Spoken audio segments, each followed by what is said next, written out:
Mm. Good morning, my people. Good morning. What's up? Just spent a little bit of time with y'all because I haven't seen y'all in forever. I missed y'all. Okay, what's up? What's happening? There's too much going on.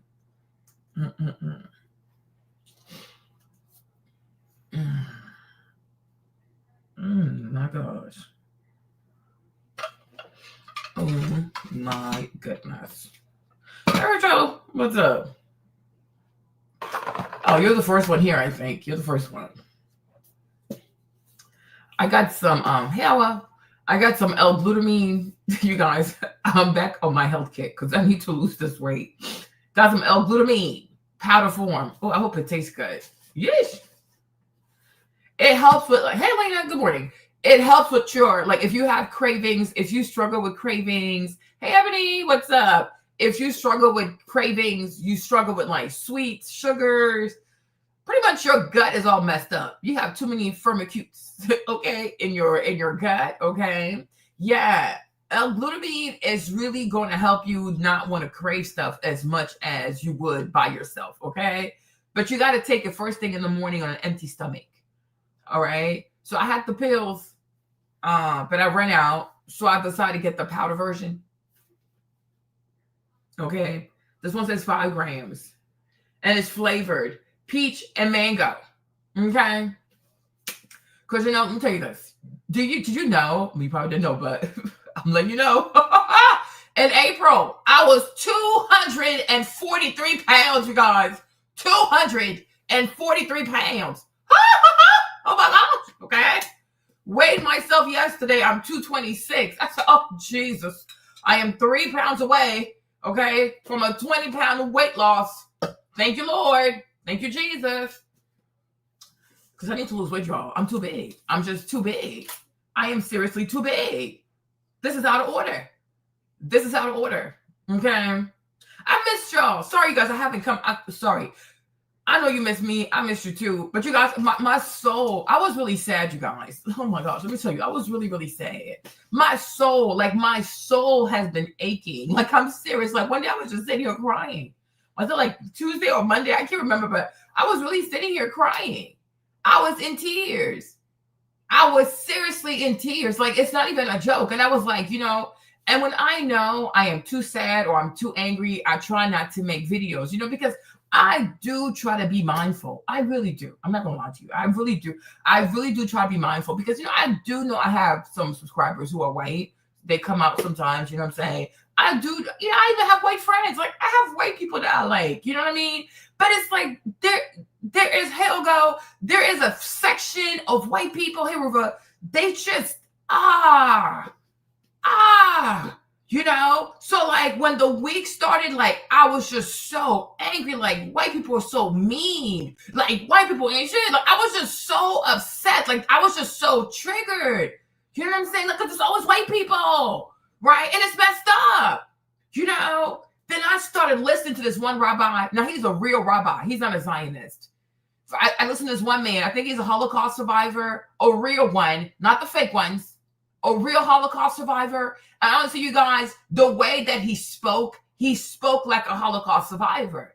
He was like, what we went through in Auschwitz, and we said never again. We meant never again for humanity. Like, nobody should have to go through that. And like, you see, a person like that, he really does make me believe that the Holocaust was real. Auschwitz was real. Because I always said that. I'm like, if you went through a Holocaust yourself, okay, bro, if you went through a Holocaust yourself, you went through a concentration camp yourself, you should know how awful it is. Like, it's not even awful. It's demonic. It's diabolical. You should never want to do that to other people. You know what I'm saying? Come on. Even a real person, that's how you know this Benjamin, what's his name? Bibi Dobowski, whatever his real Russian name is, Polish name is, right? That's how you know he's not a real Jew and he's not a real Hebrew. Because to me, I'm like, if you are really God's favorite or you are really called by God, right? You also pray for people. You pray for people. When have you ever heard these Zionists, okay? Because we really have to distinguish between being a Jew, like a Hebrew, a follower of God's law, you know, and versus being a Zionist. But I'm like, when have you ever heard I said the BB, the ZZ, talk about he's going to pray for someone. He's going to pray for these people, pray for them people, pray, pray, pray. No, it's never prayers. It's always bombs. It is always bombs, always murdering people. And I'm like, what kind of child of God speaks like that? You're not a child of God. You're not even a believer of God, right? Because you see, like even me, that's why I know I'm a real Christian. That's how I know I'm a real believer of God. Because for as much as I was getting upset with white people, I even felt bad because I'm like, I know there are some white people who don't behave like this. There are white people who don't even identify with this foolishness. And I felt bad. They're like, oh, I'm mad if you're a white person. Hey, Diana, and you come across my video and you might think I hate you. And it's not like I don't hate you. Okay. I dislike whiteness by far. Okay. But you see, I thought about that because yes, I feel how I feel, but I also got to be mindful that there are white people who are not bad people. You know what I'm saying? And they would never co-sign this BS. Unfortunately, I feel as though we don't have enough of those white people, right?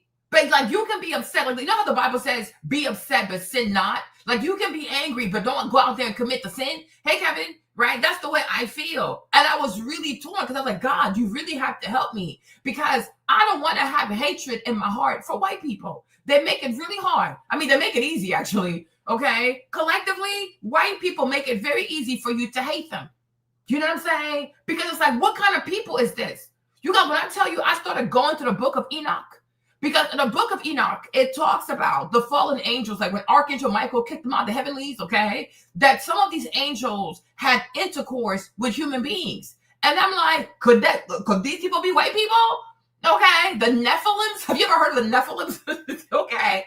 Because in the book of Enoch, it said when the fallen angels fell onto earth, right? They had sex with human beings, and those children are called Nephilims. And to those people, they taught them the art of war. Anything that involves killing, like creating weapons, going to war, da da da. And I'm like, okay, not trying to be offensive, but it does sound like white people. Because white people at large, not individually, because like I said, not every white person is like that. But at large, right, there is a weird obsession that white people have with war, killing people, building bombs to kill people, building drones to kill people, always trying to kill people. You know what I mean? I'm like, when do you ever see white people, especially if it's not someone that looks like them, say, you know what? I didn't like what you did, or I disagree with you, but let's have a conversation about this so we can see how we can resolve things peacefully. It's like peace is never in their language.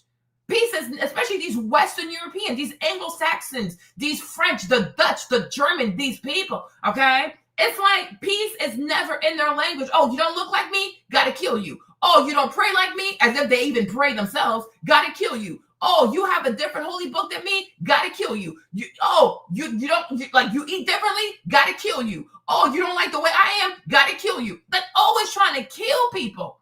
It's like at this rate, you're gonna kill everybody.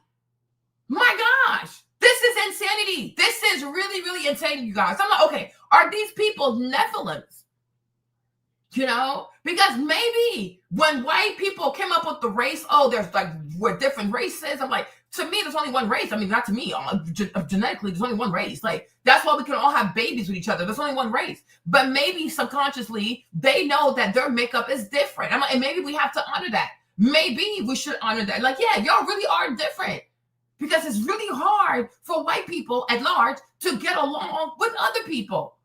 They don't know how to resolve conflicts without trying to kill someone. It is incredible. Like you'll even see in this video. I'm like, you see, this is the whole Austin Metcalf, Carmelo Anthony situation. They're always starting stuff with people. I don't know what's wrong with these folks. Like, why are they like this? Seriously, why are they like this? So I'm sitting here, I'm like, oh God, I would love for God to tell me, right? Why did he make us cohabit this earth with white people? Because he knew they were going to be unloving. He knew they were going to be murderous. He knew they were going to be unkind. He knew they were going to lie on people. Why did God take these folks and put them somewhere else? Well, like, what have we done to be forced to coexist with white people? Because it's a people that have made up their minds to be evil through and through. They don't want to be good. They truly do not want to be good, you guys. It is not that hard. It truly is not that hard to get along with your neighbor. It is not that hard. It is not that hard to educate yourself about things you don't know. But it's like white people, by far and large, have this unholy matrimony with being ignorant. They just love to be ignorant because as long as they're ignorant, they can justify being violent. It's a violent bunch of people. They're just wicked. They're just wicked. Okay? So then I listened to the rabbi, and you know what? Because he's also, he's not a Zionist. Like, he's a Jew, but he's not a Zionist. So he also has a weeping heart for the people of Palestine, and he doesn't like what Bibi and these Zionists are doing in Israel, right? And I'm like, oh, you're such a beautiful rabbi. Like, really, like, God bless you. You have a beautiful heart. But my thing was, and I said to God, I'm like, seriously, you guys, I don't want to have hatred in my heart against white people because first and foremost, that's not good for me. That is truly not good for my soul. Like, that's not good for my soul because I know God is real. I know Judgment Day is real, and I know the afterlife is real. And like some of these people, right? But I truly fear God, and I truly fear the afterlife. Number two, I don't think it's a good testament of Christ, to carry hate in your heart for people. I really don't. I truly don't. But I'm like, God, they make it so hard. They make it so hard. Like, they truly make it so hard. You turn over here, a white person oppressing somebody. You turn right here, group of white people oppressing somebody. You turn here again, they're oppressing someone. Yesterday, I was listening to Marjorie Taylor Greene. I don't know, what is she, Irish or something like that? What does she even look like? Okay. And she was talking about Mandani. And then she's like, oh, I don't want Sharia law to come to New York City. I'm like, what the what? What are we even talking about? Okay. You know what I'm saying? But I'm like, to me, I'm like, you sound hella stupid. You are worried about Sharia law? Like, girl, what?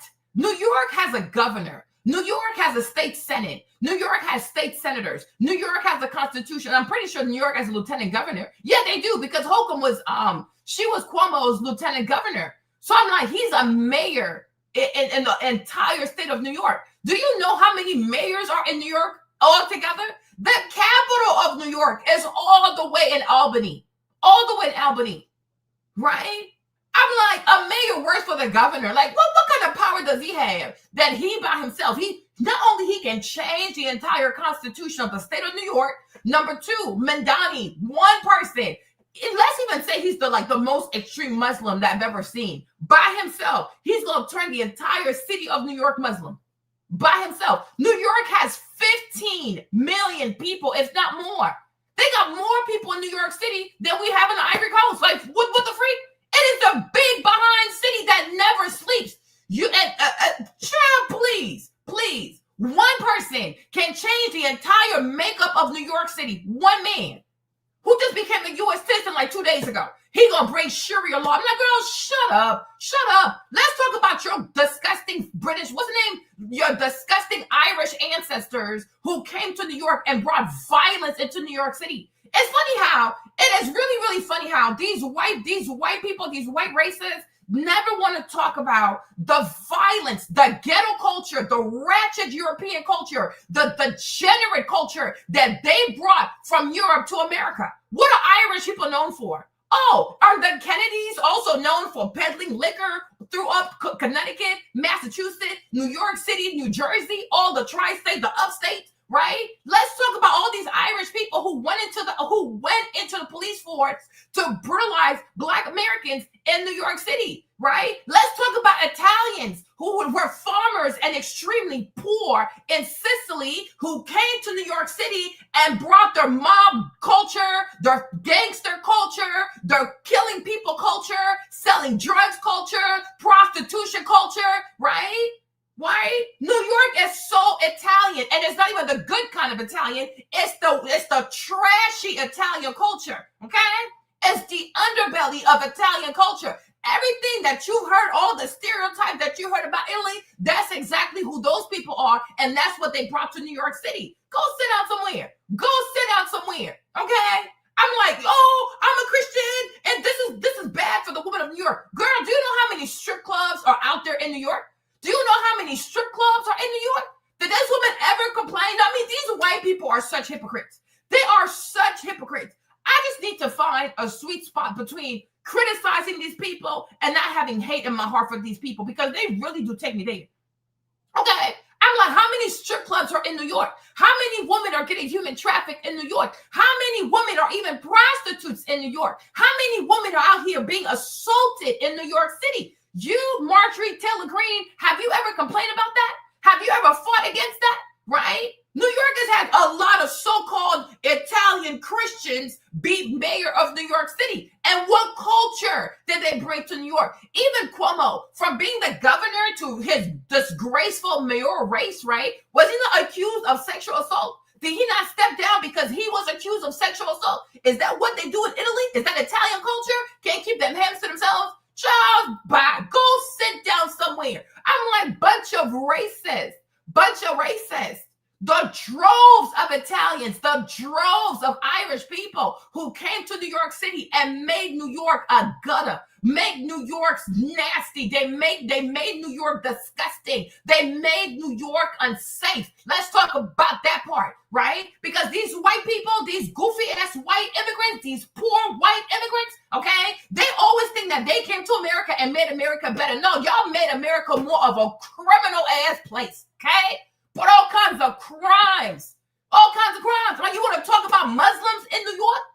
Okay, please show me one organized crime family that happens to be Muslim in New York. I would love to see it. Okay, and that's how you know.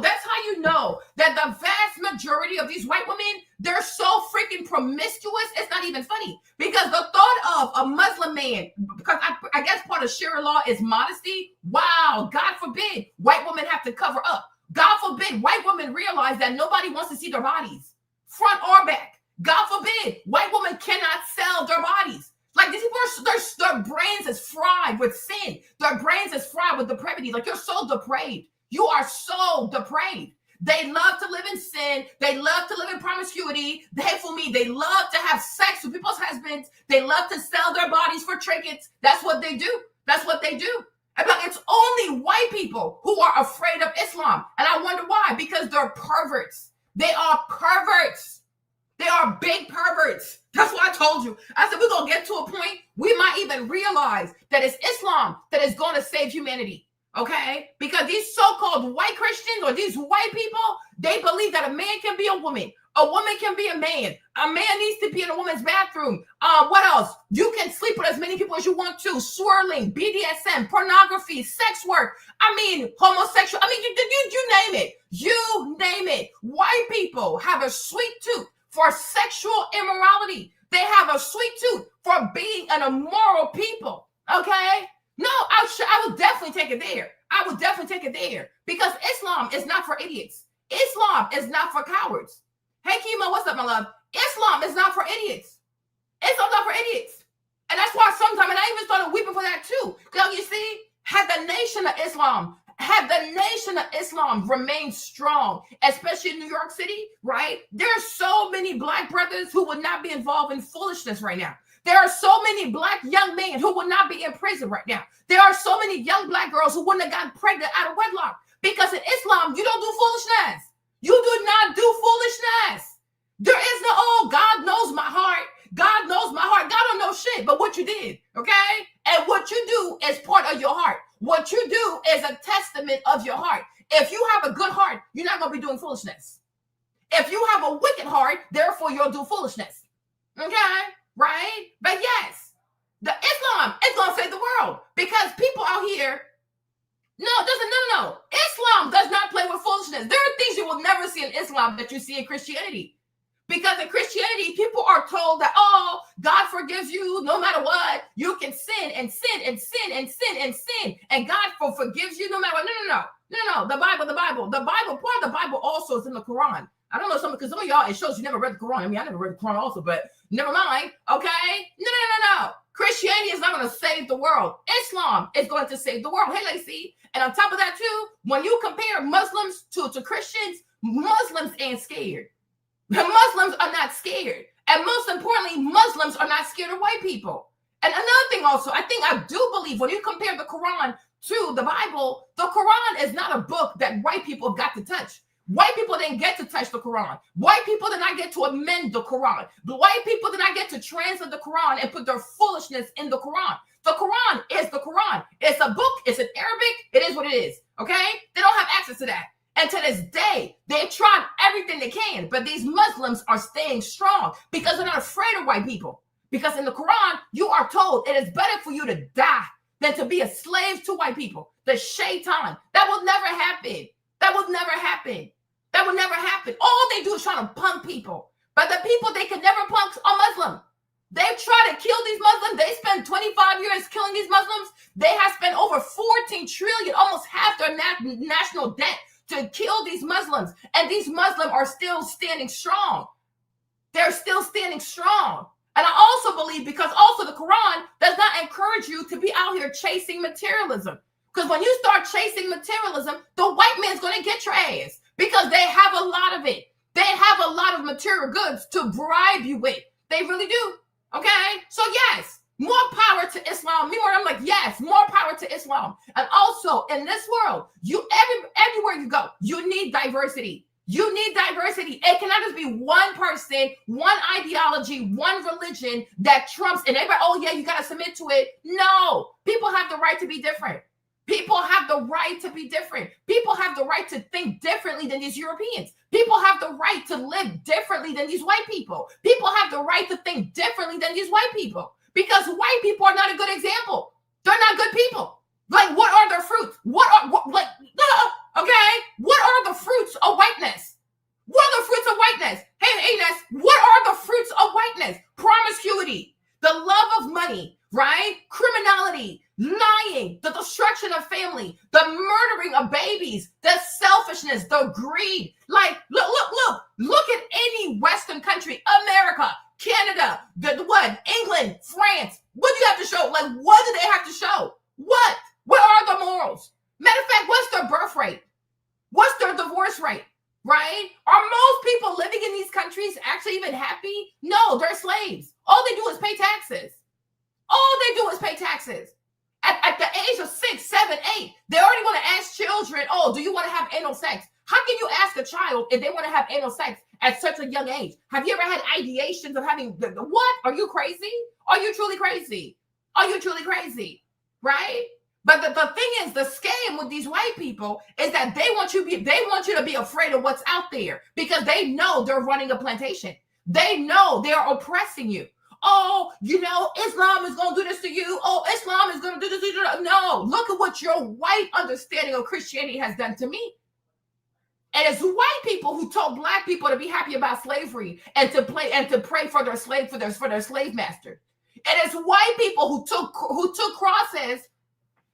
And it's white people who took crosses and once again disrespected Jesus and took black people and burned black people against crosses.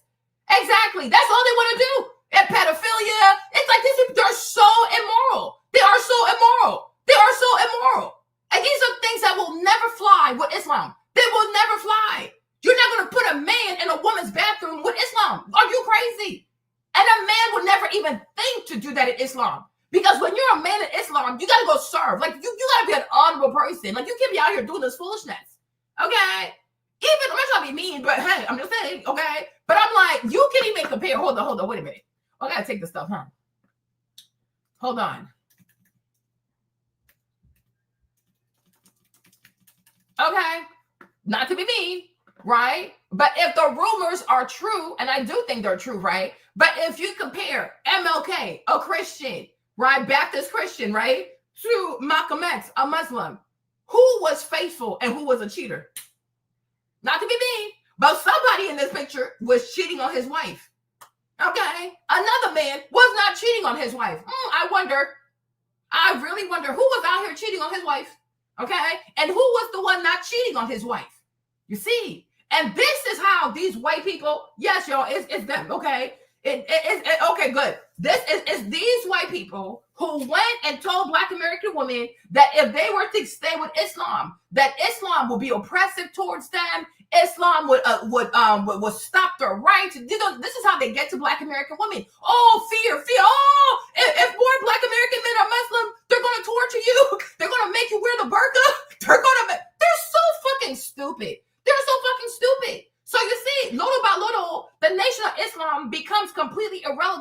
American community. And then what goes up? The crime goes up. The foolishness goes up. The promiscuity goes up. Young men who don't want to work, it goes up. Young men who commit crime, it goes up. In Islam, with the Nation of Islam, you cannot walk out here with your pants sagging. Yo. Who raised you? Who raised you? Who raised you? You see, because in Islam, a man will be a man. You don't have a choice. You understand? You don't have a choice. And this is how women are protected. This is how, I'm like, women, I swear, one day we need to have, we truly need to have a summit on Black women and what it really takes to be protected, right? You gotta have strong male headship. I didn't say bullies, I said strong. Like, they gotta be strong in their heads. They gotta know who they are. You understand? And I'm telling you, because Islam is not attached to materialism. Compare Bishop Jakes. Go and compare Bishop Jakes, for example, with his 5 million mansion he has, to someone like Father Farrakhan, for example. How many houses does Minister Farrakhan have? How many houses? Then go and compare how many houses Bishop Jakes has. Also, not to be funny, but have you ever seen Minister Farrakhan be obese? This is just crazy. This is just crazy. Hold on. Wait a minute.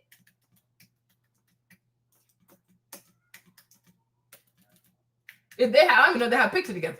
Okay, I guess they got one picture together. My question to you is, right? Have you ever seen, look at TD Jakes, always fat.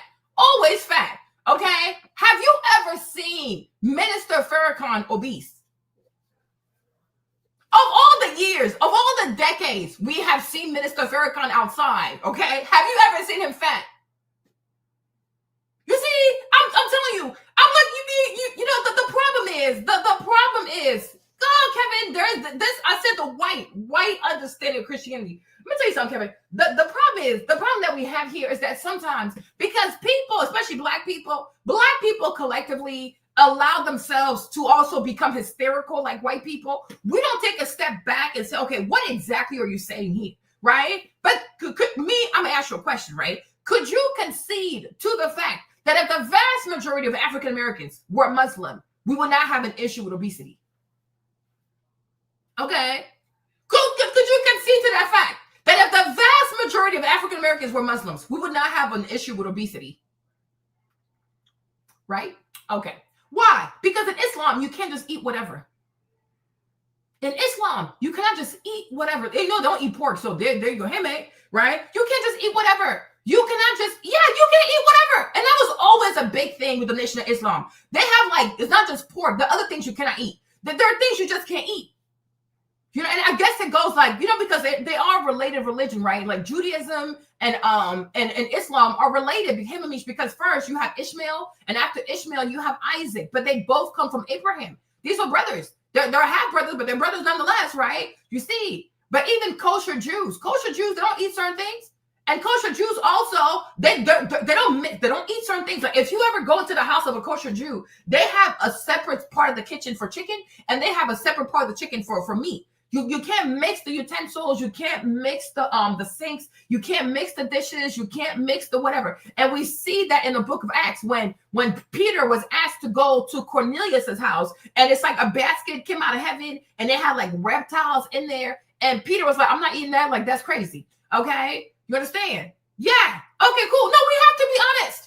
That's what I'm saying. We need to, even ourselves, we have to wake. I'm not saying I'm FBA, but I'm just saying collectively, because I've been outside for 30 years, but I'm just saying we need to wake up too, because we bought into the Kool-Aid. And you know how Malcolm X said, if you're not careful, white people and their white media, they will make you hate the oppressed and they will make you love your oppressor. Okay? Yes, the Bible tells you that. Unfortunately, the way many of us, Marlene, I don't believe that white people introduced black people, like African people, to the Bible per se. I believe that African people already knew about the Bible, because look at how everything is laid out. However, at a certain point, more and more African people and people of African descent were reared in a new type of Bible that came out of the Vatican. Okay. And then on top of disgusting and deceitful white humans taking advantage of the fact that some people couldn't read to put in certain dogmas and certain doctrines in people. right? Anything they touch, they perverted. I'm not trying to be mean, but you know what I'm saying? But I'm like, when you study the Nation of Islam, or if you know anything about the Nation of Islam, you cannot just be out here eating whatever. And that's why, have you ever seen a fat brother from the Nation of Islam? You've never have. You never have. Anybody who grew up, if you grew up, especially if you grew up here in America, going to a Black American church, you already know half the people in there obese. Okay? Let's be so for real. Half the choir is obese. Right? And usually too, the more a person has a beautiful voice, like I'm talking like people who sound like angels and stuff, they're usually excessively morbidly obese. Right? When the service is over, it's like sometimes when they have food at the church, it's always like fried chicken. It's always it's stuff that gonna kill you, right? Because nutrition and eating clean and eating well is not part of the Black American church experience. It just is not. It's not. It's anything that will clog your arteries, make your heart beat faster, raise your blood pressure, raise your sugar levels, raise your insulin. Okay. That's how it goes, right? But I'm asking you an honest question, and it's okay, because we have been trained to vilify Islam. And I'm saying this, right? You can be a Christian. You can honor Jesus Christ. You can say, oh, Christ is my savior. But we can also give credit to Islam, okay? It's okay. It really is okay. Like, it truly, truly is okay. You know, we cannot behave like white people where we vilify everything and anything that doesn't agree with what we agree with, because maybe hey, you know what? Maybe you're right. Maybe I'm wrong. How do I know? How do I know? I can never be too sure of anything, but I will tell you this. I am 40 years old now. And from the time I was a baby, like a little girl, until now, I'm a grown woman with 3 kids. I am telling you this. I have never seen Minister Farrakhan be obese. I have never seen him be fat. Okay? All my years, I've always seen Minister Farrakhan look really good. His belly is never sticking out and things like that. I have never seen that, right? But I have seen it with Bishop Jakes. I have seen it with a lot of people, right? Even like there's one Muslim brother, like he's light skinned, like the RZA. Is that his name, RZA? Right? Okay. Compare RZA to Jamal Bryant. Compare RZA to Jamal Bryant. When have you ever heard, oh, RZA's out here paying for abortions? When have you ever heard, oh, RZA's out here sleeping with girls from Love and Hip Hop, the Married to Medicine, Basketball Wives, and paying the mortgage, and he stopped paying the mortgage? When have you heard that? Okay. When have you ever heard, oh, RZA is part of the Islam Nation, he's married, and he's impregnating all of New York City? When have you heard that? Right? I would love for someone to tell me hey Mark, what's up, Bill? I would love for someone to tell me when have they heard a scandal about a brother, especially like from the Nation of Islam, that he's out here paying for abortions, he's out here sleeping with reality TV stars, he's out here divorcing his wife, he's out here not paying child support, he's out here not going with his kids to the first time going to college. Compare Brother RZA to Jamal Bryant. Thank you. Even RZA is not overweight. Even he's not overweight. It's okay. Like it truly, truly is okay. It's okay for us to be honest and to say, okay, this is Islam. This brother right here is saying he's a Muslim. Look at his life. This brother right here, he's saying he's a Christian. Look at his life. Now, you guys, between Brother RZA and Jamal Bryant, whose God would you follow? Whose holy book would you follow? Especially if you're an honest man or you are an honest woman looking for a good husband, who you gonna follow? You gonna follow Jamal Bryant in his Bible, or you gonna follow Brother RZA in his Quran? Me, Marlene, I am going behind Brother RZA in his Quran, because this is foolishness. This is utter foolishness. This is utter foolishness. Okay? This is utter foolishness, because there's no consequences out here. Hey, see, there's no consequences. Hold on. Some of y'all might not know him. Hold on. This is just crazy. Huh? I mean, Jamal is just a clown. I guess you can't see him all at once, huh? Hold on. Okay. You see, I told you I have never seen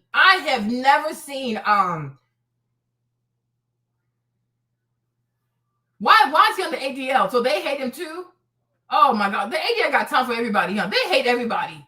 These people are crazy as hell. Look, I'm like, why is he on the ADL's website? What is going on here? They're such weirdos. Anyways, who cares? But okay, you see, right?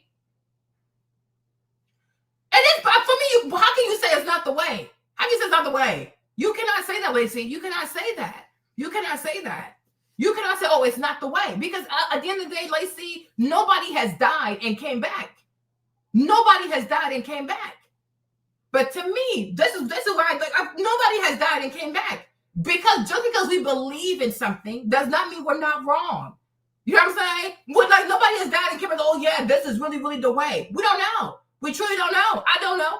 It could be. It could be one of the ways. It could be many ways. I don't know. This place is so weird anyways, right? But I do believe that if you can even follow the right way on this earth, how are you going to get to the way in the heavenlies?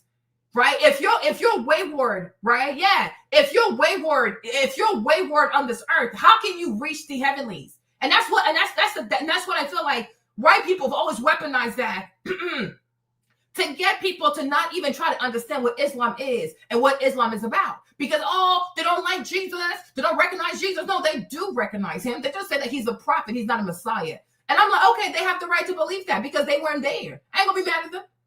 Right? I ain't going to be mad at them. But I'm like, at least, unlike over here, even here in America, they claim they're such Christian. They love God so much. But you can't even say God's name in the school. You can't even pray to God in the school. Everything they do is atheist. They're atheists. So they talk about God, but how is Jesus even honored over here? How is he honored?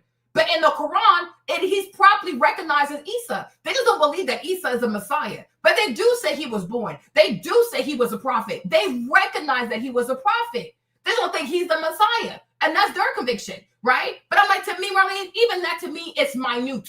It really is minute.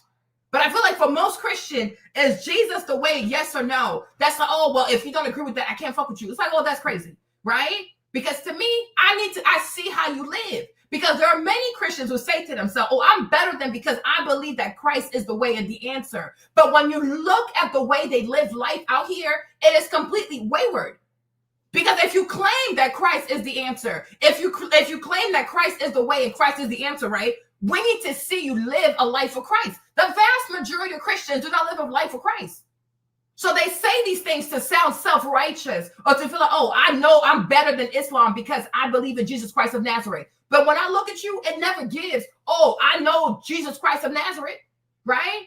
Even the way so many Christians are so passive when it comes to people like Jamal Bryant, people like T.D. Jakes. I mean, it's so much foolishness. It is so much astounding foolishness. And I'm like, do these people themselves truly believe that Christ is the way? Because if you really believe that Christ is the way, these churches would have closed down.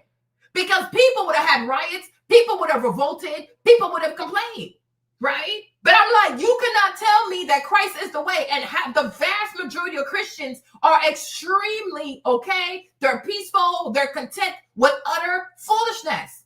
We live in a world full of abomination. When Paul said to Timothy, when you're a Christian, you got to be the salt of the earth. Most people, most Christians, salt where? Iodine where? Sodium where? They're non-existent.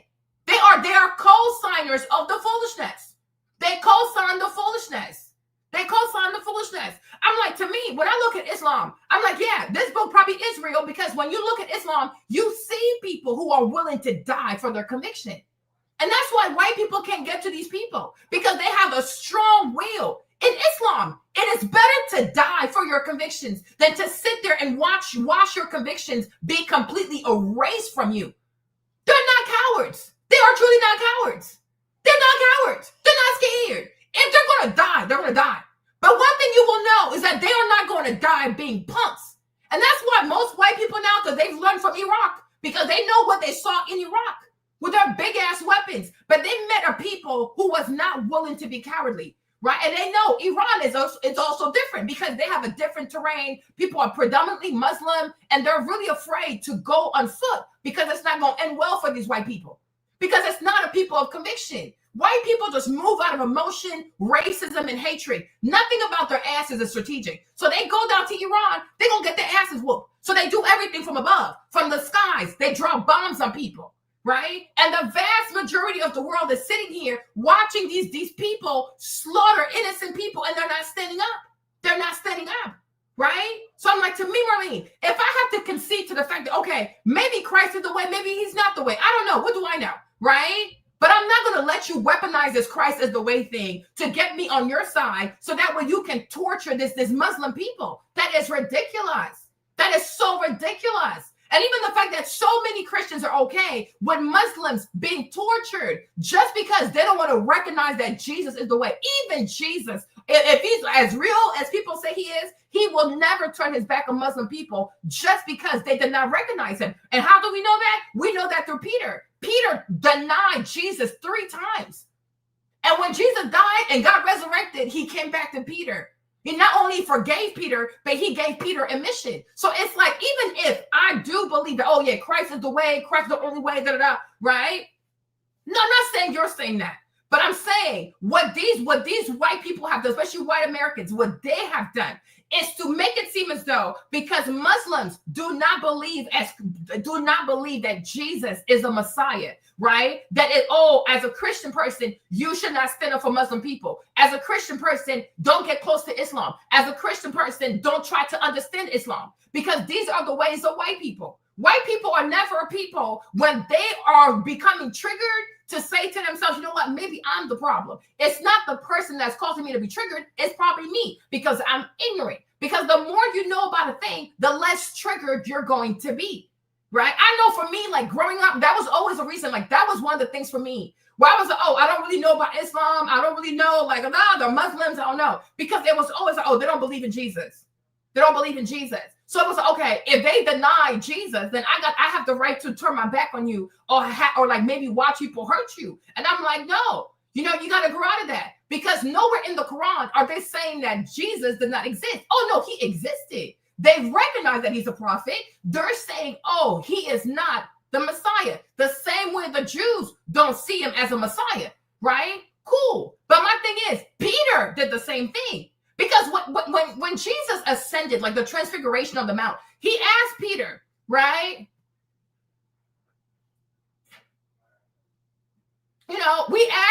Jesus asked Peter, who do they say that I am?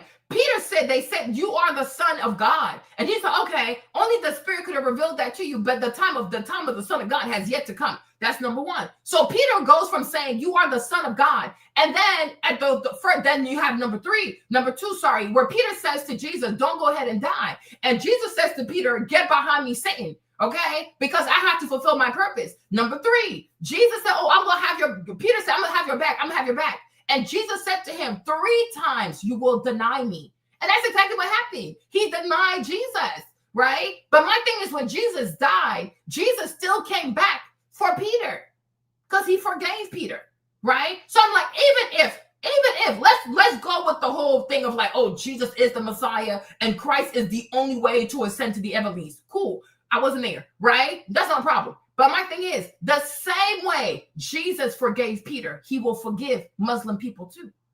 He will forgive them. But everything in Islam is not bad. And the reason why these whites do not want us to have an understanding of Islam and even have a healthy relationship with our Muslim brothers and sisters is because they know.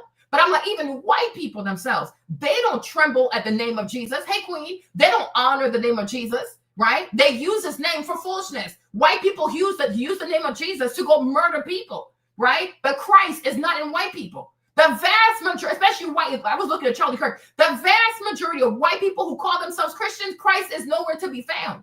Christ is nowhere to be found. Because if the vast majority of white Christians were truly Christian people, even they themselves in a loud voice would rebuke white racists, but they don't. Anytime you see a white racist, if he's not the Christian in the room, he's probably friends with the racist in the room, right? So I'm like, no, Jesus is nowhere near to be found, you people, right? But when I look at Islam, when I look at the Muslim brothers and the Muslim sisters, because just like here in America too, they only show the bad side of the people they don't like. If you're African American, they only show the 3%, the 4% that does all kinds of foolishness. There's over 43 million African. Christ, you don't understand me, Mark. You don't listen to me. You don't listen to me, Christ. You don't listen to me, Mark. Listen to me.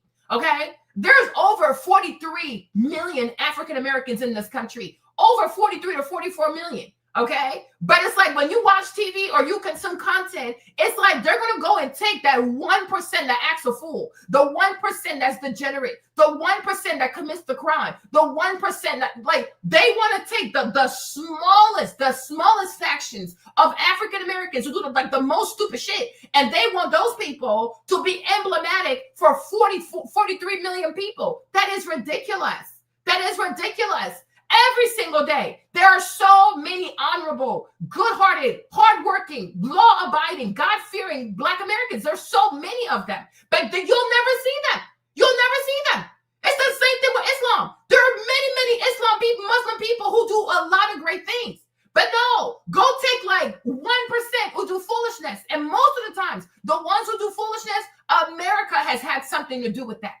If America did not finance these people, America was responsible for murdering their parents and having these children raise themselves full of hatred and bitterness because of what they had to witness growing up. It's like, it's enough. It is enough. You know what I'm saying? But that's what I'm trying to say. If you live in the world today, Mark, who has not been spreading peace? It is not Muslims. So you cannot say that too, because then if you say that, you have internalized Islamophobia. In the past 25 years, who has been spreading war through the globe? It's America. It's white Americans. It is not Muslims. It is not Muslims. And even you even go to 100 years, who has been spreading terror throughout the world? It's white people. Whether you want to talk about Germany, I don't know. America, France, they've been the ones fighting. When the white people were fighting World War I, World War II, was it Muslim people involved in that foolishness? Is it Muslim people who had concentration camps in Auschwitz? You know what I'm saying? Like, the past 100 years. Is it Muslim people who went and dropped nuclear bomb on Japan? Right? Like, you know what I'm saying? Like, no, we cannot say things that are just Islamophobic. We have to say things that are factual. The past 100 years, who has been spreading war, bombing, terrorism, all kinds of foolishness throughout the world? It is white America through their their foreign policy. That's what it is. It is not Muslims. It is not Muslim. It's not Islam. But what they know is, because so many people are ignorant of Islam, because so many people are ignorant of Muslim people, they buy into the hatred of Muslim people. And so did white people. And so did the Catholic Church. So did the Catholic Church. Did you not go to school? You didn't study the 100 Years' War, where the Catholic Church was funding a 100-year war to go kill people? Pretend, people need the Bible. People need to be saved from their savage ways, right? How do you think all these fancy churches in Europe got built? Okay? So it's like, we have to stop. You cannot call Islam violent if you're not going to call the Catholic Church violent as well. Let's be so for real. Okay? Exactly. And so are white people. And you see it in broad daylight. Call it immigration. Call it whatever you want to call it, right? But whites are definitely involved in the trading of people. When they go and they start these wars and they destabilize nation, what's the end goal, right? To have refugees come to your country that you can take advantage of, right? When you talk about but she's not saying anything relevant. When you talk about the World Trade Organization, when you talk about the World Trade Organization that makes it hard for certain farmers to sell their goods in American market and destroys, like Latin America, why are so many people in Latin America doing drugs now? They're growing weed, they're growing poppy, they're growing this, because they could not sell their stock in America, for example. They couldn't sell their tomatoes, they couldn't sell their bananas, right? Talk about the fact that America gives unnecessary subsidies to American farmers to grow stuff just for the sake of growing it, and then they keep it in the barn, don't even sell it to people, right? America does some fucked up shit. But that's what I'm trying to say, Mark. When you speak like that, you are Islamophobe, right? You are an Islamophobe. And that's what I'm trying to tell you. You have to overcome that, because the white men, it got to you, right? You understand? Because you cannot say, oh, they're violent anti-blackness. White people do the same thing. White people do the same thing. But when can you truly say that you've been around real Muslim people? When can you truly say that you spend time with, you fellowship with Muslim people, right? Anywhere with any people you find, there's always going to be a faction that's stupid. You're going to find a faction that is racist. But can you truly say that you truly know Muslim people? That you truly have Muslim friends? That you have spent time with Muslim people? Like, you have friends that are Muslim? right? Have you ever even perused the Quran? No, you have not. And that's why I'm saying a lot of people who call themselves Christian, they use their Christianity to be self-righteous, right? You understand? But the Bible that you read, that's what I'm saying. That's why I say sometimes I wonder if people even read their Bible. And that goes for you also, Mark, right? You read the Bible. The vast majority of people that Jesus performed miracles for are not Hebrews. They're not Hebrews. And that was part of the beef with the Pharisees, is that certain people they're not supposed to receive blessings. Right? Whether you talk about the Samaritan woman, the lady from Samaria, the whatever, there's so many people in the Bible, even the lepers and things of the sort, that you're not supposed to touch. You're not supposed to do this, and that, right? You understand? So you cannot say, you cannot say things like that. Because even the Jesus that you believed in, he leaned over and he helped people that were considered like unworthy, unclean, on whatever, right? And that's the thing. If you are truly steadfast in your belief of Christ, you cannot be afraid of another person and their religion, right? I'm not me, Marlene. Y'all don't understand me. Because you see, y'all so brainwashed, it's not even funny, right? Nobody is telling you to have a watered down version of the gospel of Jesus. Mamish, écoute, you have to listen, right? But I am saying, if you are a real follower of Jesus Christ, you cannot be afraid of your Muslim brother. If you are a true follower of Christ, Islam cannot scare you. It cannot scare you. But the vast majority of people who call themselves Christians are scared of Islam. Why? Because they're not truly Christians. You understand? You're not truly a Christian. Because when you truly are, when Christ is in you, nobody can scare you. You understand? Because even if a Muslim brother says, "Oh, Marlene, I don't believe that Isa is a Messiah," I'm not going to get triggered. Because in this life, you understand that everybody has their own journey, right? Because even Christians themselves, they claim that Jesus is a Messiah, but they live in filth. They live in filth. We do not become Christians to be self-righteous. And like from what I'm reading, a lot of y'all who call yourself Christian, you are self-righteous, right? When you are full of Christ, you are full of humility. If I like Nafisa is Muslim. Nafisa is Muslim, right? If Nafisa says, "Oh, Marlene, I want to pray for you," she can pray. It's no problem. Oh, you're about to pray in Islam, in Arabic. Go ahead and pray, boo-boo. Pray. Right? And you have seen me. I've never said to Nafisa, "Oh, Nafisa, you got to be converted to Christ." She ain't got to be converted to nothing. Okay? She don't have to be converted to anything. If she chose to be Muslim in this life, in this iteration of life, it could be that Islam is her path. Islam is her path. And that's what's so hard for so many so-called Christians to understand, because people are self-righteous. People are self-righteous, right? Just like Paul on his way to Damascus, before he becomes a Christian, his path was to be an abuser of people. But he had to go through that to even be more convicted of what he was doing. But if I'm a Christian and I meet a Muslim, we're not about to sit here and argue about, "Oh, is Jesus the way? Is Jesus not the way?" We got bigger problems. We have demons to fight on this earth. Because my Muslim brother, my Muslim sister, and I hope they will say, "Oh, Marlene is my Christian sister," right? Our job is to make sure that on this earth, our children are safe. We're out here fighting about the afterlife when we are all sitting here oppressed by the shaitan. The devil is running the world. The devil is running the world. We are being oppressed by the shaitan. This is not a joke. So there comes a time that, "Oh, is Jesus the way? Is he not the way?" Even Jesus himself, he ain't gonna mind. Because what is. And if my Muslim brother does not see it, that's fine. You don't even have to see it. But right now, we have to fight the shaitan. We have to fight Satan. We have to fight the devil. And we need to rebuke the devil out of this planet, because it's too much. It is just too much. It's just too much oppression.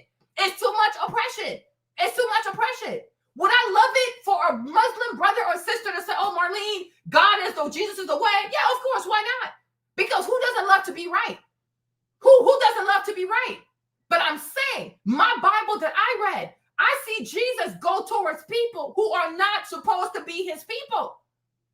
And he didn't even require them to acknowledge him as a Messiah. When the centurion, who is Greek Roman, Is he even circumcised? I don't know. Probably involving God knows what, but he is Greek and Roman. The centurion comes to Jesus. He said, oh, one of my people is sick. Can you pray for them? Jesus said, okay, let's go.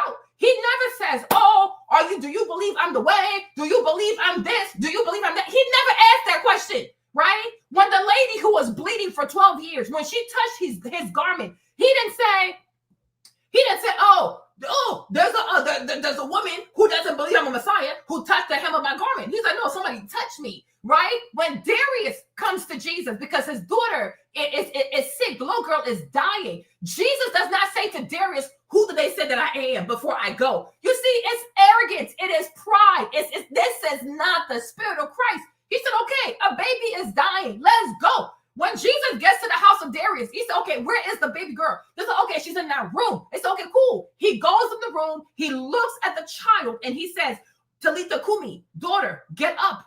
That's it. He doesn't say, oh, but little girl, do you believe that I'm the way? Like, this is ridiculous. It is ridiculous. It is so ridiculous. The lady at the well, she is Sumerian, right? It's another no, okay? He asked her for water. Okay, he said, oh, do you know who I am? No. He asked her for what? She said, what the heck? Why are you talking to me? We're not supposed to be talking to each other. He's like, girl, if you knew who I was, you would be asking me for water. Matter of fact, these mans you sleep with, they're not your husbands. Stop sleeping with people's husbands. Okay? Exactly. That is my point. So for me, if a Muslim brother or Muslim sister does not believe in that Christ, because people don't understand this, because they've allowed white people to brainwash themselves. No. Muslims are not saying that Jesus is not real. As a matter of fact, his name is Isa. Just like Issa Rae, right? Isa. That's exactly how you spell it, Isa, right? They say Isa was born. Isa is a prophet. Isa is just not a Messiah. That's what they're saying. It's okay. But I don't have to be hurt by that, right? Because I know that even for a Muslim brother who believes or don't believe that Christ is the way, right? Jesus will still die for that person. Jesus will still pray for that person. Jesus will still have mercy for that person. I know that Jesus is crying for all the children in the Gaza. I know that Jesus is crying for all the children in Iran. This is crazy. This is crazy. This is really crazy. But I want people to even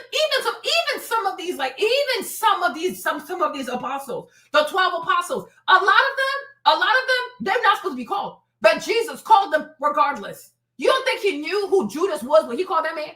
That's exactly what he called them, right? Mary Magdalene was out here selling coochie on the streets. But he turned around and said, I'm going to save you. He told her, don't sin again. She said, okay, cool. She stopped doing it. Then she became his ace boon coon, and they started rolling together, right? So my thing is, me, Marlene, it's the same thing. I've said this to y'all many times, and I said some people need Islam. Some people, they need Islam. The structure of Islam, the rigidity of Islam, they just need the structure of Islam, because Christianity did not work out for them. And you can say, oh, they should try it again. Maybe not, right? But they have gotten to their best at being Muslims. You know what I'm saying? They've gone to even someone like Malcolm X. Even someone like Malcolm X. Do you think Jesus is not going to, he wasn't looking good on Malcolm X? Because besides though, do you recognize Jesus as your Lord and Savior, right? Everything that Jesus told us to do, Malcolm X did it. Before he becomes Malcolm X, right? He was out here, he was really angry, because white people will bring the worst out of you. I told you, I was going through it this week, okay? But I'm like, he was angry, he was bitter. And you understand, KKK, people who call themselves Christian, bunch of white Christians, came and killed his father, okay? Like how that affected his family, his mother, his siblings, right? Running the streets, being an alcoholic, all kinds of stuff. He goes to prison. He comes out. He's a new creature, okay? He's a Muslim. And he took that very, very seriously. And then he tried to make something out of his life. He tried to make the rest of his life count for something. He chose a wife, Betty Shabazz. He did everything in his power to remain faithful to her. She said every time he was gone, if he didn't call her every day, he was writing her letters every day. You're like, damn, he had so much on his plate. How do you have time for all this? How do you have all this? Right? But it's like, this is what Jesus said, that everybody who is in him, when you truly have the enlightenment, you got to become a new creature. You have to become a new creature. I'm like, if Jesus had to take, I don't know if you're going to choose, because Jesus is really nice like that. But I'm like, if Jesus had to choose between MLK and Malcolm X, he's going to take Malcolm. Because that's what you call a real believer. Because once he said, I'm committed to you, I am sold out to you, I will listen to you, he does not turn his back on you. What you say is exactly what he's going to do, right? The vast majority of Christians, they go like this, then they go like this, then they go like this, then they go like this. It's like these are very unserious people. They are very unserious people, right? Even the commitment to prayer life, if we care to be honest, because we love to brag about, oh, I have Jesus, I have the Messiah, oh, whatever. When you compare even the commitment to prayer life, now some could say it's performative, but even that is great performance, right? But even the commitment to prayer life, Muslims, they pray how many times a day? They start their first prayer at 5:30. Most Christians are asleep at 5:30. Is it 5 or 5:30? Most Christians are asleep. Most Christians can't even do 10 minutes of what's it called? Undisrupted prayer with no phone, no this, no that. They cannot do it. These Muslims, they pray like 5 times a day. They pray like 5 times a day, right? They can sit here and recite 100 different names for God in a given day, right? And like you look at Christians over here, what are they doing? What are they doing? Right? And it's okay. Like it truly is okay. It is seriously okay. Right? That's why I said we all gotta start having self-awareness. We gotta start having self-awareness.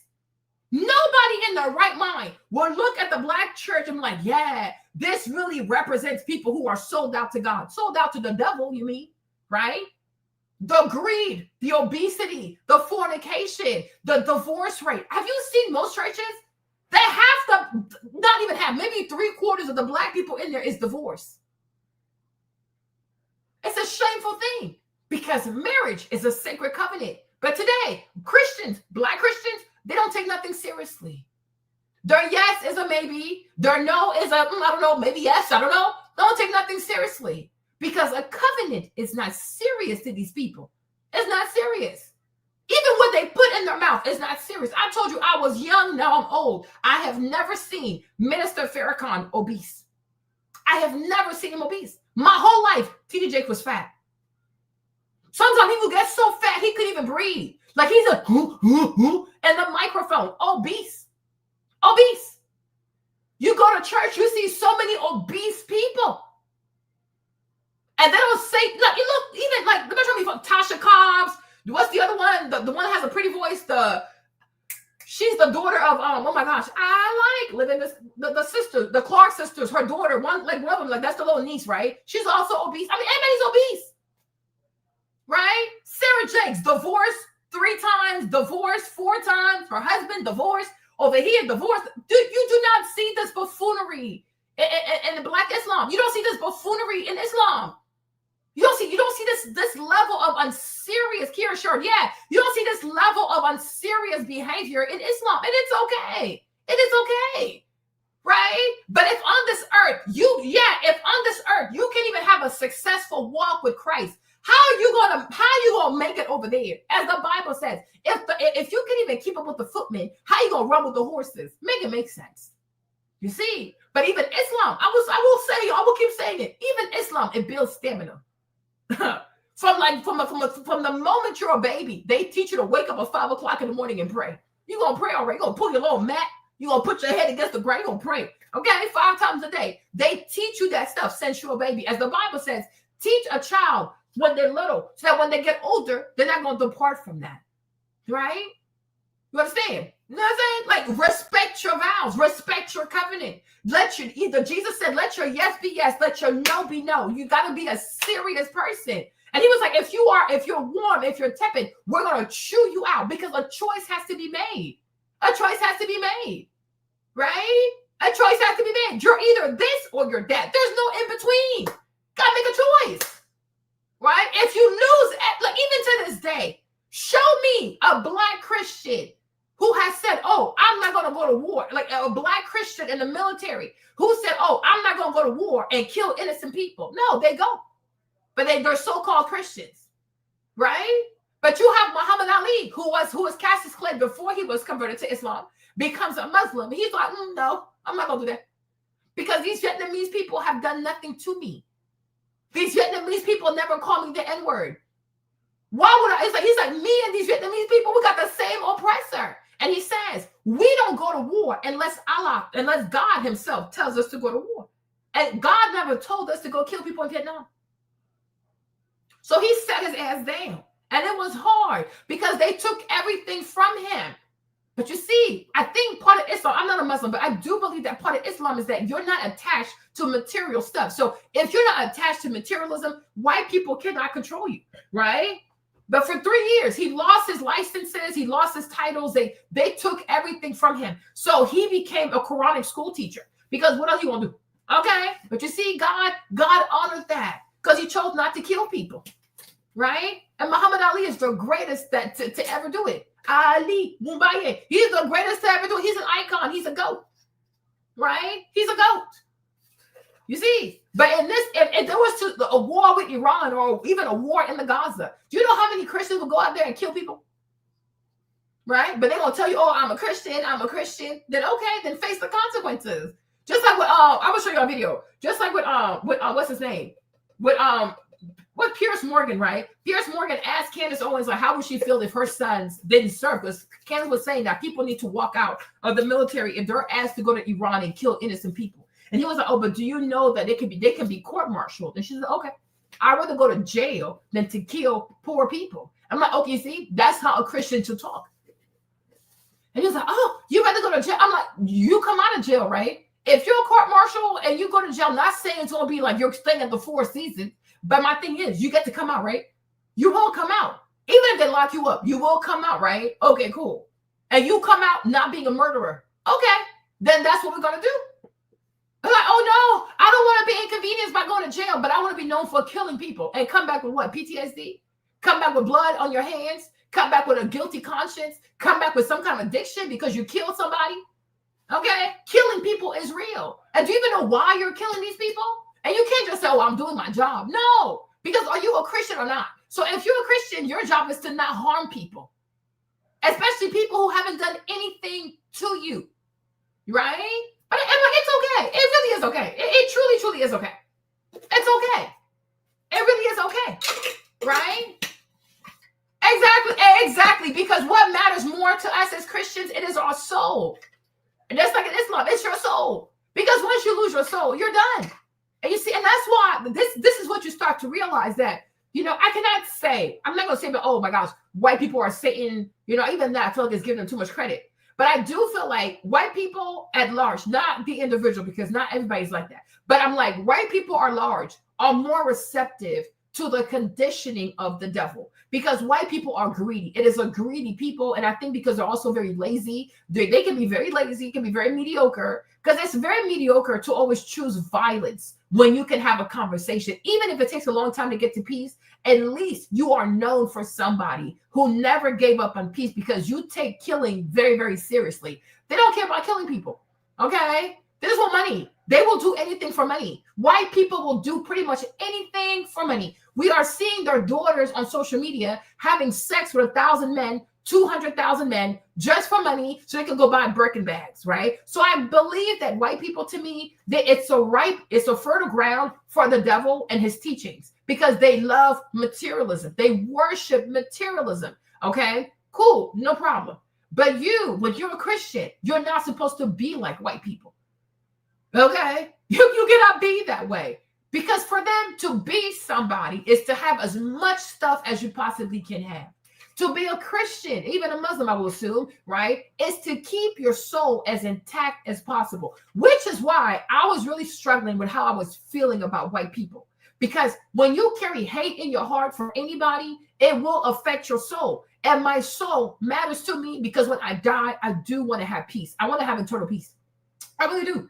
And white people are not worth my soul. They're not worth my soul. Right? From the stuff they offer you, even the hatred they offer you, you have to decline that. It's not easy, but you have to decline it, right? Because it's some people that have agreed to they have a covenant with the devil. I don't care what they say. They might be Nephilims. They might not be Nephilims. What do I know?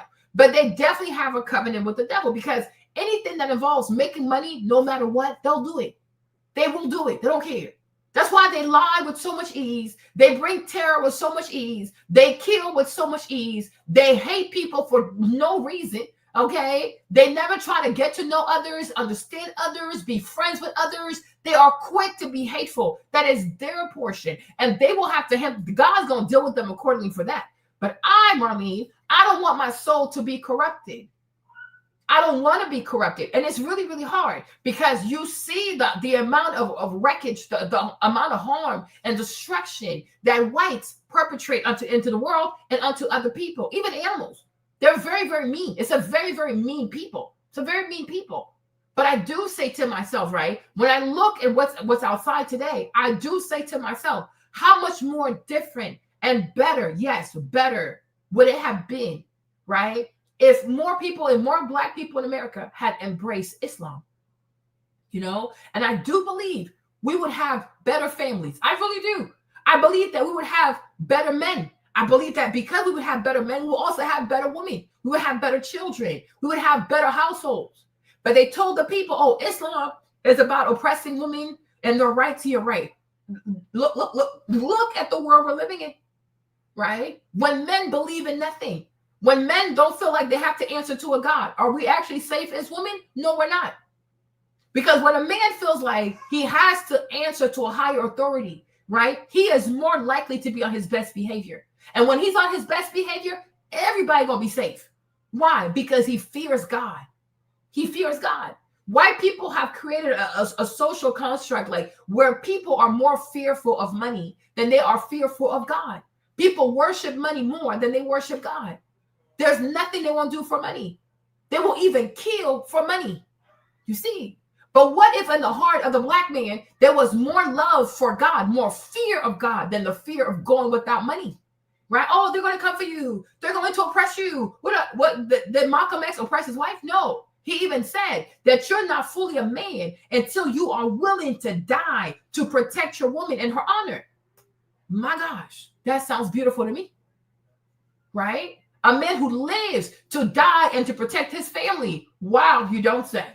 Right? Now, does it involve modesty? Yes.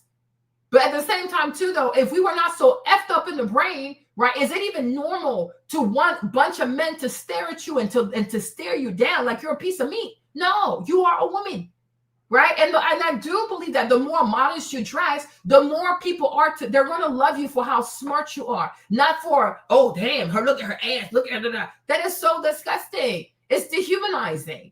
Right? But once again, because we have plugged into white society, we think that bunch of men lusting after you, bunch of men looking at you, it makes you worthy. And it's like, no, it is dehumanizing. You are turning yourself into a piece of meat. You are an entire human being.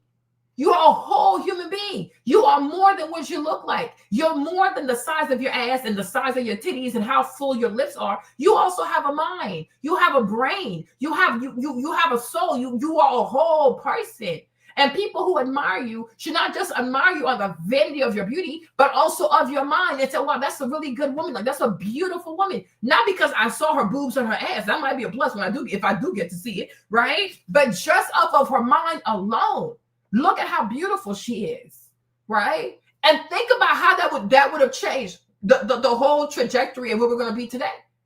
Think about how many Black women have died behind these BBL surgeries, these mommy makeover surgeries. How many women have died? For what reason? For what reason? For just to have the gaze of broke ass dudes look at her. You don't need that. You truly do not need that. Yes, sometimes in life you have to make certain compromises, but I even feel like if you're not aware that something is out there, how can you even miss it?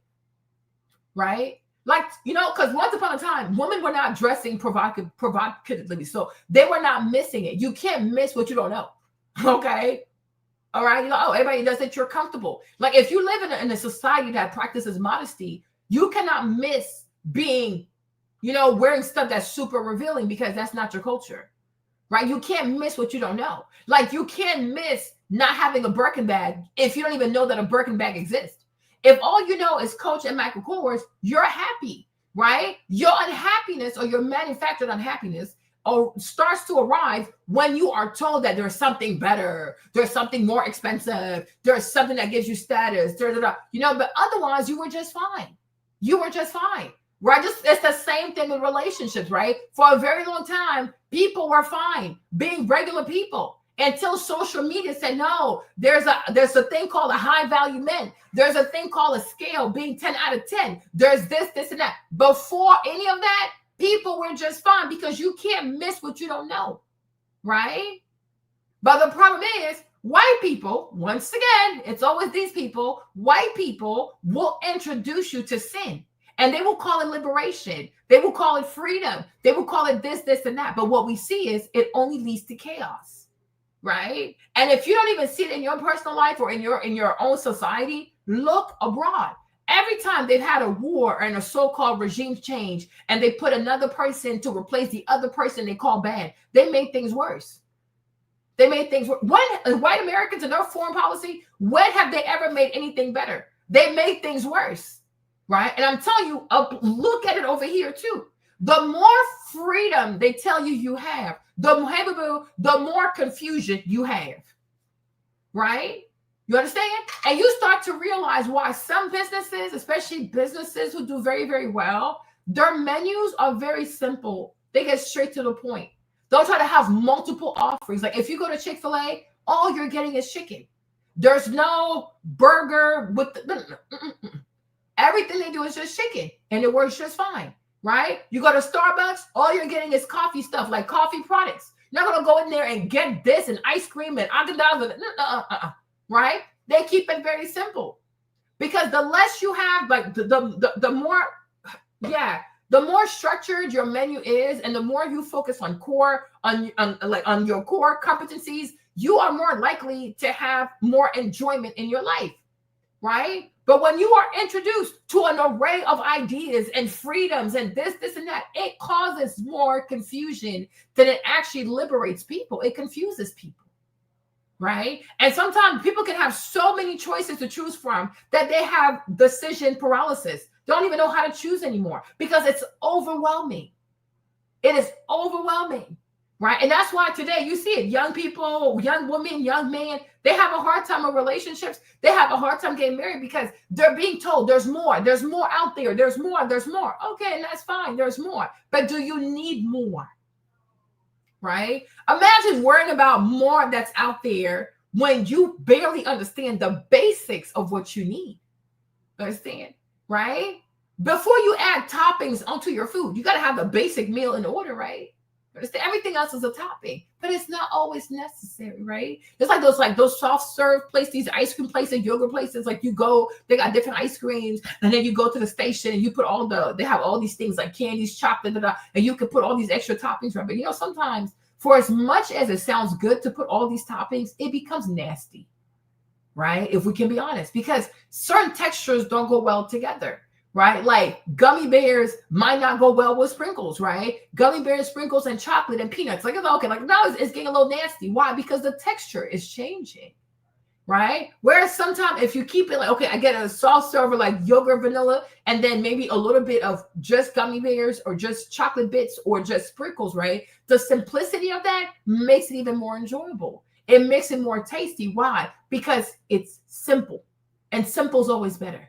They call that classic. Right? There you go. Right? But this is the perversion of whiteness. Is that white people, like I said, I'm gonna repeat myself, right? I'm not gonna say white people are the devil, white people are Satan. I think that's giving them too much credit. I think the devil is the devil. I think the devil is a very sophisticated demonic creature, extremely sophisticated. I just believe that white people, to me, white people represent the basic, like the base of human nature. Like when the Bible says that the heart of men is desperately wicked, I think that's it. White people, to me, at large, are the base of what it truly means to be a human being. A human at its core with no true knowledge of God, and I guess no desire to get to know God. So such a human being is more likely to be susceptible to the teachings and the offerings of the devil. Because he's not trying to be better. He's not trying to get to know God. He wants to live in his flesh, right? And do all kinds of bad things, right? Cool, no problem. But my thing is, because of that, I do feel like on this earth, white people at large, usher in the teachings of the devil. And because they're good at branding and they're really good at marketing, and obviously because they love to lie, they're truly good at storytelling, right? It's very easy for white people to market foolishness unto other people. And because other people for so long, due to slavery, oppression, racism, wars, pillaging, you name it, white people have managed to steal so many natural resources, therefore becoming some of the wealthiest people in the world. People do not question the wealth of whiteness, right? Because most white people have acquired their money through illegal means, okay? Most of them, their money is dirty. But we say, oh, they have money, so therefore they have the keys to success. No, they have the keys to violence. Okay. So when white people do their goofy ass marketing onto us, we don't take a step back and say, but what exactly are you offering me? Because is more truly what I need to strive for, right? Or should I master the basics, right? Like, you know what I'm saying? You can do a whole lot and still honestly do nothing, right? You can do a whole lot and still do nothing, right? You can read a whole lot, I guess, learn a whole lot and still know nothing. Right? You can have a whole lot more and suddenly, in a weird way, become more and more miserable. Right? Isn't it funny? Because you would think, oh, if I have more, I'll be happier. But sometimes people have more, they become more depressed. They have more and they become more suicidal. They have more and they become sadder. They have more and they become lonelier. There you go. Right? Right? And so you got to start thinking, is more always better? And is the knowledge of more even better for me? Do I need to know all these other things that are out there, right? Because you see, when the white power structure that be, when they open the minds of people, right? It's always to expose them to foolishness, sexual immorality, selfishness, greed, this, and that. They never, how often do white people open the minds, like the psyche of people, and expose people to humility, to service, compassion, selflessness, and things of the sorts? They don't. They do not. And as Jesus said, you shall recognize them by their fruit. If you are sent by God, you're going to move a certain way. If you are sent by the devil, you're going to move a certain way. And they move like they are truly sent by the devil. And me, I've made peace with that, right? Because a people who is called by God is going to move in a way that truly shows humility, kindness, compassion, forgiveness. You know what I'm saying? They don't know. No. And also self-accountability, awareness, have self-awareness, hold yourself accountable. How often do you see white people hold themselves accountable? They're always seeking to blame other people. It's never their fault. It's always somebody else's fault, even when they start the bullshit, even when they instigate the fight, even when they are the provocateurs. No. It is never their fault. It's always somebody else's fault. They can act any way they see fit. They can be as emotional as they want to be, as chaotic as they want to be, as terroristic as they want to be. But it's up to you to control yourself when you are on the receiving end of their abuse. These people are crazy. They are truly crazy. They are truly, truly crazy. But you start to ask yourself, is more always better? Is the knowledge of more always better? Right? And today, especially with social media, they have exposed people to so much more that people are afraid to make decisions because they're afraid of missing out. Oh, what if I go with this girl, but there's something better out there for me in 6 months, right? Oh, what if I commit to this young man, but there's something better out there for me in a year, right? Because that's what they do. And because of that, people feel like human beings are replaceable. Human beings are transactional. You know what? I'm going to stick with you for 6 months. And if I find something better, I'm just going to leave you. Because the sanctity of a human being means nothing to you, right? Because that's how white people do it. White people don't care about the sanctity of human beings, but they do care about the sanctity of the dollar. They do care about their money. They do care about taxes. But the human being, he doesn't matter. She doesn't matter. How you make that person feel, worthy or worthless, they do not care. Because how much money do I get? If I make you feel bad, how much money do I make? If I make you feel good, how much money do I make? That's how they think. So if the delta is greater, if I make you feel good, I'm going to start lying to you. If the delta is greater, if I make you feel bad, well, I'm going to start oppressing you. That's how they think. Because it comes down to, what do I stand to gain? Not, oh, what do we stand to gain together? How can we win together? Or even if the goal is for me to enter your life and leave you better than when I first met you. No, they can't have that, because everything has to go back to them. And it has to go back in bigger proportions than what they ever invested in you. So if I met you at 1x, by the time I'm done with you, I should get like 10x out of you. This is how they transact with other human beings, right? This is how they transact with other human beings. And so here we are today. And you see birth rate declining, weddings is declining, engagements is declining, right? Because young people are being exposed to so much so soon without even them understanding the basics of human relationships, right? Without even them understanding the basics of what does it take to have a successful relationship between two people? Friendship, romantic, I don't know, I don't care, right? What does it take to have a successful relationship? They haven't even mastered the basics. And you can tell they haven't mastered the basics, right? And they're being accosted with all these ideas. Oh, you can do more, you can have more. There's something better out there. Do not settle, do not do this. But you can't keep going like this forever, because then you'll have nothing, right? There comes a time in life, it is better to hold on to something than to hold on to nothing, right? Because you're not going to be safer. A person without no anchor is never going to be safer, because you don't know when inclement weather is coming your way. If you're holding on to nothing, you'll be blown away. Like, seriously, you're going to be blown away. And this is what they do. So going back to my whole conversation about Islam is that to make people feel like, oh, if you accept Islam, you'll be oppressed. The man will beat you. Or like, oh, the other one is like, first is the Jesus, right? They don't claim Jesus as a Messiah. Number 2, women's rights. Number 3, polygamy. You know, oh, the Quran says that a man can have multiple wives. Okay. Here we have a president who has 3 wives. Technically, Trump has been married 3 times. And you don't see all these white woman purists clutched their pearls. Like, oh my gosh, like to have a president that's been married 3 times, cheated multiple times, you know, say he gonna grab the females by the PUSSY. Oh my gosh, this is gonna set women back. No, right? No. But polygamy in Islam, because the whites do that a lot, because the whites love to lie. But in Islam, in the Quran, okay, in the Quran, when it comes to polygamy is not saying you can just wake up in the morning and just start having a whole bunch of wives. That's not how it goes.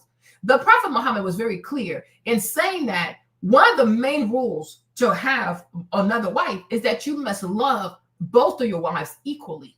So if people actually had an honest intellect, and people were actually moving in good faith, for me, Marley, when I read this, when I understood that, I'm like, I don't think he's encouraging polygamy, because an honest person would understand that it is not possible to love 2 people the same.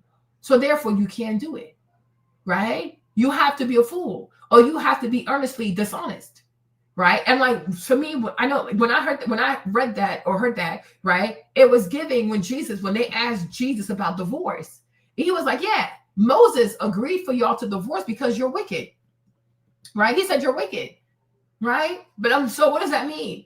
You want divorce because you're wicked people. Otherwise, you can forgive. You just don't want to forgive, right? And it's the same thing with Prophet Muhammad. He's saying you can have 2 wives only if you can love both of these women the same. But we know it's not possible, because even if they were twins, even if they were Siamese twins, they're not the same person, right? You will love more than you love the other, even if it's like by a very, very tiny delta, right? So it's like he's saying don't do it. And if I'm not mistaken too, in the Quran, for you to also have another wife, your first wife also has to agree. But you see, they wasn't, because it's white people, man. No, it's lying. They conveniently removed that part because they have decided to paint Islam as a religion that oppresses women, as if Christianity over here does not oppress women, right? Even this whole liberation stuff, it's oppressive. It is oppressive. Which is why the vast majority of white women now are sex workers, right? How, like, it's so crazy to me how people think they're liberated, but you go back to doing the stuff that Rahab was doing in the Bible. Rahab was a sex worker, okay? Like over 2,000-3,000 years ago, some woman had to sell box to survive. You are a white woman in 2025, like you're part of the dominant group, and you're selling your vajayjay. Like, how have you evolved as a species? Right? How? Because if you are really empowered, you would use your mind, but you don't. You want to use what's between your legs. That is crazy to me. Something that was given to you by biology. You didn't ask for that. Instead of actually creating something out of your own mind and being known for your mind. That is a form of oppression. Women have to sell their bodies to pay their bills. Women have to sell their bodies to take care of themselves. How is that being free? How? I'm like, please, somebody tell me that. You put Trump and JJ on OnlyFans for a bunch of random weirdos to have access to that. If they're taking pictures, they're taking videos, you can't even control that. They will forever have access to your naked body. I'm like, how is that not oppression? Right? But because once again, white people are good agents of deceit. They will deceive you into believing that, oh, you have control. You do not have control, you dumb bitch. When you get an OnlyFans, you sign their contract. Like, they have like hundreds of pages of contract that you have to say, oh, no, you didn't read the contract. You didn't read the contract, right? You didn't read the contract. You just signed it because they told you it's an easy way to make money by selling your body. You did not read the terms of the terms and condition when you decided to go put your body on OnlyFans. You didn't read that shit, right? Now, when it comes to people who are viewing your content, how do you know that these people are not watching this with their phones, taking pictures, and doing all kinds of stuff with your stuff? And so if any time from now you decide to stop doing that, you really can't, because people will have access to your stuff. Okay? But if somebody is evil, why would they follow rules? I'm so lost. Like, if somebody is evil, why would they follow rules? Evil people don't follow rules. Right? That's the whole point of being evil, is that you live in rebellion. You live to be defiant. Okay? But I'm like, to me, it's just so crazy. It is really, really crazy. Right? They told women, oh, if you go into the workforce, if you go get educated, you're going to be free. Now we're looking, the vast majority of women who went and got educated are dying in debt. They are slaves to their debt. They have so much student loan debt. How is this freeing? How is this freeing? Right? They told the people, oh, hate marriage, hate the man, hate the patriarchy, do it by yourself, do it by yourself. Cool, no problem. But we know that single people in this country pay the most amount of taxes, right? They pay the most amount of taxes. They have to pay everything by themselves. You pay for everything by yourself, nonstop, every day, all day, every month, every year. You are the sole provider. You can't even afford to take a day off from your work, because if you don't, that's a bill that's not going to get paid. How is that real freedom? You know what I'm saying? Because you see, when you broker deals with the devil and you broker deals with white people, in the very moment when they're offering you these things, they sound good because you haven't read the contract, right? Because white people are good salespeople. I will give them that. They are really, really good salespeople, right? They sell you on the upside of their rebellion because they want you to be rebellious. They want you to live against God's will and against God's rule and law for your life. They want you to be rebellious. So what they do is they sell you on the upside of whatever this is. You're like, oh, yeah. And then you sign your name on it. Oh, yeah, I'll do that. Right? But you never say, okay, these are the good, like, if everything works out, this is how it should be. But please tell me what happens when this doesn't work out. There you go. Right?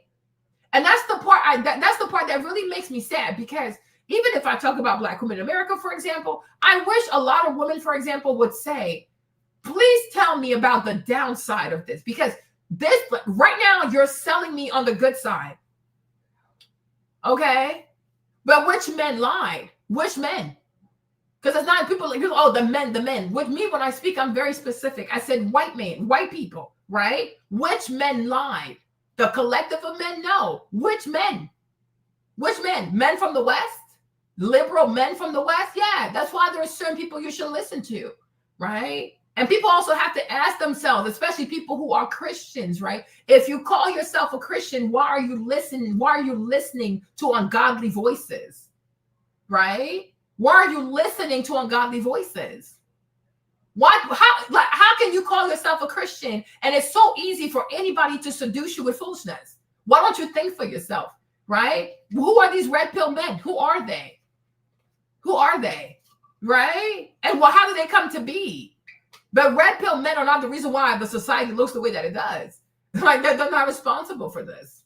Now, they might be a consequence of whatever this is, but they're not the ones who built this, right? Now, if red pill men are white men, and I guess, I don't know, right? But it's like, who built all this, right? Who told people this, go chase money, put family on the back burner, put modesty on the back burner, do whatever you want, It's your body. You're liberated through sexual emancipation, right? Who is it? It's white people, right? And that's why any people who starts rubbing shoulders with white people, they start having issues with their own society, their culture, their fertility rate, their marital rates. Everything starts to dwindle, right? Because there are certain things that Western whites will promote to other people that are truly unhealthy. In the moment, they sound good. But long term, they are truly detrimental, not just to the individual, but to the entire society at large. Humanity has to go through what? I'm confused. Humanity has to go through what? We don't have to go through anything. We have the right to say no. We have the right to say no. There are certain societies who do not abide to Western ideologies. They're doing just fine, right? They are doing just fine. They're not confused. They don't have confusion. They're not highly promiscuous. They're not using abortion like birth control. They're not getting locked up every day of the week. They're out here doing crimes. There are people out there who live with integrity. There are societies who are peaceful, where you can leave your stuff. Nobody's going to come rob you, right? There are societies where women do not get assaulted, right? What is you like? You're confusing me. What are you talking about? I'm so lost. Like, I'm so confused, right? What are we talking about? What are you talking about? Because you really have me confused, Riva. Like, what are we talking about? Well, okay, so what's the reason why feminism grew? Explain that to us. It's not that bad. What's the reason why feminism grew? First of all, tell us what exactly, number one, Ruva, tell us what exactly is feminism? Oppressed by who? They were being oppressed by who? Who was oppressing women?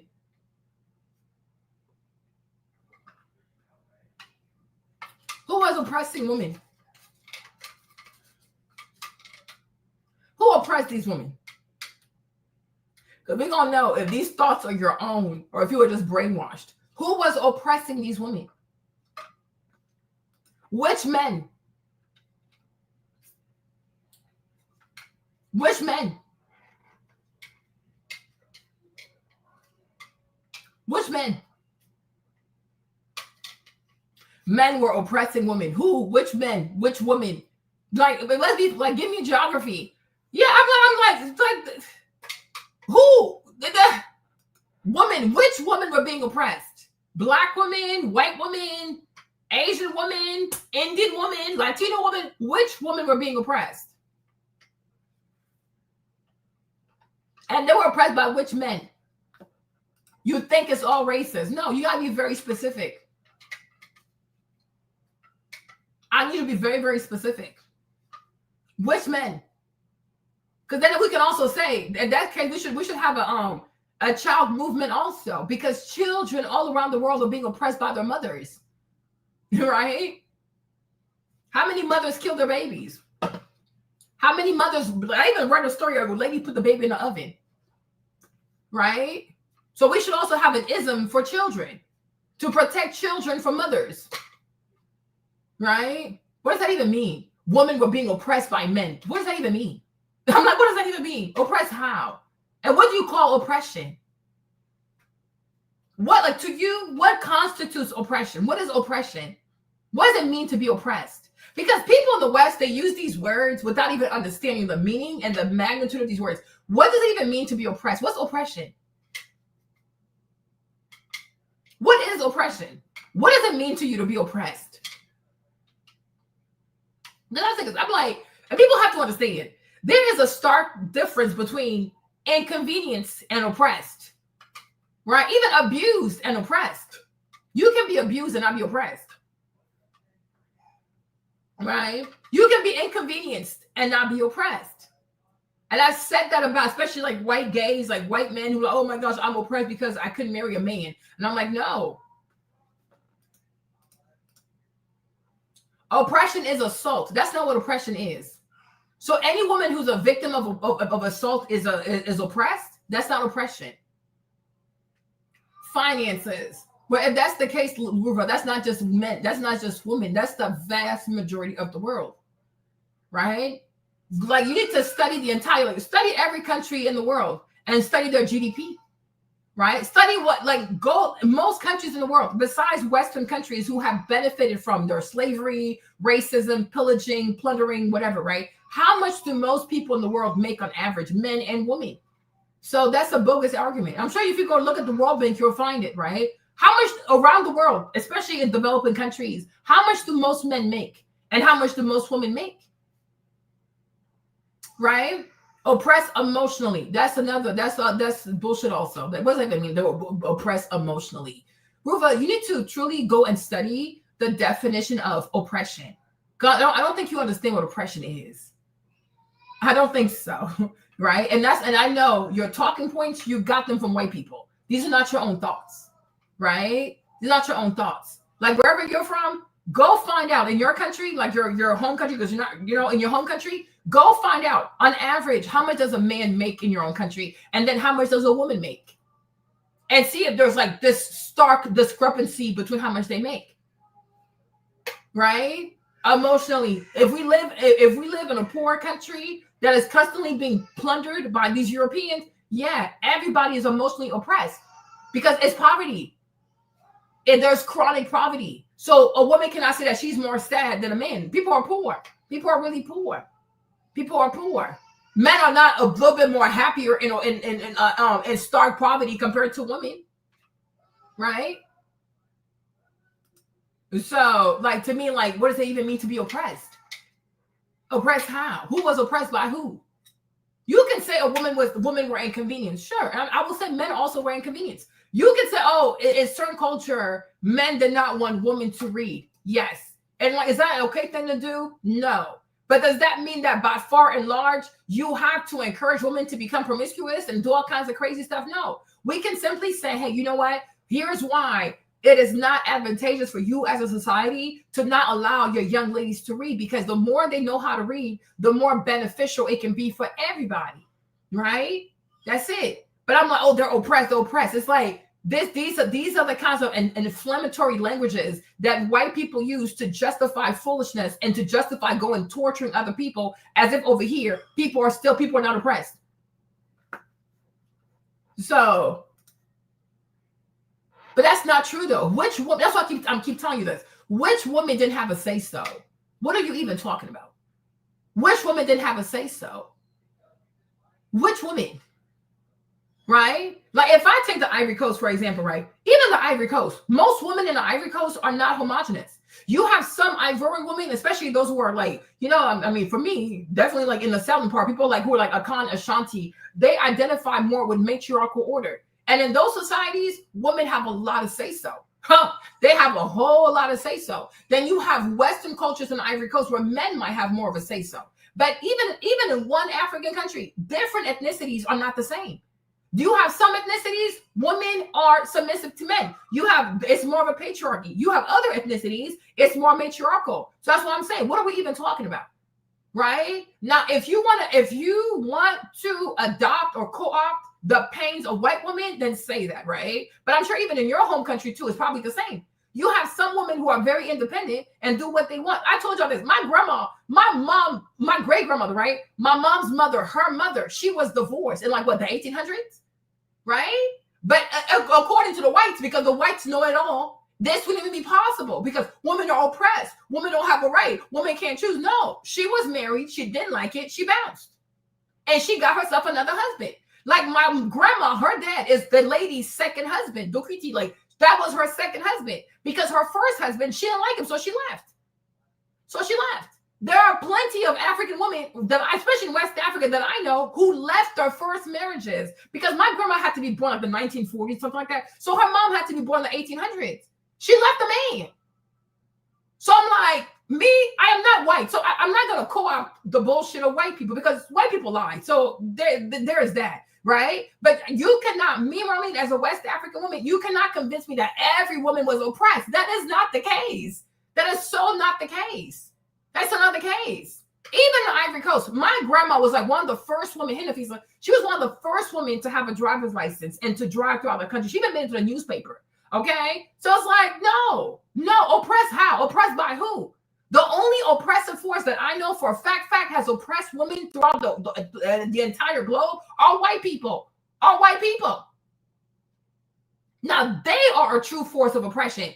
Because it's not a day, it's not 2 years, it's not 10 years, it's not 20 years. We're talking 400 years, 500 years. White people are still oppressing everybody else and stealing their stuff, stealing their resources, lying on their names, using their media to malign people and to do all kinds of weird propaganda against people. Now that's oppression. You can never get out of this shit. Okay? But they want to sit here and bamboozle people and say, oh no, your man is oppressing. No, if you were not oppressing my man, he would oppress me.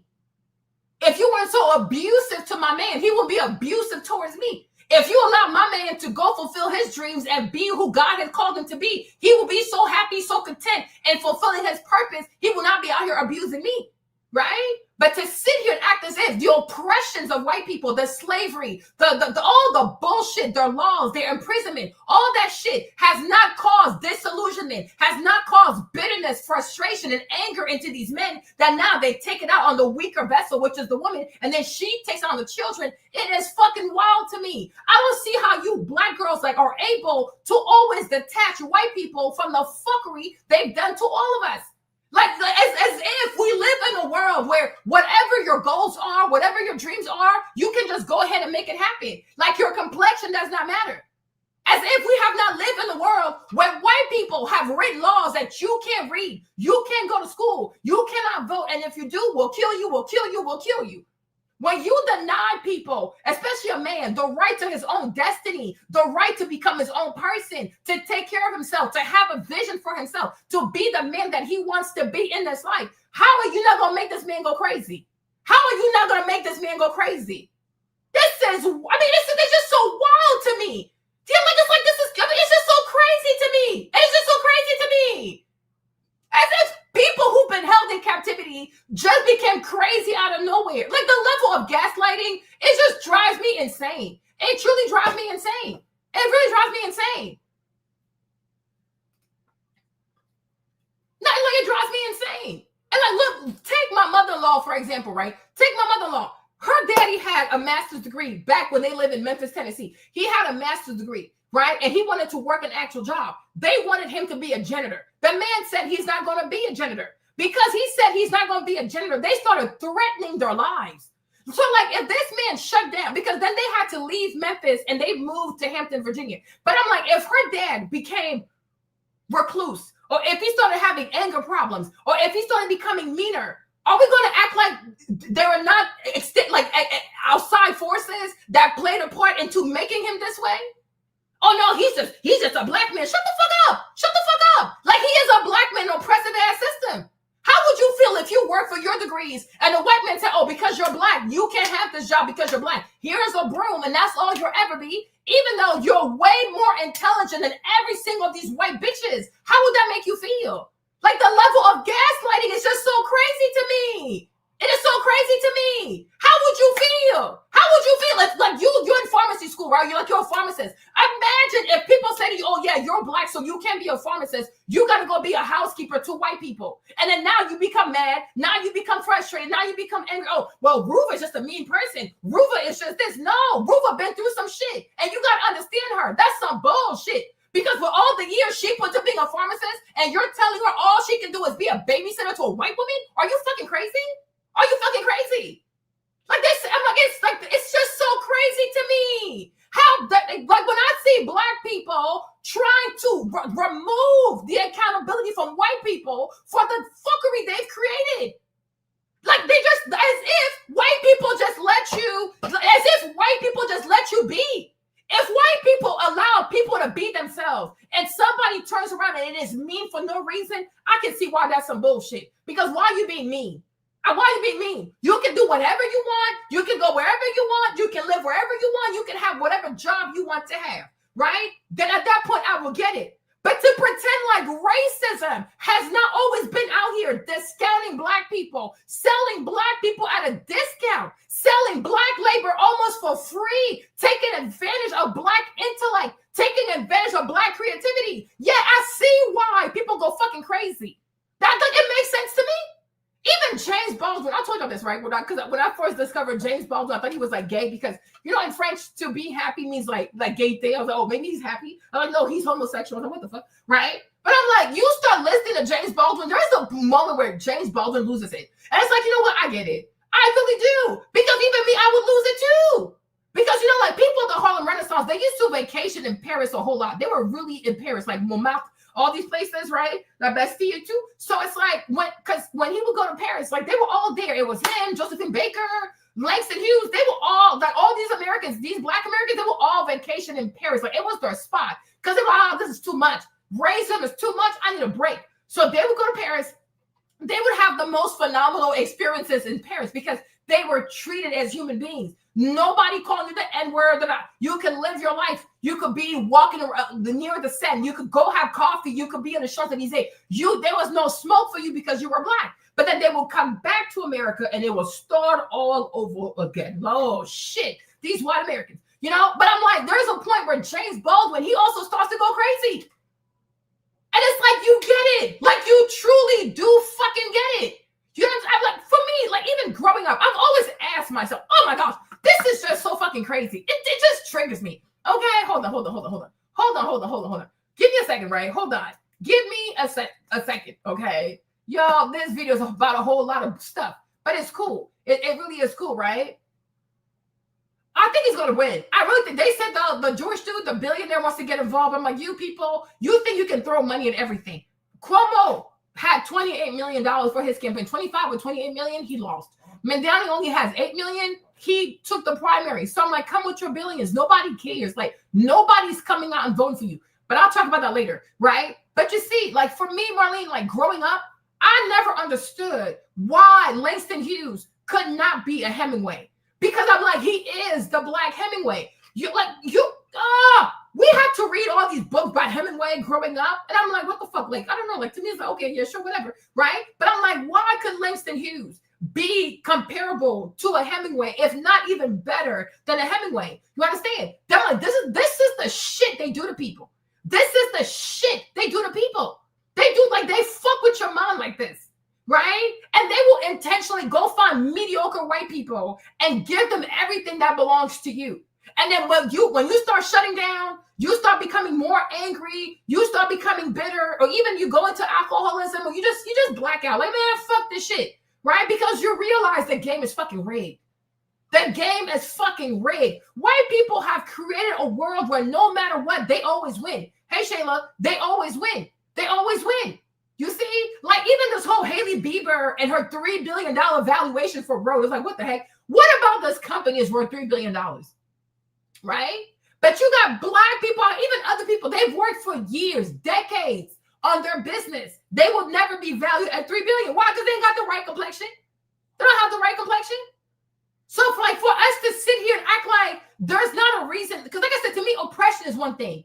Oppression is abuse. I can get down with that. What's it called? Inconvenience. I can get down with that. But to me, it's like not saying it's okay, but I understand the root of it. Because as long as white people continue to have their foot on Black people's necks, especially Black man's neck, and you don't allow them.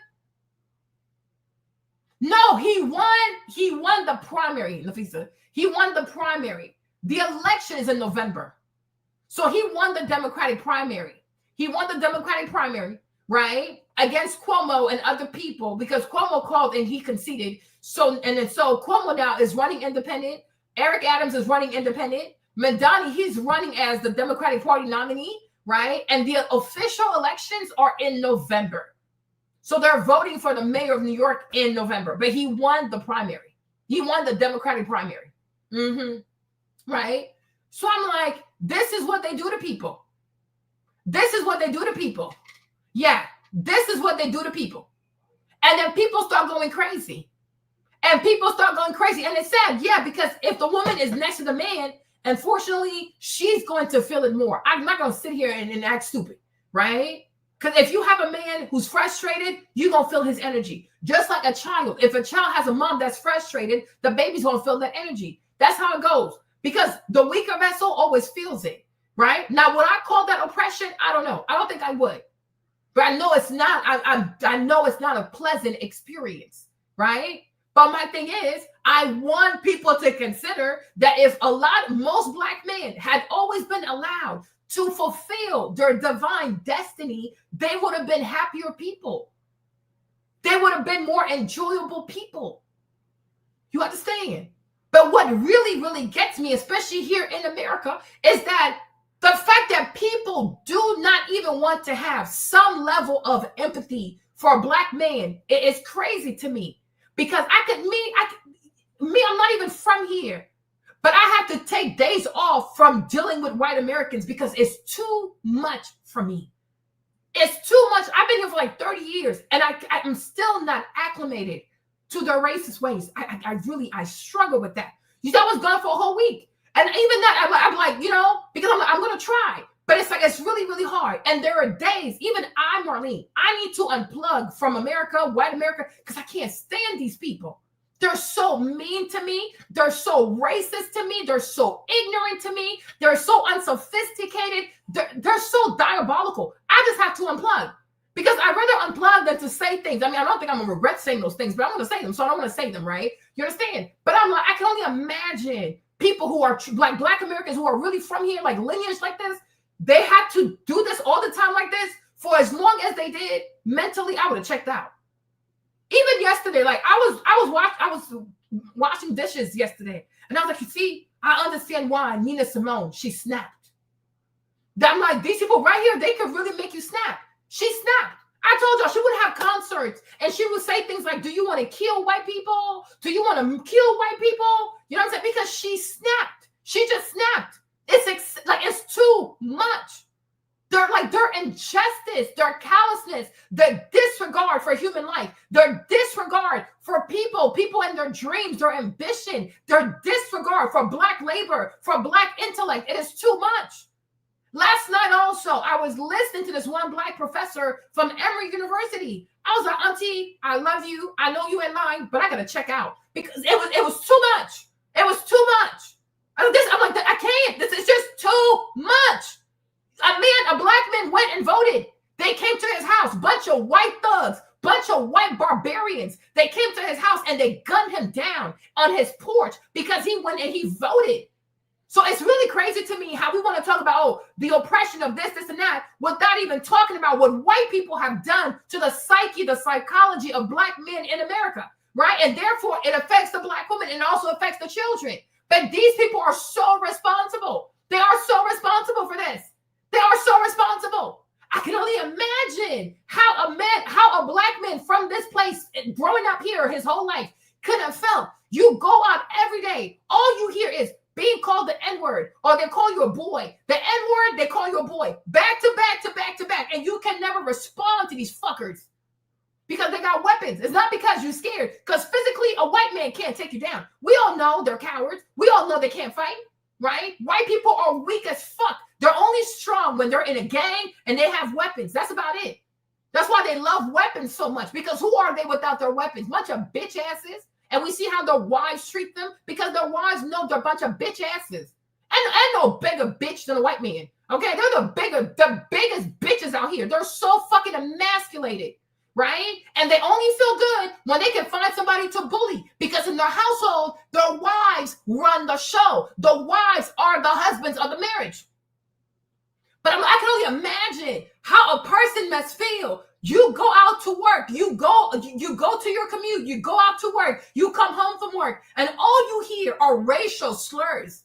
All you hear are racial slurs. You even have children that can walk up to you and talk to you crazy, and you can even defend yourself. Because you know it's a violent ass people. It's a barbaric ass people. It's an unsophisticated people. These people are ratchet as fuck. They're ratchet as fuck. Bunch of trailer rats. I told this white woman, I said, you ain't nothing but a trailer rat. You are a fucking rat, bitch. You fucking rodent. Don't play with me, okay? Yo, baby. I told you I had to check out. Because it was getting dark. It was getting so dark, right? We will never know what these people had to go through. We will never know what these men had to go through. I'm not saying it's okay, but it's understandable. Especially when therapists and shit like that are not available to you. You know what I'm saying? So sometimes people don't deal with their emotions the best way they should. I agree with that. But let's not act like there's not a powerful force of the demons, of the Nephilims out here that is sucking the life out of these people, causing them to come home and be so unhappy. Right? They do evil shit to people. They do evil shit to people. So I think what we should do, black woman to black man, husband, right now your energy is off. But maybe you've had a bad day. And if you had a bad day, I'm sorry. You understand? Instead of always attacking each other, we got to start having empathy for each other. I can only imagine. Because you're a man, they're going to treat you worse. You know, they treat black women bad. But with the black man, it's going to be worse because he's a man. He's bigger. So they have to be even more demonic towards him. Right? So I'm saying, like, even if the husband is off, you just got to say, husband, you're being mean right now. Right? So maybe you had a bad day. And if you did, I'm sorry. But don't ever lose yourself. You know what I'm saying? Because white people want you to be a hateful person. And they do everything in their power to make you become hateful. Even I had to take a week to mentally unwind from these people because I was cussing them out. I was like, oh, Lord, I bet I get in trouble with YouTube. But I didn't even care, though, because they get on my nerves. They get on my nerves. These are not good people. They are truly not good people. So it could be that white women were being oppressed by the white man. I don't know. Nor do I fucking care. But I'm like, stop saying, oh, the women were oppressed. No, that man was, anybody who is non-white was being oppressed. Anybody who is non-white was being oppressed. We saw, like, one time I showed you a little clip about the banker store. I think it's a real story, right? But you see that black man, for him to buy his real estate, they had to hide. They had to go hire a white man to be an actor. What kind of bullshit is this? Simple ass transactions like that. Why are they making your life so difficult? But if tomorrow that man becomes bitter, oh, he's just mean. Oh, shut up. As if people just become who they are out of nowhere. Things have happened to people. How did this man get to be this way?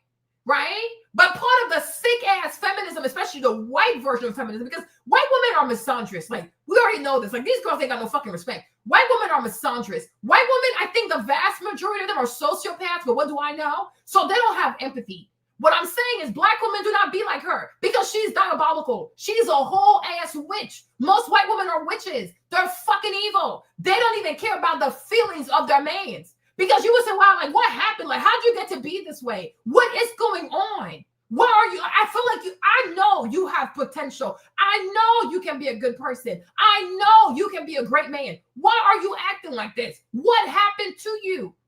That's why I said, if white women were better, or if white women actually cared to be better, white men would be better people. But because white women ain't shit, so most white men ain't shit also. Because they don't inspire goodness out of their men. They don't inspire goodness out of their man. How often you gonna see a white man about to lose his shit and crash out and see a white girl be like, you know what, calm down, boo-boo, it ain't that serious. You know, let's look at it this and that. No, they all bring the worst out of each other. Even the stories I'm gonna play, you're gonna see it's the white woman who's egging on her man to go and abuse Toni. I'm like, yeah, because that's how it goes. Because most white men are emasculated. And they only feel good at the behest of their woman when they go and terrorize other people to make her feel good. Because most white women ain't shit.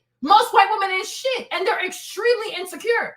So many white women are insecure about how they look, how much they weigh, their bodies. As soon as she sees a pretty woman from a different culture, a different complexion, she is so afraid that her goofy ass white boy is going to be attracted to that woman that she has to start acting like the demon that she could potentially be. Like, no, you are crazy as fuck. You are crazy as fuck. You are truly crazy as fuck. But I'm not oppressed. They are the ones that are still oppressing the world to this day. They are the ones who have all the resources, and they make it so hard. And that's why millions of people around the world are willing to risk their lives for illegal immigration, because white people have made it so that they have all the world's resources. They control everything.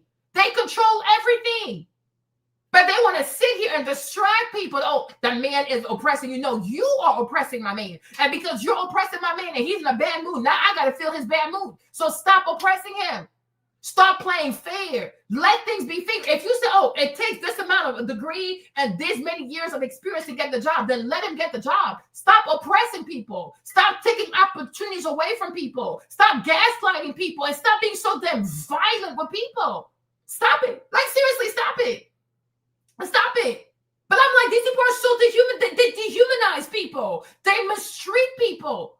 I'm like, have y'all ever even sat down and studied these people and their history and what they have done to other people? Like, seriously? Is there a people they have not bullied? Is there Is there a people they have not mutilated? Is there a people and their children that they have not murdered? Right? Even in Gaza, if tomorrow most men in Gaza start acting crazy and they become mean to their wives, we'll be like, oh yeah, because Gaza men ain't shit. No, they have PTSD too. They're going through some shit. They're going through horrors. So I would not be surprised if you start to see more men from Gaza becoming more mean towards the women. I would be surprised. I would be surprised. Because look at what you do to people. Look at what you're doing to people. Look at what you're doing to people. You bomb their houses. You bomb their schools. You bomb their hospitals. You intentionally starve these people. They don't have access to food, water, electricity. But then if tomorrow the men in Gaza start becoming crazy, watch the whites. Oh, we don't know what's going on. We don't know why they're acting like this. We don't know. They never know. They never know why people do the things that they do when the whole time they are the instigators of foolishness. They are the instigators of foolishness. They are the arbiters of world destruction. That's all they do. So I'm like, no, and no, and no. I will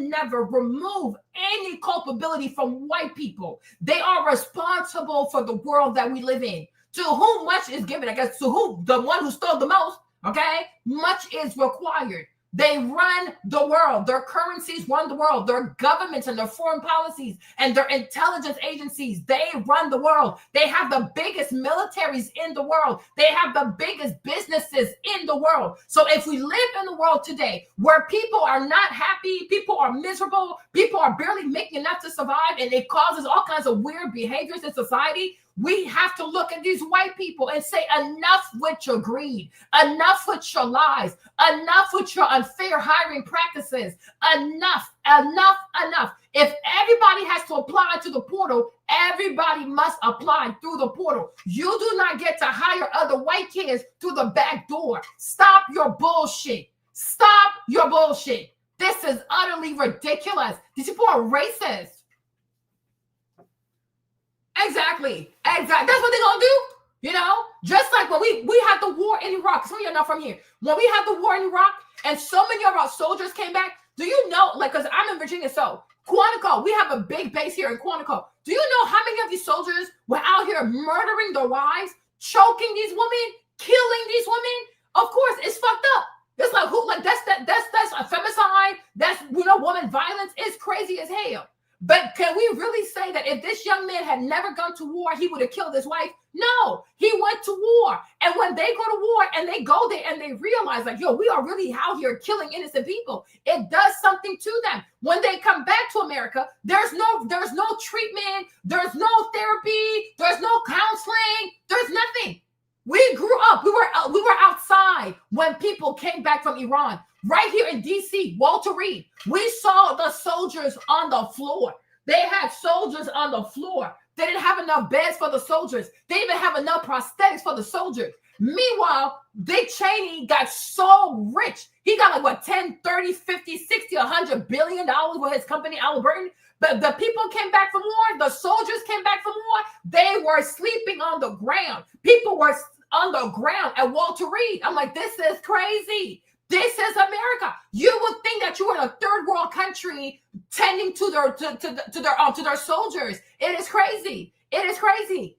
There's no support for these people. There's no medication. There's no help. There's nothing for these people. But you send them overseas to go murder innocent people, and then you bring them back and you throw them back into society like nothing happened. Into civilian society like nothing happened. So in Quantico, they had a spike in the number of soldiers who started to kill their wives. They would shoot these ladies. They would choke these women, all kinds of stuff. And I'm like, yeah, he's doing it. It's wrong for him to do it. But I'm not going to take away from the Pentagon and the White House and the CIA and the FBI and all these evil white men who played a part in this young man going overseas to kill people he had no business killing. And like coming back to America with no type of help.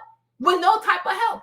There's no help. Even these wives also, they're not giving any kind of help, any kind of therapy or assistance to know how to, live again with a soldier who was deployed and most likely killed a lot of innocent people. There's no infrastructure for that. There's no money for that. There's no help for that. So we can't just look at the male soldier. Oh, look at him. He's a man. He's the bad patriarchy. I'd rather take the bear. No, because had he stayed in America, he probably would have had his right mind.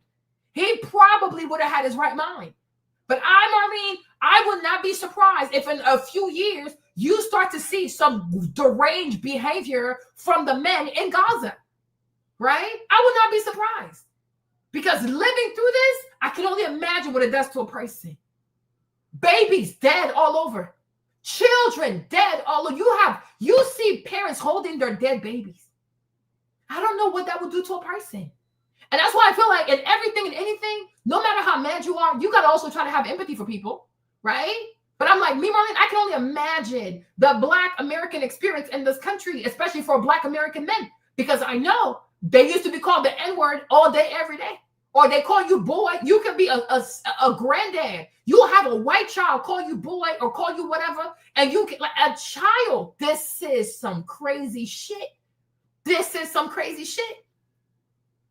How many Black Americans served in World War I, World War II, only to come back to America to be called the N-word?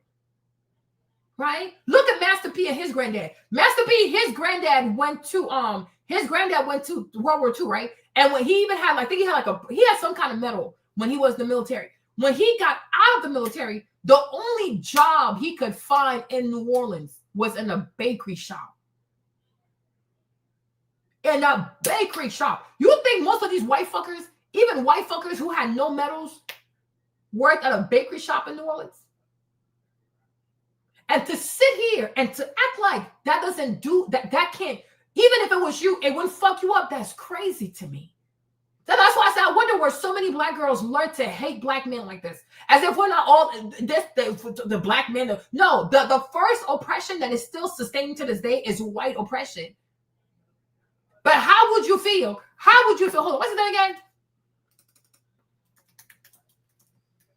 Because Romeo looks just like him.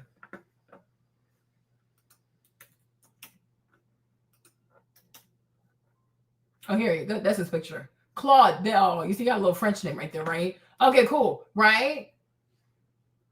But it's like, how would you feel? You go serve a racist ass country. You risk your life from some Ashkenazi Jews who are never going to thank you, actually. Did you ever see these people say thank you to Black Americans? We're like fighting a war for them? Of course not. Okay? You get medals in the army. You get out the army. You come back to New Orleans. All you can do, the only job you can find is that of a baker. He worked in a bakery. Is it because he couldn't work anywhere else? Is it because he couldn't have any other job? Is it because he couldn't be in an office and actually like be in charge or be a manager? Of course not. Of course not. How did he get medals in the army? So he can take care of a team. He can be a manager. He can be a leader, right? But no, because white people are racist. White people are racist. They would rather hire a mediocre ass white boy than to hire a competent war decorated soldier who happens to be Black. So he had to go work at a bakery shop, right? But if that also did something to him and he started becoming like weird, oh my gosh, he's an oppressor with what? Aware. He's a human being. He's a human being realizing that these white people ain't shit. They ain't shit. And they might never be shit, right? Just like my mother-in-law, her dad also. Oh, you have a master's degree, but you got to be a janitor. They want to see you with a broom. They want you to sweep the floors. How would that make you feel? Right? Julian Piercy, they told him he could do his PhD at Harvard because he was Black. Like that white people do shit to people and they're like, oh, I don't know why you're acting this way. I don't know why you act like this. I don't know why. Fuck you and your mother. Fuck your people. Like, fuck all of y'all. Fuck you. Fuck all you people. You ain't shit. They truly ain't shit. They cause chaos, dysfunction. They are so unjust. They are so unfair. They are so racist. They're so disgusting. And then when people start acting out because they've had enough, and yes, they might be acting out in ways that are unhealthy. It's probably true, right? Oh, I don't know why you act like this. Oh, I don't know why you're doing this. I don't know. Like, seriously? Even here, they love to talk about like the YN culture and things like that. But I'm like, even ratchet Black culture. You listen to these white people, you would think they had nothing to do with this. Like, oh, from the inception of America, Black people always had access to books, Marlene. They just chose not to read, right? Oh, Black people always had access to the best schools. They just chose not to go to school. They act as if they are not responsible for this faction of Black Americans who act a fool. You have banned education down until like the ninth, like what I think, what's the like Ruby Bridges, right? Ruby Bridges, she integrates her school in Louisiana in 1975. My older sister was born in 1973 in the Ivory Coast, which means even when my sister was born in the Ivory Coast, Black Americans could not integrate schools with white people, right?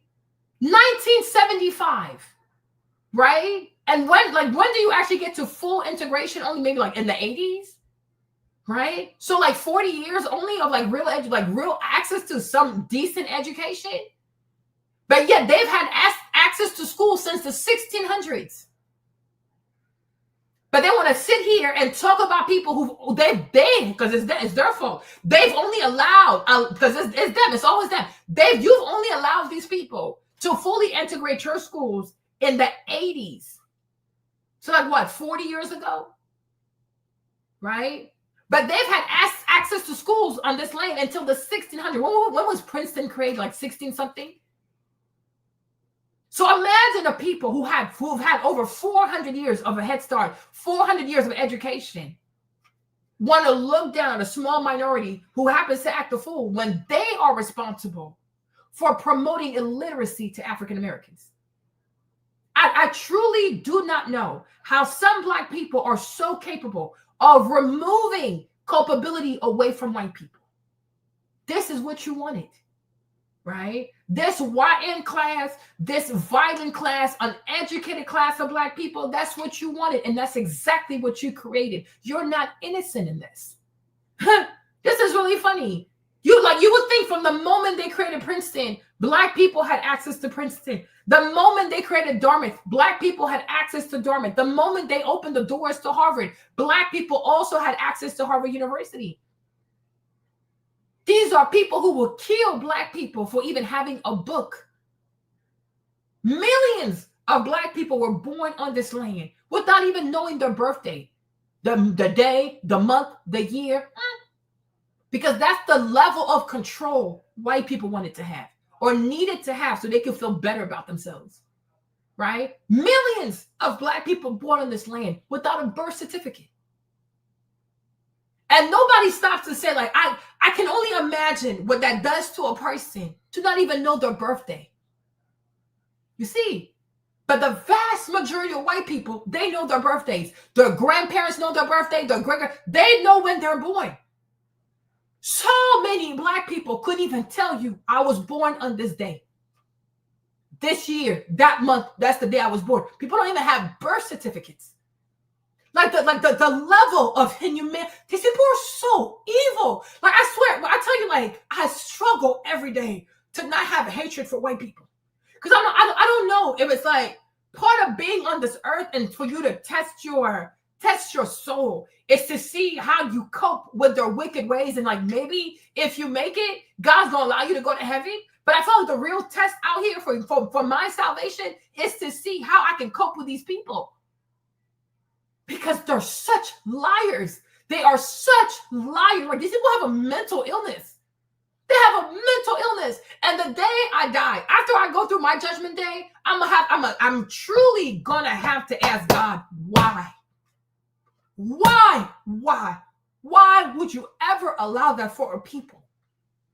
Because nobody should be forced to coexist with white people. They are truly mean. And they're not capable of changing. Like, I'm like, you cannot redeem these people. Like, it's not possible. It is not possible. It truly, truly is not possible.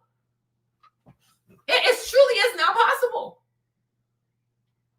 Like, this is crazy. I mean, this is just, it is mental. It's so mental. It is so mental. Oh, did the Black people commit the homicide? Duh, I wonder why. What, you sit here, you know what, if you're not from here, you might say to yourself, stuff like, oh, I don't understand street violence. I don't understand gang violence. It's a lot, right? Killing somebody over street colors, killing somebody over foolishness, right? It is a lot. But then you look at white people and how they behave, it starts to make sense. Oh, we don't like General Soleimani. We have to kill him. Oh, we don't like this dude. We got to kill him. We like white people just kill people, right? Like you, this man is Muslim. Oh, just kill him. Like even look at Ted Cruz. When Ted Cruz has an interview with Tucker Carlson, he said, "Okay, how many people live in Iran?" He said, "I don't know." He said, "You don't know how many people live in Iran, but you are advocating for bombing that place, white people." You know, and for as much as like Tucker Carlson, he could be a racist, he's white, so you know what I'm saying. But I was still proud of him for calling out the bullshit, because he did say he supported the war in Iraq because he truly believed in that. But then he realized he was dead ass wrong. Now, the thing about it too, he never even said he felt bad for the Iraqis. It was all about himself because he's white, so everything was self-centered. Oh, I wanted to make sure I was a good person. You know, white people and their egos, right? But I'm like, okay, sure, whatever. But it was nice to still see a white person call out another white person, right? But he's like, he doesn't know how many people in Iran. He said, you don't know how, like you are advocating for bombs and this and that, and you don't even want to know how this is going to affect the people, how many people live there. Y'all come to find out, it's 91 million people. There are 91 million people who live in Iran.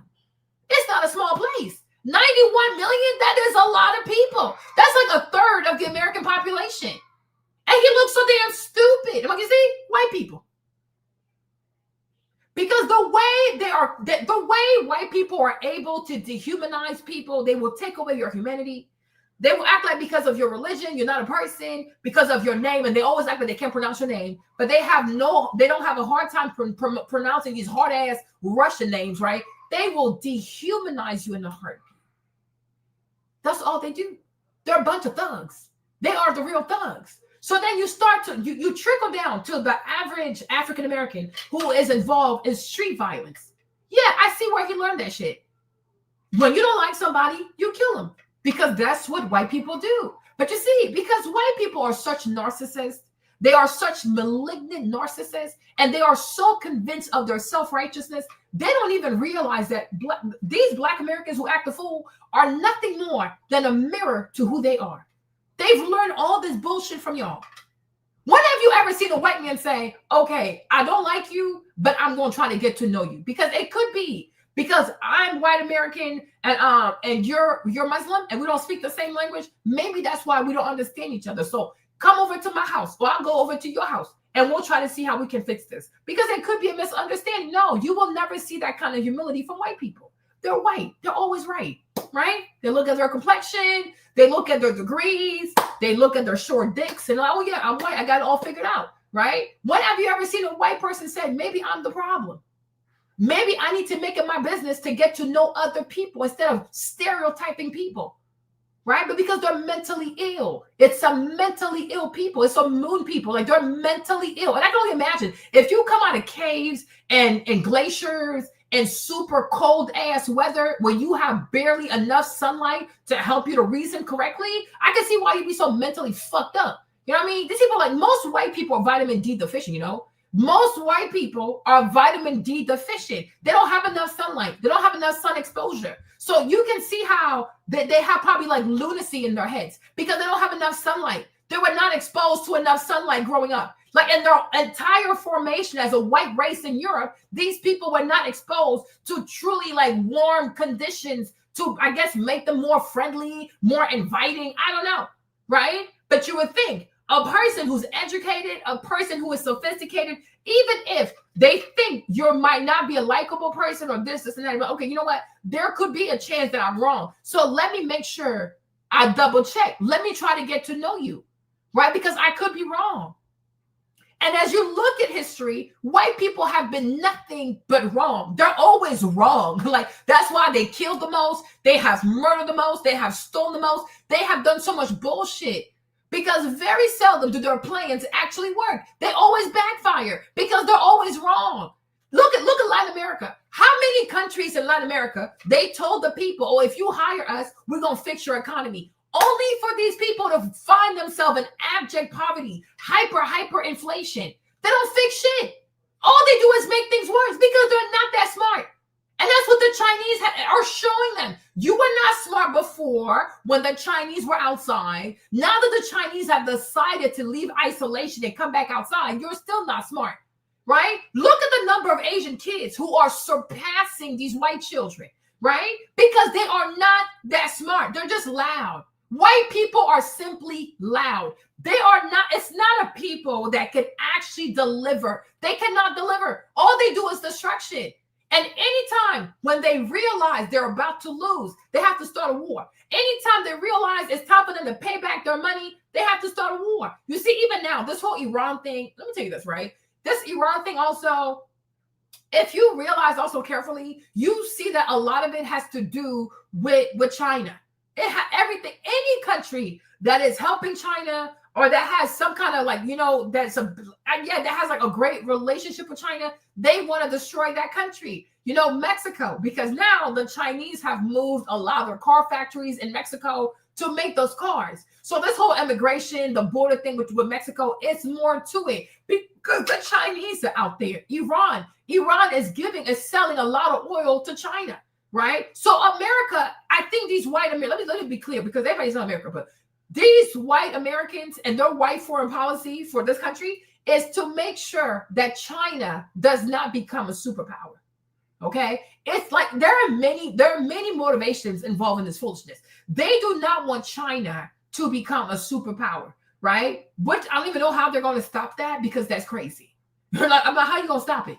Okay? But they are so arrogant because they think because they bullied so many people. They destabilized Africa. They have destabilized Latin America. They have destabilized some parts of Europe. Like look at Western Europe today. These people they're going broke.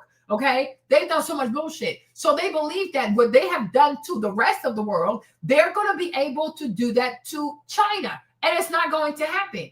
Right. So there are certain things happening in Iran right now that are very beneficial for China because the Chinese get a lot of their oil from China. From Iran, right? And then they get also good, the past 25 years, these white Americans, because they're very mediocre, Bush, Trump, it's a lot of Bill Clinton, it's a lot of mediocre white boys out here, right? These mediocre white boys and the mediocre whites who handle these white presidents, right, have decided that they were going to commit to just murdering Muslims.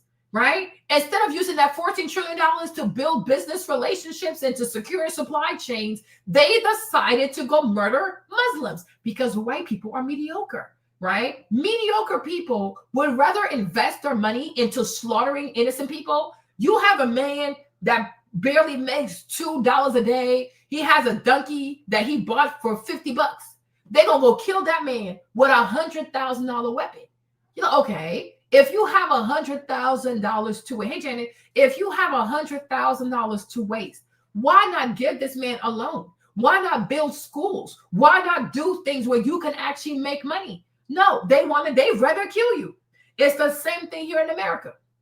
When you look at how much money it takes to house a prisoner, right? It's about like $30,000 a year to house a prisoner, which lets you know that white Americans have the money to give free education to people. They definitely have the money to give free education to Black Americans. But no, they would rather pay for your stay in prison than to pay for your stay at Harvard or pay for you to go to Georgia Tech. Or they have the money, y'all, but they use their money for evil because it's a wicked people, right? It's a wicked people.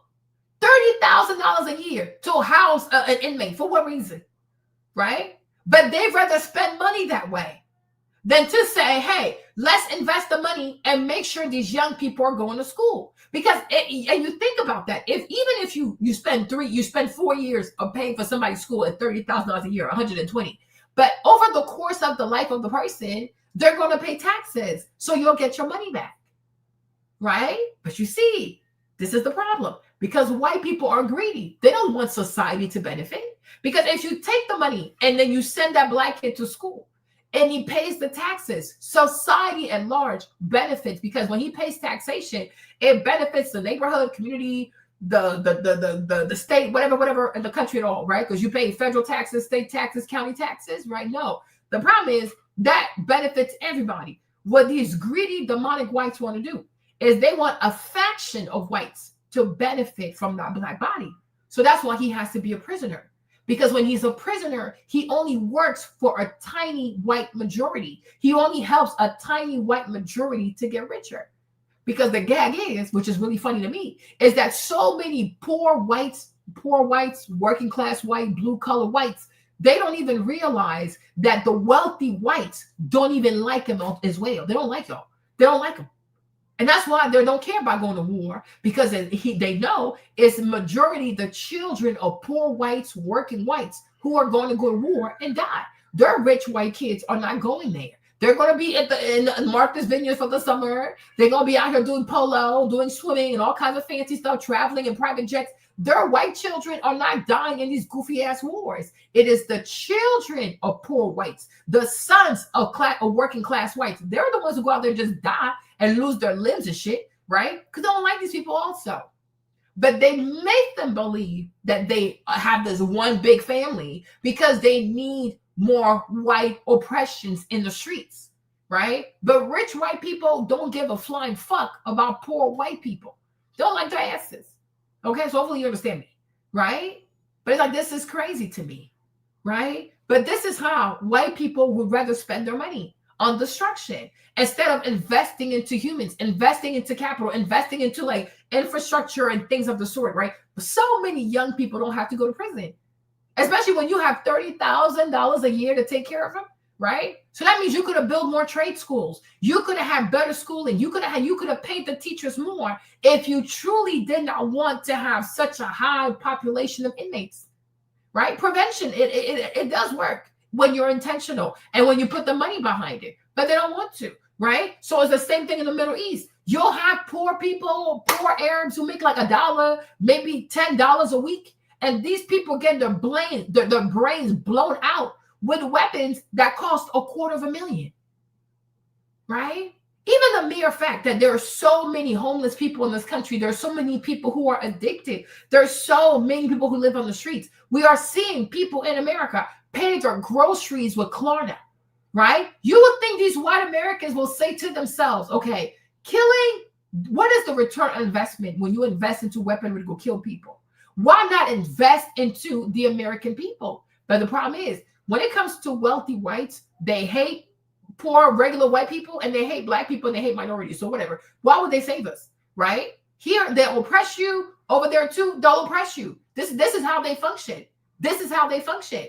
And I just felt like when people, and maybe that's why also Mandani was doing so well in New York City, because I felt like, I told you this. I said that this new generation, they're not going to be down for capitalism. They're not going to be down for capitalism. They're not going to be down for climbing the corporate ladder. They're not going to be down for this crazy concentration of wealth for the top 1% who's usually white, and many times they're Ashkenazis, they're Jews, right? They're not going to do this. They're not going to do it. So I see why socialism is more palatable, is more seductive to these young people. I get it. Because where are, like, these promises of capitalism for these young people, where they at? Where are they? Where are they? Where are they? All they see are people being downtrodden, people being abused, people not being able to live, people having to pay for groceries on Klarna. Now, this is crazy. This is really, really crazy, because the level of greed of white America is so diabolical. White Americans are too greedy. They're just too freaking greedy. It is excessive. And people are realizing this American dream is a farce. It is a lie. They ain't got nothing for you but slavery. They want you to work until you're 60, 70 before you can actually enjoy the money. No. And meanwhile, everybody get rich off of you. Meanwhile, you're sitting here, they send money to Ukraine. They send money to Israel. And the people are sitting here suffering. So I'm like, no.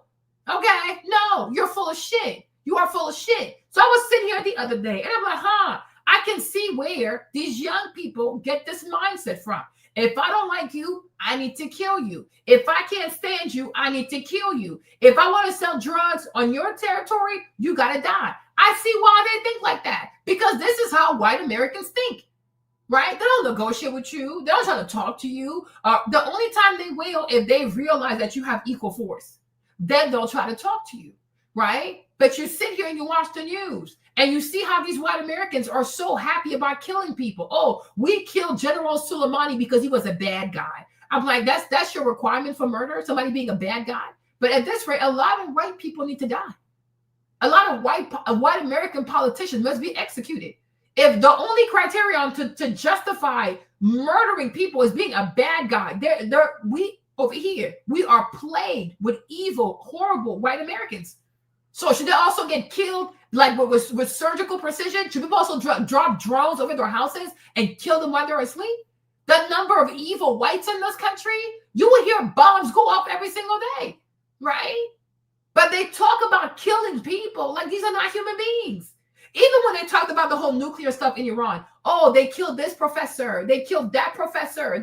I'm like, but when it's Hitler, oh my gosh, Hitler was burning books. Hitler was burning books. Hitler, shut up. You are the same. You are the same. You're all cousins, right? But it's okay for them to murder professors.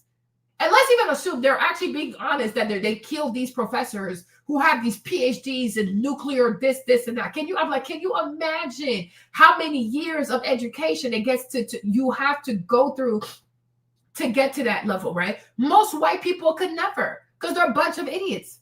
Most whites are so damn dumb. I'm like, when I was listening to Marjorie Taylor Greene, I'm like, how the fuck did this woman make it to Congress? She's such an idiot.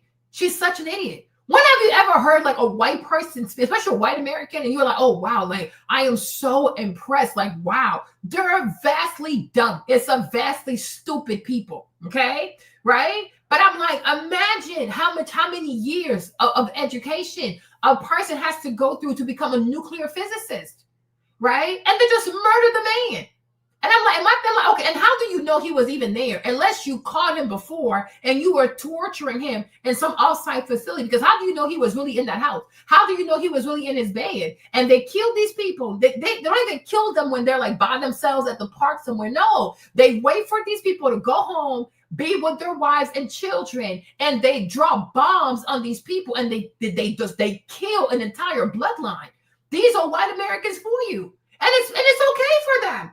Like they talk about people like they're not human beings. They talk about murdering an entire bloodline like you have not just wiped this man and his entire family off the face of the earth. Like I'm like, these people are sick as fuck. They are sick as fuck. I'm telling you, when I see these black girls who are trying to put these white men on a pedestal, lobster pasta, lobster with whatever, these crustaceans, I'm like, why would you ever even want a crustacean? Because like when you take them out the water, they smell like piss. But what do I know, right? But I'm like, this is an evil people. And like you put this on a pedestal, these people like this, they rejoice that a man wasn't in the bed with his wife and his children, and they dropped a bomb because he happens to be a nuclear physicist. Hey, Queen, and they murder him and his entire bloodline. These are white people. And that's what you want to be with. Because you are obsessed with materialism. People are so far gone, it's so damn sad, right? But they talk about killing these people. Oh, we killed this doctor. We killed this PhD student. We murdered this person over here. I'm like, these people are sick as hell, right? But somehow, this is not thug behavior. White people are a bunch of thugs. They are a bunch of thugs. This is some thug-ass behavior. So when you look at the microcosm that is called gang activity, gang people behave the same way because they look up to white people. This is how white people deal with people they don't like. They just murder you. Right? But you see, white people, yes, yet again, they think they're better because they can look down on you. Oh, the number one rate of homicide is black people. I'm like, oh, shut up. You care about homicide? I love it. I truly do love it. I'm in for a good kiki when I see white people care about life. Oh, well, black people commit most of the homicide. Yeah, homicide. What about genocides? A homicide is killing one person at a time. You people are responsible for genocides throughout humanity. Like, go sit down somewhere. White people care about murder. White people, like the same. Who invented abortion? Who invented abortion procedures? White people. There you go. These people love murder so much, they came up with the idea of how to kill a baby in vitro. Are we really doing this? Are we truly doing this? Who are the number one abortion doctors in this country? White people. Who's responsible for making abortion pills? White people. Who is responsible for doing these late-term abortions? White people. Who is responsible for coming up with the machinery to do all these like murdering when you cut a baby like a chicken inside the womb? White people. Are you kidding me? Are you kidding me? These people are clowns. They're a bunch of clowns. They are a bunch of clowns. Okay, I would say put white paint on, but they already got their complexion. They're a bunch of clowns. These people are a bunch of clowns. Murder, that is their ministry. They live, breathe blood. They live and breathe to kill people. Anything evil, it came out of their heads. Anything diabolical, it came out of their head. Like white people, no, it's not gonna be, oh, how can I kill one person at a time? No, they want to kill a multitude at a time. Nuclear bomb, it came out their head. Bombs, it came out their heads. Drones, it came out their heads. Missiles, it came out their head. You name it. Automatic rifles, it came out of their heads. So you people are responsible for all the tools of mass destruction of humanity. But you want me to believe that it's Black Americans who are like the most murderous people in America. Shut the fuck up. Like truly and gloriously, shut the fuck up. Please, like Kayake, like shut the fuck up. Okay, they just murder people and they love to brag about killing other people. I have never, these barbarians are sick as fuck. They love to brag about murdering other people. Oh, they're terrorists. That's it. That's their favorite line. Oh, they were terrorists, you know. They were terrorists. And you're like, you are the terrorist, okay? Is self-awareness in the room? I laugh every time I hear white folks call somebody else a terrorist. I'm like, do you even know who you are? These people are mentally ill. They are mentally unwell. They have psychological disturbances, right? Can you imagine being white, a descendant of the Crown of England, and calling anybody a terrorist? Are you actually okay? Right? But you see, I think the problem is so many of them, they're not just misinformed, they're not just mentally ill, they're not just narcissists, they're not just ignorant, right? It's like white people drink their own Kool-Aid. Like when they watch these movies like Narnia, or whatever you call it, Armageddon, like, I really think they believe that these movies made by Hollywood is like confirmation that they are the world's saviors, they are the world's avenger, they are the world's moral compass, they are the ones that God has chosen to. No, the devil chose y'all. And that's why wherever you go, you bring chaos. There has never been a people that have encountered white people, especially white Americans, and they were better off because of these white Americans. They had more peace because of these white Americans. They had more love because of these white Americans. No, all they do is bring chaos. All they do is bring chaos. Okay? That's all they do. But they love, I'm like, I was listening to this, like the way they were so happy and rejoicing about all the people they murdered in Iran, right? And I'm like, these people are sick as hell. And like, you don't even know these people, but they don't care. Because if your name sounds Muslim, automatically you're a bad person. And if people don't realize today that this is a testament that white people by far and large are intellectually inferior. I don't care. They are intellectually inferior. Because can you imagine? Because you read that somebody's name is Mohammed Soleimani. So automatically he's an evil person. Automatically he's a monster. Automatically he's a terrorist. Automatically he's a woman abuser. Are you actually okay? Right? Even like for Marjorie Taylor Greene to just read Mandani, his name is Zoe Mandani, right? And Kwame, his middle name is Kwame because his father liked Kwame Nkrumah, right? But for somebody to be named Zoe Kwame Mandani, and for you to automatically say, oh, he's going to bring Sharia law to New York City. I'm like, girl, what? I'm like, this woman is so intellectually inferior. She is so fucking stupid. She is so fucking dumb. She's so fucking dumb. So because when you read somebody's name, you already know everything about the person, right? But these be the same fuckers who will say to you, oh, I'm not a racist. Oh, I don't see color. Oh, I'm tired of the race card. I'm tired of this. then how can you just read somebody's name and you think you know everything about the person? But them as white people, if you apply the same logic to them and say, okay, she must be Irish, right? She must be an alcoholic. She must be violent.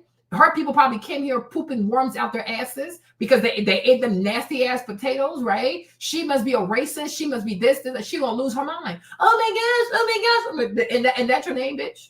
And that's your name, bitch. And your origins Anglo-Saxon, bitch. And you also Irish, bitch. Right? What the fuck? What the fuck? Like, what in the glorious fuck? How can you just read somebody's, like, it's not even like, oh, I sat down with this man. I had a conversation with this man. I've known this man for years. So therefore, that's why I don't know. No. She has no personal experience with you. She doesn't know you. She's never talked to you. She saw the way that you looked. She saw your first, your middle, and your last name. And automatically she knows that you're going to usher in Sharia law into New York City. One person in a city of 15 million people. One man, a mayor, right? I did not know mayors had that much power. I really did not know. But this is a woman, yeah. Now this is a woman who's a congresswoman. How the fuck did she get elected? But I'm telling you this, though, white people are truly dumb. They are truly stupid. It's a dumbass people. It is a dumbass people. Like, they're so damn stupid. Like, in the movies, they have all the right answers. They come off like geniuses because they're reading off a script. Check these fuckers out in real life. Dumb as fuck. Stupid as fuck. Ignorant as fuck. They're a bunch of ignoramus. Like, they are so fucking ignorant. They are so unsophisticated. I'm like, do these people fucking travel? Do they travel? Are they exposed to much? Do they actually venture out their barns or venture out their farms or their trailer parks and get to know people? Why are they so dumb like this? This is crazy. Right? And it's the same thing. Because like it triggered me. You see, this is the same thing with Carmelo. It's like you read somebody's name, you see a picture of a person, and they know everything about you. Oh, you're from a broken home. Oh, you were raised outside. Oh, you were playing gangster music. Oh, you were doing this. They know so much. I did not know white people have the gift of foresight and foretelling. Like, it's so crazy. They know so much. All they have to do is look at your picture, look at your name, and they can tell everything about you. Bunch of racists. They're a bunch of racists. They are truly a bunch of racists. They're a bunch of racists. And that's why I'm like, yeah, I truly do pray that Mandani actually wins. I saw that. Charlie Kirk brought up how a Muslim did 9/11 and now a Muslim might be a mayor. You see how dumb he is? But if we apply his logic too, right? White people ushered in slavery and now a white man is president. So what should we also do? But you see, that's what I'm saying. When a white man tells you he's a Christian, run for your life. There's nothing more racist than a white Christian. White nationalist Christian, these people is diabolical. God is not with these people. Jesus is not with these people. And definitely intellect is not with these people. Charlie Kirk is an idiot. He's a useful idiot. And that's why they love him. Because I'm like, every time I see Charlie Kirk, he reminds me of like Huckleberry Finn or Tom Sawyer. Okay? Ratchet, dumb, stupid, uneducated, ignorant, never traveled, very, very scared. He's truly, truly scared. A little bit. He's a little bitch. A little bitch ass dude. Have you ever seen Charlie Kirk outside? Do you see him go to the grocery store? Do you see him come outside and be around people? No. He does all that gangster, like the little racist talk behind the screen or with college students. Like, yeah, you ain't gotta be scared of nothing. You ain't gotta be scared of nothing. The fact that you're a grown-ass man with kids, right? And he only wants to be outside of college campuses debating 18-year-olds. How fucking lame. How fucking lame. Have you ever seen this man debate grown-ass people his age? No. He wants to go be around 18-year-olds, 19-year-olds, 20-year-old college kids who barely know anything about life. Why don't he debate real gangster people? Right? Because he's a little bitch. Right? Typical emasculated shrimp having of a penis white man. They need to go into arenas where they have an advantage so they can feel powerful. That's how they are, because they're sore losers. It's a bunch of sore. I don't even know how Candace associates with a man like that, right? I don't even know how she does it. But at your big ass age, you want to go from college campus to college campus debating children. Debating children. Most college students are still being taken care of by their parents. Right? You will never see Charlie Kirk out here debating grown ass people the way he grown. No, he's not going to do it because he does not have an unfair advantage. When he goes to college campuses, he has an unfair advantage on these young people. They just left high school. They left high school. And he's been doing his bullshit, like whatever it's called. He's been doing that for like, what, over 10 years now. So he has more experience. Like he put in more reps. And he goes after these 18-year-old people, you know, because they're kids. And then it makes him look like he's the smartest one. You're not. You're an idiot. If you were really that smart, you would go find people of equal caliber to go do your goofy ass shit with. But you're not going to do that, though. Yeah, they looked at it because Ben is a pussy also. Ben is a pussy. Have you ever seen Ben outside? Do you see Ben outside walking the streets, going to Costco? No, because they're cowards. They are punks. I told them this. I said, what's a white man without a gun? White men were not able to enslave African people because they're physically strong. They had weapons of mass destruction. They had gunpowder and cannons and stuff like that, right? But you think a white man could subjugate a black man with his bare hands? It will never happen. Even a black woman. You know, I told you about this thing at stuff on school where this goofy ass white giants with wooden legs trying to take me on. Okay, and I had to check his ass. Like, who the fuck you think you are? And his wife trying to get involved. You know how I had to check her dehydrated ass also. Who are these goofy ass white people? Who are you talking to? And he sure did shut the fuck up. Right? Because they ain't shit. Even when they're super big, they're still weak. I'm telling you, they don't have good DNA. They don't have good genetics. They are so fragile. You know, I was sitting back the other day and I was like, I was thinking about, you know, like the number, like I see so many white people run. They're always running. Like they run these like marathons. They run like 6 miles a day, 12 miles a day. They run. They're always running. These white folks, they're always running. I mean, where are you running to? Because we know that I'm running towards decency and justice. But anyways, right? I mean, and it's funny how white people are always running, but they're still the slowest, right? When it comes to track, do they ever win gold at track? Okay? The amount of running, and you should see them when they run. They got these expensive ass shoes. They got their Garmin watches. They got their heart rate monitors on. You know how they do. They're fully decked out, running out in these Nike Lululemon shorts and shit like that, right? Like they're just running and shit. Motherfuckers still slow. Okay? When it comes to track, have you ever seen a white man win gold at track in the Olympics? Right? Okay, cool. When it comes to marathons, right? If a Kenyan has signed up for the marathon or a Kenyan and Ethiopian, if you have a Kenyan or Ethiopian, or you have both a Kenyan and Ethiopian, white people they're not winning this. They're not winning this shit. They're not winning this. Right? And meanwhile, you think about people in Kenya. You think about people in Ethiopia, right? Sometimes people out here running with regular ass shoes, okay? They practice with regular shoes. Sometimes they practice in flip-flops. Sometimes they run barefoot. Meanwhile, these white Americans, they have all the gear, all the Nike gear, all the Lululemon gear. They have the electrolytes. They have the supplements. They have the Garmin. And these fuckers is still slow. What does that tell you? What does that tell you? I'm like, these fuckers, but they're still slow. If they run track, they're not going to win. If they're running track against a black man, I don't care if he's American, African, Jamaican, they ain't going to win. They will never, they might see bronze, and that's if they're even lucky. But if you got a bunch of black people on that thing, they ain't going to see shit. They ain't seeing shit. You hear me? They ain't going to see shit. But the black back, that's it. Stay in the back, motherfucker. Okay? If a white girl is running track against black girls, I don't care if they're Jamaican, African Americans, or West Indian, African, it don't matter. And there is not a single white girl that's going to place. What the fuck are you talking about? Bitch, stay in the back. Your goofy ass, right? When it comes to marathons, they never win. They're slow. They are truly slow. So you realize that even in our current situation right now, all the power they have is synthetic. It is fake power because they are violent, right? They are the number one because they are willing to cheat. They're despicable.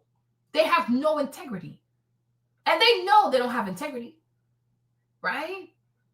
I was sitting here and I was listening to like this thing about Iran because Iran had an agreement, I guess, with Bill Clinton. I said, that was your first mistake, trusting a white man. You trusted a white American? You are dumb as fuck.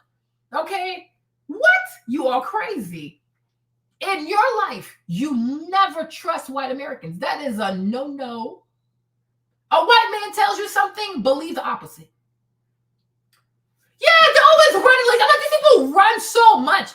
I mean, they're always running. And they're still slow. I'm like, it blows my mind. They have the best roads to run on. They have you guys, you should see them. I mean, you see it with Nick Bear. They're like decked out. I'm like, $1,000 in like just to run, the shorts, the shoes, the watch, the electrolytes, the stack of vitamins, the supplements, and these fuckers are still slow. They're still slow. When it comes to track, they're slow. Like, I'm not trying to be mean, y'all, but I'm like, for this type, the level of running, the volume of running white people do, you would think these people be faster than the freaking Speedy Gonzalez. Andale. No, like, they're slow. They are slow. They are so slow. I'm like, yeah, it was blowing my mind. I'm like, yo, do all this running. Nick Bear can run 12 miles a day. 12 miles a day. Every day he out here running 12 miles. And even he goes to the marathon, and there's always a black person who wins the marathon. And I'm like, Nick, I don't even think they run the way that you do. And they love to run a marathon, and they don't even place. They're always behind. Because I'm telling you, the way Ethiopians and Kenyans have marathons on a lockdown, these people are built different, man. They are built different, right? So like Eastern Africans, I guess because they probably have like more mountains out there. I don't know. But Eastern Africans, they have the lung capacity. They really do. They truly, truly do. Western Africa, like people from West Africa and people of West African descent, right? Because whether it's West Africa or like even Black Americans, many Black Americans have West African ancestry. Many Jamaicans also have West African ancestry. I think West African, we naturally have the muscle mass. So anybody who's a West African descent, like they're naturally going to have the muscle mass. And also West African people of West African descent, they're naturally quad dominant. You know, we are very quad, like our quads are usually very big. Our butts are really big. So it gives us a lot of power when it comes to running fast over short distances. Like we can really do that because mechanically we're built for that. You understand? Like Eastern Africans, like Ethiopia, Eritrea, Kenya, they're very slim. Like they're very slender. They don't have too much muscle mass, but they have like lung capacity. So they can breathe a lot. They can have a lot of oxygen, which I guess makes their heart rate zones like be very, very low. And their lactic acid threshold is very, very, very high because their lungs are so different. You know, like I've come to realize them. Yeah, Mufar don't play. I'm like, you're slow. So whether you're running against West African people West African ancestry over short distances, you lose. When you run these long ass distances with Eastern African people, you lose. Like, why are you doing all this running for? Like, it's just so bizarre to me. I'm like, this is just so weird because they're still slow. Now, why are you so slow like this? Right? So it just goes to show you, like, even tech now. Look at tech. Whether it's AI, whether it's apps, I don't know, you name it. But anything involving tech, these Asian people have that shit on lockdown. These people in China, y'all, they have algorithms that we've never even heard of. Okay? So even there too, white people can't compete. But yet they spend the most amount of money, $500 billion on AI, $100 billion in AI. The Chinese come out with DeepSeek, only $6 million. It's like, why are these people so mediocre like this?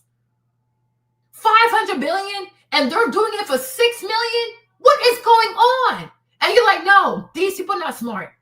They are truly mediocre. Yeah, they are truly, truly mediocre. I'm not trying to be funny. Right? So you understand, like, the white psychology is to always compete where the rules are not fair. Always compete where people have less than you. Always compete where you have a huge advantage. So that way you can feel like you're the smartest in the room, you're this in the room. Because why somebody as grown as Charlie Kirk? He is married, he has children, right? He's on college campuses debating people that are 18, 17, 19. This is so pathetic. It is pathetic behavior. It is so pathetic, right? Why don't you find 35-year-olds, 34-year-olds, 30-year-olds your age with your life and then compete with those people, because there he doesn't have an advantage, right? And he's looking for young people who just got out of high school that he can slam dunk with his goofy ass perspective. Like, yeah, look at me, I got a moment, post that on YouTube and go viral. I want Charlie Kirk to come find me, but he's not going to do that because he goes after weak children. You see what I'm saying? That is the predator in him. He is a predator. If he wanted to have fair debates, powerful debates, he will go and find people who have equal, if not even better, debating skills than he does. But he's not going to do it because he's a coward, like a typical white American. They're a bunch of cowards. And you know one thing about Charlie Kirk too? Charlie Kirk reminds me of these children who are part of the Mormon church. You know what I mean? They're so brainwashed, these Mormon kids, right? Because this is Utah, the Mormon church, and the Book of Mormons, that's all they know. So when they're sent out there into these like, how you call it, proselytizing missions, where their job is to preach and convert people to the Mormon church, right? They are so like, they're so self-righteous because that's all they know. And you realize why people have to be so self-righteous, because they're afraid. They are afraid. You're scared. And why are you scared? Because you don't even know what you really believe in, right? Because you haven't really read the Bible. And even if you've read the Bible, you haven't read the Bible with the help of the Holy Spirit. Because it is not, I'm saying this because I'm telling you, for as much as I cuss out white people, I even feel bad that I cuss them out. Okay, I do, because I have God in me. I really do feel bad. I wish we live in the world where we could all be cool. We don't have to like each other, but we could all be cool. Unfortunately, they make it really, really hard. They really do. Otherwise, I'm a really cool person. I really do like people, but I don't like foolishness, right? But I'm like, you see, this is what I said. Like for me, Marlene, for example, like the Quran, it doesn't bother me, right? Because I am not a Christian because my mama forced me to be a Christian. Okay, I am not a Christian because my daddy forced me to be a Christian. Okay, I'm not a Christian because that's the cool thing to do. I'm not a Christian because I fear being called a witch. No.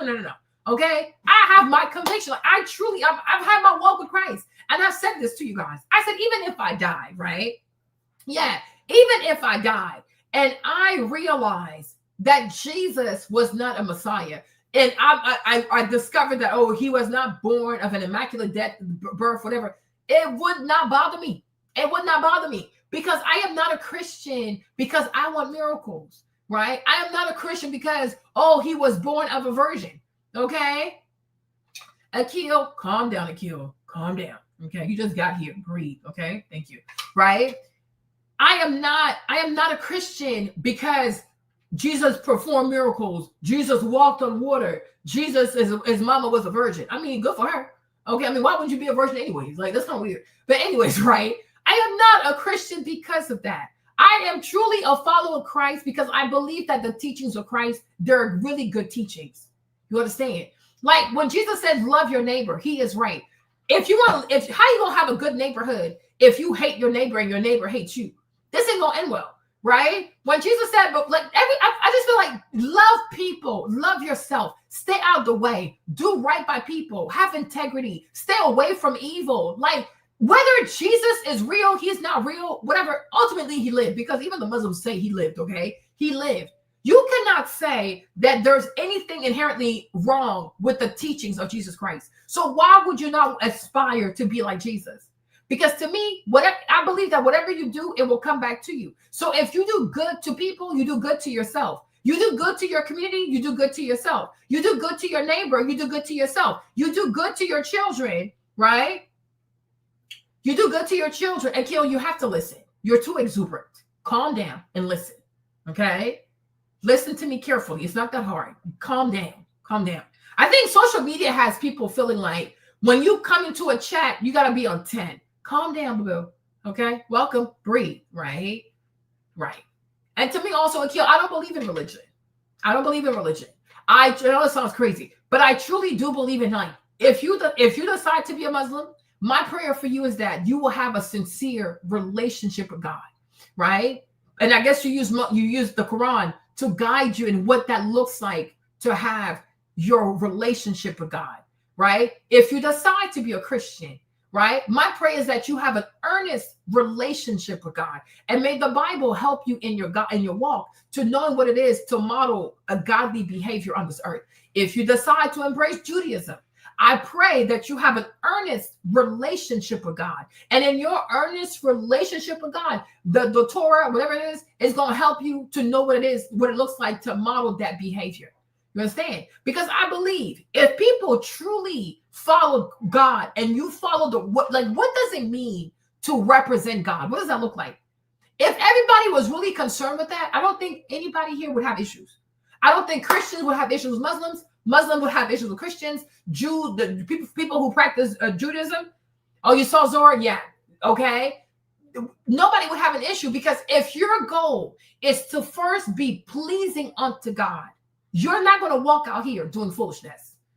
If you wake up in the morning, I don't care if you're a Muslim, you're a Christian, you're a Jew, you practice Judaism, you wake up in the morning and you say to yourself, how can I make God happy today? Right? I don't see how, if everybody was thinking like this, I don't see how anybody from any faith will have any issue with brothers and sisters from a different faith, because everybody will stay out the way. Everybody will stay out the way.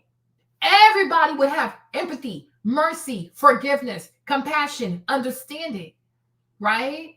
Because, oh, my brother right here, he's trying the best he can. My sister right here, she's trying the best that she can, right? Because if people truly wake up to please God, what they will not do is bring division amongst people, right? So to me, like I said, to me, when I see someone like Charlie Kirk, for example, I truly believe that this dude right here, he embodies white ignorance and white fear, because he doesn't really know what it truly means to be a Christian. Because I also feel like if you can say, oh, Muslims caused 9/11, okay, but white Christians have also caused a lot of harm. White Christians have caused slavery. So if we apply your logic, what should we do to white Christians? What should we do to white Christians? It's in the name of God that the KKK was out here burning the bodies of Black people on these crosses, right? But that's what happens when you don't know God. And I think for a lot of white people, because I will say it again, because I think many of them are mentally ill. I think many of them are narcissists. I think many of them are malignant narcissists. And so when you have those incapacities, you're not capable of having self-awareness. And when you don't have self-awareness, you think the enemy is always outside of you, when the entire time you are your own enemy.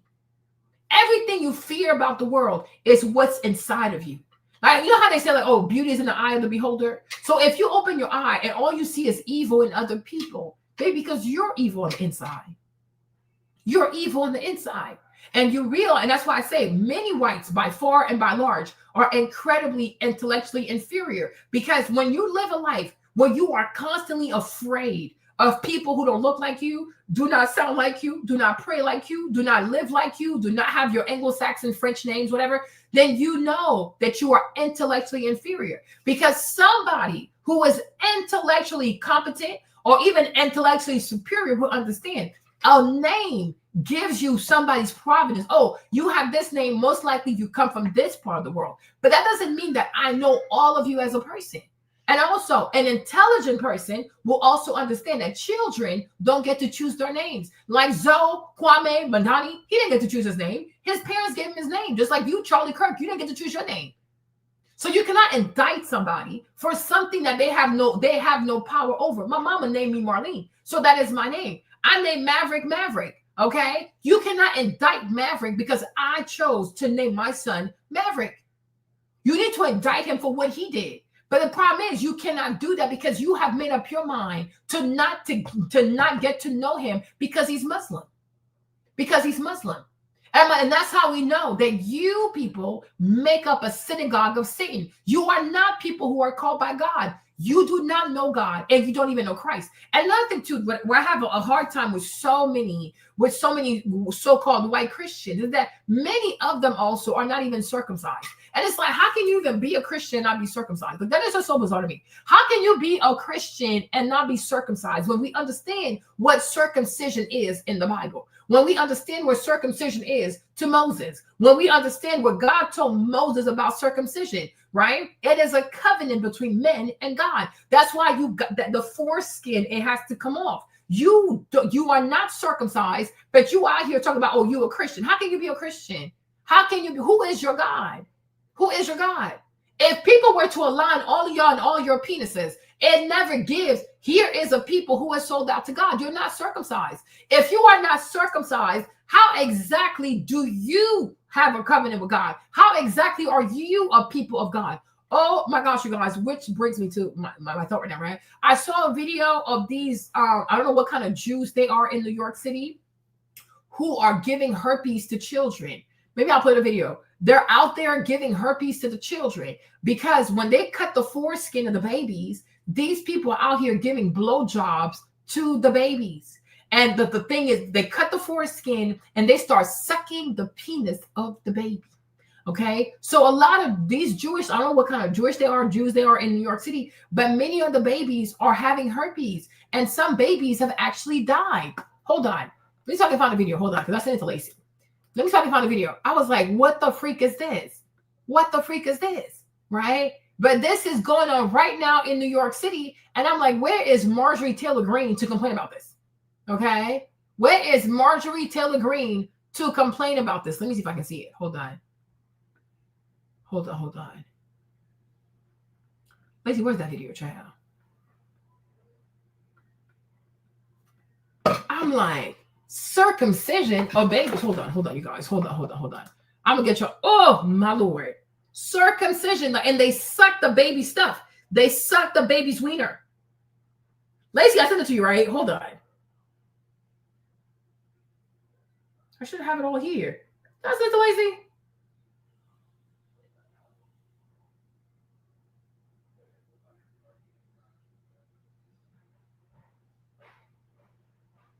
Oh, yeah, it's this video. Okay, cool. No, it's this one. Y'all, this video was too, yes. Like it's a health crisis in it's a health crisis in New York. Hold on, you guys. Hold on. Let me show y'all so you don't think I'm making this up.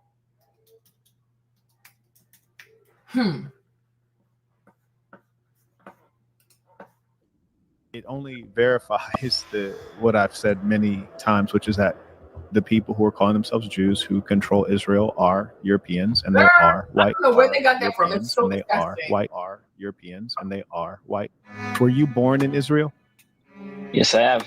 Okay, so you're a part of a reasonably unique subsection of Israel where all you know is Israel, and if you were told to go back to fill in the blank, like it would be theoretically it would be Israel as far as your lifetime is concerned. When you're saying go back, you need to know, like, people need to understand, like, hey, you have read the Bible. I came from here, from Judea and Samaria. That's the name of my origin, Jews. Like, this is where I came from. Like, if you go like 15, 10 kilometers away from my house, there's open spaces. How can I say it? When you dig for roads, right, to build a new road, yeah. Sometimes you find new, like, ruins or stuff from from an old age, like 300, 400 feet, like even 1,000 years ago. And every time you found it, like 99% of the time, it is related. Like the 1% is the Greeks and the Romans that actually came here to try to, control the region in the old days. You see how he's full of it. So first he says, if you read the Bible, then you know I'm a Jew. I'm from here because Samaria, this, and that. Now he's saying that they were Romans and they were Greek who were also there. So did some of these Romans also convert to Judaism? The answer is yes. And how do we know that? Because we read the book of Acts. He's called Cornelius. Okay. And that's why, even when I remember I did my research about Ashkenazi Jews, and they were saying like the roots of Ashkenazi Jew people, like it starts in Italy. I'm like, yeah, it makes sense because Cornelius was from Rome. Even Paul, isn't Paul from Rome, if I'm not mistaken? Like it's a lot of people who converted into the faith, right? But does that mean that you are a true Semite? No. Right? Even the guy, the accountant, the Ethiopian man, also in the book of Acts, where the Holy Spirit told Philip to go pray for him because allegedly he was reading the word and he didn't know what he was reading, right? But that man is from Ethiopia. And he was the accountant to Queen Candace, if I'm not mistaken. So Philip runs after him. And then Philip says, do you know what you're reading? He said, no. So Philip got into the little chariot and he explained it to him. And after that, Philip baptized him in the name of the Father, the Son, and the Holy Ghost. And the Bible says that then Philip just disappeared. I don't know. He just disappeared. Okay, I guess he disappeared, right? Yeah, it's this one. So it's like, okay, there you can see it in the Bible. There are many people who are not Hebrews, right? But who converted into the faith. So you cannot just say, oh, well, you read the Bible. Yeah, I read the Bible. And I know that many people became Hebrews who are not originally Hebrews. They converted. We read the story of Cornelius. He is Italian. Uncircumcised Italian, but I do believe he got circumcised because I guess Peter didn't play about that, right? But there are plenty of people in the Bible who get to convert into the faith, even though these are not born Jews, they're not born Hebrews, right? We read, and like you, we actually read the Bible. That's how we know you don't read the Bible, and that's how we know y'all just a bunch of liars. You're a bunch of liars. Like seriously, you're a bunch of liars, but it's all in there. Right. So I'm like, yeah, it makes sense. It truly makes sense. Like Cornelius is Italian. And Peter did not want to go to his house. But God said, you will go to his house. Right. And the Bible calls him a Gentile. That's how they're called in the Bible. Like these Romans and these Greek people, whatever, they're called Gentiles. Right. And some of them accept the faith. And so they convert. What's your point? So just because you are now a Jew does not mean that you are an original Jew. You could come from people who have converted into the faith, right? And the problem that I also have with many of these Ashkenazis or Bolshevik Jews is that they want to make it seem as though only white people are Jews. Only white-skinned people are Jews, and it's not true. You have all kinds of complexions of Jews, right? Number two, this lie about, oh, this is anti-Semitic. Killing people in Gaza is anti-Semitic. Palestinians are Semites. Like what? And I loved it when Candace corrected Pierce Morgan. I've been saying them. I know I'm not crazy, right? Semitic group, to be a Semite means something very specific, right? But Ashkenazi Jews they're not Semites. And they don't get to tell other people they're being anti-Semitic. If anything, they're anti-Semitic because they want to murder all the Palestinians. Palestinians are Semites. This is not a joke. They didn't leave Europe to go to Palestine. You left Europe and you came to Palestine, right? You're an immigrant. You are a violent refugee immigrant group in Palestine abusing these people with the help of these racist white Americans because this is what they did to Native Americans. So therefore, you people have a kindred spirit because you have the same efforts. You have the same aspirations. You want to take stuff that doesn't belong to you, right? You like, it's like you found your soulmate. You found your twin flame. White Americans are the twin flames to these Zionists because it's the same thing. I'm like, sometimes when you close your eyes and you hear how they treat these people in Gaza, you would think they're talking about Black America. It's like, what is this? Kindred spirits, because these are all Germanic people. They all have German roots. It's one of the same. Oh my gosh, like this is crazy. Let the video play. But rest of them is just like, old synagogues and Jewish old letters and all the antiques, whatever. But everything point out to be Jews. So we are indigenous to this region. But let's dig in real quick. So firstly, you have mentioned that you are native to that land or indigenous to that land, whereas I know many Jews in America mostly, and I know some Israelis as well. Most of them beautiful women, some of them thick, but they all route their most immediate history that they're familiar with to Europe. I just had a rabbi give me an analogy. He said, look, imagine you left your home and then someone came and occupied it, and then you try to get it back, and then they went to the judge. Have you heard some of these analogies? Maybe you can. Yeah, that's assuming that, that's taking it to a place which I don't usually go. That's making the assumption that today's Jews are really the descendants of the ancient Hebrews that used to live in that part of the world some 3,000 years ago. So, their parents are from Estonia, parents are from Ukraine, parents or grandparents are from Russia. Every single Jewish person I know, where's your grandmother from? Where's your great grandmother from? It's Europe. Where are your grandparents from? I can tell you, my grandparents, both of them were descendants, right? From one from Bulgaria and one from Spain. Actually, Spain, there'd been a deportation because in 1700, the thing is, the cycle always keep repeating. Like, you can't tell the Jew, go to this country, you'll be safe there, because they have been prosecuted in Spain. So they actually ran to Israel before even the First World Wars. Sure. There was nothing. Yeah, that's true. Let me tell you what happened to quickly, right? If he said they were kicked out of Spain, you need to ask yourself why. Why is it that every time they go places, they get kicked out? Because they're in politics. And when they're in politics, they don't give good advice to these kings and these queens. And people have a problem. 1700s. What did that should do what? It should make you think about Christopher Columbus. So therefore who? Elizabeth of Aragon. Elizabeth d'Aragon, the Queen of Spain at the time, and her husband. The majority of their advisors and council people were these like European Jews. And it got to a point where her and her husband were like, oh, hell no. Okay, there's always a reason. But the thing about these people is that they're always the victim. They don't know why people don't like them. They don't know why. It's crazy. You need to do your own research, man, because otherwise the video will be too long. But you need to study, because initially I thought she was Jewish. It's like, no, she was not Jewish. But her and her husband, they had a lot of Jewish political advisors, right? So, and they didn't like the advice they were getting. And they felt as though that these people were not moving in the interest of Spain, but they were moving in their own interest.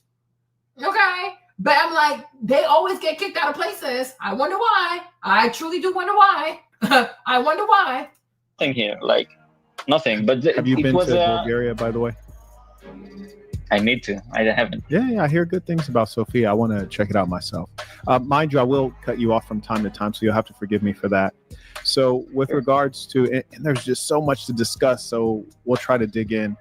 And are you in Tel Aviv as we speak? Actually, no. I'm living Rosh Ain. It's like, you need to understand, since this state is 700 kilometers, everything is close. Like, I'm 15 minutes from Tel Aviv, 15 minutes from every central city in every direction, kind of. Understood.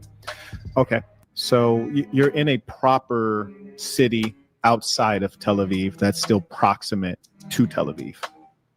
It is, yeah. Okay. And you're not in a bunker, you're in your own personal flat as of now, until a siren might go off, at which point you would have to then go to a bunker. Yep, correct. Okay. Oh yeah, let me ask you this before we get going too deep. I'm going to address some of the things you mentioned. This is a kind of conversation that is really important to hear, because it's a... Let me show you this, because in case you never, because you need to see this. This is her name. Elizabeth I Castile, la reine d'Espagne, okay? Isabella. But this is her. This is the one who financed Christopher Columbus, okay? Celle-là. And her husband was King Ferdinand. Voilà. So Queen Isabella I of Castile, also known as Isabella the Catholic, played a complex role in relation to the Jewish population of Spain. While she initially resisted harsh measures against them, particularly on economic grounds, she ultimately supported the Spanish Inquisition and the expulsion of the Jews who refused to convert to Christianity. And I'm like, and if you read, the Talmud, you will see why people want them to convert. When you see that they're out here giving blowjobs to baby, you will see why. Okay. This decision was driven by a desire for religious unity and the completion of the Reconquista, whatever that means. Okay, there you go. All right. So Isabella initially opposed the expulsion of Jews, recognizing their economic contribution to Spain. Just like here in America, they take their money to influence politics. Okay, Inquisition influence. The influence of figures like Torquemada, the first Inquisitor General, and the desire for religious conformity led to the implementation of the Inquisition. Eventually, the expulsion decree, according to the Alhambra decree in 1492, Isabella and her husband Ferdinand of Aragon issued the Alhambra decree, giving Jews the choice to convert or to leave. See, they have a choice: you convert or you leave. Okay, religious unity. The expulsion was part of a broader effort to achieve religious unity in Spain, alongside the completion of the Reconquista and the suppression of heresy, according to Wikipedia. Okay, consequences of expulsion. The expulsion led to a significant migration of Jews from Spain, with many settling in other parts of Europe, North Africa, and the Ottoman Empire. And I'm sure they started some foolishness over there too. Okay, so like you could see, maybe one day we'll do a video. Right? But they were like, nah, it was too much. It was too much. But I know her husband also, he had a bunch of like advisors in this thing. And the same thing happens in Italy also. You really have to study that. But I'm like, why is it that you, everywhere you go, people end up kicking you out? What are you doing? What are you truly doing to trigger people like this? What are you up to? Okay?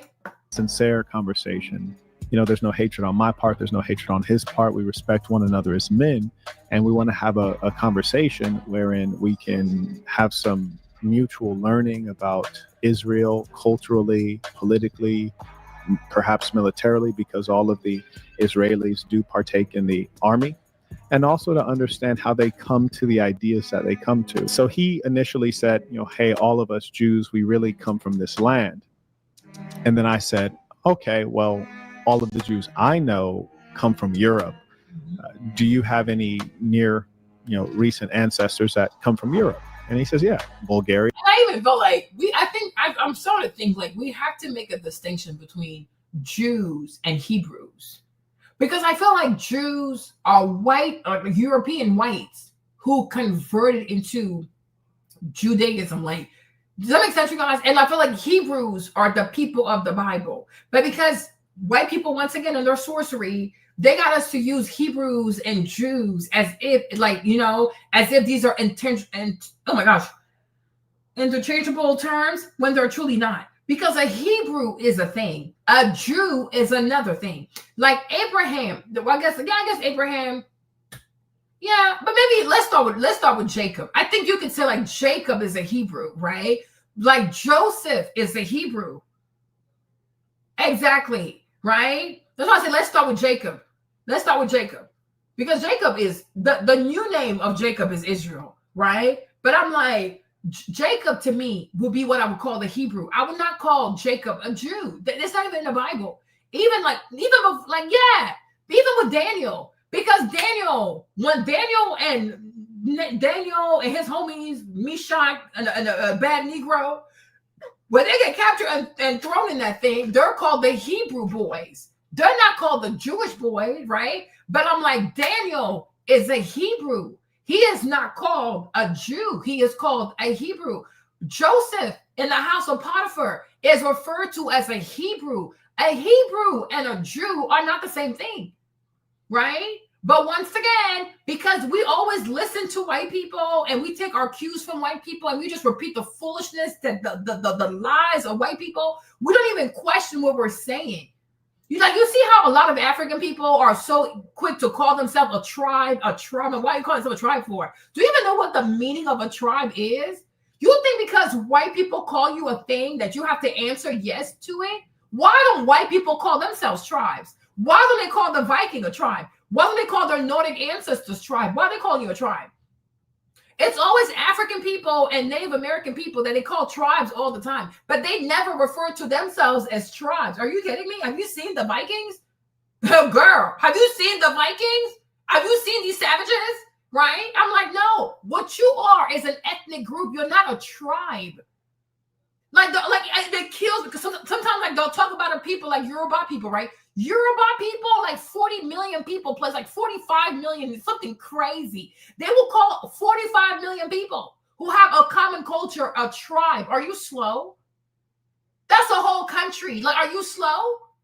When you look at what it actually even takes to have like a whole nation state, like language, like you got to have language, like written language, arts, culture, some kind of God, like a system of God and things like that. Like they have all of that. So how exactly are you calling these people a tribe? And it's funny because I get into these arguments with these people like, you're so damn stupid. Why would you call yourself a tribe? If you don't see white people call themselves tribes, why are you using that for yourself? Right? You think it's a compliment? If it was a compliment, they will call themselves that as well. Do you ever see white people refer to their goofy ass, dirty ass, infected ass, cholera having ass ancestors as tribes? No, they don't. They don't. They call them a people, the Viking people, the Nordic people. There you go. At least call yourself a people. But if you really want to be correct, it's an ethnicity. My ethnicity, not my tribe. You sound stupid. And I'm like, do people even know that tribe is a zoo? Like it's a zoology term. It's a term for animals. In French, because we know we're close to Latin, right? Tribu. It's a horde, like a horde of animals. Why would you call yourself that? Right? Always repeating shit that you hear white people say about you. No, you need to question how they call you. Like, what kind of nomenclature is that? Why do you call me that and you never call yourself that? Because if it was a compliment, they will call themselves that too. So why are you repeating stuff that they don't even call themselves? You sound crazy. You have to say my ethnicity. My ethnicity is this. My ethnicity is that. My ethnicity is this. You have an ethnicity. You're not from a tribe. Do you know what it means to be from a tribe? Are you kidding me? Like, this is insanity. I'm like, this is so crazy. But anyways, right? Even going back to the term Hebrew, what exactly is a Hebrew as opposed to what is a Jew? Jew are Europeans who, I guess, practice some kind of Judaism. I don't know, right? But a Hebrew is something completely different. And the Bible is talking about Hebrews. The Bible is not talking about Jews. It is talking about Hebrew, a Hebrew people. Okay? And these people are indeed Semites. They're not from Europe. From the time Abraham is a Syro-Phoenician. So I guess he's like somewhere between like Ethiopia or like, no, Egypt and like maybe like the Jordan, I guess. Like he's somewhere in the crescent of Africa to like the Jordan and stuff like that. But I'm like, Abraham is a Syro-Phoenician. So wherever that's supposed to be. But the story of the Bible is mostly between like the crescent of Africa and the Middle East. And nothing happens in Geneva, nothing happens in Paris, nothing happens in Amsterdam, nothing happens in St. Petersburg, nothing happens in Oslo. So how in the people of the Bible? That makes no sense to me. It makes no sense. But because once again, we have allowed ourselves to accept white supremacist ideologies in our head, so we don't question anything. We just trust whatever white people say. You cannot trust these people. White people is a lying-ass people, okay? You got to question everything. Even Moses. How can Moses even be white? That makes no sense. How can he be white? Especially with no sunscreen. How in the world is he going to be white? How is he going to be white? In the middle of Africa, some of the hottest temperatures are in freaking Egypt. Have you been to Egypt? Like, what? How can he be a white person? It is so freaking hot. It is so hot. It is so hot. It is just so damn hot. And then he marries a woman who's a Cushite. Cushites are Sudanese. The dark-skinned people, like them dark black people, that's exactly what they are. And this is not like it's not 2025 where you have interracial marriages. Like, make it make sense. Jethro is a Cushite. He is black as fuck, right? So Zipporah is also black AF. She is dark-skinned AF. So what does that tell you about Moses? Like, look at all these black boys from Sudan who are making it to the NBA. Do you guys see how they're like freaking giants? Like, how are you so damn tall like this? Like, what is going on? Right? But I'm like, white people have done nothing but steal the identity of people in the Bible. And you wonder why their children are plagued with the curse of thinking they're born in the wrong body. Their entire bloodline has always believed that they were born in the wrong body. Because anytime there's somebody great, there's a great story, they have to make it about them. They gotta, oh, it's us, it's us. No, it's not you. Because they have men, they truly have this trans men character energy. They cannot stand not being included in something, especially if it's something great. This has nothing to do with you. But somehow, white people found their weasel, they weaseled their way into this and made all these people be their image bearer. It makes no freaking sense. This never happens in Europe. It never happens in Europe. The most you might say is when Cornelius said, yeah, but that's like later over there, right? But Abraham is a Syrophoenician. He's not from Europe. He's not from Europe. Nobody in this book is from Europe. What are we even talking about? What are we even talking about? They go between Africa, Middle East, Africa, Middle East, Africa, Middle East. How exactly do white people get involved in this? Always stealing people's identity. Like, this is so crazy. And I told Lacey this. I think, Lacey, I really feel as though white people know who we are. We just happen not to know who we are. That's the problem. You see? Because they stole from us. They stole us. They erased us so much. They burned so much stuff, right? They know more about who we are than we know ourselves. And that's why they have invested trillions of dollars into our own ignorance and our submission to their goofy ass lies. Because it's a lying ass people. It is a lying ass people. A lot of the things these people say, it doesn't make any sense. And I feel like because we're in the age of Aquarius, they're getting exposed. Because so much stuff does not make any sense. It does not make any sense. How can your last name be Dobrowski, Zelensky, Walensky, Polensky, Hoffenmacher, Hoffman, what Weiserman? How can you have these European names and then tell us that you are a Semite? What are we even doing? What are we doing? And that's like, we even look crazy for going along with this foolishness. Because a Semitic name does not end with a ski. You cannot be a Polensky, Dobrowski, Polowski, Walensky, Zelensky, whatever, a Hoffman, and then tell me that you're a Semite. How exactly are you a Semite? You have a whole Russian name. Like, how are you a Semite? You're from Russia. And once again, why is it that white people resent the fact that they're from Europe? Right? Just like these white Americans who truly want to believe, oh, I'm an American. What does that even mean? Are you Native American? You're an immigrant. Go sit down somewhere. You might not be a recent immigrant, but you are an immigrant nonetheless. They resent the fact that they're from Europe.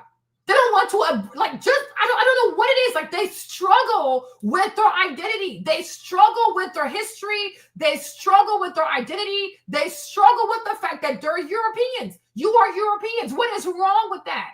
Or is it because they always tell people to go back to where they're from, and they know that the moment they have to be honest about who they truly are, then it also applies to them? Like, go back to where you're from, right? Because you don't really own shit. You just stole shit, right? But I don't know what it is about these people. And the fact that they do not want to accept that they are not from anywhere but Europe. You are Europeans. And accept that fact. What is the big deal about being a European? Why do you have so much contempt for the fact that you are from Europe? I don't get it. What is so bad about being from Europe? This is insanity. I'm like, we are sitting here watching these people play nomenclature, sorcery. You are not Semitic people. You are a European people. You are Ashkenazi Jews. You're Bolshevik Jews. Whatever. Good. No problem. Right? More power to you. But why do you have to call yourself Semites? It is so bizarre. Why do you have to call yourself a Semite? What's next? They'll call themselves African. I mean, some have already started in South Africa. But it's like, what's next? You gonna take over all of Africa and call yourself Africans also?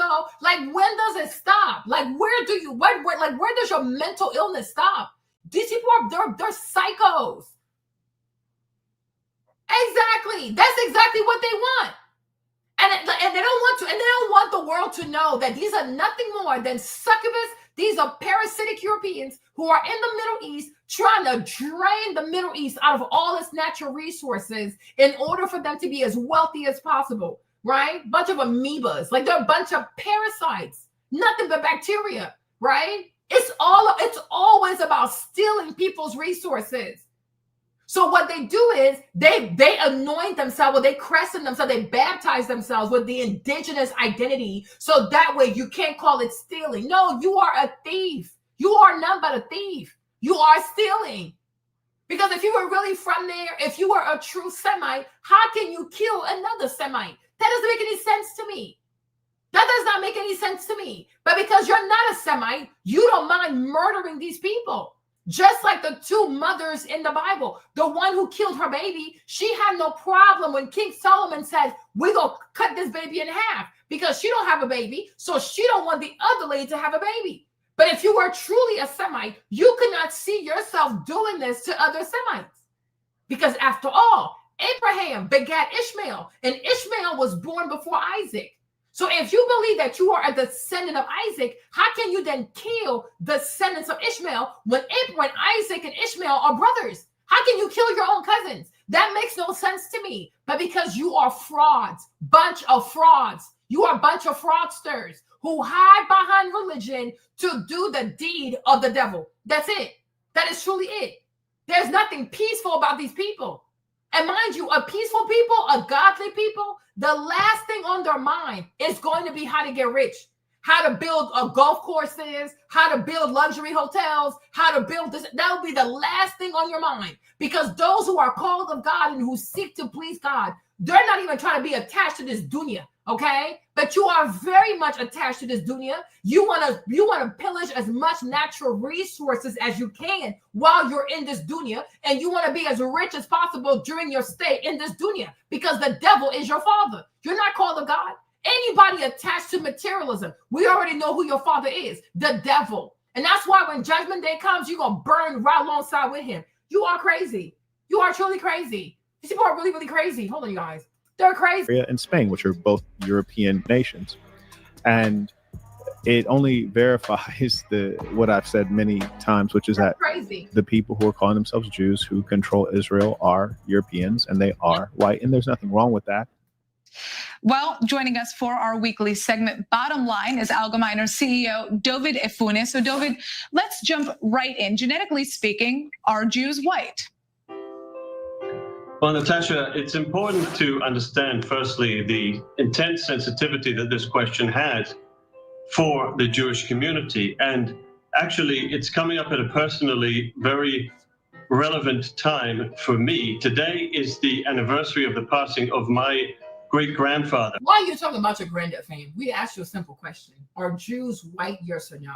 You say yes, you say no. That's it. Why is there great sensitivity around asking you if you're from Europe? Right? Because they know if they say yes, we're from Europe, then they have no legal claims to whatever the fuck they're doing to these people in Palestine. You see how this is? You see how they lie like this? So then how can these people tell you they're people of faith? Right? These are the so-called chosen people, but they can't answer a straight question. It's an easy question to answer, right? But when you know you're lying, when you know that you are usurping an identity, a religious identity, when you know that you are stealing land and you're stealing resources and you're murdering millions of people in the so-called name of God, right? You can't answer that question. Imagine somebody asking me, Marley, are you West African? I'm like, well, it's a difficult question to answer around the sensitivity. No, the answer is yes. What is the problem? But you see, I'm not doing anything nefarious. I'm not trying to lay claim to somebody else's land. I don't want to do any of these things, right? But to claim to be a godly people, God's chosen people, and you're not even capable of answering a straight question, something is weird. Something is extremely weird. It is extremely weird. And that's when you start to realize that even some of these outfits, these religious outfits they wear, whatever, to me, Marlene, is truly performative. Because to wear these outfits, but to support evil stuff, you're not really a person of faith. You're not really a person of faith. You are truly not a person of faith, because a person who supports God, no matter what you wear, you are always going to stand on the side of what does God say is right? Even if this is what I want to do, but what does God say is right? And genocide, murdering millions of people, killing a bunch of children, that will never be the work of God. That is the work of the devil. And this is why they have found a lot of support in white Americans, because white Americans also and historically are known for killing children. Native American children, Black children, you name it. They have killed millions of children on this land, right? The youngest person to ever receive the death penalty was a Black American boy. It's like a 14 or something like that, right? This is what they do. They have fed children to alligators on this land. They have lynched children. So white Americans are very, very much familiar and definitely have a taste for murdering children as well. So that's the reason why also Israel, these Zionist people will always have an ally in white Americans because they're just as savage. Like I saw, like, you know, because like right now they're trying to spin this thing and make it seem like, oh, everything is to Israel's fault, everything is Bibi's fault. Like, no. You see, even Benjamin Netanyahu, I don't like him. I think he's a war criminal. I think he ain't shit. But I'm like, if you're a good person, there's no possibility that Benjamin could have convinced you to do any of this, right? You did the bullshit because you also wanted to do the bullshit. It was convenient for you. It was a way for you to make money. It was a way for you to go somewhere and just murder innocent people because white Americans have a strong, insatiable appetite for blood. They like to kill people. You love to kill and you love to steal. If white Americans at large were good people, a God-fearing people, and also even without even fearing God, but let's just say you are dealing with an honest and a just people. Even if Benjamin Netanyahu says, oh, Iraq this, Iran this, okay, thank you for letting me know. Let me go talk to the Iraqis and see what they have to say. Let me go talk to the Iranians and see what they have to say, right? But when you listen to just one side, and you decide that that's good enough for you to go Baghdad bomb crazy on people that you don't even know, don't even talk to, it lets me know that you ain't shit also, okay? You ain't shit. You are waiting for someone to give you the right arguments to go be a fucking monster because you are a monstrous people, right? Good people will never take one side of a story, one side of an argument and be like, yep, that's it. I know everything I need to know. So now I'm fully justified in going batshit crazy on people. That is truly, that's just truly unwise. It's imprudent. And not just that, it's reckless as fuck. But it's on brand with being a white American. Okay? So I'm like, no, you don't get to put all of this on Bibi. Right? Bibi, he recognized. I think it's so funny. It's like, you know when these women go on TikTok and they say things like, oh, my ex was a narcissist. I attracted a narcissist. And I've always said, if you attracted a man that's a narcissist, most likely you are a narcissist, right? If white Americans have attracted Bibi because they are Bibi and Bibi is them, okay? He has studied these people. He knows exactly what they're about and he knows exactly how to talk to them because they truly ain't shit, right? If white Americans by far and large were good people, honest people, fair people who did honest business dealings, they never would have attracted someone like Bibi because he's a creep. He is a creep. But we know if you lived in America long enough, the vast majority of white Americans are untrustworthy. The vast majority of white Americans are crooks. The vast majority of white Americans are swindlers. The vast majority of white Americans are all about Ponzi schemes, MLMs, you name it. White Americans are always looking for somebody to take advantage of. This country right here is built on exploitation. From goofy ass work contracts, horrible pay for people, horrible types of like even business loans, commercial loans, car loans, you know, it's always built on exploiting people. You know, hiding fees in the contract, hiding clauses in the contract, you know, finding ways to never release people out of their contract, right? This is what it is. This country here is built on exploitation. White people have built a country or some weird experiment that is built on exploitation. That's why in your life, you will be very, very dumb and stupid to trust a white American, right? Because all they know is exploitation. All they know is how to cheat. All they know is how to swindle. All they know is how do I put myself first? How do I rob others? How do I take advantage of others? How do I, you know, it's all about exploitation. They could know something. Instead of sharing that information with you and helping you, they're going to want to see how they can charge you or even yet watch you fall into a hole. And then they'll charge you to get you out the hole, right? Because it's a business. It's a business. It's all about making money to these people. It is always about money to these people. Human relationships, integrity, respect, honor, bunch of bullshit. They can make as many movies as they want about honor. This is not an honorable people. If America was an honorable country, we would see it. We would see it.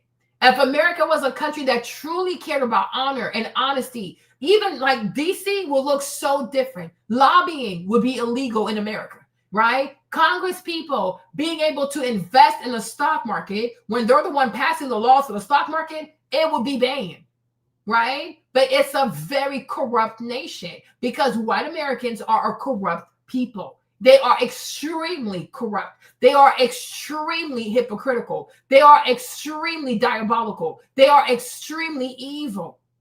They will put an entire bloodline into slavery over money, right? And we see it, right? How many Americans today are filing for bankruptcy behind medical bills? Okay, there you go, right? Telling young people who are 18, 19 to sign up for student loans when they have no idea what they're even doing, right? Taking advantage of people, taking advantage of the broken, taking advantage of people who are on the last dollar, taking advantage of people who have depression. All they do is take advantage of people. All they do is take advantage of people, and they do take advantage of each other because it's exploitation. It's always exploitation. Exactly. Like it's always, everything is always about exploitation. Remember that one time I played that video with the white man and he said, we're not a trustworthy people. We are a people who break our promises. We do not honor our word. I'm like, yeah, at least he's white. He's being honest. He got self-awareness, right? Right? But white people are not an honorable people. White people are not a people who honor their vows. They don't honor their promises. They don't honor their contracts. They don't honor the things they're telling you they're going to do. They're not going to do it. They will scam you. They will overcharge you. They will scam you. They're going to bury all these weird fees in your contract, right? They'll find a way to take more than what they deserve, right? Because they're a bunch of cheats. I'm sorry, but I got to say it. They're a bunch of cheats. Right? And that's why when you broker any kind of business deal with white people, you need to be very, very, very careful because they're not honest. They are not honest. And they don't even care, like, because you'll believe it and you'll go and overcommit and over leverage yourself. And then now you're stuck in a bind and they do not care. They're not going to do anything to help you out. They're going to watch you drown financially. So that way they can buy your stuff at a freaking, what's it called? How you call it again? Not, oh my gosh, at an auction, right?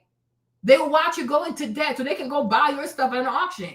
We have seen companies like Goldman and Sachs. They give white people again, they give their client advice. Okay, go buy the stock. The clients are believing Goldman and Sachs. Goldman and Sachs go behind the client and they buy the opposite position. So they are competing with their own clients. You see, that's how they get rich. Unethical as fuck. They are so unethical. And they are so unethical. They do not have any integrity. They don't have integrity. We see a bunch of white doctors out here who will poison their own clients because they get to charge Medicare more money. We have seen white doctors out here tell their patients they have cancer when they don't even have cancer because they want to charge Medicare and steal money and steal the money. All they do is steal money. They are so comfortable with lying and stealing. It's astounding to me. So it's like, no, you have to be a fool to trust any white American when you are brokering a deal with these people.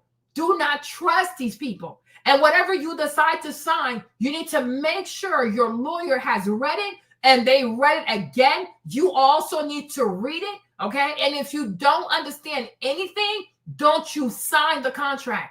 Do not sign the contract. Do not sign it. Because they will turn you into a slave. They will turn you into a slave. And they're crazy. Even here in America too, if you work for a company and you invent something while working for the company or you invent something while using their computer, they get to say that they own your technology. They own your knowledge because you use their computer or you use their fax machine. Like, what the fuck? Make it make sense. Exploitation, slavery, stealing people's IP, right? This is the kind of world that white people have built. where it's okay to steal, it's okay to lie, it's okay to defraud other people, it's okay to bamboozle other people, it's okay to enslave other people, it's okay to take people's money. It's like you have the right to cheat other people. Look at your phone bill. Look at your cell phone bill. Do you even know what these charges are? I'm sure you don't even know, but it's okay. And do you think anybody in the government is going to do anything about that? No, because they're also getting paid. They're also getting paid. We live in a country where we have Congress people like Ted Cruz who are saying, I ran for the United States Congress so I could be a staunch defender of Israel. I'm like, isn't that considered treason? Isn't that considered treason? And you see, after his whole Carlson Tucker interview, did anybody in the Congress bring up charges against him to have him removed from the Senate? Because he has said it. His motivation for being a U.S. Senator was to fight for Israel. Not even the people of Texas who elected him, right? Do you even see those white people who elected him? So, okay, that's crazy. So you care more about Israel than us who pay taxes and pay your salary, and we sent you to Washington, D.C.? They don't care. They're not fighting. Do you see anybody in the U.S. Senate say, okay, this man got to go? We need to get this man kicked out? Because on YouTube, the man confessed to working for a foreign government.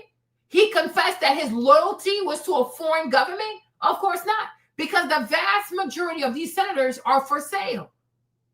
They're on the U.S. Senate, they're the Congress and the U.S. Congress, and they take money so that America can go over here, over there, over here, fighting at the behest of other countries. So they take our tax dollars to go and fight for whoever puts money in their pocket. I'm like, this is so corrupt. This is incredibly corrupt, because people like that need to be kicked the fuck out of Congress. The moment you say that your loyalty is to another nation, you need to, little Rubio, little Marco, right? This is crazy to me. You need to get kicked the hell out. Oh, he's from Cuba. Ted Cruz, Ted Cruz from Cuba. But I'm like, the moment you confess to treason, the moment you confess that you are in the U.S. Congress working at the behest of a foreign nation, you need to get the fuck out. You got to get the fuck out, because you're not here for the American people. You're not even here for the state of Texas. You are here for Israel. Nobody has talked about, oh, we're going to kick Ted Cruz out the White House, of the Congress. Nobody has done that. What does that tell you? They're all the same. They're all corrupt. They are corrupt. Because that is the de facto. That's the de facto mode for white people. White Americans are always on corrupt mode. They all have a price. Bunch of prostitutes. They have no integrity. They have no loyalty to this nation. It's all sanctimonious bullshit, right? I mean, I think Candace, like, in trouble in what sense? In trouble with, I mean, to me, Candace, like I said, it's her path. I don't know how you say it. Her Juma. Is that how you say path in the Feast of the Year? I think Juma is how you say path in Arabic, right? But Candace Owens, the thing about Candace, she played a very dangerous game, right? I don't know if she's trying to make it, whatever, but she realized that if she was the Black girl who went on social media and talked poorly about Black America, right, she was going to get support, money, and a husband from the white community, right? And then she got involved with the Daily Wire, where she's going around, I'm going to be the Black girl that tells you everything that's wrong with Black people and how Black Americans don't take accountability. Cool. Now she is where she is with these people. And I'm like, that's what you wanted. Like, she wanted to have an audience full of white people. So that's what she has to deal with. You see, that's why I said that every time you broker a deal with the devil, you laugh in the beginning and then you cry later, right? So I don't know, but that's what she wanted. Well, that's what she wanted. That's really what she wanted. It's a very dangerous people. It's a very, very dangerous people. And also the thing about these white Americans, they don't like the truth though, right? That's why they always worry about other people. They worry about Black Americans. They worry about Latinos. Like, when do white Americans worry about themselves, right? They always want to tell other people how to be, how to live, but they are the nastiest people out here. In terms of hygiene, they're the nastiest. In terms of promiscuity, they are the loosest people out here. In terms of ethics, they have none. In terms of integrity, they have none. In terms of them having a lot of addiction, many of them being on all kinds of, like, medications and stuff like that. Yeah, plenty of them. They have so many issues they have to work on, but they never tend to their issues because they're narcissists, right? They're a bunch of lazy ass procrastinating narcissists. There's so much fucked up shit in the white community, but they don't want to fix the problems, right? White Americans rather focus on other people so that way they can think that they're doing better, but they're truly not. They're a bunch of junkies, right? Bunch of opioid fiends. I never see them. I mean, the way these people are addicted to fentanyl, you would think it was like gummy bears or some shit. Like, what the fuck? Like, what is going on, right? They are really, I don't know why, but they're so attracted to drugs. It's so bizarre. It's really, really bizarre. Okay? I don't know. But I'm like, Candace, I mean, I wish her the best, though. I pray for her. But it's like, to me, it's like, this is what she wanted. And all these black grifters, like all of them, Opposite Tatum, George, Greg, whatever his name is, like all of them, like one day, these white people are going to flip. They are neurotic as fuck. White people are not stable. White people are not mentally stable. They are truly not mentally stable. Like sometimes I look at her X feed and I see the kind of response she gets. I'm like, well, that's what you wanted. You wanted to be in the thralls with these white folks. So here you have it. They are crazy. They are truly crazy. I don't care. I don't care how much you want to tell black people to do right, but you never want to wake up in the morning and your entire feed, your entire subscription is just full of white people. That is very, very concerning. And I'm like that, and this is probably what you should say to yourself, what the fuck have I done? Because why are these white people so comfortable with my content like that? You know what I'm saying? Because why do you make white people so comfortable? You know what I'm trying to say? Right? You can make black people mad sometimes. You know what I'm saying? We got to say what we got to say. But if you wake up one day and your entire subscription, like your entire comment section, as you go through your comments, all you see are white faces and white faces and white faces, you should really say to yourself, what the fuck have I done? What the fuck have I done? Right? How exactly did I position my message that they look at me as the person to come to because they want to hear me say things, bad things about black people?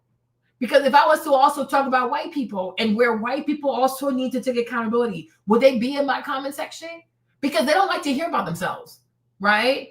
White people don't like to hear about themselves. So I'm like, we'll see how it goes. I mean, I pray for her, but it's like, that's what she wanted. That's the world that she created for herself in order to build a name for herself. So I wish her all the best, but she will see who they truly are because it's a violent people. They are capable of murder. You know, I think that they sent people to her house before. They have sent CPS to her house before. You know, they are capable of white people are capable of sending a gunman to her house and killing her and her children.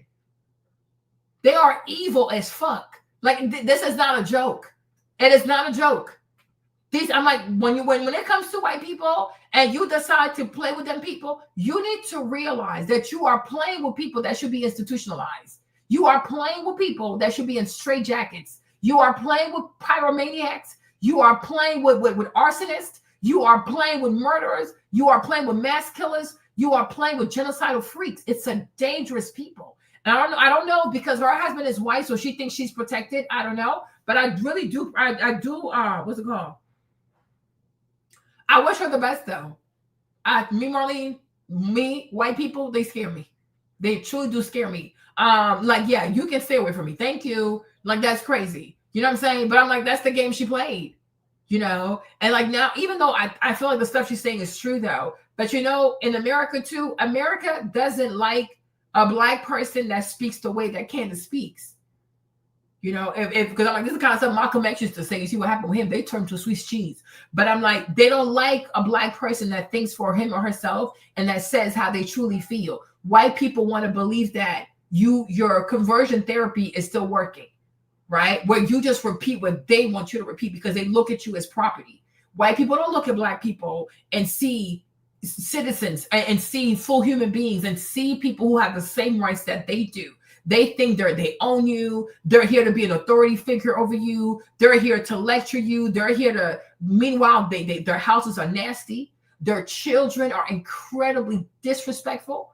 Their kids are incredibly insolent. Their kids are incredibly nasty. They can barely parent their own children, but they want to parent the world. Bunch of bums. A whole lot of bums. Okay? A whole lot of bums. right? And I'm like, there has to be a part of you has to really die on the inside for you to want to be surrounded by a bunch of white people, because when you live around these people, you realize how hypocritical they are. It's a bunch of hypocrites. Ain't nobody more hypocritical than a white American. They're a bunch of hypocrites. They do worse. They do some of the most vile, despicable, disgusting shit known to mankind. But they'll be like, oh my gosh, I can't believe the blacks did this. I can't believe the Latinos did this. I can't believe you took welfare. I can't believe these fuckers been on welfare. Okay? Who built this country for them? It wasn't their asses. It was a bunch of people they kidnapped. Lazy fucks. Lazy fucks. Right? And maybe if they had worked harder, they would have better genetics. That's why every time there's a small disease, they lay out like flies. Okay? Because they haven't been through the gigs enough. Right? So it's like, sit down somewhere. Truly sit down somewhere. When you're black, you can have a few friends. But if you're black and you find that you have a whole lot of white people who just listen to you and all you do is talk bad about black people, and that's why they follow you, yeah, you need to be very, very afraid. Because what does that say? You know, I was even that guy, Brian, you know, the black guy that I usually watch his stuff. I'm like, yeah, I had to give him an order because he made a video about Carmelo. It's about, oh, Carmelo's going to be spending life in prison. I'm like, you sound stupid. Okay. And so there was this white guy in the comment section saying that, oh, yeah, that even if Austin had called Carmelo the N-word, it wouldn't justify Carmelo getting physical with the boy. And I'm like, boy, so let me get this straight. We are in 2025, and you white people still want to have the privilege, because I'm right. They want to know that their privilege remain intact when it comes to them being able to call black people the N-word and not face any consequences. I wish you would see me outside and call me the N-word to my face. It's not going to end well for you, right? But the fact that they're watching, they're on the channel, they see Brian on the screen, they know he's a black man, and they're writing in the comment section, even if Austin had called Carmelo the N-word, right, it wouldn't justify this, and that. Then you start to wonder, when you look at Brian, what do you see?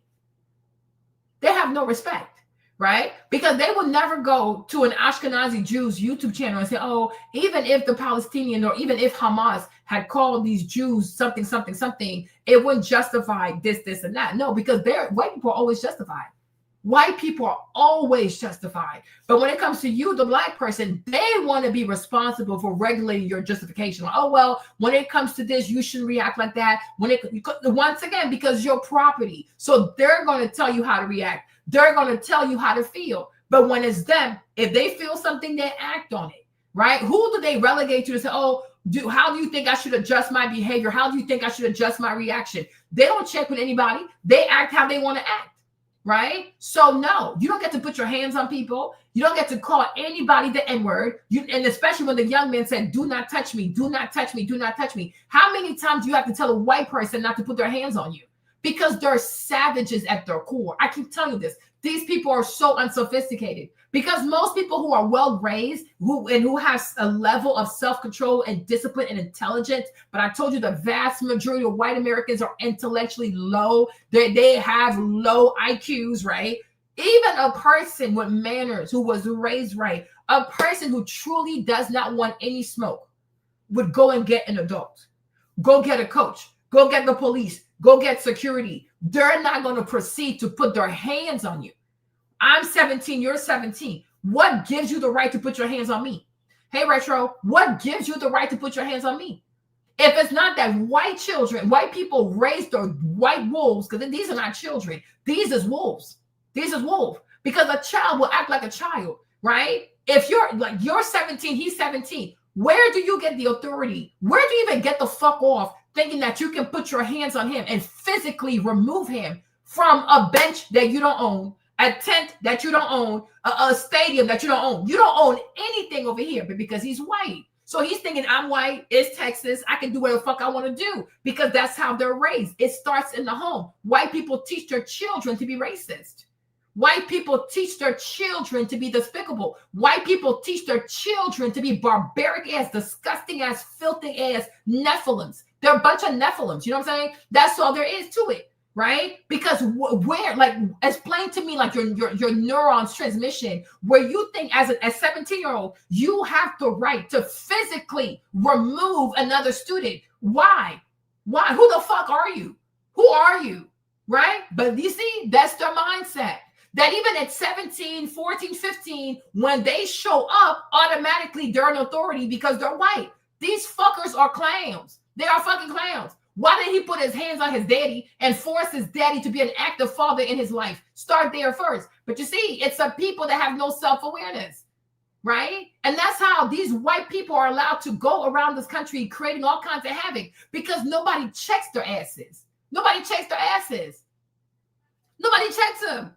You know what I'm saying? Because you all see, even me, I will admit there are issues out here that, yes, Black America needs to fix. But at the same time, too, though, these issues that some Black Americans struggle with are not issues that they created for themselves. This is the kind of a Black America that white Americans wanted, right?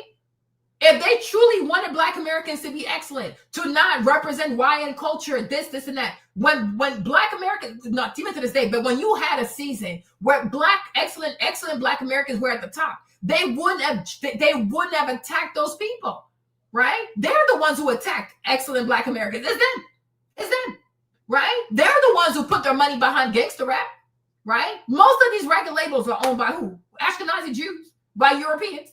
Right? White people own everything. The media, the images, the production of the images. It's them, right? It is white Americans who decide to give Grammys to Black Americans who sing about killing people. It's their choice. They have chosen to elevate crime in the Black community. They have chosen to invite criminals to fashion shows and to luxury fashion shows. It is their doing. It is their doing. They're always prioritizing the worst of the worst. Because you want other Black people to emulate this bad behavior, right? Because that's what they're about. Because America, for Black Americans and for Black people at large, is nothing more than an open concentration camp. It is a concentration camp. It's like every time Black America makes like 5 steps forward, they will find a way to drag these people 15 steps backwards. Because they go find the most despicable, uneducated, illiterate, vile, violent people that they can give a little bit of money to and a few chains to act a fool, right? It's their doing. It is their doing, right? Who has promoted hip-hop or rap music or drill music more than gospel, more than jazz, more than bluegrass, more than soul music? It's white Americans, right? You go to a concert, you go to a Uzi Vert concert. Who's there? Bunch of white kids. You go see Travis Scott, who's there? Bunch of white kids. You go to a Lil Durk concert. Who you gonna see? Bunch of white kids. There's nobody who likes gangster rap drill music more than white people. Like, it's for them. It is for them. How often you gonna see a white kid listen to jazz or listen to soul? Because it is not a peaceful people. White people inherently are not a peaceful people. If they were a peaceful people, a good-hearted people, a people who truly wanted to see a healthy America and healthy Black communities, they will support healthy music. They would support peaceful music. And you know damn well these people are not going to listen to gospel music because they got too many demons amongst them. They got too many demons in their heads, right? How often do you see a white American listen to Black gospel? Of course not. White people want to say the N-word. Let's be so for real. They want to say the N-word. They're just afraid to say it publicly, right? But they want to say it. They want to say it. That's why they love hip hop. They love rap music because people say it in there so much. And they can be like, oh, it's not me, it's the song. Bitch, it's fucking you, bitch. Because if you were not a racist, why are you even buying this music, bitch? Why are you buying this music, bitch? Right? Why are you buying the music? Right? I remember one time they asked that white boy, what's his name? He with the curly hair, that plant, the industry plant. What's his name again, y'all? That goofy ass white boy with the curly hair. They asked that white boy, oh, do you know about Brandy? He's like, oh, I never heard about Brandy. Right. Because Brandy makes peaceful music. Brandy makes R&B. Right. But you're going to go ask him about NWA or, I don't know, the Lost Boys. I mean, you name it, right? Jock Harlow, there you go. That goofy ass white boy. Right. They asked that white boy, like, okay, growing up, do you know Brandy? Like, who, Brandy? Who? Brandy what? Right. No, because they're full of shit, Kevin. Like, they're full of shit. They want to say the N-word. We have to make peace with that. Right. And the reason why even that word will never really disappear from the American lexicon is because white Americans love that word. They love it. They really do. They truly do. Because if you're a good person, like, no, I cannot support this music because it's laced with racial slurs, right? If these white CEOs were good people, like, nah, this word, historically, it carries too much pain. You cannot say this word. right? It's their company, it's their money, they're funding this. If they say no, it's a no. Can any black person go and sing and use a racial slur against Ashkenazi Jews? No. Have you ever seen a rapper say, yeah, fuck the crackers, the crackers, the crackers, the crackers? Right? No, because they're not going to support that, because even white people do not want to hear themselves called crackers on a record, or wiggers on a record, right? Oh, but I walked outside and saw a bunch of fentanyl wiggers, the crackers, crack, crack, crack, crack. Would they like that shit? No, they would not like that shit, right? They would not want to hear themselves called crackers on a record, right? Because it's a lot. It really is a lot. So why are you comfortable with an N-word on the record? Because you're a racist. You're a racist. Like, that's just so damn crazy, right? Even me, I don't like white people like that, but I'm not about to go out here and buy a whole record where you refer to white people as crackers and wiggers. And I mean, yo, this is a little too much. This is a little too much, right? This is excessive. You can cut somebody out without using racial slurs. Exactly, because R&B is peaceful. R&B is peaceful. So that's my point. They are not a peaceful people, right? They are not a peaceful people. Because why is it that white people are not attracted to soul music? Why is it that white people are not attracted to jazz? Why is it that white people are not attracted to R&B? Why is it that white people are not attracted to gospel music? Right? They only want to hear about, oh, I killed this person. I put you in a body bag. They only want to hear about a black boy talking about he killed another black boy. What is going on?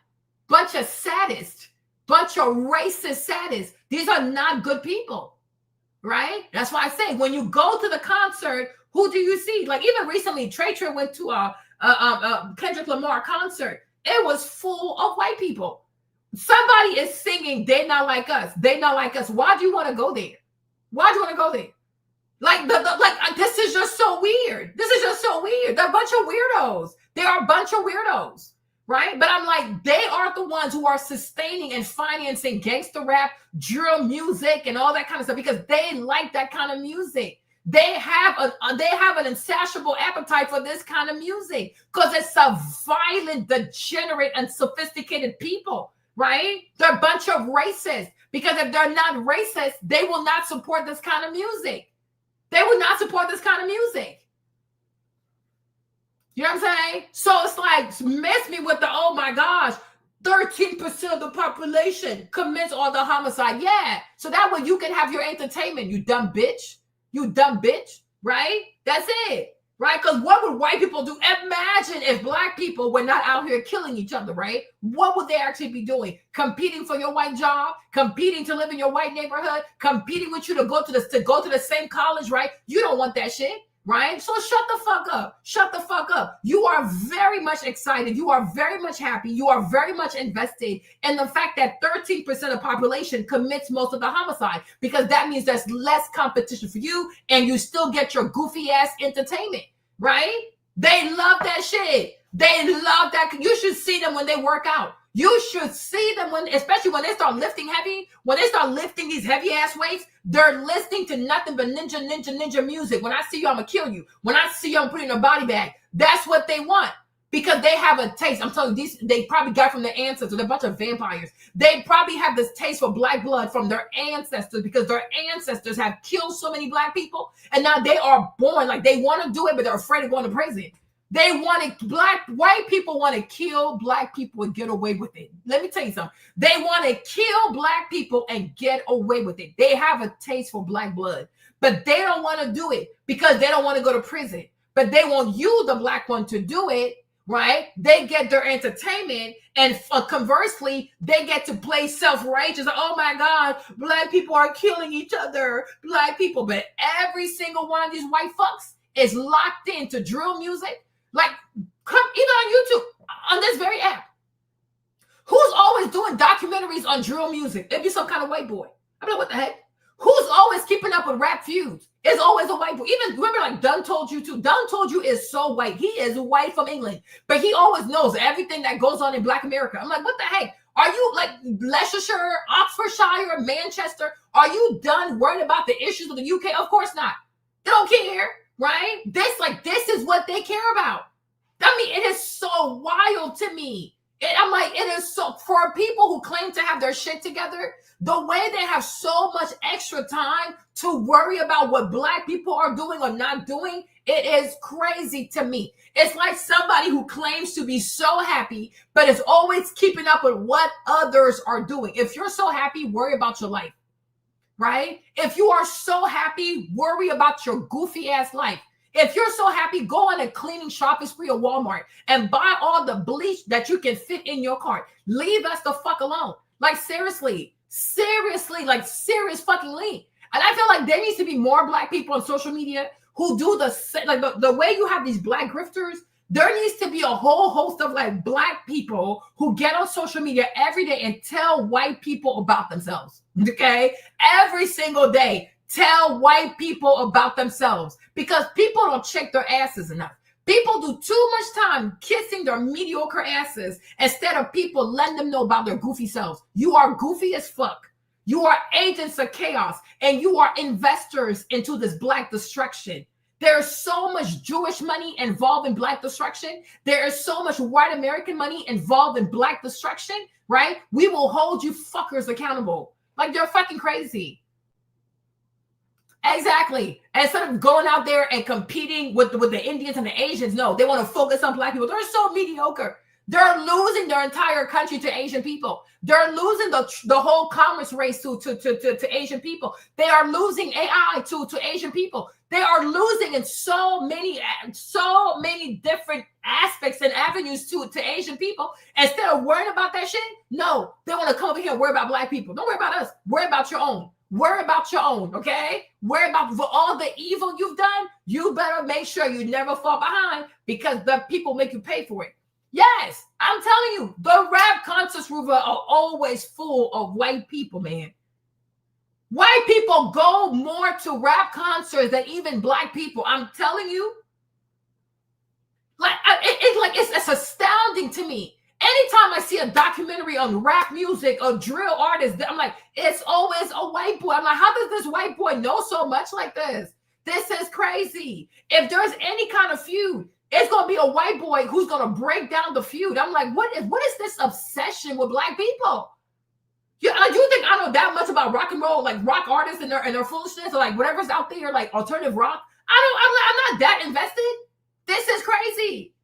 But they are obsessed. They have a monetary spirit when it comes to Black people. They do not want to release Black people. It's like, what are you doing? What are you up to? What are you eating? What are you doing? What's your music? I'm like, damn, mind your business with your still ass life. This is insane to me. I'm telling you, this music is not meant for us. I'm like, so for real. I've been out here for like 30 years. I've been outside for 30 years. I'm telling you, Black people in America themselves, by and large, do not even have such an appetite for violence like this. This is ridiculous. This is ridiculous. This is insanity. Like, by far and by large, Black Americans by far and by large are people, like, it's a Christian people. Yeah, people act a fool sometimes, but it's like, it really is a Christian people. They're not even this violent. But the money that is being thrown to say the most crazy things. Oh, I got murder on my mind. I got one. You know, and they always go for a certain kind of Black American. It's never a two-parent Black American. It is never middle-class Black American. It is never two-parent, middle-class, highly educated Black. No. They go to the bottom of the bottom of the bottom, right? A young Black boy that mom was not there, daddy was not there, no family structure, dropped out of high school, because these people are easily impressed by money. You know, they're easily impressed by money, and they don't truly understand what they're about to do. Like, you're about to become an entire image for your entire community. They always go and find broken people. They always go and find the most broken Black American they can find. They give that person a little bit of money, and they tell them, say the craziest thing you can say, right? You see, say the craziest thing you can say. It's not enough to say, oh, I got upset at the homie. Like, no, talk about you're going to shoot him. Say you're going to murder him. And you're going to sleep on his bench and you're going to go dance on his grave. You know what I mean? Like, it's these record labels. Record labels will tell these young kids, talk about your op, and then talk about the fact that you're going to go pee on the grave of your op, dance on the grave of your op. And that's why as soon as they sign you, they take a life insurance policy on you. You see? It's the record labels out here who are instigating these rap beefs because they make money off of rap beefs. Yo, these people are sick as hell. They are so damn sick. They are, oh my gosh, they are so damn sick. They are so sick. They are truly demonic. Like, they are so sick. They're so sick. Right? Because what kind of record label is going to tell you, yeah, talk about your talk about the fact that you're going to go dance on his grave and you're going to do something to his mama. And they know what this is going to lead to. They know, but they don't care. And this young man also, he's so damn stupid. He's never seen this much money before. So he's also not thinking like, that's a little crazy. Okay, that's a little too much. Because he sees the money and he's young. They take advantage. They take advantage. I told you, I said, do you think it's a coincidence that the vast majority of female rappers, most of them, their daddy in prison? Most of them, if their fathers went to prison, if they're not in prison, the daddy's already dead, right? Sweetie, daddy in prison. I don't know if he's dead, but might be dead, right? Meg Thee Stallion, daddy went to prison. I think he's also dead, right? The Carisha, most likely daddy went to prison. Oh, JT, most likely her daddy went to prison. Give me somebody else's name. You think it's a coincidence? You think it's a coincidence? Right? Because these young women, they grew up without a father figure. The father's in prison. If he's still in prison, he's there. Or if he came out of prison, he's already dead. Right? So this young woman, she didn't grow up with a father figure. She didn't grow up with a healthy patriarchy in her life. She doesn't have a real sense of self and a real sense of respect.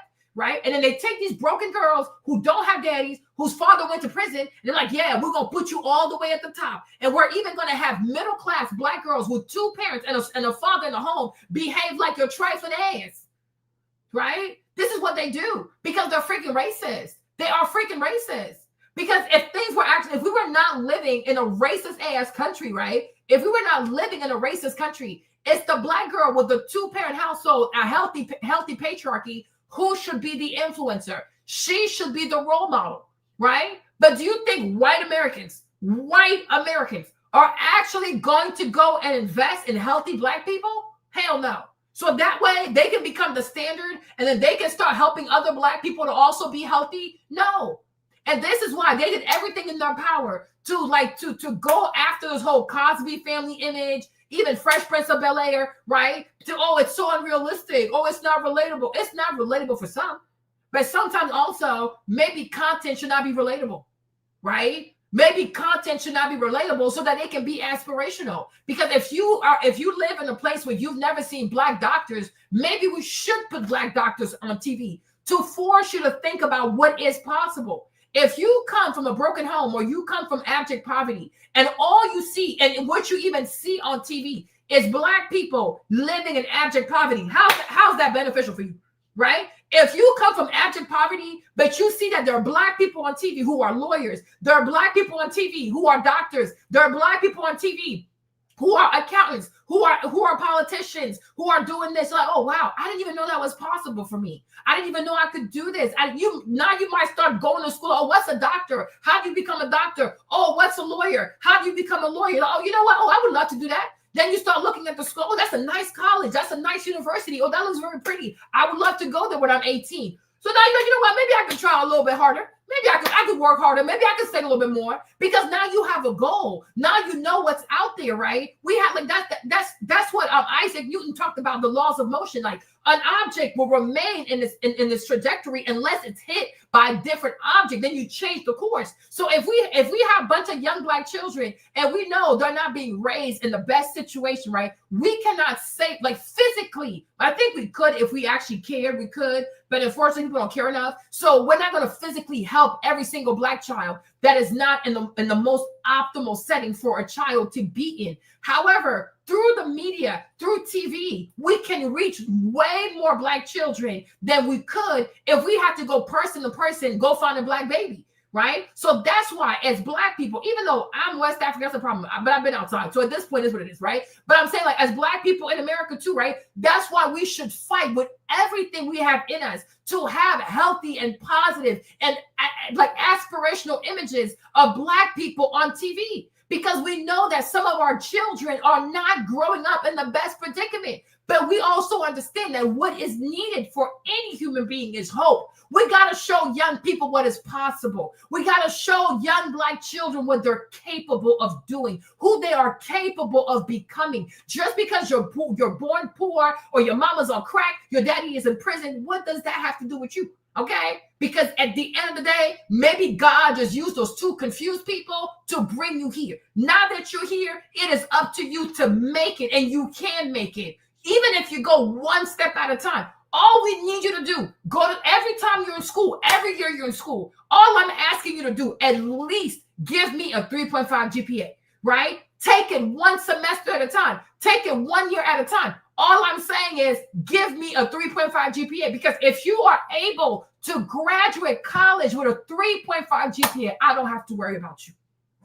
I don't have to worry about you, because you'll be able to make it. You understand? You will be able to make it. No, we got our children out here 13, 12, 14, 15, 16. Look at the kind of bullshit these white Americans have invested for our kids to see. And we sit here and we're passive instead of cussing their asses out, because you're a bunch of racists. They're a bunch of racists. These white Americans do not want Black children to see positive images of themselves on TV, right? And I talked about that. I like, listen, okay? Because Jimmy and I were talking about it too, but I'm like, okay. See, for me personally, right? I watched the Cosby Show in Ivory Coast, and I watched the Cosby Show in Burkina Faso. So it was dubbed in French. But to us, as West African people watching the Cosby Show, it didn't feel weird, because in Africa, the doctors are Black, the lawyers are Black. So it wasn't like, oh, this is kind of weird. It was perfectly normal, right? It's not, who else gonna do the job? It was perfectly normal, right? So then you move here, and some people want to make the argument that, oh, the Cosby is not relatable. And I'm like, I'm West African, and for me, it was extremely relatable. Okay? Even when we live in Burkina Faso, like, we had a family doctor, Dr. Zongo. He was so tall, right? He was Black. He was from Burkina Faso. He was Black. He would come to the house, right? The lawyers were Black. My dad's an engineer. He's Black. Everybody's Black. So it's like, to see Black people be middle class or have degrees, who else gonna do it? It's Africa. Like, who else gonna do it, right? So when you come here and then you hear people like T.I., his stupid ass, say, oh, this is so unrelatable. No, T.I., it's unrelatable for you, Clifford. For you, right? And also, I'm going to say this. Just because it's not relatable to you does not mean that other people cannot relate. Me, Marlene, I was able to relate to it just fine.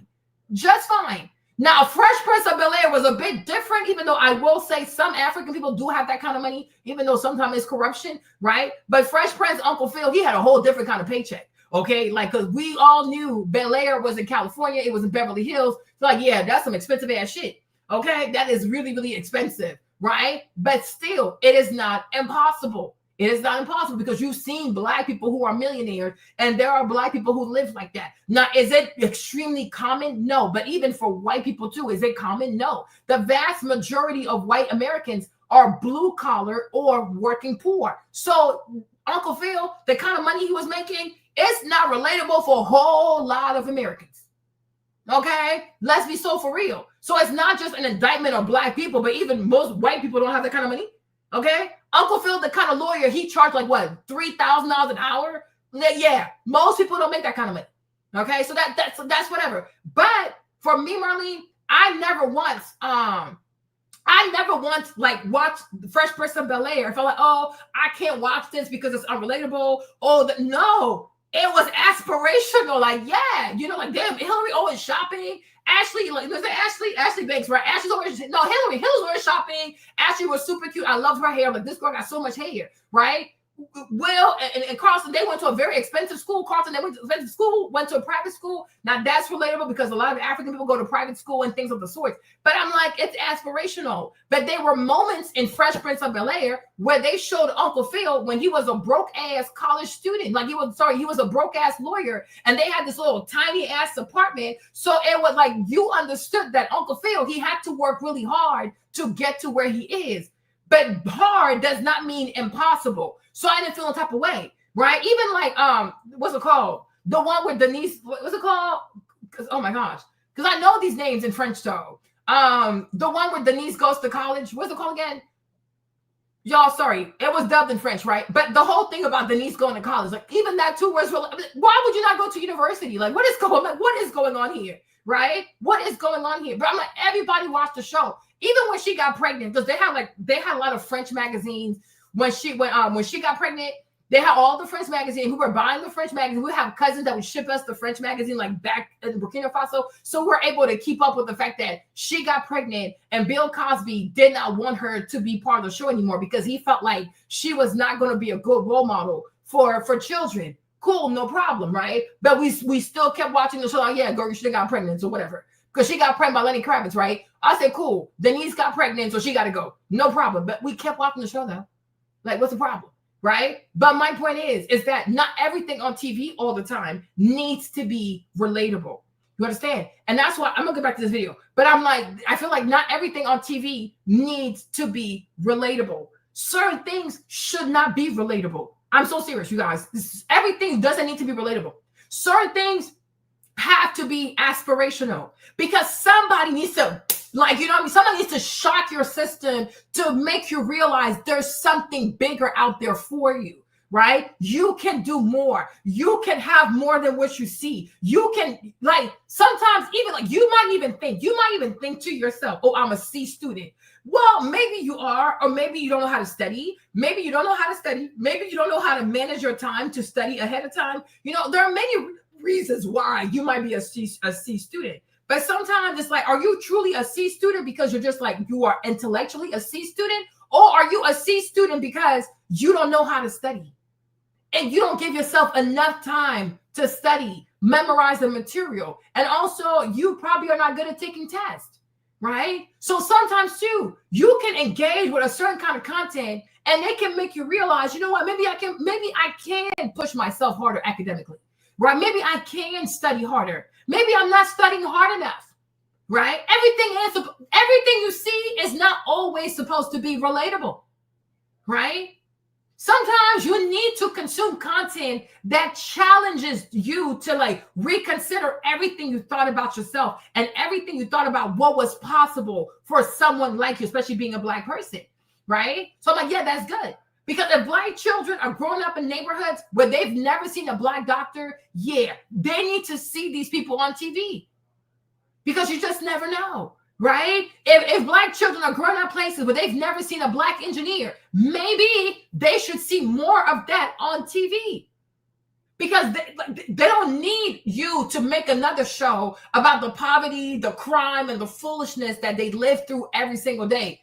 They can just open the door and see that shit, okay? They don't need your help. But what they need your help is like, escapism a little bit, but it's like another way to say, this is what's out there, right? And if you work hard in school and you give yourself good grades, this can be your life. And you never have to be back here again if you don't want to, right? But you're not stuck here because your education is truly and honestly your passport to get the fuck up out of here, right? And that's why I feel like it's important. But I'm like, so many shows on TV. Because even growing up, like we had like Moesha, we had the Parkers, we had Sister. Like it was so many, a different world, right? Yeah, that's the one with Denise, right? But like a different world, that's like more like my sister's age, right? But because I was born in 85, so you know, I was a little kid for that. But the Gospel Show, I was like kind of old enough. But it's like a different world, that's a certain generation. I'm like, a lot of people were inspired to go to college or university because we don't. In the French system, you don't have college, you have universities, right? But I'm like, a lot of people were inspired to go to college, go to university because they were watching a different world. They're like, yeah, I want to have that experience too, right? Then like for me, my generation, like growing up, it was like you had Moesha, you had the Parkers, you had Sister, you even had even in-house, what's it called? What was LL Cool J show? In the House? Is that what it was called? What else do we have? But I mean, like we had Smart Guy, right? He's a smart guy. I mean, but there was just so many TV shows where you saw Black kids not just go to high school, but you saw them go to college. So it was perfectly normal. Like it wasn't like, oh my gosh, college? Like what is that? Oh my gosh. Like it was just a natural progression. Like you go to college after high school. Like what else are you gonna do? Right? It wasn't like, ooh, what? Right? Makes sense? So it's like, okay, cool. But it's like today, what do you have? Bad Girls Club, Zeus Network, the baddies, the whatever. And I'm like, okay, let's even say that these girls are relatable for some people. By far and by large, most people cannot relate to this amount of wretchedness. It's just too much, right? You don't always have to keep it real, because sometimes what you call your realness is from a broken place. Your realness is out of dysfunction. Your realness is out of like failure to have structure growing up as a child. So it's real to you, but it's actually real dysfunction. And we should not sit here and replicate dysfunction on TV because it's relatable. It's relatable to some. But ultimately, there is a better way. There is a healthier way. And today, it might not seem relatable because it's new. If you're used to using violence and cussing out people to solve issues, right? Somebody showing you how to be a peaceful mediator, it seems crazy. Yeah. But if you keep seeing it, you're like, you know what? Maybe I can try. Maybe I can try to be peaceful. Maybe I can try to do X, Y, and Z. And this is why I say that white people are investors in the destruction of Black people. Because if they stop investing their money into Black destruction, then it will be more of a motivation for a lot more people to want to be healthy, to want to be healthier, to want to be peaceful, to want to be harmonious, right? But white people, white Americans by far and by large, only like to put their money into things that destroy Black people. They like to put their money into stuff that hurts Black people, or where Black people are represented poorly. They do all kinds of crazy stuff. But I'm like, even these people on a day-to-day basis, you don't even see these people outside. You mostly see them on TV or like on your phone. But you go outside, you go to the shopping center, you go to the mall, you go to grocery shopping, you do not encounter these people. You don't encounter these people. So everything that you see on TV does not need to be relatable. It's okay for stuff to be aspirational. It's okay for things to challenge you. It's okay for certain characters to make you think like, wow, could I really do something like this? Could my life really look like this, right? Can I truly thrive? And like, even though I don't have this, I don't have that, can I have X, Y, and Z? It's like, yes, because entertainment, especially Black entertainment, should truly be geared towards giving Black people hope, right? That in life, it gets better. Things, it might take a long time, but stuff, it really gets better. Whereas like if you take someone like Tyler Perry, and who also has a lot of white support, right? Most of his movies are always about doom and gloom. Everything is so extreme. It's like you have this one Black woman and everything that could go wrong goes wrong for her in 24 hours. This is crazy. And who's paying for that stuff too is Netflix, right? Another white man, maybe he's Jewish also, what do I know, right? But I'm like, even Netflix could say, okay, like, can we have some kind of diversity? Like, can you give us diversity content? But the fact that even Netflix is paying Tyler Perry to keep creating the same crap every single time is crazy for me. It really is crazy to me, because what are you doing? What are you doing? Is it really that hard to make a movie where Black women are happy? You know what I mean? Where Black women are shopping, like, I don't know, or they're going to Aspen. They're even cooking. I don't know, something fun, something relaxing. Is it really that bad to have a movie that even if this Black woman starts off with hardship, by the time we get to the end of the movie, she has gained a better perspective on the matter. Even if her problem is not completely solved, she feels okay about it. And she's actually optimistic about, like, you know what, it's going to get better. Because it always does, right? I don't have to let one awful moment in my life define me, right? Because I really do believe that movies, entertainment, and things of the sorts, I truly do believe that they should be giving hope to people. We should encourage, especially oppressed people, you should encourage such a people to be hopeful. Like, no matter what, don't lose your pretty smile. No matter what, don't lose your faith. No matter what, do not lose your mind. No matter what, do not lose your fire. No matter what, don't you forget about your dreams, right? No matter what, it gets better, right? Today might be awful. Tomorrow might even be worse, right? But a month from now, even 2 years from now, right? Everything that you're going through today, you might actually laugh about it. Like, you know what? I remember when I was going through this, man, I thought I was going to die. But thank God I'm here today, and I realized it is not as bad as I thought it was going to be. Do you hear me? Right? You don't have to let stuff like make you feel so defeated that you want to go in and kill people at a bank. Like, what is this?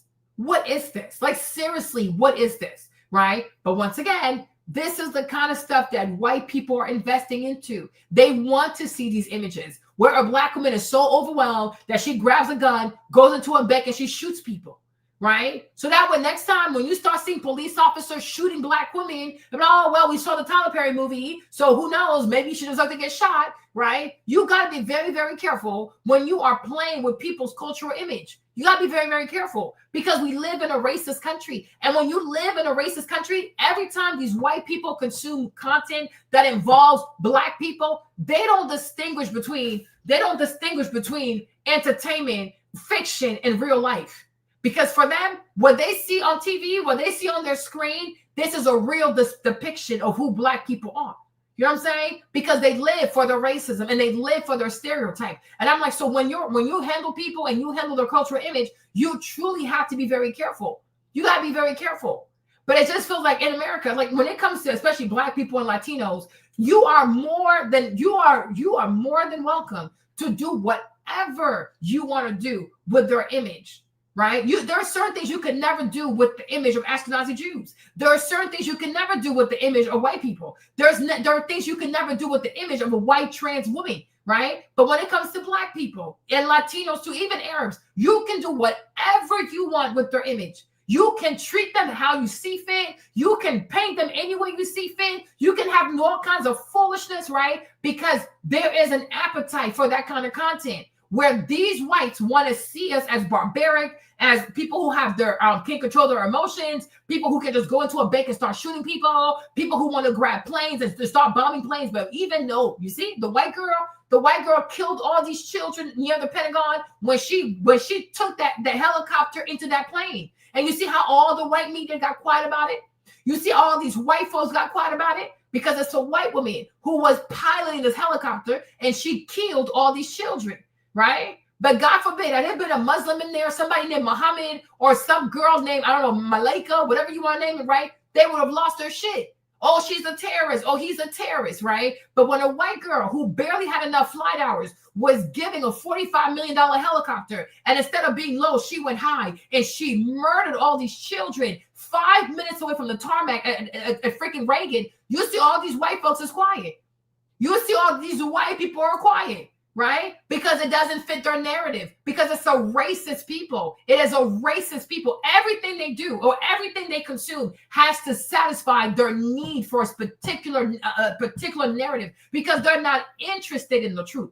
They are not interested in the truth. They are not interested in seeing minorities, people of color, as people who have nuances. No, it's either this or that. There's nothing in between, because they are constantly living to deprive you and deny you of your humanity, which is that people are complex. People are complex. But a few people, do they speak for the bunch?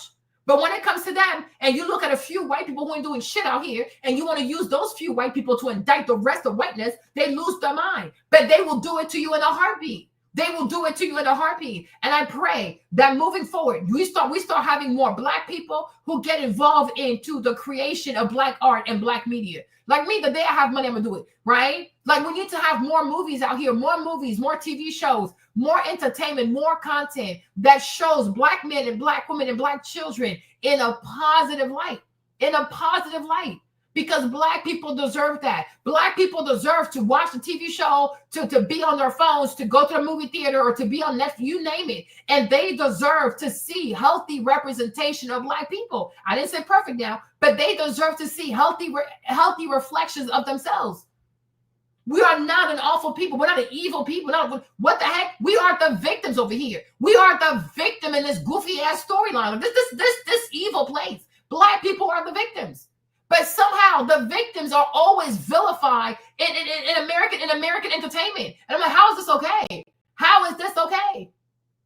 There are a bunch of Jews who have these synagogues throughout New York City that have all kinds of tunnels, and only God knows what they're doing in these tunnels, right? But nobody makes a movie about that, because you are not allowed to not create a beautiful image, a survivor image, a Holocaust survivor image of Ashkenazi Jews. But yet Ashkenazi Jews can get involved in entertainment and invest in other ethnic groups and other minorities being depicted as the despicable savages, right? That is crazy. That is crazy. It's like, no, you gotta match energy. And I even feel like you even need like more Black directors and screenwriters who are going to write movies where white people are always killing people, where white people are genocidal freaks, where white people are school shooters. Okay, we have to do to the white people what they did to our image. And we have to do the same thing to their sons. The world needs to know how barbaric, savagely violent, criminal, trigger happy are these white boys in America, and how they take pleasure in grabbing automatic weapons and shooting people in broad daylight. Yes, but this is crazy. This is crazy. And this is where I will say, like, this is where personally I kind of respect the Zionist people, because the Zionist people, you guys, they will put money behind what they believe. Right. And I'm like, we don't do that as much. We really don't do it as much, but we should. Because anytime somebody makes a movie or a documentary and they paint Black people in a bad light, we should also go invest money where we also paint them in a bad light.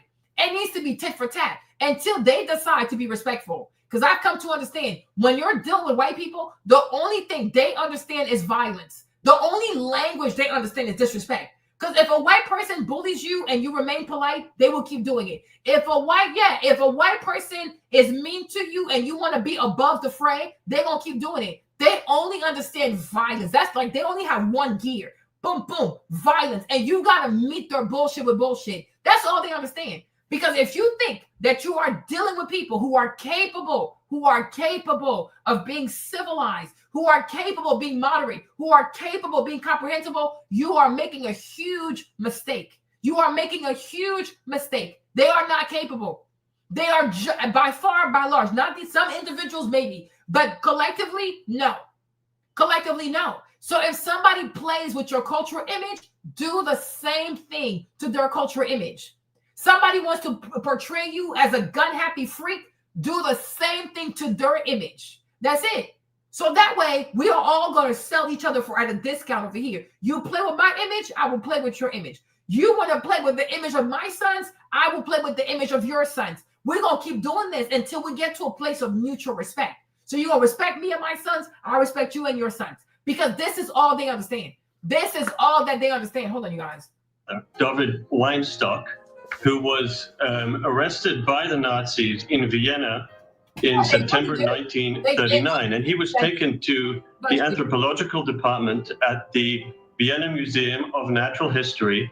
And he was subjected to, together with 440 other Jews, to degrading tests and measurements because he was considered by the Nazis to be of an inferior race.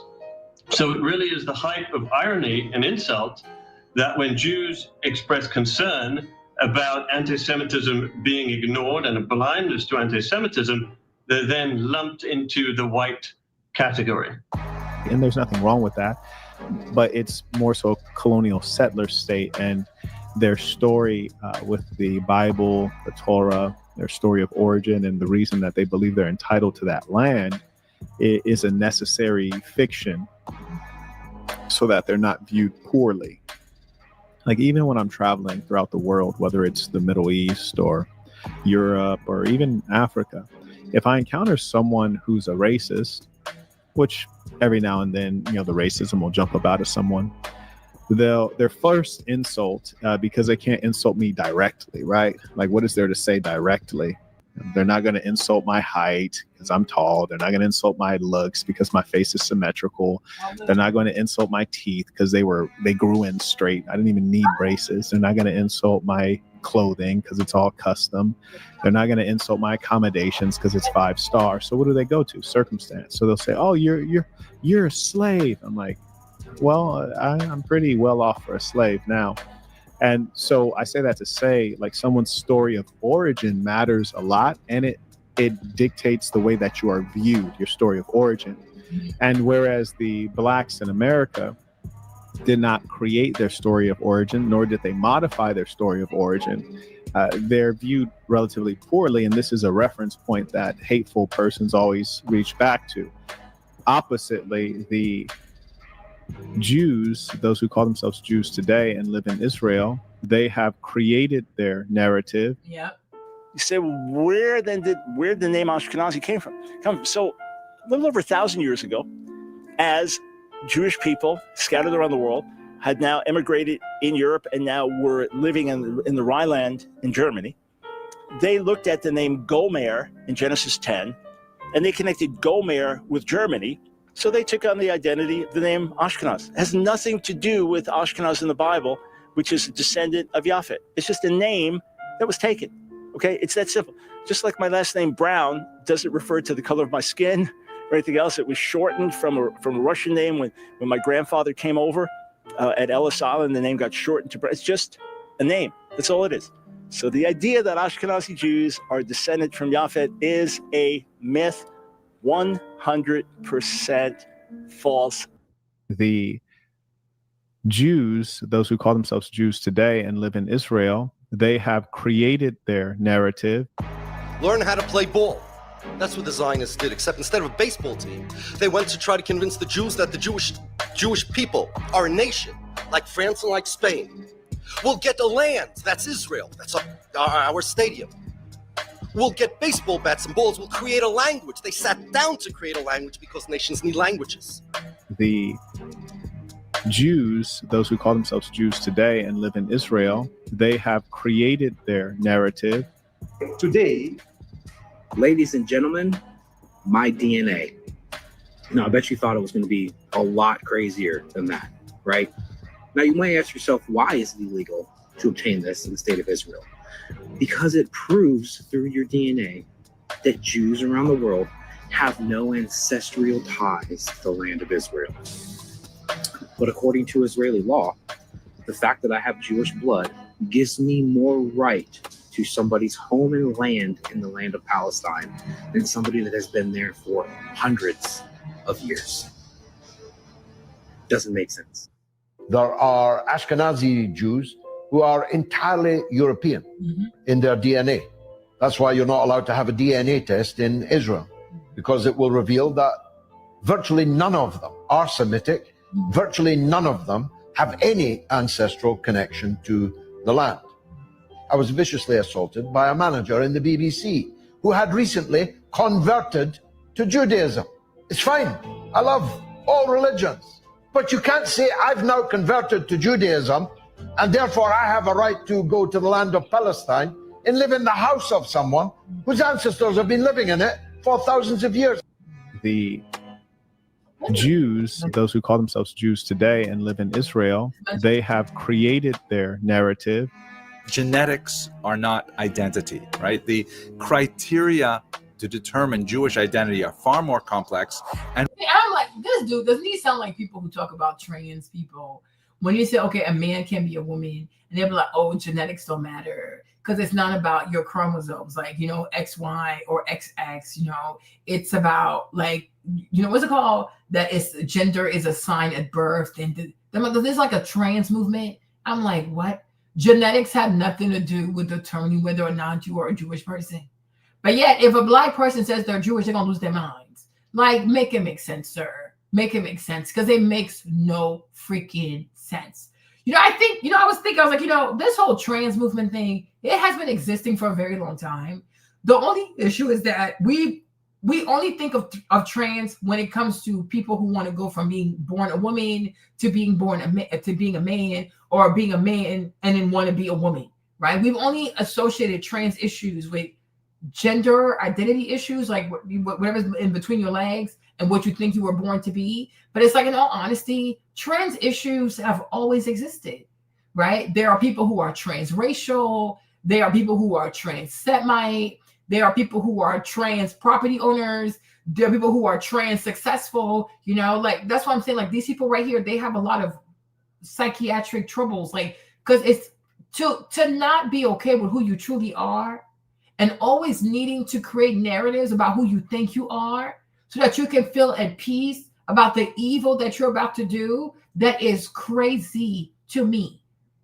That is crazy to me. I would have more respect for you if you said, you know what? I like it there. I like the weather. I want to live there. And yeah, I don't feel like I have to pay for anything. I just want to go there and take the land. I would have more respect for you if you did that. Okay. But to really sit here and to be full-blown European and to tell people, oh, I'm a Semite, you know, and well, okay, how do you know you're a Semite? And on top of that, in Israel, people are not even allowed to take a DNA test Because why is that? Because they all know they're Europeans. They know they don't belong there. They know it is not their land.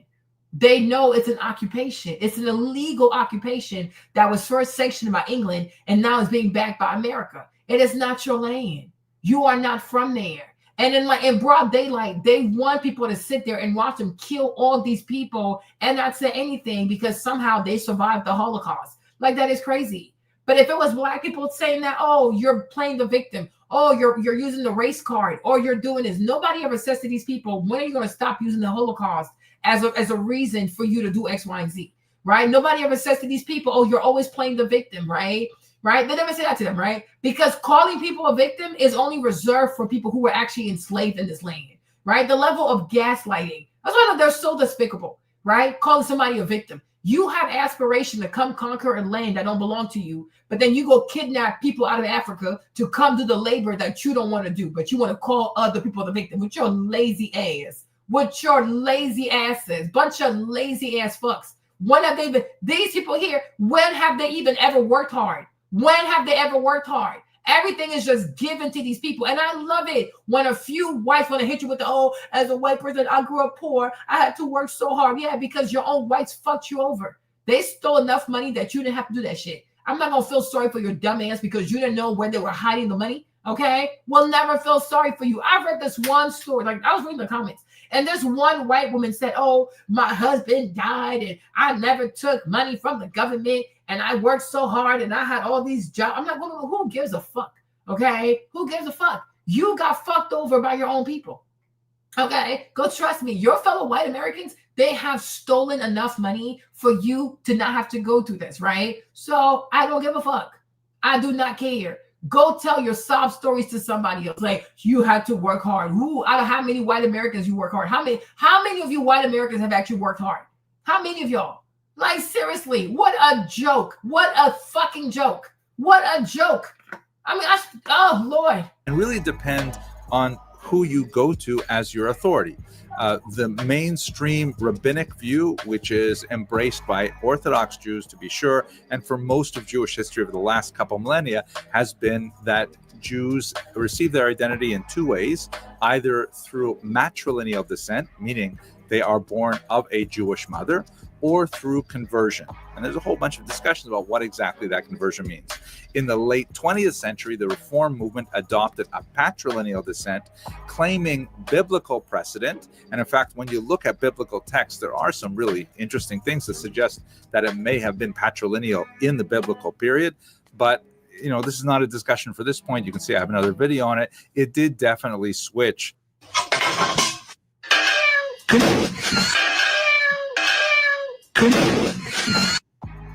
They've associated it with something quite powerful, and they try their best to control that narrative, even if it would cause you to not believe your eyes. Yes, even if they would, you know, you look at them and you're like, this is a white European, and they tell you, no, I'm from the Middle East. You're like, but you have red hair, or you have blue eyes, or, you know, you're clearly not from the Middle East. But they'll tell you to believe the story as opposed to the science or the clear evidence.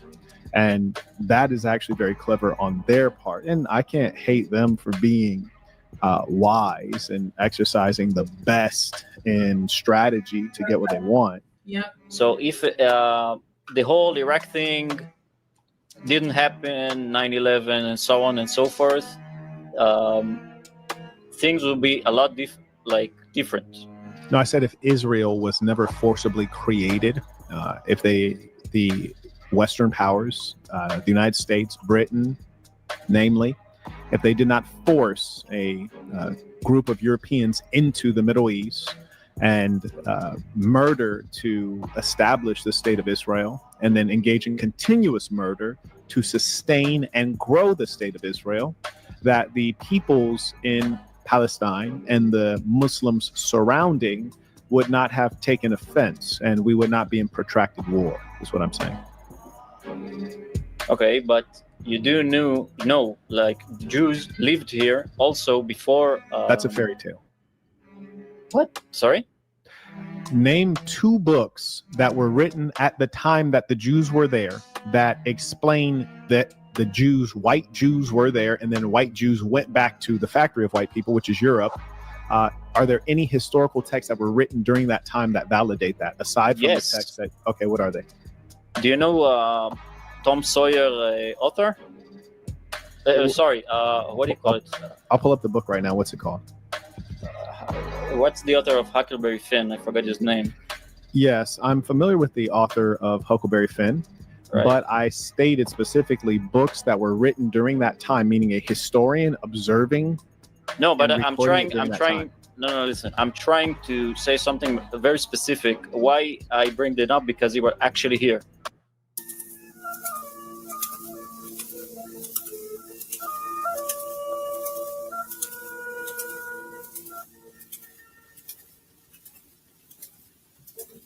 Is that black people like?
This is real. These people are really evil.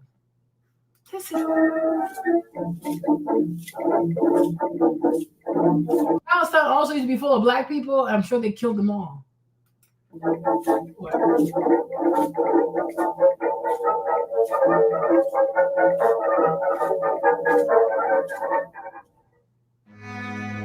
He was here before the establishment of the state, and he described what he saw. He saw Jews, he saw Arabs. They was not called Palestinians by then. He called this land barren and empty. He, I quote, didn't think anybody would live here. Who would live here? What is this country? Nothing is here except. But if Jerusalem. that was true, the Palestinians wouldn't say that you're stealing their land. If that was true, there wouldn't have been a two-state solution. If that were true, what Christopher Columbus said when he came to the Americas would also be fictional, which is to say he said he discovered the Americas. He didn't discover it. The people living there had discovered it. And so what you're basically referencing is the perspective of a person who is ill-informed or dishonest. And that happens. Sometimes an individual man may be ill-informed or dishonest. In the case of Christopher Columbus, he was surely both. He was ill-informed and dishonest.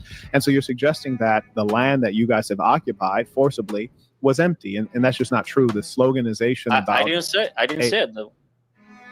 That's what you're leading to right now. Actually, no. People lived here, Jews and Israelis. Yes, and if that's the Jews case, and, why did the people who were in Europe need to flee out of Europe and forced their way into a land where they were not wanted. They should have stayed where they were. And just like you said, you have ancestors who were most recently living in Bulgaria and Spain. And all the Jews that I know, they're from Ukraine, they're from Poland, they're from Estonia, they're from Romania, they're from Europe. That's where you guys are from. And so the question is, why didn't you stay where you are, where you were? I'll answer it. Do you know what pogrom is? I know exactly what that is. And so now, see, so that was a setup. You just fell into the trap. So here's a step 2 on that. So a pogrom, or an expulsion or a persecution occurring toward the Jews. Now, the question then is, well, why are people treating you like this? It's not like you're black, right? It's not like they look around and they're like, hey, we're white, you're black, we're going to treat you badly because you're so different than us. You see, black and white, we're nearly opposites in some ways, but you're white and they're white. And so really what happened is that you were practicing a different culture that was problematic within that nation, and they took offense to it, and they did what societies do. They punish behavior that they deem to be bad. Now, the real question is not, what's a pogrom? The real question is, what were you doing that caused you to be expelled from places where you're from? The answer is very simple. What do you call it? There's like, I heard stories of my grandfather. They thought he's in like, Bulgaria or in Spain? In Spain. In Spain. Okay. There's been a true like witch hunts and something crazy. They think we drink blood, like some crazy stuff. Some of like, you guys do drink blood. What? In a unanimous decision, New York City's Department of Health agreed parents must first give their written consent before allowing Moyles to perform a controversial part of the Jewish circumcision ritual. We have clearly identified that one specific procedure that's performed as part of some circumcisions, what we're calling direct oral suction, can be transmitting infections to infants. The new regulations, the first in the country, come after health officials identified 11 babies who contracted herpes from the oral part of the circumcision. 2 of them died. The Centers for Disease Control has stated the procedure is not safe. Not only is it a safe method, it's the safest method. Rabbi William Handler calls this a direct attack on the ultra-Orthodox Jewish community and its customs, and says government is overstepping its bounds. Cantor Philip Sherman says he's performed more than 20,000 circumcisions, 6 just today. He says this is not about Jewish tradition, but rather everyone's well-being. So look at what I found here, you guys. Let me show you what I found. This is very disturbing. Look at this, y'all. Would you look at this? A specific practice within a Jewish ritual, circumcision, known as mitzvah put, right, involves the mohel ritual circumciser directly applying his mouth to the circumcision wound and using oral suction to draw blood. This practice has been associated with potential risk of transmitting herpes simplex virus type 1 HSV1 to newborn infants. Yep. Yep. And babies have died in New York City behind this foolishness. Okay. And they don't talk about that. See, 4 babies. That was in 2020. Look at this. You see? Look at this. Y'all see this? 4 New York babies get herpes from Jewish circumcision, right, in the past 6 months. Right? But they're not out here making videos about this kind of stuff. Right? You see? Like, what is this?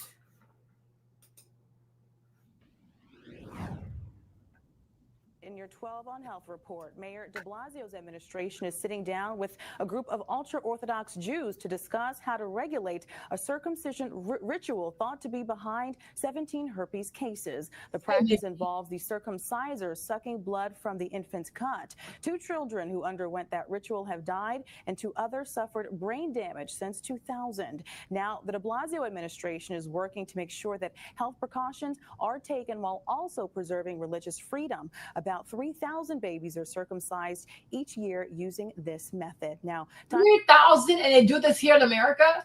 And, and many of them live in New York, huh? Many of them live in New York. Many of them live in New York City. Where is Marjorie Taylor Greene? They're cutting the foreskin of babies and giving them blowjobs in New York City.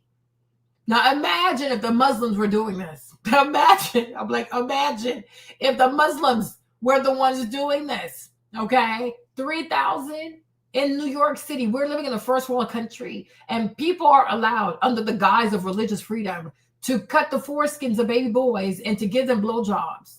Religious freedom. Did that baby consent to that? Did that baby consent? These are the adults. I'm like, but if you call this pedophilia, they're gonna lose their minds, right? Did the baby consent to it? Did that baby consent to it? They're giving babies brain damage behind this foolishness. Oh, child, if it was the Muslims out here cutting the foreskins and giving blowjobs to the babies, child, they're a bunch of hypocrites. They are a bunch of hypocrites. Everything they put on other people is what they're doing. They're a bunch of hypocrites. This is so disgusting. Time to let us know what you think. Should the city regulate religious? Yeah, and the country even should regulate that. What the heck is this? 2 infant boys have gotten the herpes virus after they got circumcised. Now authorities, including the health department, are investigating this case. Now, they were circumcised by an Orthodox Jewish family. It was part of their tradition. And part of the problem is after the circumcision took place, they applied something known as direct oral suction. And the reason why they do that is because they are supposed to draw blood from deep inside the wound. Now, apparently the adult who did this had the herpes virus and then transferred it over to the infants. Now, for infants who do get the virus, they could have high fever, seizures, and since 1998, there have been 2 cases of deaths. This is an incredible story, especially because circumcision in and of itself is highly questionable and I think rightfully debated. But to apply oral suction, to have an adult apply oral suction to an infant's newly circumcised penis should be illegal. And maybe that's a really strong statement, but I'm against that 100%. Okay. Let me double down on that strong statement. Okay. Now, there are some parts of culture that are great. There are some parts of... This is ridiculous. There's this really horrific ritual practiced by some super Orthodox Jewish circumcisers, also known. Yeah, the poor baby. So these parents are sitting there and they let a grown adult give a blowjob to their son, and that's their religion. And they wonder why people kick them out of places. Meanwhile, I'll be so freaked out. Look, I tell you, I will grab a broom and beat these people up. Are you sick as hell? Draw blood from? Are you vampires? You need to suck blood out of the... You sickos, you weirdos, you pedos, get away from my son, you demon. Like, what is this? And there are mothers who go along with this foolishness? Known as moils, where they orally suck the blood away from the infant's penis after cutting away the foreskin during circumcision. The practice is exactly as unhygienic as I made it seem. It sometimes results in the transmission of communicable diseases, sometimes even leading to brain damage and possibly death.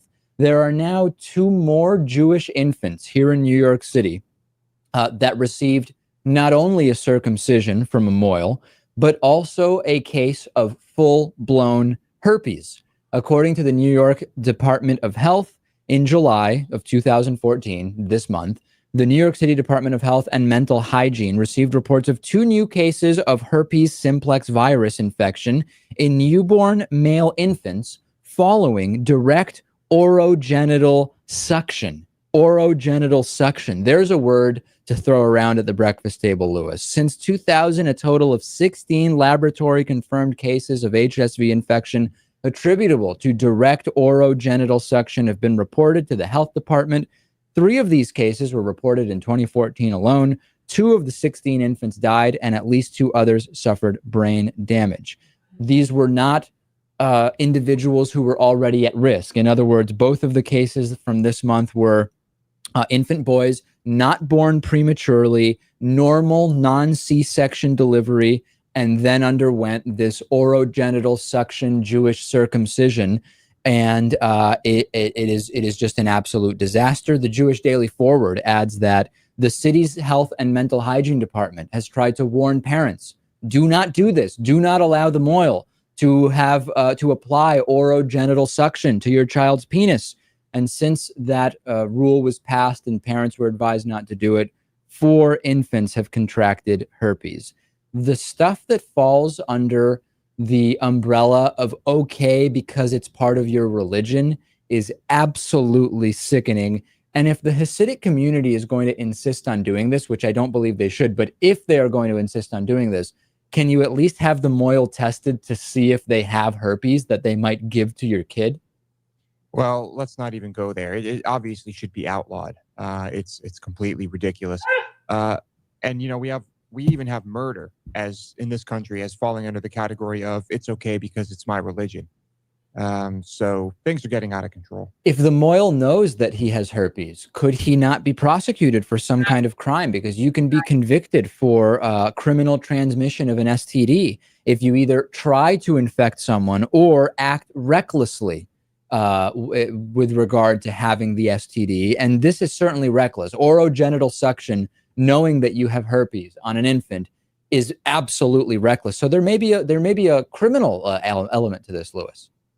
I would love to see those charges for sure. Jesus. You see this? This is so disgusting. Now, today, we know that germs can be transferred, diseases can be transferred from the baby to the moil, from the moil to the baby. So therefore, you can continue this custom by using a sterile tube, a gauze pad, and the rest of the bris is fine. Health officials say it is going to be very difficult to enforce these regulations. They say that's because they really can't monitor moils as they perform circumcisions. They say it is first going to take a complaint from someone before they can take any action. A complaint, children have died. And I'm like, these moral people too, like, should they apply for a license? Should, like, you can't even be a tattoo artist without a license. You can't even be a hairstylist without a license. You can't even do like Botox and stuff without being a license, but you can cut the foreskin of a baby, suck on the baby's penis, and you don't have, there's no license, there's no regulating body. Why? Because they're from Europe, because they survived the Holocaust. Like, that is ridiculous. And I feel like this is why sometimes people over here are so obsessed with whatever Black people are doing so that other people can continue to do their crimes undisturbed. This is sick as hell. I'm like, when I saw this the other day, I was like, what the freak? They cut the foreskin of the baby and give the baby a blowjob? Well, like, who are these pedophiles? Who are these pedophiles? This is pedophilia. This is pedophilia. Okay? My religion, you live in America. We don't do this over here. Okay, that's also not part of Christianity. You see why the Spaniards said you got to go?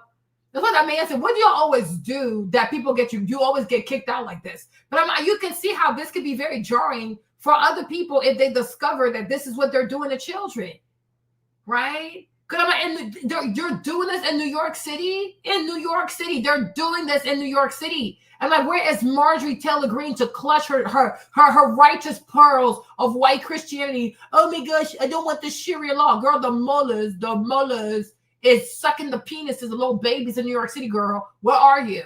Okay, 3,000 little babies got their penises sucked by these people. Where is she?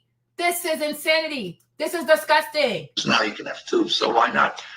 The answer, as I thought about it, is that it's not as effective because the tube does not seal as well. It's not as pliable.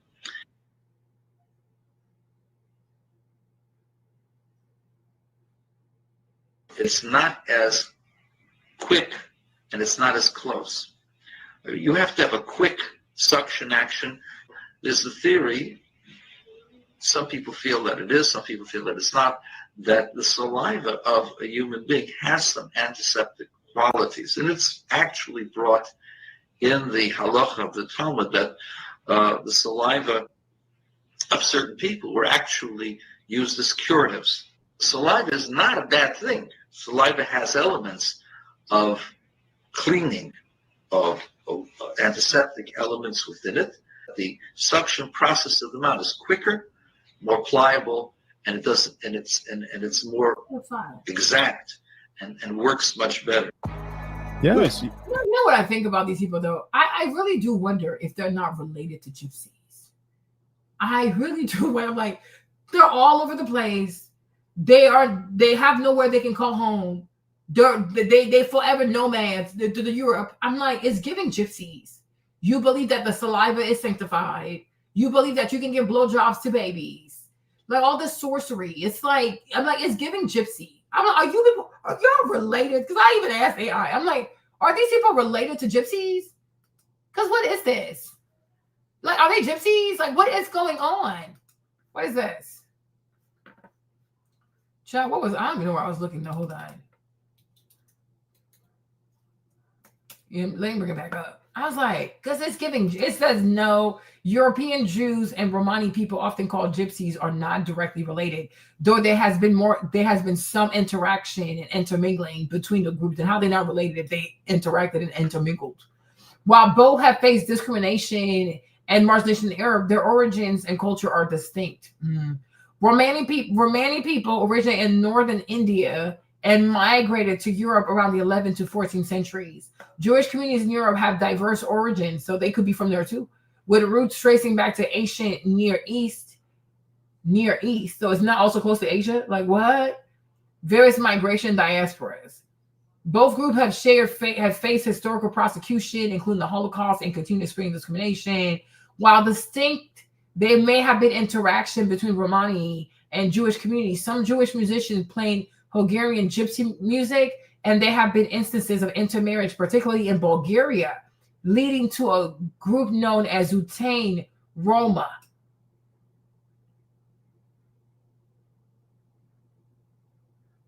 What I wish other Jews knew about Romani Jews.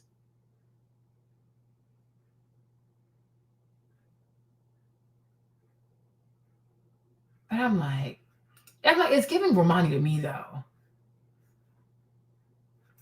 Hi, I'm a Romani Jew. No, I'm not Romanian. Romanian people actually enslaved my people for centuries until Roma empowered news for liberation of the slave in the U.S. fought back. The word gypsy is loaded with so many negative stereotypes, and if I ever hear another white girl call herself one again, it'll be too soon. I don't steal. I'm educated. Yes, I'm poor, but again, I don't steal. And my family has been Jewish for as long as we can trace it. So yes, we are Jews. Thank you very much. But if we were converts, you would still want a dirty look for just saying it like that. The what? Yeah, I'm like, it's giving gypsy. It really is. I don't know. I think it's called mitzvah bapeh, when they cut the foreskin of the infant's penis, and then the rabbi takes the penis into his mouth and drinks the blood from the penis. You're not familiar with that? I actually haven't experienced it myself. I never seen anyone rabbi do that. You know what I'm talking about, though, right? Some disgusting. I maybe overheard it, but I never saw anyone do it. You've heard of this, though, right? Sure. What about horns on our head? No, I'm just saying that you said that they think that you drink blood, and I said, well, some of you do drink blood, so that's probably where that came from, which is to say it's not coming out of nowhere. It's not complete fabrication. Now, you're speaking of other things that are stereotypes and they were created by hateful people. I agree. Is there anti-Semitism? Absolutely. Is there racism? Absolutely. So I'm not denying that. I think that you're correct in as much as that's the case. Is there jealousy? Oh, for sure. What? People are always jealous of winners. And frankly, the Jews are winning. So I agree with you there. So I was saying that a lot of people are jealous of the Jews, and jealousy is a terrible thing. And frankly, it's because you guys are doing a great job. And that's why I always, while being critical, I'm balanced. I also commend the good works. But what I'm saying is that some of the things you're speaking of with regards to the reason Jews may be persecuted in a given territory is it was earned. It wasn't that, I'm not saying it's right in every case. I'm saying it was earned, which is they don't want to assimilate. For example, I've lived in Los Angeles and Hollywood, and the Jews will not talk to you. I've lived in Baltimore, and there's a very wealthy section of Jews there. And of course, I was There's also Brooklyn, because once upon a time, Brooklyn used to be predominantly black. It used to be predominantly black Americans. They have taken over Brooklyn. They are extremely mean. They don't talk to people. They want all the houses to themselves. They don't rent to black people. They don't sell property to black people. Brooklyn also. You need to talk about Brooklyn. Like, it's crazy. Raising capital for the Johns Hopkins University. So I had some dealings with these folks, and they would even tell me that in their neighborhood, if someone's going to sell their house, they won't sell it to a goy. They'll only sell it to someone who's Jewish. And so there's no level of integration. So you go into a society that is not your own, and then you want to speak Yiddish. You want to have a Jewish police, the Shamrim. You want to completely separate and treat others as though they're less than, and then suggest that you are the superior people in the same way that the Nazis did. And so, of course, that's going to make you a hated people, right? I mean, that makes perfect sense, no? Actually, no. What you say is like you're assuming that if I'll go there, I'll be treated differently. I If think you go where? Oh, no, I'm not assuming. I just told you. I'm saying from my experience, I lived. Like, look. This is Brooklyn, y'all. This is Brooklyn. Sorry, you guys. Hold on. Let me stop this. Hold on. This is how it goes in Brooklyn. Like, you go to Brooklyn, you'll be surprised. Like, am I even in America? Like, where am I? Right? This is what Brooklyn looks like. This is them in Brooklyn. Where are we? And they're really mean. The Hasidic Jews of Brooklyn, New York are the most religious and closed-off community in America. What is Hasidism? Why are they closed off? What are they doing? What are they hiding? What are they hiding? Blowjobs to babies? So it's a very vibrant community, second and third generation post-Holocaust. Arguably one of the most fundamental religions, period, on the planet. And you see, and because you see this? You see? So it's okay for them to be religious fundamentalists. You see the hypocrisy of these white Americans, right? Because what is it about white people? White people trust complexion and common heritage, like the fact that these people are from Europe, right? They're not from the Middle East. So it's okay to have religious fundamentalists in New York City. It's okay to have religious extremists in New York City. It's okay to have a group of people give circumcisions to young boys, suck their penises in New York City, as long as you don't have Muslims doing it. You see this? Because the religious extremists, religious fundamentalists, is this what y'all do when y'all go to people's countries and you wonder why there's always an expulsion after that, right? But do you see this, y'all? Why are you closed off? What are you hiding? What are you doing? Why don't you integrate? Why don't you assimilate? I'm telling you, if you ever been to Brooklyn, you guys remember Dolapo? Remember Dolapo's Songbird Do for Life, right? Dolapo, let me tell you how Dolapo and Dane got their house, because they live in Brooklyn. She was raised in Brooklyn. Her family has a house in Brooklyn, right? When it came, where her and Dane bought their house, the homeowner, he was Black American. I believe he was Black American, right? And at that time, the Jewish people, like these Hasidic Jews, whatever you call them, they were harassing that Black man to sell his house, but he didn't want to sell his house because, first of all, I don't know what happened, but if I remember correctly, like he knew he was going to die first, and his wife was going to stay behind, and he didn't want her to not have a place to stay. And also, he was like, "Yeah, these Jewish people here, if you sell them the house, they'll bring nothing but Jews, and they're going to exclude Black people." So it was his goal to sell his house to a Black family, and also make sure that his wife would have a place to stay until she died, right? Because they knew Dolapo's parents, because they lived in the neighborhood. So he agreed to sell his house to Dane and Dolapo because they were Black, and also he knew her parents, and he didn't want to sell to the Jews. So the man, he passed away, and so when he passed away, the wife lived there. So like she got to live like the first and the upper floor, I guess, and then Dane and Dolapo got to be in the basement. Like that was the agreement until she passed away. Then they took over the entire building. But I'm like, can you imagine, like, if this Black man was not about the Black dollar, like generational wealth, and making sure that, hey, I'm going to die. Yeah, I want to sell my property, but I need to make sure that I sell my property to a Black family. You see, like he was very intentional about that. But that's what they do in Brooklyn. They buy all these houses, y'all. They buy all the houses because they don't want to see any Black people around. They're a bunch of racists. They are a bunch of racists. They are a bunch of racists. If you've ever been in Brooklyn, you know exactly what I'm talking about. They are so mean. They're not friendly. They're racist. They don't talk to anybody. They're not inclusive. Even Muslim people, you know how like Muslim people, like when they do, like they go through the whole like, what's that thing called? Eid, with Ramadan, right? They be fasting for Ramadan. And then when they break the fast, everybody can eat. Like they invite everybody, come over. We got boku food, come eat and stuff like that. Have you ever seen these people invite anybody to come eat their food? Have you ever seen these people invite anybody to eat their food? Matter of fact, when you go to their synagogue, have you ever seen non-white people in their synagogue? You go to a church, you'll see all kinds of complexions. You go to a mosque, you'll see all kinds of complexion. When it comes to these people, they all look the same. It's like, what kind of religion is this that nobody who doesn't look like, people who don't look like you never feel invited, like never feel like, oh yeah, this can appeal to me. Maybe I want to go pray there. Wumpty wump wump. No, it never happens because there's something bizarre going on. There is something really bizarre going on. There's something like these white Christians are a bunch of hypocrites. They just need to come out and say they're racist and they're Islamophobes. Because it's not possible that you are okay with, you are against Muslim extremists and Muslim fundamentalists because you don't want Sharia law in New York City. But yet, Hasidic Jews can have whatever law they got going on in New York City and do what they do to the point that they're even injuring their own kids. They are killing their own babies. They're giving cerebral palsy to babies who are born perfectly healthy from no C-section because an old-ass man had to go to a mullah, had to go give the baby a blowjob. So they can't even be bothered to take a STD test. Don't even care about the health of these kids. Now, how do we know that pedophilia is not rampant in that community? This is insanity. This is insanity. I'm like, and this is what they do. They want to talk about these people, but they're focused on, black crime in New York City. There's all kinds of crime in New York City, but the only time that gets primetime attention is black people. Go sit down somewhere. This community is a wonderful community because there's a lot of nice people here. The whole system of how we relate to God and how we interact with God. I'm about to walk into an exclusive synagogue here, and I'm pretty nervous. Wow. The stakes are very high for outsiders to be here, but I'm about to cross into this controversial bubble to discover the untold truth, which will leave you speechless.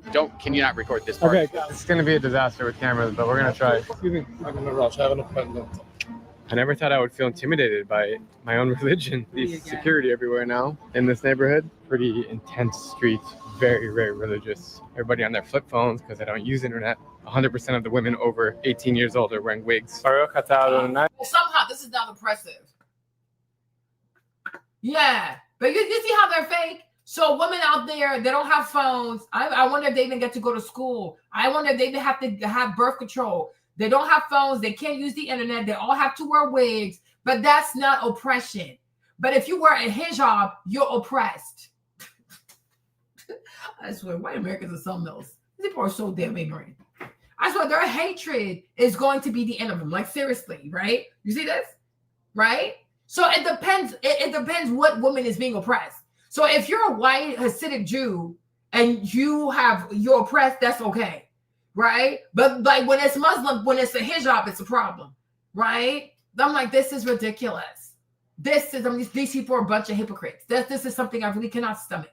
I truly cannot stomach white American hypocrisy.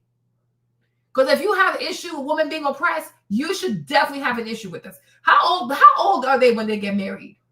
How old are these young women when they start having sex? How old do they even have a choice? Can they even pick their own husband? You see? But as long as you focus on Islam and you focus on demonizing Islam, you don't have to worry about it. These people can go on and do what they do and be unbothered. Right? Selective protection. Yeah, oh my God. When I went to Brooklyn, I was like, what the fuck is this? Like, this is crazy. Yeah. This is really crazy. I was so shocked. Like, they went to a predominantly black neighborhood and they kicked everybody out. I'm telling you, they kicked everybody out. So the guy who sold the house to the Wapo and Dane, like, imagine like if that black man did not have the wherewithal to say like, nah, like this is crazy. We can't let this whole community be bought by these people, right? He wouldn't have sold to them because I'm sure the Jewish people offered them way more, offer him more money, but he was like, no. And he gave a chance to Lapo and Dane. You know what I mean? Like, no, this is really crazy. This is truly crazy. And this whole thing where they wrap their arms like that, I'm like, what are you doing? What is that about? What is that about? Right? But they're never questioned. But somehow Islam is the religion of violence. Islam is the religion of terrorism. Islam is white people. White people. Oh my gosh. Always lying on people. Like the way these people lie. It truly is concerning. Right? If Muslims were doing this, where for them to pray, they had to like wrap their arms so tight that they're stopping the blood flow. They're like, oh my gosh, this is oppression. You see, they're about to go, they're getting ready to get a helicopter. They're getting ready to do Sharia law. They're getting ready for the hijab, all kinds of foolishness, right? Because they pick and choose. They pick and choose when they want to be triggered. They pick and choose when they're afraid. They pick and choose when, oh my gosh, like, what is this? What is that? Shut up, you're a racist. You are a racist. Hi, what are you supposed to think or believe in this moment? So that's a really good question.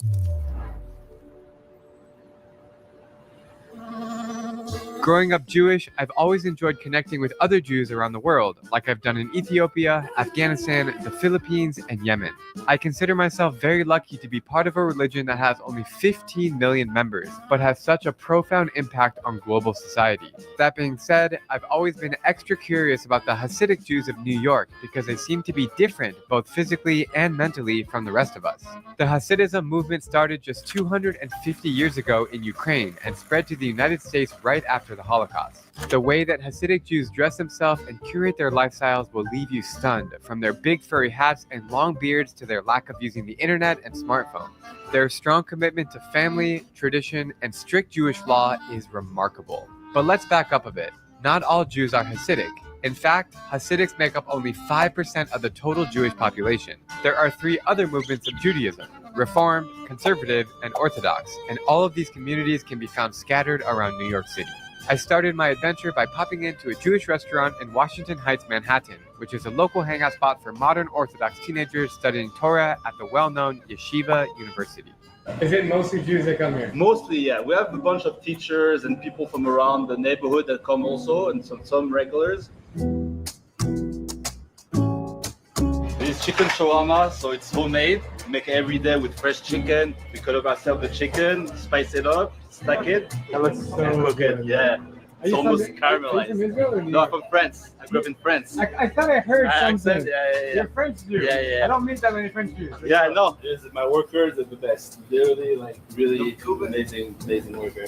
Do you see the level of cultural appropriation, though? So he's a French Jew who came to New York to open a business in a Hasidic Jewish community, and he's making shish kebab, which is Arabic.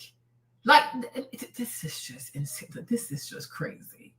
The shish, like shawarma is from the Middle East. You're French. Like, what are we doing? What are we doing? Right? They hate the people, but they want their culture. They want their food. They want their spices. But your person, your body, they don't like. This is insanity. This is, why don't you eat your food? Why don't you make French Jewish food? Why don't you make Ukrainian food? This is insane. I'm like, shawarma is from the Middle East. Especially Lebanese people. They love themselves with shawarma. Shawarma, shish kebab, donors. This is Middle Eastern cuisine. Why don't you eat Ukrainian food? Why don't you make French food? Why don't you make Ukrainian food? Right? You see this? They hate these people, but they love their food. They love their seasoning. The level of jealousy, like, it's really disturbing. I'm like, if I hate somebody so much, I'm not going to eat their food. I'm not going to eat like them. I'm not going to season my food like them. Keep the same energy. No, they're so jealous of these people. Jealousy. I'm like, how can I'm from France? I'm a French Jew, and I'm making shawarma. Are you okay? These people are crazy.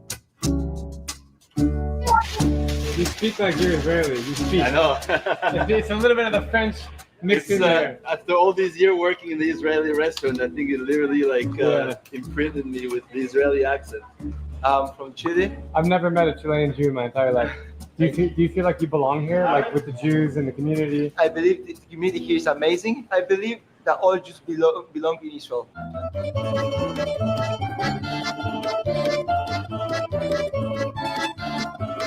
That is pretty tasty. Like, this is not, so you're from Chile, but somehow you believe that Israel belongs to you, but you're from Chile. What is wrong with these people? Everything in a format that I would ever possibly want, including eggplant, is in here. Very flavorful, very delicious. So in that building over there, that's like the big yeshiva, and you have like hundreds of kids studying together. Really? Tell me about this community as a Jew. This is what we call a modern Orthodox Jewish neighborhood. A little more takes like modern inventions and technology and incorporates it into Jewish life, as opposed to you guys, I swear, I feel like I'm in some weird trend Semite movie. Like, this is mental illness. This is truly mental illness. And there's only 15 million Jews around the world. Do you know how many people practice Islam? That's how you know they're insane. I think it's over 1 billion people are Muslim, right? So at this rate, 15 million people want to kill over 1 billion people. Are they insane? Right. And then how many people are Christians? I think it's over 3 billion people. I think 3 billion people are Christians in the world. But 15 million people cause all this terror. Like, this is ridiculous. I'm like, this is insanity. This is insanity. I mean, I can see why would they get along with the Arabs? They envy these people. Like everything they wish they were is what the Arabs are, because they're trans Semites, right? It's like the way a lot of trans women have a lot of hatred for biological born women. How can they not hate you? You are everything they wish they were by birth, and they're not. They have to create a narrative to compete with you, right? Just like trans women, like they have to sell themselves a narrative, right? In order to compete with natural born women. I'm like, of course, like you're mentally ill. But I'm not trying to be funny. I'm like, but to me, this really looks like a mental illness. Because how can you be from Europe and say that, oh yeah, a country in the Middle East belongs to me, or we belong there? But all you know, everything you've ever been, your parents, your grandparents, your great-grandparents, your great-great-grandparents are from Europe. But somehow Palestine belongs to you. Like this is mental illness. This is seriously mental illness. We have to pray for these people. They're not okay. And it goes to show like their religion is really nothing but brainwashing. Because what kind of religion lies to a people like this? This is really, really concerning. It is so concerning. So, and they do this whole track of brainwashing, and they're never told like, yeah, we're European and it's okay. No. There is a country somewhere in the Middle East that belongs to us, and we have to kill everybody so we can be the only ones to live there. What? No. I told y'all. I said their behavior is going to make everybody question everything they were ever told about World War II, because this is very bizarre. But I'm like, there has to be a reason why every time they go somewhere, they always get kicked out. There has to be a reason. Like at some point, when do you realize you're the problem? You went to Spain, got kicked out. You went to Italy, got kicked out. You went to Germany, got kicked out. You went to Ukraine, you got kicked out. They're about to even get kicked out of America too. Like, look at how a lot of people are starting not to like him anymore. Like, what is this Israel obsession? Right? It's like, what are you doing? What are you doing? And I understand, like, even during World War II, like, FDR had a convention called like the Evian Conference, and it was they were there to discuss the Jewish immigration because of the war. And he didn't even show up. He set the conference up, but he didn't show up. But the vast majority of European countries were like, yeah, we don't want to have a Jewish immigration problem. And they used to refer to these European Jews as undesirables. And I'm like, I'm starting to see why. Because they have a hard time assimilating with other people. They really have a hard time. You know? But I'm like, this is insanity. Hasidic neighborhood, which may not do so. What do you think about Hasidic neighborhoods? They're not like any more Jewish than us. They're not any less Jewish. We're all Jews, and like the way like their teachings are amazing, and like it's not really for everyone, but the people who it's for, like it works for a lot of people for thousands and thousands of years. So it's a really beautiful thing. I happen to be Chabad. How he's lying. The man told us that Hasidic Jews is a religion that started 250 years ago. And he's like, oh, it's been working for thousands and thousands of years. How is it working for thousands and thousands of years if it just came out 250 years ago? I'm like, this is giving, like, I'm telling you, this is giving the Mormon church. If you ever meet these young people, these young little crusaders in their white shirts and their black pants and little white boys, you'll realize that they're so brainwashed. It's so sad. It is so sad. Because all they know is the Book of Mormon. They don't read the Bible. Mormons do not read the Bible. Mormons read the Book of Mormon from another white swindler. Okay, what's his name? Joseph. What's his name? What's their daddy again? Hold on. Founder of the Mormon faith. I forgot his name. Joseph Smith. There you go. Right? Another white swindler. Okay? A whole lie. These people are dangerous. Look at it. Look at his ass. A whole lie. And I really felt like Joseph Smith right here. I think he owed somebody some money. I think that white man owed somebody some money. Okay? He had to come up with the money by tomorrow. And he didn't have the money. He didn't have no talent. And he didn't have no wits about himself. So what he did, he came up with a whole religion. The way this white man lies, you guys, like it is actually concerning. Because, you know, when I was younger, me and my sister, we would actually entertain these white kids, like these white Mormon kids, because they don't know anything. They're from Utah. All they ever read was the Book of Mormon. They've been surrounded by the whitest of white people you can ever see. I mean, like white in the mind and white in the looks, like super blonde, blue eyes. Like they are so freaking brainwashed. Who let them come over? Every time catching L's, grabbing L's, and they kept coming back because they got to go check in with the big dog. And the big dog would tell them, okay, if they said this and state this, they come right back again. I'm like, you people are crazy. You are truly crazy. But the part that really got me and my sister is when they sat there, because they came to the house. They sat there, and then they talked about that Joseph Smith is the Melchizedek. I said, he the what now? My Lord, white people can lie. My Lord, can white people lie? I mean, these people have a mental illness. Like, I guess maybe that's why I need to feel sorry for them. They are truly mentally ill. Like, they are mentally ill. It is not possible.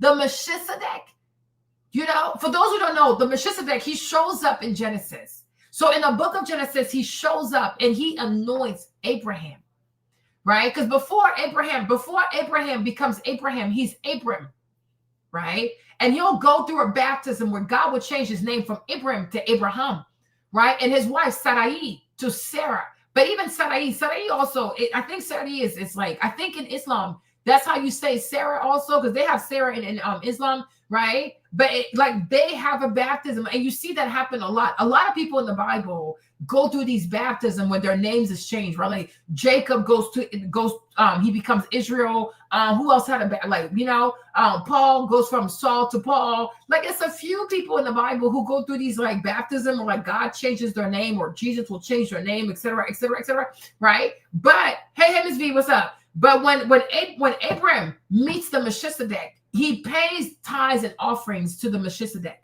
And after that is when God is going to baptize Abraham and change his name from Abraham to Abraham. And this is when God is going to start speaking all these blessings. Like, oh, look at the sand, like count the beads of sand by the ocean, count the stars, blah, blah, blah. Your posterity will be as exhausting. Like nobody's going to be able to count your children. Wumpty wump wump, right? Your wife will have babies, even though she's old as fuck. You know what I'm saying? All that kind of stuff. It comes after the Melchizedek.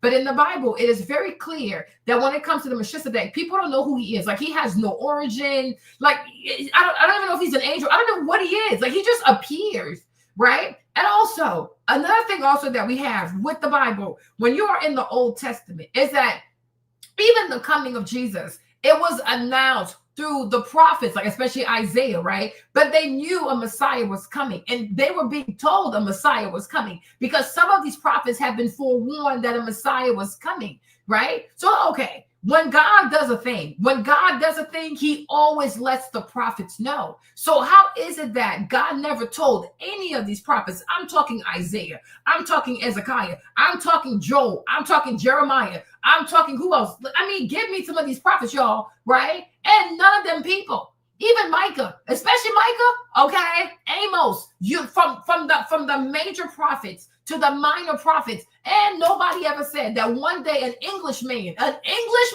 Anglo-Saxon man, right, is going to be the Melchizedek, or he's going to go through transfiguration. There is a part. No, white people are sick. There is a part in the Book of Mormon where this white man right here said that Jesus appeared, Moses appeared, and guess who else? Elijah. I said these people are sick as hell. White people are crazy. White people, and they're not just crazy. White people are full of heresy. The way these people are not afraid to sin against God is truly troubling. And my sister-in-law like, what the freak? Yes, in the Book of Mormon, this dude wrote that he went through a transfiguration. This white swindler, this white con artist, that he went through a transfiguration where I guess he was in isolation, and then boom, like the stuff that Jesus went through with Peter on the mount, he went through it. And then Jesus appeared. Then Moses appeared, and then Elisha appeared. And this is when Jesus, Elisha, and Moses, they baptized him. They anointed him as Melchizedek. I said, huh? White people. Like when I tell you white people are a bunch of heretics, Jesus Christ. Like, I mean, it's so frightening how they lie. And then they repeat these lies with so much confidence and so much bravado. It's like, no, you're mentally ill. You are truly sick. You are a sick people. And that's why they're so dangerous like this. Because they don't even realize that they're mentally ill. Right? And like, you should have seen me and myself, look, what the freak is wrong with these people? Are you crazy? So they got handled because we took it back to the Bible. Come on, this Book of Mormon is a farce. Miss V, it's really astounding. Then he gonna hit me with he hit us with oh, do you know that when Jesus died, So like, so y'all, you gotta listen to white people are crazy. White people are crazy. White people are sick as hell. So there's a part in the Book of Mormon where they said that when Jesus arose, like when he resurrected, like after he was done seeing Mary Magdalene and he was done seeing the apostle, especially Thomas, you know, Thomas didn't believe it. He's like, I'm not believing until I see it. So then they say that Jesus went on a trip. Oh, yes, y'all. And then Jesus in the spirit, he flew. I don't know. I guess he flew. I don't know what he did, but he ended up in Latin America, right? Because people in Latin America saw him. And I'm like, okay. I'm like, and I remember telling that young man, I said, listen, the hardest part about this was rising from the dead. What's a little trip to South America gonna hurt? Like, I'm like, what you want me to do with this information? Like, oh my gosh, he went to South America. I'm like, child, the hardest part, me, Marlene, if somebody puts me on a cross like this, okay, like this, right? And then they pierce my side and they bury me down and they put like the whole grotto on my head, a big piece of stone over me. And I'm able to arise out of this. You better believe I'm going to Latin America. But I said, I'm sure he went to Africa. I'm sure he went to Antarctica. What exactly is your point? The hardest part is the resurrection. But once you're resurrected, what's a little trip to South America gonna hurt? What are we even talking about? What are we doing over here? I mean, these kids were confused. And you could see, like, this is how a lot of these white children are raised. Racism, the fear of other people, the fear of other language. They're just brainwashed. They don't have their own convictions. They don't know how to think critically. It is so sad. So they left. They came back the next day. Oh, gang, gang, right? Even one time I had these two white girls too. Two white little Mormon girls. I said, oh, Lord, this is about to be fun. Come inside. Let's do this, right? And then they left. They went and checked in with their big dog. They came back again. I said, oh, Lord Jesus, let me do this. And the white girl was like, oh, Marlene, this is a little white Mormon girl. She was like, oh, Marlene, one thing I like about you is that you are a lioness for Jesus Christ. I said, yeah, because I don't play about that. You people are crazy. Like, this is heresy. It is heretic behavior. This is true. I mean, all jokes aside, it is truly, truly heretic. Like, how can you, Jesus Christ, Jesus Christ. And my thing is like, where in the Bible does God even say or even hint at the possibility that Anglo-Saxons are people of a covenant? Where? They don't even get circumcised in their culture. Okay? They do not get circumcised in their culture. Right? And we know I'm not against circumcision. I'm against you giving a baby a blowjob because I never seen that nowhere in the Bible. Okay? That is crazy. You cut the foreskin. That's it. And you wrap it up. It's going to heal by itself. You're not a vampire for you to try to suck the blood. Like, whoa. What are we doing? Yes. They came to the door, lazy, two white girls. Okay, I used to entertain these fools because it was funny and it was sad at the same time, right? But that's all they have is the Book of Mormons. They don't have the Bible. Narratives. Bunch of lies. These are a bunch of narratives. They don't read the Bible. They don't read the Bible. Come on, if you read the Bible, there's only one Melchizedek. There's not many of Melchizedek. And it's not possible for Joseph Smith to be the Melchizedek. He already exists. And like the Bible said, he has no origin. He's in Genesis. So I'm like, what? So God gave you a white man, an Anglo-Saxon man. God gave you the order of Melchizedek. Man, if you don't go sit your goofy white tail down somewhere, I'm like, this man was a swindler. This man was probably broke. This man was probably a gambler. He needed money back tomorrow. And so he decided that this is what I think. I think Joseph Smith, he locked himself in the house and he decided to rewrite the entire Bible. And everywhere they talk about Jesus, he put his name in there because he's a heretic. He is a heretic. And the Bible is very clear because Jesus says anybody who comes, even an angel who comes over here and teaches you a different gospel, okay? No, we're not doing this. He is not no dang Melchizedek. Go sit down somewhere, right? And you see, he left where he was from and he moved to Utah because most likely people were trying to apply that pressure because he owed them money. And he's a womanizer. He goes there, uses religion, and then he starts having sex with all these women, right? This is ridiculous. This is so ridiculous. This is so ridiculous. I wouldn't be surprised if there's a lot of incest over there. But I'm like, this man is such a con artist. He is a con man. He is a swindler. He's a neurotic. He is a liar. He's a swindler. And this is how you know these people don't read the Bible. Because if they read the Bible, they would know that certain things don't make any sense. Because in the Bible, God has always warned the prophets of what he was going to do. Everybody knew of the coming of Jesus, especially Isaiah. He knew that Christ was coming. He knew. So there's somebody from England that's going to live in America and one day get the order of Melchizedek.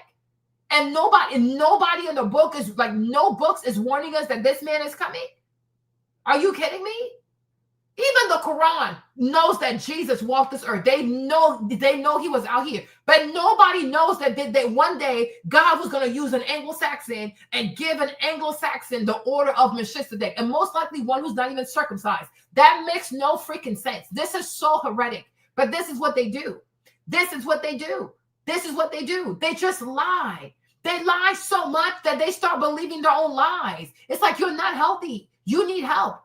You need help. And that's another extreme group in America too. The Mormon church is so opaque. There is so much stuff they do that a lot of people know nothing about. But then again, that does not inspire fear in people because they're white. They're white and they're blonde. But they do a lot of stuff that's hella weird. That is extremely weird. And for a country that claims to care so much about women's rights, yeah, they need to be investigated and dismantled. Weirdos. Like, what is this? Hold on, y'all. I'm like, what is this? No. It's different. Chabad is a totally, they're different Hasidic groups. But you guys have no beef with each other. It's all Judaism. They tend to be a little bit more insular, and for their reasons. From their religious perspective, they're trying to protect, what they're doing, and they don't want the world to necessarily influence them. I mean, there have been conflicts. I'm not going to lie. But like, you wouldn't go there, and they wouldn't come here. Put it that way. Yeshiva University is a little bit controversial in that sense. Like, Sam Rafasid would not hold of Yeshiva University. They don't go to secular college. They don't go to secular university. It's really cool to see Hebrew writing all over the walls. Like, I can actually sound it out, but I don't know what it means. Now that I've got a good feel for the modern Orthodox life in Manhattan, I'm hopping in a cab to the ultra-conservative Hasidic community in Brooklyn called South Williamsburg. Unlike other Jewish communities, most Hasidics rarely, if ever, leave the boundaries of their district. Everything from schools, hospitals, and supermarkets to hardware stores, internet cafes, and bookstores are all found within walking distance. It is very much a bubble, and it's intimidating to enter because A, I'm not Hasidic, and B, I'll be meeting up with Abby Stein, who comes from Williamsburg but was canceled by her parents and her family for coming out as transgender. I was the first person who was raised in a Hasidic community in the 250 years of the Hasidic community's existence to have come out publicly. The worst thing that happened to me when I've come back here has been people screaming, and once people threw an egg at you. I'm going in with an open mind and a willingness to learn more about this unique culture while being extra careful on how I use my camera. Hi! Hi! How are you? I'm good to meet you. Finally. You grew up like here. My parents still live about 10 minutes walking from here. As we cross the border into Hasidic Williamsburg from the hipster part of town, I'm noticing the people's outfits and street signs immediately starting to change. It's literally separated by a single street, Broadway, with the subway screeching right above our heads. Clearly it's pouring rain outside. We're doing our best right now. So this is literally, Broadway was always the border, and that's very important. We're like on it right now, and you'll see in a minute. There's like 2 blocks maybe that are kind of like a mix. This is Yiddish. It looks like Hebrew, but it's Yiddish. It looks like Hebrew. Almost everyone here speaks Yiddish at home. But this is a hat store, so they sell Hasidic hats. The furry hats are just one of the many ways that Hasidic men stand out from the rest of us. Another way is by having payas, or long hair on the side of their heads. Women, on the other hand, dress very conservatively, always covering their shoulders and knees, and they also wear wigs to protect the public from seeing their true identity. Women are also seen on the streets taking care of their kids, of which having 10 or more is considered normal. They reproduce a lot. There's a lot. So they have 10 or more children, and that's okay. That's not abuse. Imagine if it was a Muslim woman with 10 kids. Her husband's abusing her. She's oppressed. She is this. Like, this is a lot. You see? But you see why I say they're a bunch of hypocrites, though? Because, like, even the hat they're wearing, if it was a Muslim man with his thing on his head, it'd be a problem. It'd be a problem. Right? I'm like, meanwhile, there's a lot of things here that make me uncomfortable. But I'm like, oh my God, these are bad people. Right? But it was like, if we were showing Muslim people, Marjorie Taylor Greene would lose her mind. She would lose her mind. But this is New York, though, you guys. They don't go to school, so we don't even know what they're learning. And how do we know that these kids are not being taught wrong? Nobody can check. Do they even go to school? Are they registered in school? Or once again, they have their own school and they have their own curriculum and they do whatever they want to do and teach whatever they want to teach. But how do we know that these things don't go against American values? How do we know? Like, this is just crazy. This is a lot to me. A lot of kids in each family, so you can see the pediatrics office right there. The line is so long for kids to go see a doctor. If I owned a business here, I would open up a stroller shop. I have 12 siblings. That's very common here. People have huge families. Wow. We get married extremely young. I was married at 18. Marriage in Hasidic families is of utmost importance. It typically happens at a very young age and involves the entire community. And 12 siblings. That's very common here. People have huge families. Wow. We get married extremely young. I was married at 18. Marriage in Hasidic families is of utmost importance. It typically... You see this? So this is a bride. You see how they covered up her face? You see this? You see this? You see this? But they don't call this oppression. I'm like, these people are so fake, right? What's the difference between this? I don't know how you call it, the thing that they wear where they fully cover their faces. What's the, at least here she gets to show her eyes, but what's the difference though? What's the difference? I'm asking an honest question. Hold on, you guys. Sorry. Hold on. Stop sharing. I'm going to spend my day with y'all today. Hold on. Right? We can talk about this. Okay. So between this, right? Because, the whites love to, they have their pennies in a bunch over this, right? Okay. So this is the burqa. Okay. The burqa. Okay. So this is the burqa. Not even the hijab. This is the burqa. Okay, cool. All right. What's the difference between the burqa and this right here? Yeah, it's like it really is crazy. It's really, really crazy. I'm like, I need to send this to Marjorie Taylor Greene so she can tell me how she feels about this. But I'm like, isn't this considered, like, according to like Western white women, Western feminism, wouldn't this be a form of oppression for women? Right? How is this different than the burqa? At least the burqa, I get to see her eyes like this. This lady is completely covered up. Why? Is she a slave? Where's Ruva? Ruva, where are you? You went to sleep? Ruva, come back. I'm like, how is this any different? They're such hypocrites. They are such hypocrites. This is happening right under their noses. And only God knows how old this young lady is or how young this young lady is, right? Does she even want to marry this young man? Does she even know this young man? Does she even know his name? Does she even like him? Does she even like his breath, right? Why is she not in college? Does she want to get married and have 12 kids in New York City? And my thing is, y'all not even rich. Where are you putting 12 kids in one apartment in New York City? How does that even work? How y'all living? This is unsanitary AF. 12 children and 2 parents. That is 14 people in one apartment in New York City. And we wonder why we got all these rats in New York City. This is so unhygienic. This is crazy. This is really, really crazy. What? It happens at a very young age and involves the entire community. And believe me, the ceremonies are pretty awesome. One of my favorite things about being Jewish is the food, and Abby is eager to take me to one of her favorite childhood restaurants called Gottlieb's.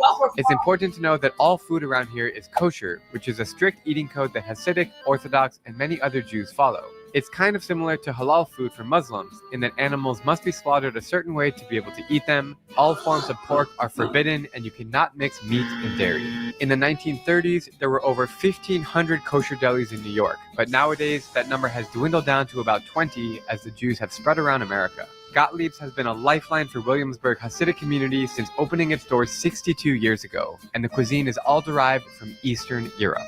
All right, we've made it. Okay, should I show you? Yeah. You see, like you said, the cuisine is derived from Eastern Europe, so you're not Semites.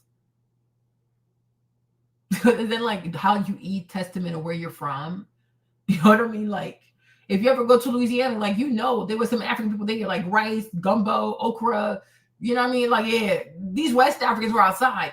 But I'm like, if your food is just Ukrainian food, or if you only eat Ukrainian food, you only eat Polish food, then how are you a Semite? How are you a Semite? Because your cuisine tells us about your heritage. Your cuisine tells us about where you're from. You're a bunch of Europeans. And that's why you eat European food. It makes sense. It really does make a lot of sense, you know? This is crazy. This is really crazy. Go ahead. Give me a rundown. Rice, potatoes, mashed potatoes. Very common, very Eastern European, as you can see. It is very Eastern European. Two kinds of goulash. You got sesame chicken, that's very popular with that. So that's actually one of my favorite things here. This is also amazing. Cool. Stuffed cabbage. It's one of my favorite things as a child. 1, 2, 3, 4, 5. You got 6 kinds of kugels just here, and it's not even Friday. I'm into Chicken everything. nuggets, So it's all amazing. You want to just order for and me? there's soup. Yeah, I want to see the soup. Oh my God, it's a lot of soups, my friend. Oh yeah, there's a lot. That's my favorite. Those are the noodles. Amazing. It's not short? Yeah. Okay. Chicken vegetables, everything in it. Then there's something over here. Chicken gizzards. What's your favorite? All of them. Being very nice. Can I ask you a question about payas? Have you had that your whole life? Yeah, of course. Since I was 3. Since you were 3? Yes. But for you, it's been normal your whole life? Of course. And for my kids as well. And I have my 8th boy. I'm gonna make payas now on Sukkot before Sukkot. Your 8th boy? 8th boy. How many boys do you have? I have 8 boys. And girls? 1 girl. Are you always this busy? I'm always busy, but I'm missing one guy. Is making a wedding tonight. One of my guys. One of my guys on vacation. So. Hello, how are you? Got a picture from me? I would love to, yeah. What's your name? My name is AB Baby. Where are you from? I'm a Willie boy. Really? Yeah. Do you like this restaurant? Of course. Who doesn't like this restaurant? This community is a wonderful community because there's a lot of nice people here. Look at Yitzchak. Take a look, Yitzchak. Take a look, Yitzchak. Take a look, Menashe. Yeah, he likes that. Could you find such a guy like him? So life is good here. Life is great, especially when I meet you. Oh, I appreciate that. Thank you so much. These two, they're kids. They're When he said that guy, mechitzen means that their kids are married to each other. As a community, you're quite close. Along with the menu is this. Wow. You know what it is? It's all in Hebrew. It's the Torah. It's the blessing you make after eating. I think we're both just getting, the two of us just put it down. Matzo ball soup? I haven't had matzo ball soup in a long time. Well, if you come on Friday, I will make It's some. also like a rainy day, so it's even perfect. better. It's like a fall day. It feels like a home cooked meal. This looks extremely Eastern European, almost like you would find in Ukraine or Poland, steaming off the top right there. It's filled with meat, cabbage, onions. It's My grandmother was from Jerusalem. She put rice in it as well. Oh yeah, there is rice in there. Oh, there's rice there. It's so good, and it's pretty filling too because it has rice and it's like a. It has a starch and a protein. It's like a soup and a dumpling. What is this one? That's sesame chicken. Okay. Yeah, please dig in. This is like Asian style, no? Well, this is very interesting. So I have learned recently that there's a lot of overlap between Hasidic food and Asian food. And I think the reason for that is actually food developed out of pottery. And they made use, that's why you get the gizzards. Oh, you see? Like she said, it's developed out of poverty. So you're right, lazy. Look what she said. Dig in. This is like Asian style, no? Well, this is very interesting. So I have learned recently that there's a lot of overlap between Hasidic food and Asian food. And I think the reason for that is actually food developed out of pottery. And they made use, that's why you get the gizzards, which are very popular. Chicken heart. They eat that in the Philippines. This is the kolchlish because it's very similar to gnocchi, kind of like the pasta, but it doesn't really have a. It's not cheese. It's like. There's nothing dairy here. Oh, I should have pointed out. Oh yeah. There's absolutely nothing dairy here. You can't mix. So this is a meat restaurant. This is a typical cuisine of Williamsburg. Yeah, meat. Well, this is a fantastic meal. Thank you for taking me here.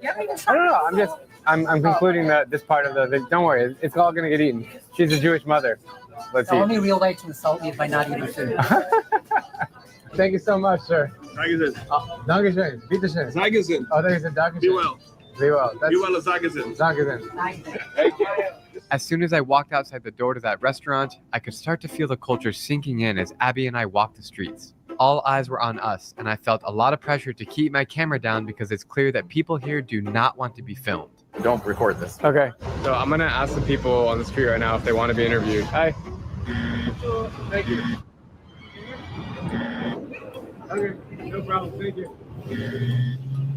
The only people who accepted to be interviewed were non-Jews, and it was pretty interesting to hear their perspectives on the Hasidics. If there wasn't here, it would be another ghetto. But I feel the tension between us all my life. I went to school here, but it's peaceful. If they weren't here, then it would be an extension of the ghetto.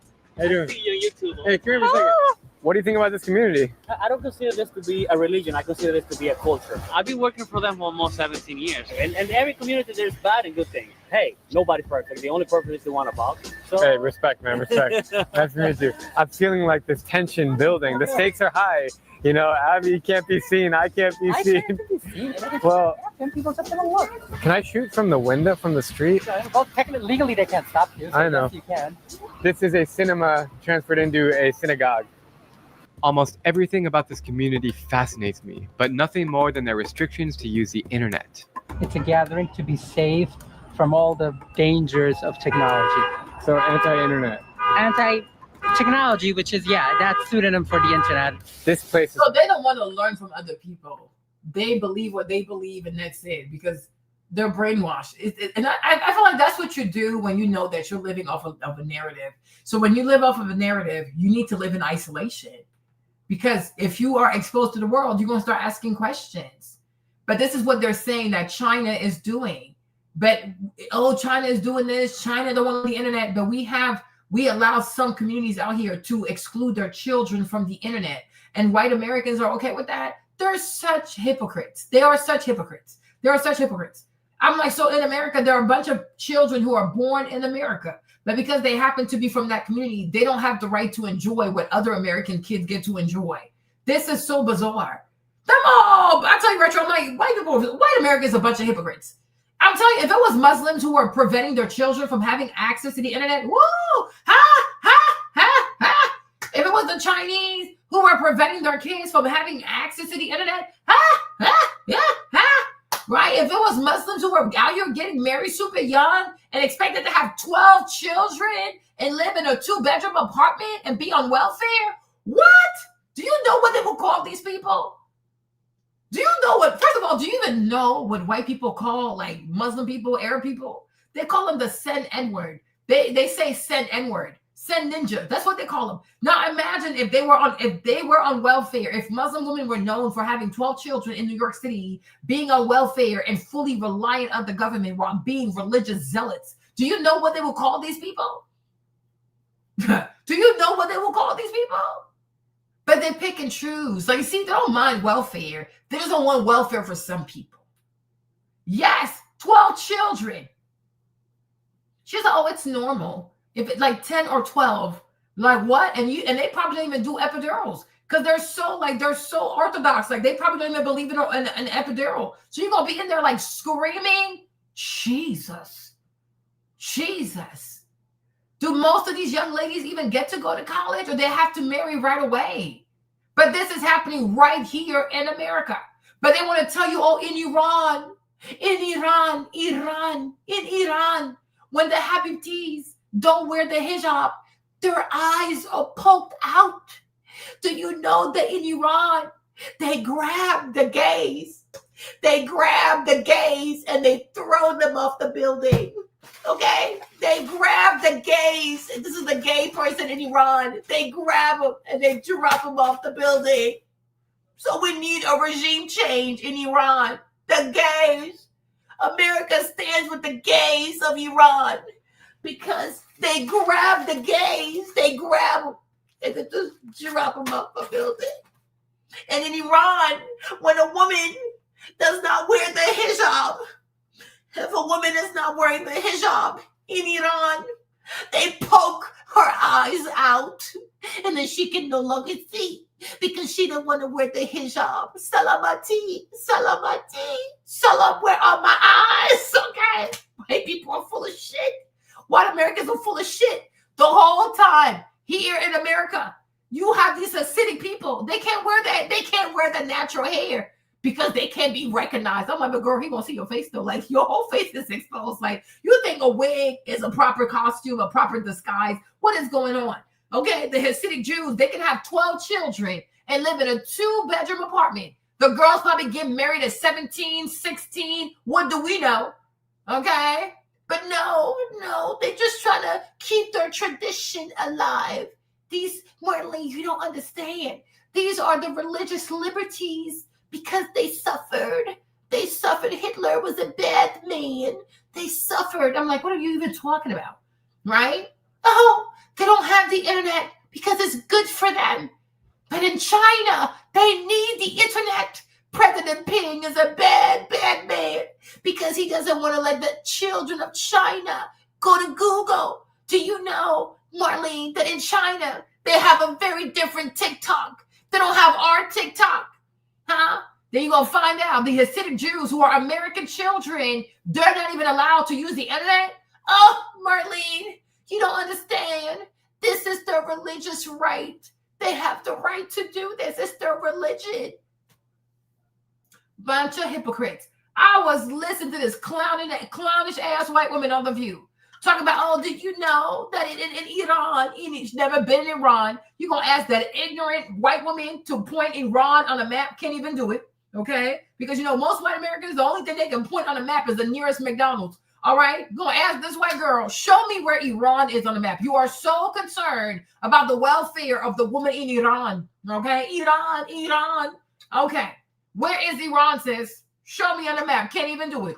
But you probably know where Lululemon is, okay? White woman, you probably know the Cartier store. Do you know that in Iran, when the women do not wear the hijab, their eyes are poked out and they grab the gays, they grab the homosexuals, and then they drop them off the bridge. I'm like, these people are such fucking liars.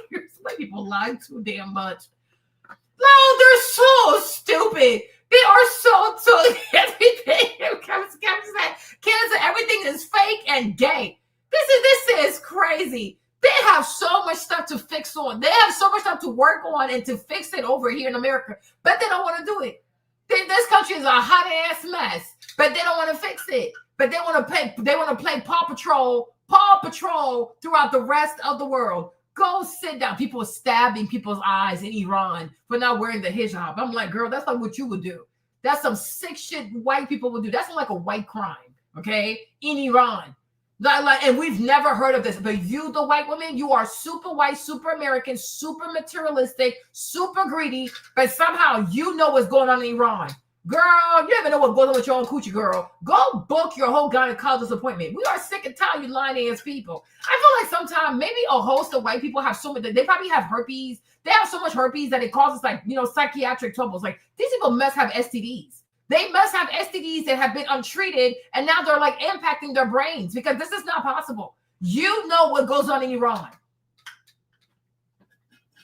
You know what goes on in Iran. Like seriously? Girl, shut up. The whole time this is going on in New York City. Did you know that the Hasidic Jews were doing this in New York City? I had no idea.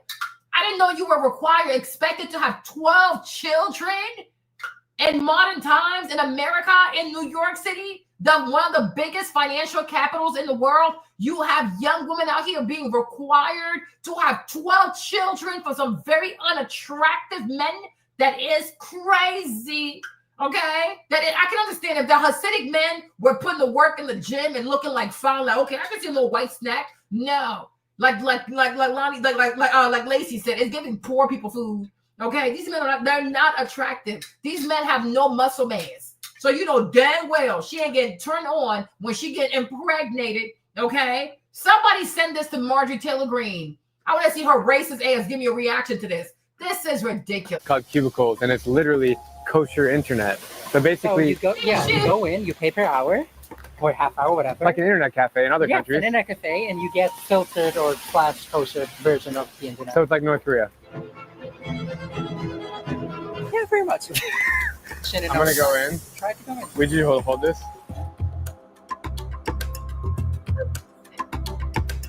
I was not wanted in there. Let's go. What did they tell you? No, they just saw my camera. They're like, what are you filming? Let's go. I'm fully Jewish. I had bar mitzvah, everything. Last name is very Jewish, but I'm not welcomed in this community, which is very fascinating. I was told as a child that in school by my teachers that walking into a Reformed temple is worse than going into a church. And you have to realize going into a church is a horrible thing. Yeah. Going into a Reformed temple is even worse.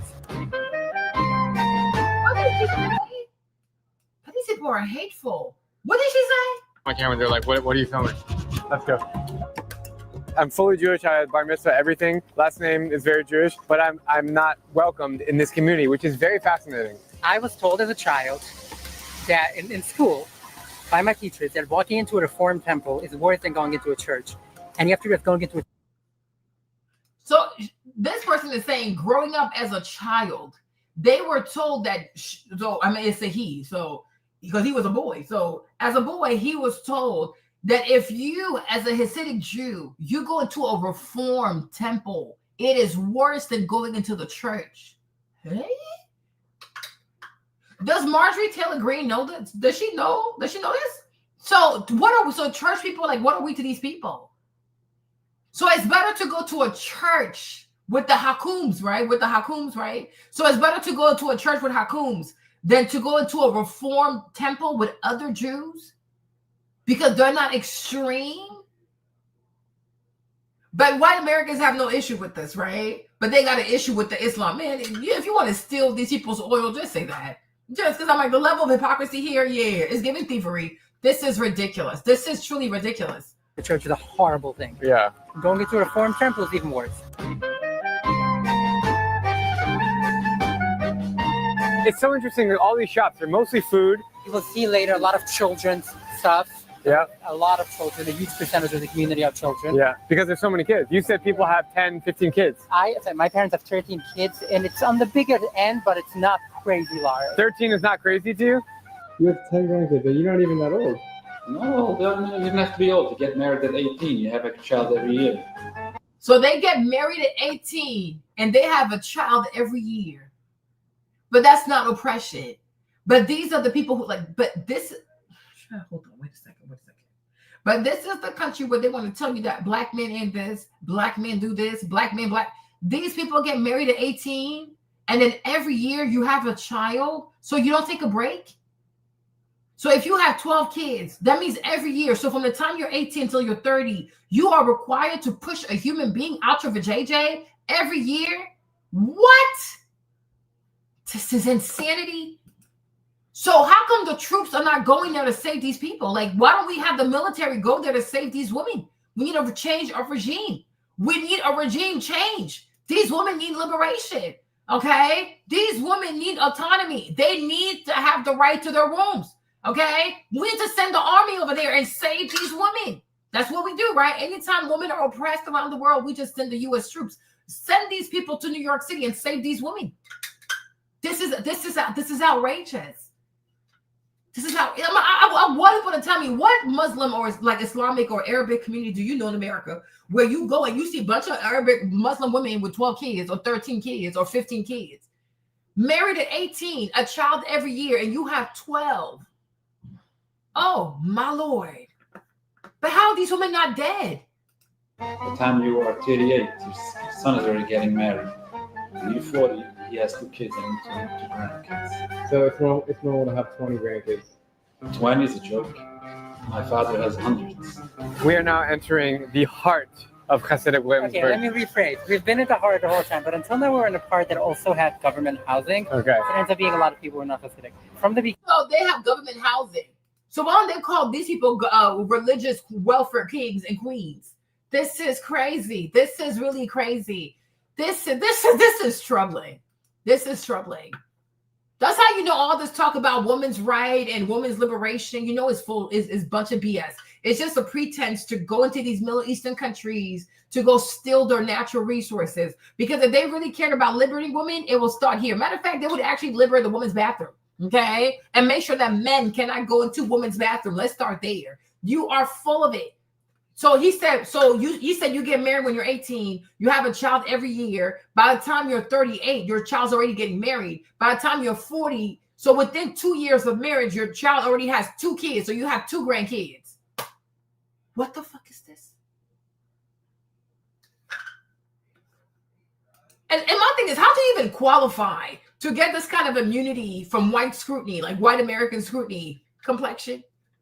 You got to have the right complexion and you got to have the right story. Like, oh, look, okay. If you got the right complexion, you come from Europe also, and you got some soft story, you will be given immunity by these white people over here, right? Because if it was anybody else doing this, ooh, y'all, if it was the illegal migrants doing this kind of stuff, they would have come home and bomb these people alive. Like, they will set these people on fire. You're taking taxpayers' money. You're not working. You're taking advantage of the system. Bunch of liars. They're so TV until Flushing Avenue, 100% of the people living here are Hasidic people. This way. This is a sofer. They write the Torah scrolls by hand. Oh, cool. The Torah is a compilation of the first 5 books of the Hebrew Bible, and it's written in a long scroll that all Jewish temples or synagogues have inside them. The Torah represents the totality of Jewish teaching, culture, and practice as instructed by God. When all Jewish people turn 13 years old, boys or girls, they have something called a bar or a bat mitzvah, which is a ceremony where they read a verse in the Torah to officially become an adult and be held accountable for their own actions. My bar mitzvah was on June 12, 2004, and it was a day that I'll never forget. You have a lot of nostalgia here. I lived here my whole life. How do you feel like being here right now?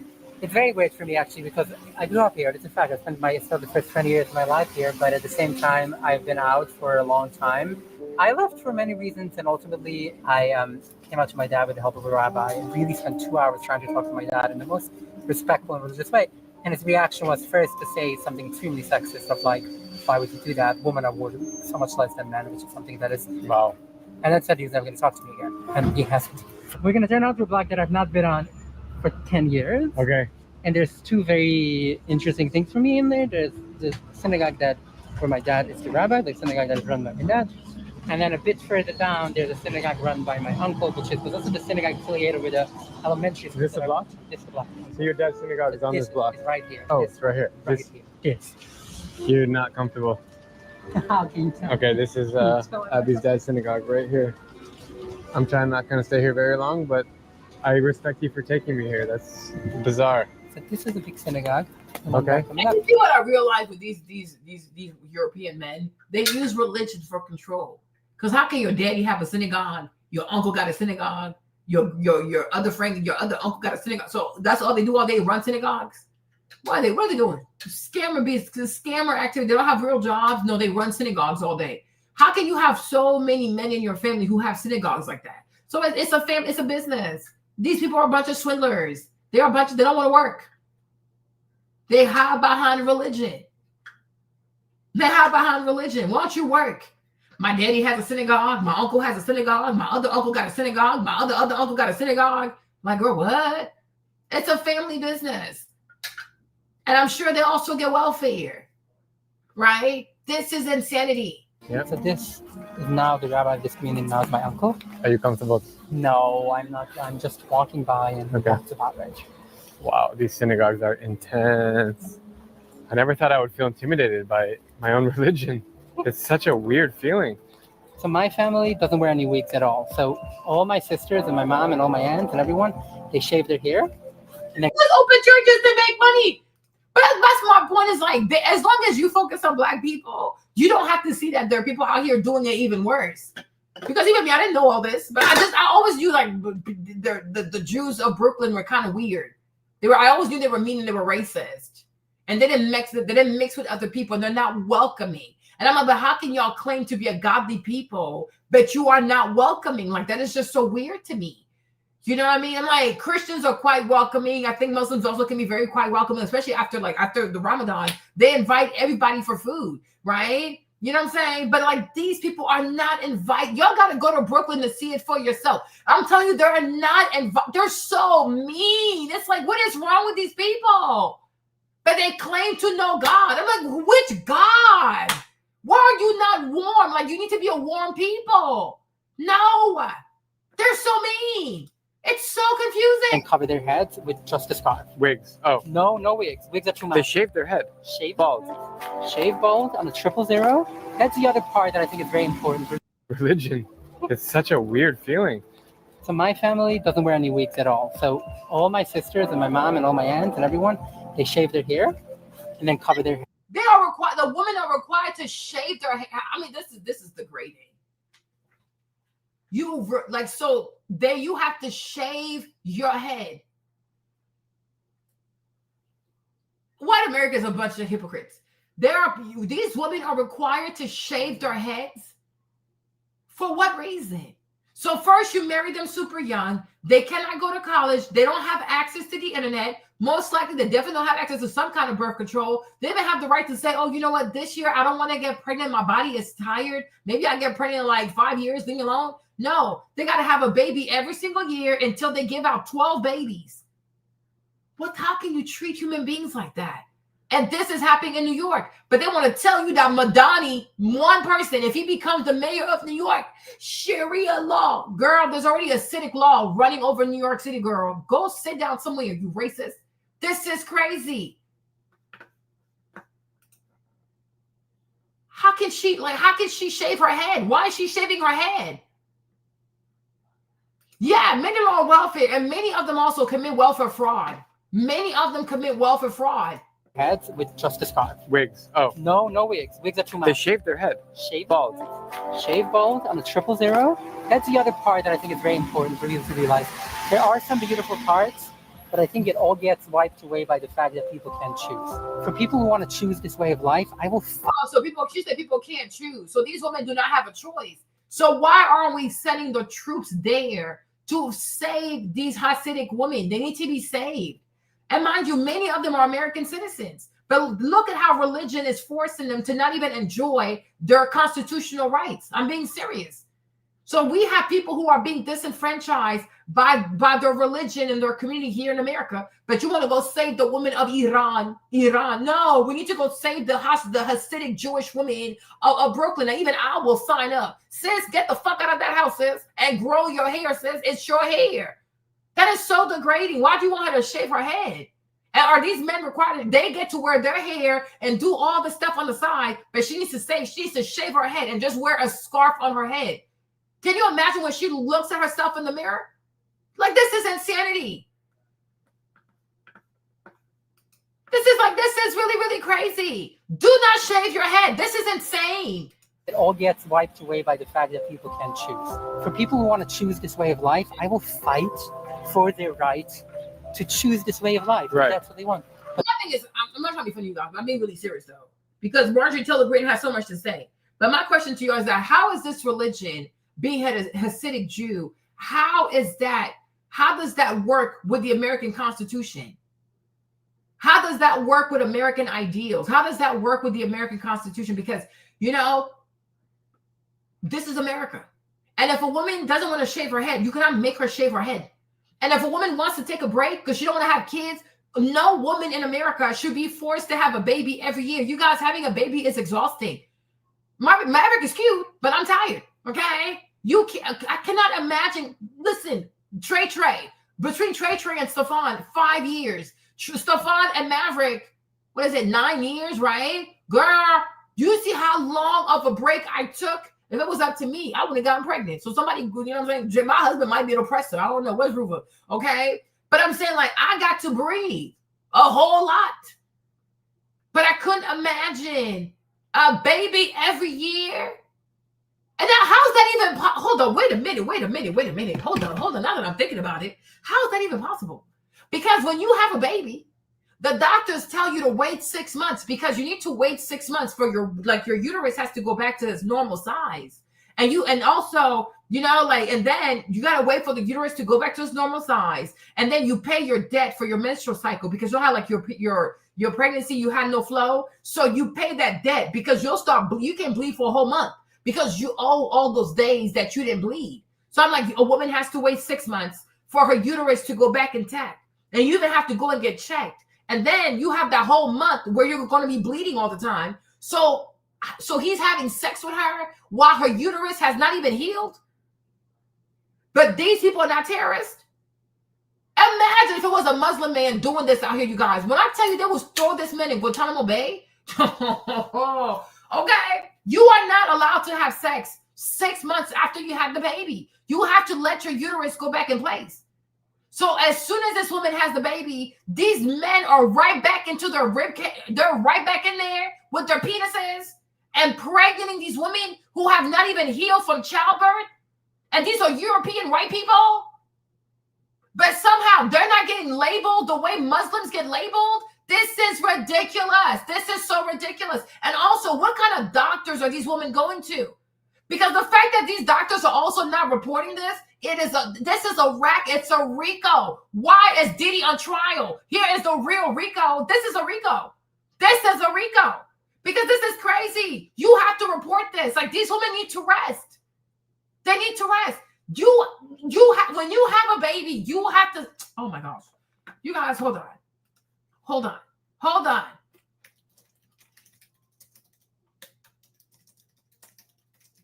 Oh my gosh.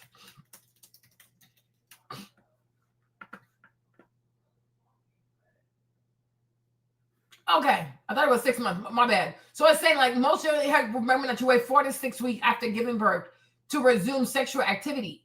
Okay, but I don't even think people are even waiting. The uterus needs time to shrink back into its pregnancy size.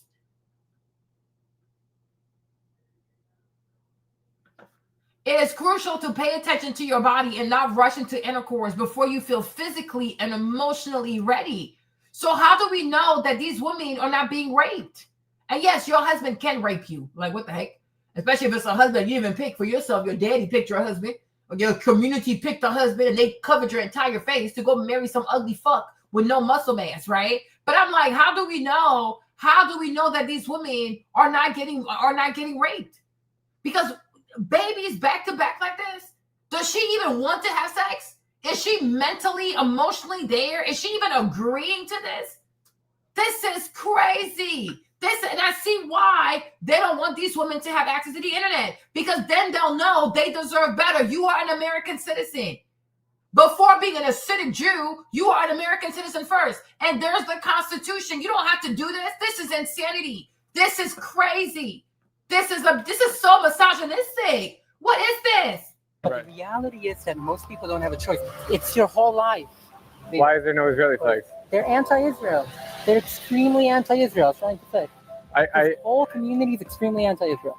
I was shocked to learn that some Hasidics have mixed feelings about Israel. I mean, remember the Yeshiva University student that I just met at the Israeli Grill? I believe that all Jews belong in. But that part, I don't really mind. That part, I will support them. They're anti-Israel, so I will give them that part. But I don't like the way y'all treat these women. Like, that's crazy. These are American women. They cannot be out here having babies back to back to back like this. 12 kids. We are not in 900 BC. This is insanity. Like 2, 3 kids, 4 kids, that's enough. That's too much. A woman cannot be having 12 kids. That is ridiculous. And then why is she shaving her head? So if y'all fix that, we can be friends. But until then, I mean, I like the fact that you're anti-Israel, but do not treat these women like this. This is too many damn kids.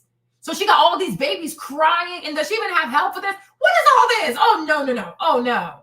Can you imagine if I had a baby right after Maverick? Y'all, I would jump off a building.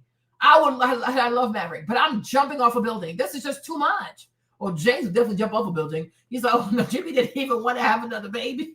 I was like, oh, my God.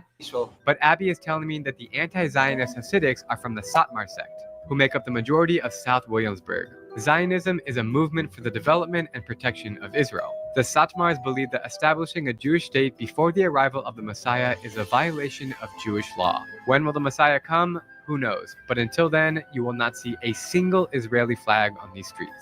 We all pray every day that we should return to Israel, but a holy one, like one that is we want to see divine power, not some just tanks and missiles. There's a school bus with Hebrew writing on it that's parked right in front of. Well, I agree with that part, brother. That part I will concede to that. I do agree with that. He's like, I don't want an Israel state that's full of bombs and nuclears and tanks and guns. So that part I do agree. But I don't like the way y'all treat these sisters, though. Like, it's on sight when I see you. And if you're a Hasidic sister, you watching this, I got you. Run for your life. Like, this is crazy. And my thing, you in New York City, like, New York is big. Like, so y'all never go to the Bronx? Like, you never go to the Bronx? Like, what? You don't go to Manhattan? You stay stuck in there? You don't go to, like, Fifth Avenue? You're stuck in the Broadway or wherever you live? You are crazy, sis. You are a U.S. citizen. You need to go down to Times Square, have the time of your life.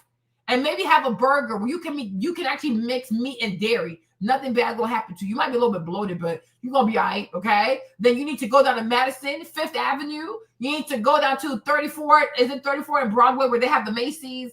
Okay, girl, live your life. Go to the Bronx. Go to Harlem. Go come see the black people, girl. Hey, okay? You don't have to live like this. This is crazy. This is crazy. An actual school. No English, just Hebrew. Look at that security. That looks like I'm in a Islamic country and there's a checkpoint. Security and well, that's all Jewish place in New York. Yeah, because that's gone up since Tree of Life, terrorism. since Pittsburgh. Yeah, that's since the Pittsburgh shooting. Starting your eyes means not looking at people who are not charismatic, not looking at non-kosher. So they're gonna help you believe something? They're gonna help you guard your eyes. No, they're gonna help you with advice and ideas. They're not trying to convince you to believe. This community is not much into convincing people who don't believe to believe. It's more about people who believe, but like people who struggle, people who sometimes watch porn or like stuff like that, but they believe that it's. Rachel said they're gonna find out, Marley. They're gonna know I went to Manhattan, and they're gonna know I had a burger with some what's it called, Gruyere cheese on the burger. How they gonna find out? Use mouthwash. Use some mouthwash. And plus, you wear wigs anyway, so you wear wigs over here, and then when you go to Manhattan, you take the wig off. How they gonna know? But if you eat the meat but the thing is, what if you get diarrhea though? What if you get gassy? That's they definitely gonna find out that you had some dairy. Like, girl, why are you farting so much? Why you gotta use the bathroom so much? Because she had some dairy. Because I can only imagine, like, if you're not used to dairy and then you start having dairy, yeah, you can be bloated. Oh my God, we're just saying they're gonna find out, Marlene. You better toss that wig. Toss the wig, sis. Okay, to all my Hasidic Jewish sisters, I need y'all to learn how to toss them damn wigs. Okay, learn to toss those wigs. Bring some mouthwash. Okay, don't tell nobody you're going. Do not trust anybody with your secret.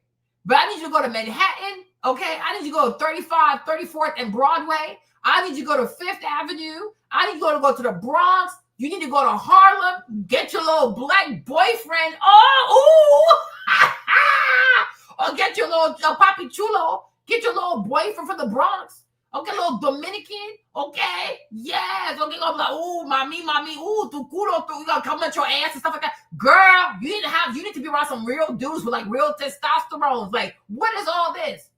But then tell the men they can't wear no perfume though, because they're gonna smell the scent of a man all over you, girl.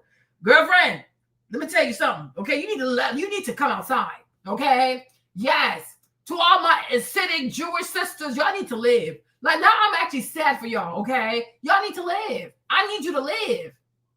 You are an American citizen. You deserve to have a good time. Now, I didn't tell you go be a freak now. Don't end up in no Diddy party now, but I'm just saying, like, you need to just take off the wig. Okay? And all of y'all wearing the little scarf, grow your hair under the scarf. Nobody has to know. Okay? And get your little TikTok. Get your little TikTok. Oh, the fear of being ostracized keeps a lot of people paralyzed. And that's human nature too, huh? Because especially if that's all you know, it's really scary. Like, okay, what if I do it and they kick me out? What am I going to do? Right? But girl, I'll adopt you, girl. And plus you anti-Israel. So I'll adopt you. I'll be your friend, okay? I'll be your friend. You better find me on TikTok, Fit by Lena. Find me on TikTok, okay? But you're a U.S. citizen. You need to live your life. And I think a lot of you, and all my Hasidic sisters also, y'all need to learn to find a birth control clinic. Okay? Who gonna know if you took your birth control? All you gotta do is go get a shot. If you get the shot, nobody will know. I don't know. I guess I can't conceive. Okay? Y'all need to find ways to sneak around and get the Depo shot. Get you a shot, sis. Because if you take the pill, they're gonna find your pills. It's too stressful. It is too damn stressful. Okay? And if you get the stuff put in the vajayjay, there's a little cord that comes with it. He might feel that. Yeah, I don't know if the penis is long enough. He might never even feel the thing, okay? I'm a good girl. But just in case some of them happen to have long penises, they might feel the cord. So I will say, get the Depo shot. Because how will they know? You know what I'm saying? You go, you find a clinic. You're like, listen, I'm a Hasidic Jew. They're looking for me. They're spying on me. I can't sign it. I can't get my name, girl. I have to lie. But I think it should work, though. But you need to get on birth control. Because the Depo shot, it can give you like a good 5 years. Okay? A good 5 years. How will they know? Y'all don't even know this. But I was like, you see how Khloe Kardashian? But that's assuming you know who Khloe Kardashian is. But you don't know who she is. So, but there's this white family here. They're called the Kardashians. They're known for like being sex workers. They put you on, right? So one of these sex worker sisters, like she married a man who was a basketball player, but she didn't want to have his baby. So she got on birth control and she made him believe that she was infertile. Her name is Khloe Kardashian. So I'm like, you could pull a Khloe Kardashian. How would they know, sis? How would they know? You're like, oh, I can't conceive the babies, y'all. Can't conceive the babies. But there has to be a way, right? There has to be a way, sis, where you can get on the metro, go to a clinic real quick, get that devil shot, and be home before your father comes back from the synagogue. I wish I knew you. When I tell you I will come scoop your ass up, okay? When I tell you I will come get your ass and drop you at that clinic real quick, you don't even understand. Okay, girl, I will buy 5 years, no babies, no kids, okay? No kids. This is ridiculous. This is insanity. What problem. They help you. So they think nobody watches porn here? No, they know that some people do, and that's exactly what this is for. How did this community start? Okay, so the Hasidic movement was founded by actually my direct ancestor. His name is Rabbi Israel Ben Eliezer. My father's father's mother's father's father's mother's father founded the movement. I was taught from a very young age to be very proud of it. He lived in a small village called Mezhevish in Ukraine. Okay. So the area that's now Ukraine had millions of Hasidic Jews before the Holocaust. Okay. The vast majority of them were killed by the Nazis. So this community was born right after the war? After the Holocaust, yes. They came here, they settled here? In many ways as a result of the Holocaust. I think it's amazing how these immigrants... I also feel like maybe, like, you think also part of them doing this also is like PTSD because of what they went through in the Holocaust. Like now they're just afraid of just anybody, you know? I'm thinking they have to go to therapy.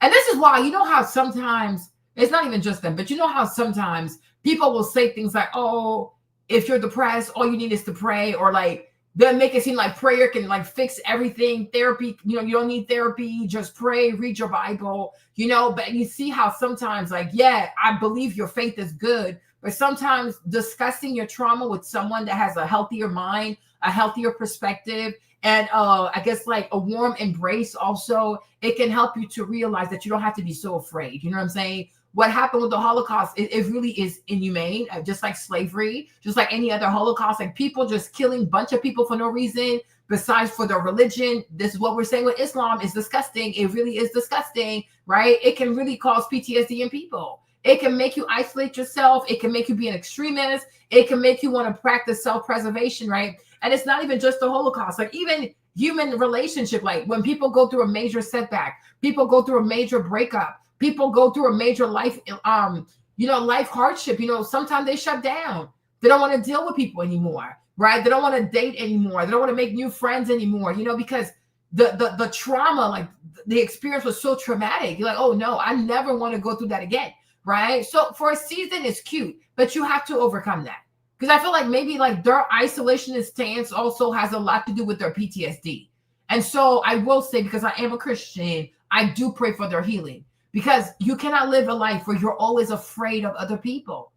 You don't get to tell your children not to have experiences, or your children can't go on the internet. Your children can't have friends from other communities because, they're going to hurt you. They're going to hurt you. Okay. But so can the people in the Hasidic community also hurt them. You got to teach your kids how to be astute. Like you got to know how to navigate the world. You got to know how to navigate human beings. But isolationism like that is extreme because these are U.S. citizens and they deserve to especially get to know New York City. This is not fair too. So like your whole life, you never go to Manhattan. You're just stuck in that little periphery like this. That is crazy. That's crazy. Of Holocaust survivors are still able to practice their traditions in New York, the same way that their ancestors did hundreds of years ago in Eastern Europe. Walking these streets makes me feel like I've entered into a time machine back to the 1800s. It is truly remarkable. Right now, I'm eager to step inside a synagogue and learn from the ways that Hasidics pray, but I'm out of luck in Williamsburg where the strictest rules apply to outsiders. Abby tells me about another Hasidic district called Borough Park, where the chances of me entering a synagogue are much higher. As soon as we arrived, I saw one out of the corner of my eye, but Abby chose to hang back with the cameras, so I went in alone with only my iPhone.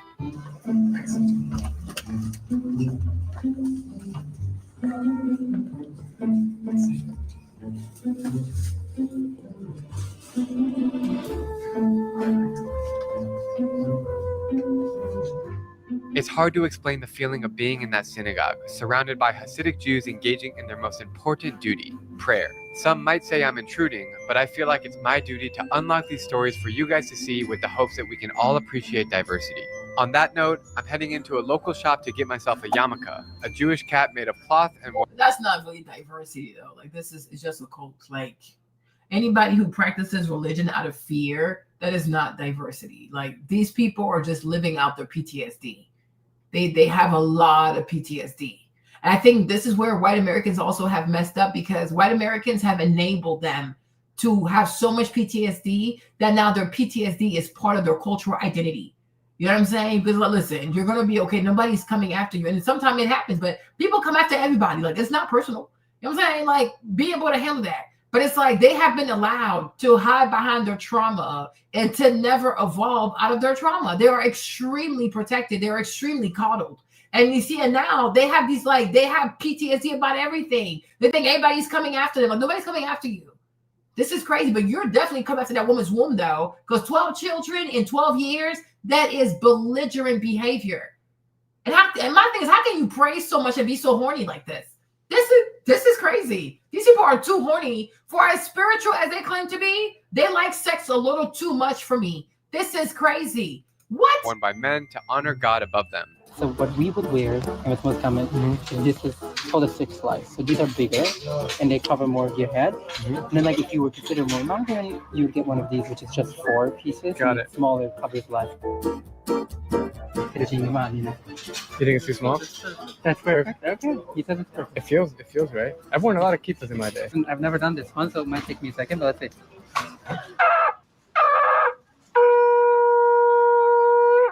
Going good. Beautiful. The shofar, everyone. How many shekels? Now do I look a little more respectable? Now you look like modern Orthodox. Like you can pass as a modern Orthodox. It changes everything. This changes everything. Specifically this kind of kippah, it changes everything. So Abby and I have discovered a ton of magazines all in Yiddish. This is a weekly newspaper. And there's 3 of these. It's about the same size. So most people don't have internet, they just use this. Yes. Instead. And it's big. And then you got so some of these are monthly magazines. Like these are monthly magazines. These are weekly. This is also something that only exists without the internet. Well, this looks like... It's just photos. It's literally just photos. It's page 6. Yiddish is an offshoot of German that was started by Ashkenazi Jews in the 9th century in Central Europe. Sadly, the language was nearly extinct due to the Holocaust, when 6 million Jews were murdered by Nazi Germany from 1941 to 1945. These murders were carried out in pogroms, riots, and mass shootings, as well as forced labor and gas chambers within concentration camps such as Auschwitz, which is the saddest and darkest place that I've ever been in my life. But then you're doing this to the Palestinians. That's why people are so confused. People are so confused because I'm like, this is really sad. This is really, really sad. And that's why I feel like all of humanity should be like, okay, this should never happen again to anybody. Like, you cannot target one people based on the color of their skin, their religion, physical attributes, or their language, and just start just killing all these people. You are insane. You are truly insane. But that's what the state of Israel is all about. And white Americans are out here backing this foolishness. Like, you are insane. No. 85% of all Jews killed in the Holocaust spoke Yiddish, or roughly 5 million people. And today, that number is a mere 600,000. If you ask me, it is true. They sure will go have a wedding on a plantation. You saw all those plantations in Louisiana that just went up in flames. Like, it's about time. Yeah. They would never go have a wedding at Auschwitz. Like, what the freak? But they will gladly go have a wedding at a plantation where African people and their descendants were enslaved and tortured, molested, brutalized, and all kinds of stuff. Yeah. But this is, I think one thing about white people in America that I don't want to say is that white lives matter, right? Anytime white people cry or anytime white people go through something, the entire world has to stop. But if you're Black and you went through the exact same thing, it's like, because they look at us as people who deserve suffering and pain and torture. But then because they're white, people should be so much more careful. People need to be sweeter. You know what I mean? Because they don't think that Black people are human beings. They truly don't. They don't look at us as human beings. It's surreal to hear Yiddish being spoken in the United States today. This is really common. People will just come and buy a magazine and take it home. We used to buy one of those newspapers several things every week. Yeah. Look at this. Oh, sorry. How you doing? You know what it says inside? I'm trying to figure that out.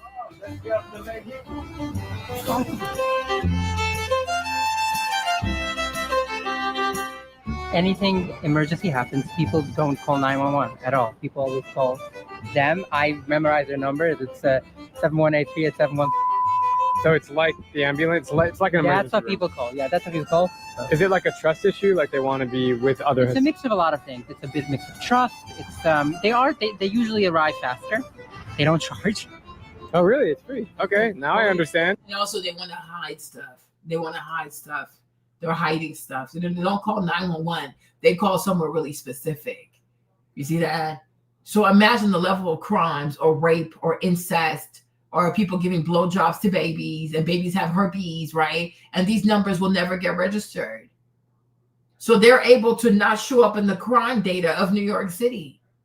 Now imagine if Black people had a special number they would call when bad things happen, right? You're like, can you imagine how that would skew the numbers of like criminality and things of the sorts, right? How privileged. And this is allowed in New York City.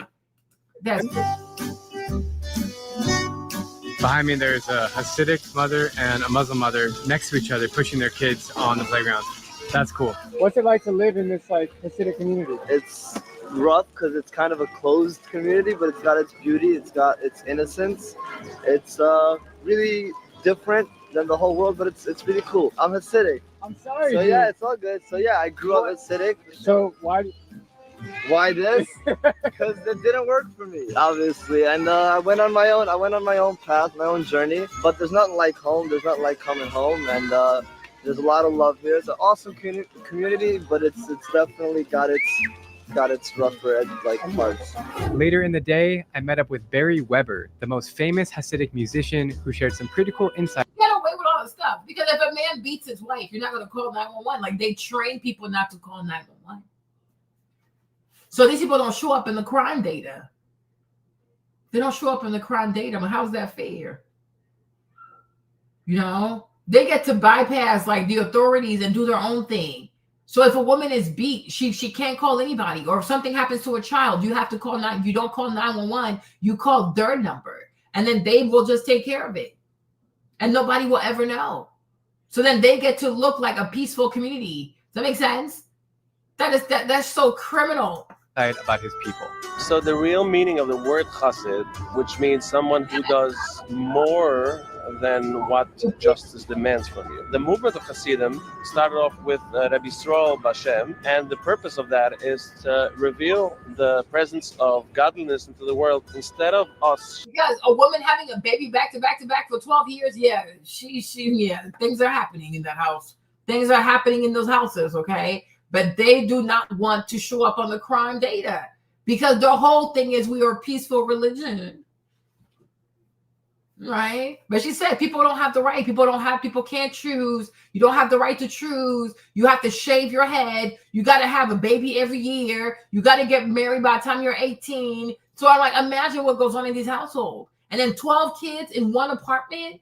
Can you imagine what goes on in these houses, right? And nobody calls the police. So there's a need to call the police. You just can't call the police. You got to call somebody very, very special. And I feel like that's why maybe also they're really afraid of Mandani becoming the mayor because they're going to lose their contacts at City Hall. The things they're able to usually get away with. He's not going to be down with that. Like, what's going on? Like, well, what? You do what? Girl, if you don't call the right number, sis, I don't know how to help you. Because these people have their own contacts at City Hall and they're able to run New York City a certain way and do things and get away with stuff.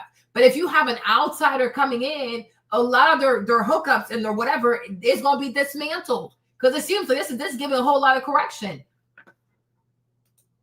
Yeah, it's giving a lot of corruption. Like, how does this work? You guys are not required to call 911. You have your own thing. What? Always trying to find where the holiness is. You become part of that. Your body is the vessel of your soul. The sun is getting ready to set, and Abby wants to take me to a legendary Judaica bookstore from her childhood. It is so impressive how these old-fashioned bookstores are still thriving in this day and age. I am 99% certain that that's a couple got married within the last week. So they're still getting to know each other. You can tell by the way they're walking apart from each other because for certain halachic reasons, the night after the night of the wedding, you're not allowed to touch for 7 days until they go to the mikveh, and it's a long story. So these are all graphic children's books, all of them in Yiddish, of all kinds. You're proud of Yiddish. I'm very proud of Yiddish, but it's like these things are made today for people who read it. Is this really the 21st century? CD specials are $1.99. I can see through the window that the bookstore is busy and intense, and I'm debating whether or not I should go in with my camera. Luckily, the owner... The only break you get as a woman is like when you get married. The first 7 days he can't touch you, but after that he can impregnate you back to back to back to back for 12 years straight. Girl, oppression is giving oppression. The owner came outside and invited us in to learn about the books and the items that are sold here.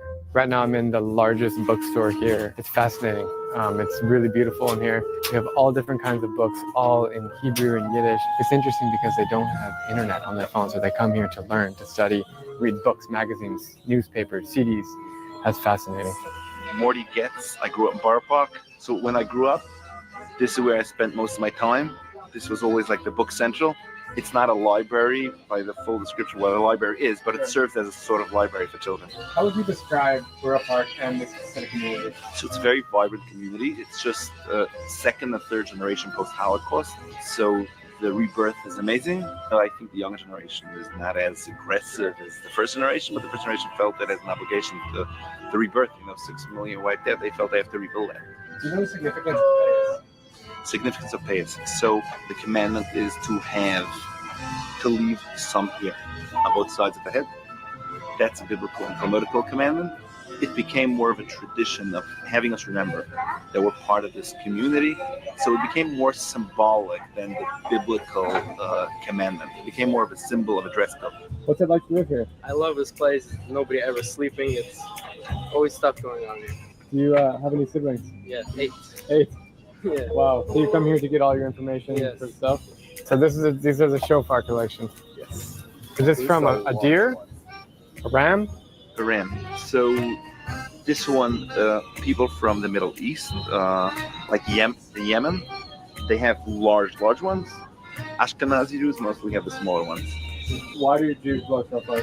So it's a commandment in the Bible that at the beginning of the year we should blow with shofar. The Talmud explains it as if to wake up people from the dream once a year, to do tshuva,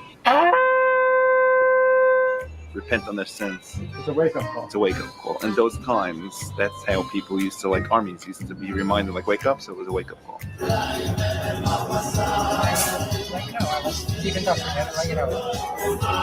This video isn't complete until I experience a Shabbat dinner inside of a Hasidic household. For those who aren't aware, in Judaism, Shabbat is a day of rest that happens every week from sunset on Friday to sunset on Saturday. During Shabbat, it is prohibited to work, to drive a car, to use your phone, and even to turn on the lights during these holy 25 hours. All of the activity takes place at home, talking among family and friends, praying in the synagogue, and eating a massive meal. While I don't keep Shabbat on a regular basis, I do love to participate, and I always enjoy this peaceful day of rest whenever I get the chance. However, filming a Shabbat dinner inside of a Hasidic home is nearly impossible because it goes against the principles of not working. Let's just say that it took me 4 months to get permission from a rabbi to film the Shabbat dinner that you're about to see. He approved my mission to document in good faith and share the beauty of Hasidic culture only if I do not touch or address the camera beyond sunset. After several failed attempts, my friend Shlomi, who is a fellow traveler and YouTuber about life as a Hasidic Jew, invited me into his own house, which is located outside of the city. How you doing? Good to see you. These are the 3 kids. Hey, how are you? That's a girl, that's a boy, and the baby's a girl. My name is Shlomi Zayans. I was born in Borough Park, You can tell they married family. You can tell. It shows. Brooklyn, New York. What is Hasidism to you? What does it mean? It's a very, very good question, a very deep question. I think Hasidism means a lot of things to a lot of different people. There are some people who are very focused on the inner Hasidism, which I believe is the most important part of it. There was somebody named Yisrael Baal Shem Tov. He lived in the 1700s in Ukraine. He felt that Judaism was getting a little bit dry. People weren't doing Judaism with enough passion. So he reinvented the whole system of how we relate to God and how we interact with God and how Jews live. And many people would say that the Baal Shem Tov and the Hasidic movement saved Ashkenazi Judaism because there were so many people who would have fallen out if not for this new invigoration of life and excitement into Judaism. Interesting. I've seen your YouTube channel. You're doing a great job traveling as a Hasidic Jew. But it's excitement for who? For the man? I don't think these women are excited. So his way was like, and I'm like, so women carry most of the load. The women have to shave their heads. The women have to get pregnant every year. The women got to rear the children. Then they got to have the grandkids. I'm like, what? What? And I'm like, why don't y'all get to shave your heads? Like, this is crazy. They always say that about, oh, in Islam, women have to cover their heads, but men don't. Why don't these people do the same thing? Like, this is crazy to me. Invigoration at the expense of who? This is crazy. So these people are from Ukraine. They are from Ukraine. What you're learning from it and taking us through your life, which is awesome. Keep it up, by the way. Gonna try. Is that controversial among the community? I have some very open-minded rabbis who feel that it's important for people to understand what Shabbos is, and therefore, it's not like we're doing this every week on a one-time basis. We brought people in with special permission from rabbis, and that's what we're doing again this week. Yeah, and it's very important to say that. So I just want to make it very clear that this Shabbos video that we are going to do today was done with the permission of a rabbi, and anybody who's considering doing anything similar should please talk to their local rabbi to make sure that this can be approved in a way that it goes in accordance with halacha, with Jewish law. I am about to do tefillin, which is a very special experience in Judaism. I've done it maybe 10 times in my life. I'm following the leader here. He's showing me what to do. Okay, so first of all, please lift up your left sleeve. Repeat after me. Baruch atah Adonai, Eloheinu melech haolam, asher kedishanu, mitzvosav v'tzivanu, lahaniach tefillin. Tefillin is a prayer that involves a black leather box with leather straps containing scrolls from the Torah. And then like this. And then this. Yes. And now we got it. All right. Okay. So, guide me. So, Shema Yisrael Adonai Eloheinu Adonai Echad. Now, I would just suggest if you want to think about your family, pray for your loved ones, and just have a moment. You can close your eyes, leave them open, whatever you're comfortable with.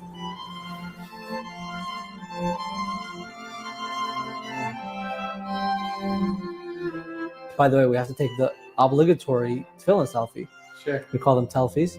And but I have to tell everyone that I rapped Drew Rubinsky. Yeah, of course. Please. Okay, so. I have a feeling what's in this box, and I feel like it's a hat. This is a hat, it's a very special hat. It's called a strammel. Strammel. Yeah, strammel. Strammel. Strammel. Strammel. Perfect. This is a hat that Hasidic men wear on Shabbos. Oh my. They are very expensive. This one, I believe, was $5,500. Legend has it, back in the 1700s, or possibly even earlier in Poland, there was a king or a count or someone in power who told Jews that they couldn't wear fur. But he made one exception: they're allowed to wear fur from a tail, supposedly the lowest, disrespectful, cheapest part. So the Jews went and they made hats completely made out of tails, and beautiful hats. They rock them like this, and every Shabbos, they try to put us down, and we lift ourselves up with a strammel. Cool, now, I have one for you, too. You have one for me? I'm going to put it on your head. Yarmulke stays on? I'm going to crown you. Yarmulke stays on. Yeah. What animal is it? I think it's sable. You only wear this leading up to Shabbat, or do you wear it throughout? No, the you night? wear it. Throughout, like.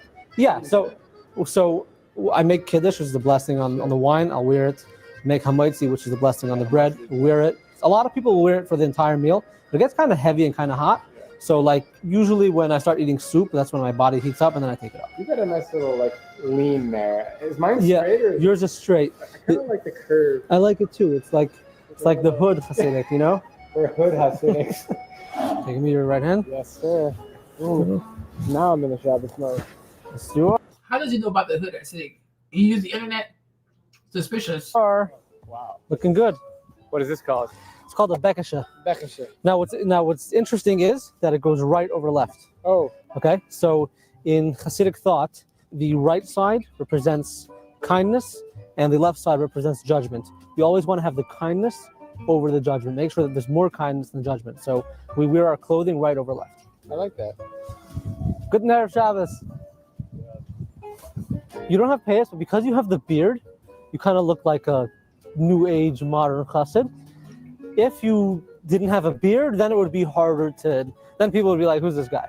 But with the beard, yeah, you could pull it off. We're talking about all these things that happen on Shabbat, but for those who aren't Jewish or maybe don't know, Shabbat is a time that happens sundown Friday night to sundown Saturday night, so 24-hour period. 25 hours, actually. 25-hour period. every single Friday to Saturday, no matter what, for existence, no matter what. Yeah. And during Shabbat, it's a time of relaxation, a time of family, and you're not allowed to work. No cooking, no watering the grass. No watering. Like, just chill. Just chill. Yeah. Shabbat should be totally focused on nothing, doing nothing. You just feel the presence of Shabbos. Can you shower? No. Can you shave? No. Can you brush your teeth? No. When you take a toothbrush and you put toothpaste on it, and most people put it under water as well, what's happening is that you're squeezing out water from between the bristles. And you're not allowed to squeeze water out of anything on Shabbos. That's the problem with the teeth. It's not a hygienic thing, it's the water thing. So there's somebody who invented something called a Shabbos toothbrush. Rubber bristles where the water doesn't get converged within the bristles, and then when you use it, you're not squeezing out. Do you have a Shabbos toothbrush? I do, yeah. Okay, good. You travel to all these countries. What if a flight gets canceled on Thursday and rebooked to Friday night? What do you do? I'm not going to be on that flight. No chance. Only if it's a life or death situation. So God forbid, like if I had medication that could save someone's life at the other end of the world, I'd get on a plane and bring it to them. Anything short of life or death, Shabbos comes first. My baby was born on Shabbos. Really? Now, we went to the hospital before Shabbos because my wife was in labor earlier, but if we had to, yeah, we would just get in the car and go to the hospital. Yeah, you gotta have baby. You gotta have baby. You can have a baby at home, but most women aren't into that. So it's Shabbat. This is a very meaningful time of the week. Is it usually just your family, or do you have guests come over? So we actually travel a lot. So like. Oh, you travel with him? Some of the time, yeah. Like if it's like a really dangerous place, then I wouldn't go. You wouldn't go to Afghanistan or anything? No, I have 3 kids. Do you connect with other Jews on the road? Have you done that? And go to like Chabad or any communities? For sure, we always go to Chabad. I mean, we kind of like rely on Chabad for like restaurants. It is a lifeline. And, like, I've done the same. Yeah, like they're amazing. They really are. First of all, I hope you're like absolutely starving and did not eat anything today. I'm pretty hungry. Okay, good. So we have some baked asparagus, hasselback. Wow, that was fantastic. And my thing is, when she says, "Oh, ew, I wouldn't go to Afghanistan," that black girl from New York, did she not go to Afghanistan? Was she not treated well in Afghanistan? Like, people don't live in Afghanistan as animals that live in Afghanistan? Like, what is she even talking about? Go to the black girl, right? Shabana. What's her name again? Shabana. Shabana went to Afghanistan, right? And they were really nice to her. They gave her land. They gave her money. They gave her trips. She was making all these demands from these people. They were so nice to her. So I'm like, people in Afghanistan, they're not human beings. What you mean, like, ew, I wouldn't go there. Girl, bye.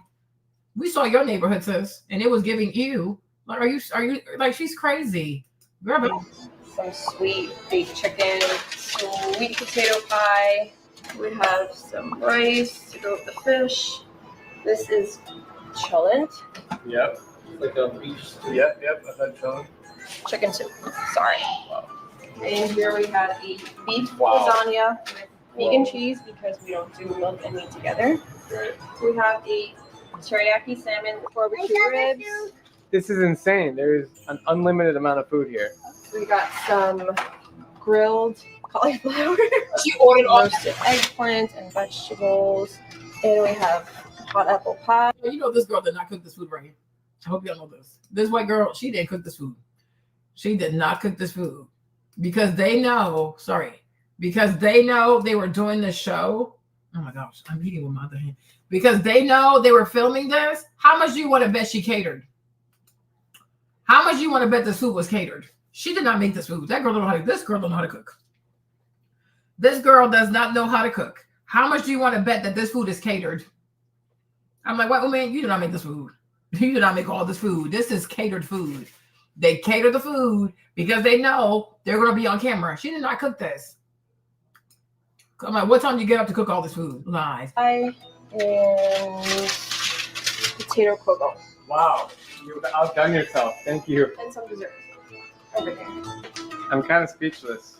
If someone were to decide to keep Shabbos and it wasn't for religious reasons, food is also a good reason. Is it always the same dishes? That's a very good question. So basically what we do is there are certain traditional dishes that everyone has. We start off with wine, then fresh baked challah bread, then usually people will go fish, soup, and some kind of main dish with side dishes. But you can be kind of like, you can freestyle with what kind of fish. And this goes without saying, obviously, everything is kosher, always. Yeah. Everything. Kosher is just a certain, it's kind of like halal, Muslim, it's similar. Yeah, so basically what it is kosher is any animal that is slaughtered, has to be slaughtered by a rabbi, We took specific training and try to eliminate the suffering of the animal while it's being killed. We don't eat milk and meat together. We don't eat pork. We don't eat shellfish. I'm so in it, I never miss anything else. Thank God we're eating very well over here. We are just seconds away from 5:47 p.m., the exact time when Shabbat begins, which is actually the moment when you can identify 3 stars in the night sky. We are all dressed up in our Shabbat clothes, including Shlomi's lovely kids. You can really begin to feel the spirit in the air. Shabbat officially begins with the women of the house lighting 2 candles, marking the division between light and darkness.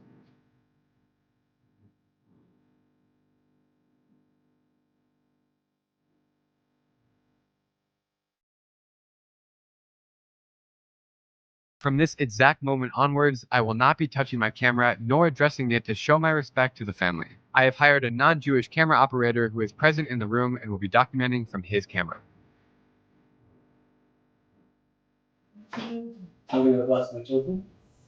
When Shabbat starts, it's customary for the man to say a prayer or a blessing to each of his kids, and it's a beautiful sight to witness.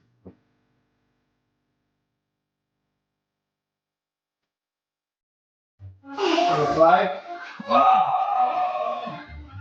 So we're gonna go into the kitchen and wash the bread. Okay. And then we're gonna continue. Jews always wash each hand twice for ritual purity and actual cleanliness before reciting blessings and reciting Torah. Then they sing.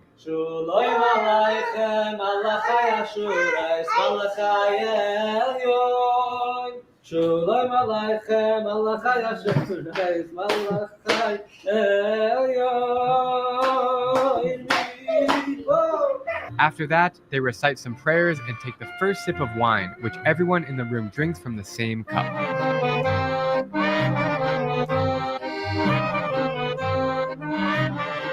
This big fluffy Jewish bread, called challah, always kicks off the Shabbat dinner. They give wine to the children, and that against the law. You people, how can you give wine to a child? What is this? Like, then food keeps on coming. If there's one thing that all Jews have in common, it is feeding you until you cannot breathe. Nice big glass of wine. Oh, thanks. There's some that. No more, I'm not afraid. How many days did it take you to cook this? Definitely more than one. All of yesterday. All of yesterday? Wow. Drinking alcohol is a big part of every Jewish dinner, and Shabbat is no exception. First civic Shabbos. Yes, sir. Thank you so much. Good Shabbos. Cheers. Cheers. L'chaim. Yeah, you're gonna have some water, okay? On a regular night at 8 p.m., what would I be doing? Maybe I'd be eating supper with my family, maybe I'd be putting the kids to bed, but I wouldn't have the clarity and peace of mind to just stop everything and be in a moment. When my boss is on my phone, on one phone, there's a second phone where someone else wants me. And you have a second phone, and you're acidic. How does he have a second phone? You have a second phone, you know about hood culture, you know about the hood. Like, what is going on here, sir? Okay, and we know your wife did not cook that food. Stop lying. How y'all gonna lie on Shabbat like this? This is crazy. Everything's just all up in the air. Now, relax, peaceful, and relaxing, and just center in on yourself. The food kept on coming, but soon after, I cut the cameras out of respect for Shabbat. I ended up staying at Shlomi's house a few hours into the night, and it was a wonderful experience to say the least.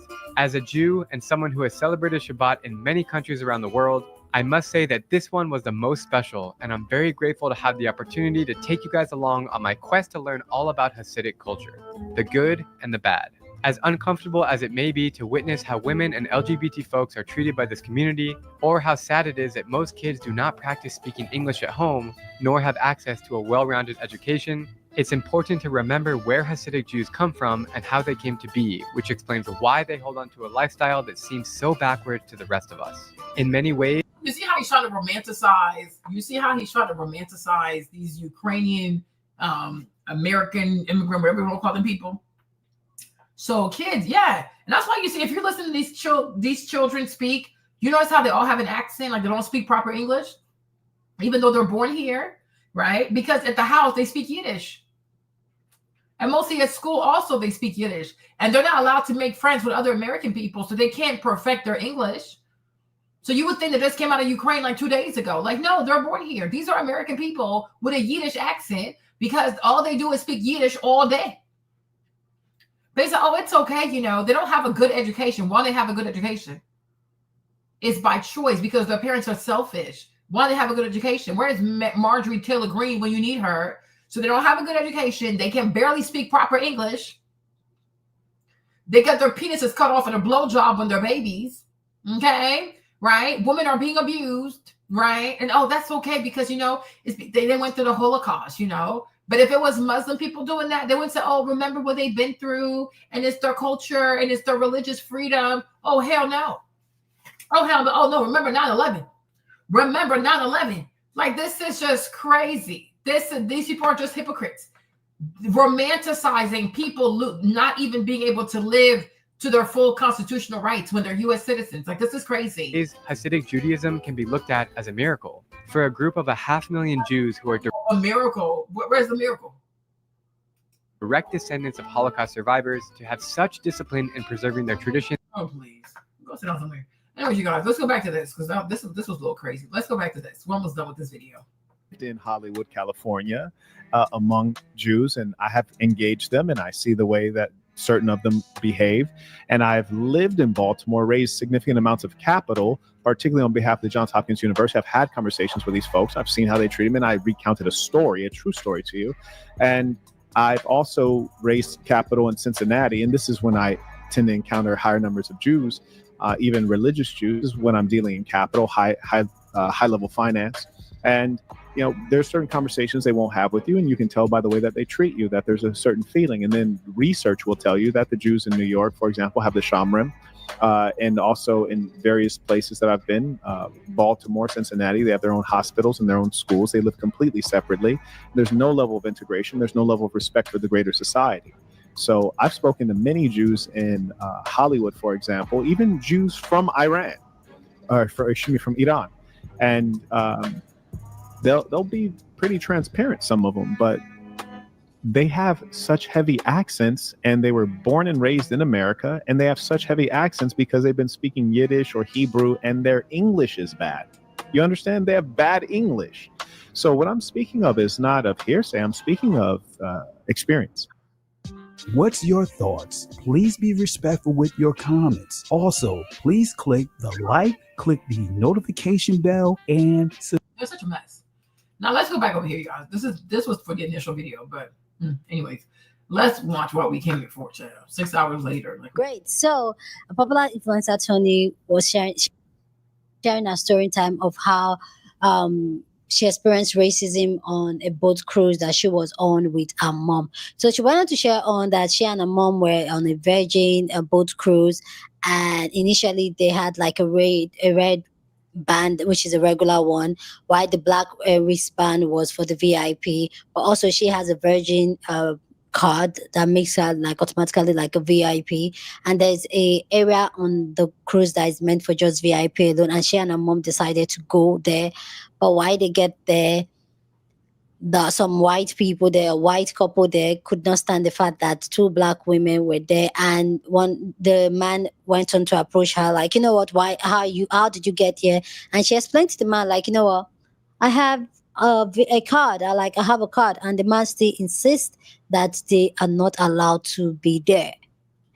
And this entire story went on with a very amazing twist, and the way Toni and her mom handled the entire situation, that can never be me.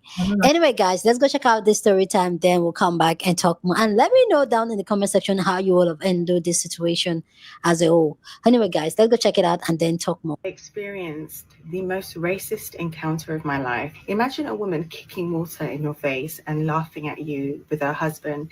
Imagine being accused of exchanging intimate favors for cruise tickets. I'm currently on a cruise with Virgin Voyages, and I just want to caveat this video by saying Virgin, absolutely incredible. Their staff, absolutely incredible. The support and understanding I got today from the Virgin staff, that's really what saved me from losing my head. So I'm on this cruise with my mum. It's her first time going on a cruise. She's super excited about it. As part of this cruise, I was given access to Rich's rooftop, and it's a part of the rooftop of the ship reserved for VIP guests. Now, typically when you're on a Virgin cruise, you're given a red wristband, but if you're VIP, you're given a black wristband. The black wristband, you get access to the rooftop, or you can also get access to the rooftop with a red wristband if you have a VIP access card. My mum and I decided we wanted a chill one and we just wanted to lounge at the rooftop. So we go to the rooftop and we get like a little day bed. My mum takes a picture of me and an older gentleman jumps in front of the picture and he's being like very jovial and silly. So I think, oh, maybe he's a bit tipsy, he just wants to be in the picture, whatever. I just don't think anything of it. 5 minutes after that, I noticed him and his partner. They sat in the day bed like opposite us. She goes off to do something. He said, oh, can I ask you a question? I said, oh yeah, sure, go ahead. And he says, how did you get in here? I said, excuse me. He said, how are you in here? I said, how am I in where? He said, here. And I said, I used my card and I got in. I have a Richard's Rooftop card. So I then asked, how are you in here? He says, oh, I have a black band. I have a band. I said, oh, okay, cool. I sit down and a member of staff comes up to me and he says to me, oh, I just want to let you know that one of the other people on the cruise has complained about you. And I said, complain about me? Why? And he said, oh, they said that you were taking pictures of them and you made them feel uncomfortable. I was like, what? And then I immediately realized who it was. And then I said to the member of staff, I didn't even take his picture. My mum took a picture of me. Her back was to him and he jumped into the picture and he was like, don't worry, I saw everything. I saw everything. I'm just letting you know that they've complained. I was like, thank you so much for letting me know. At this point, I didn't assume there was like a big issue. So I'm like, let me not take another picture. Maybe some people just like don't like cameras around. And that was his way of being passive aggressive and saying like, oh, I don't want you to take a picture while you're up here. Cool.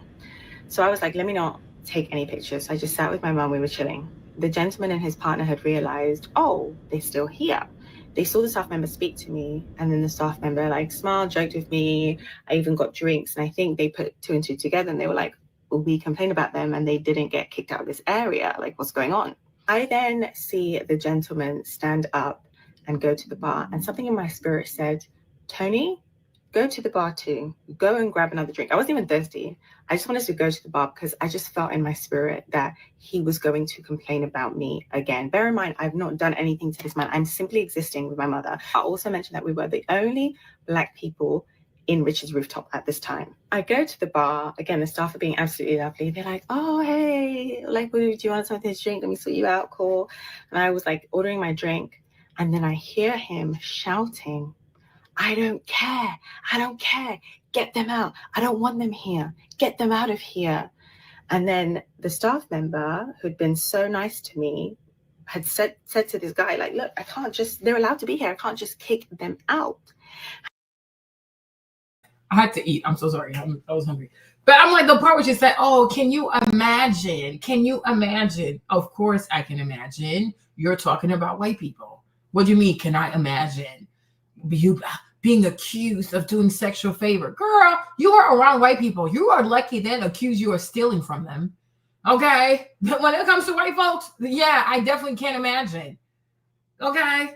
I'm like, you are lucky all she accused you of is doing sexual favors to go there. She didn't say, oh, she stole my Rolex. Okay?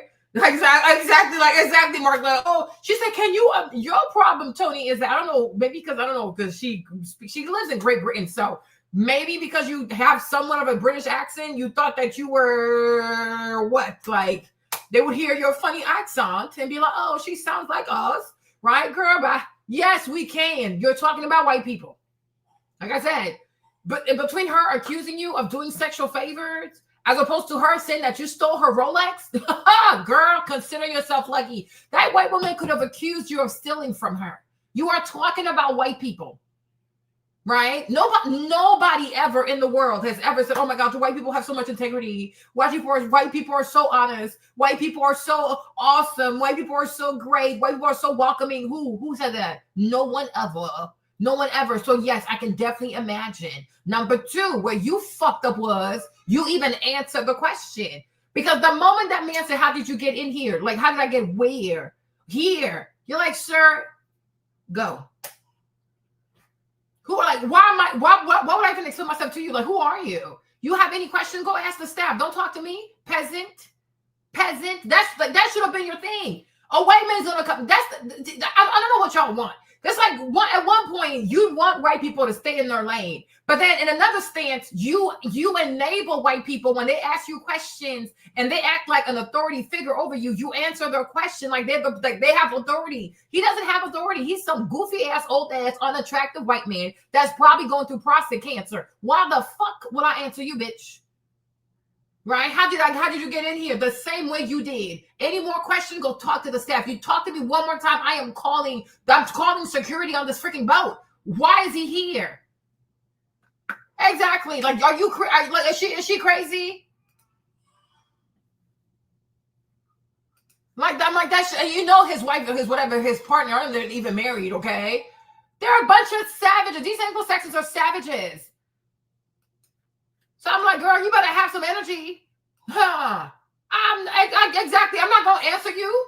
I'm like, this is the whole Carmelo situation thing. Like, they come up to you, they press you, they ask you questions, they think there's some authority. Hey, get the fuck out of my face. And also, your breath stinks. What the fuck? You gonna let a white man keep talking into your face so he can put his nasty breath his dragon breath in your face? Are you kidding me? What the fuck is this? Oh, please. It could never be that. Yeah, it could never be me. Like, I'm not answering these people. I don't answer to white people. They're not an authority figure over me. Like, who the fuck are you? Because the moment you answer him, you have just put him on a pedestal. Why are you answering this barbarian? Why are you answering this man? Do you not know who you are? Do you not know that you belong here? You don't have any answers to give to this man, or because he's white. Why are you answering? If a black man had came up to you and asked you why are you here, you would have seen what kind of energy she would have had for him. Right? Y'all want to be so polite and whatever around these white folks. Like, they ain't shit. They ain't shit. They're a bunch of barbarians with stolen money. Okay? With stolen riches from the world. Like, no, I'm not doing this with you. Get the fuck out of my face. And you ask me one more question, it's security, bitch. Unless you want me to throw you off this fucking shit, get the fuck away from me. You fucking weirdo. Like, what is this? This is crazy. I'm not answering these people. Do not ask me any questions.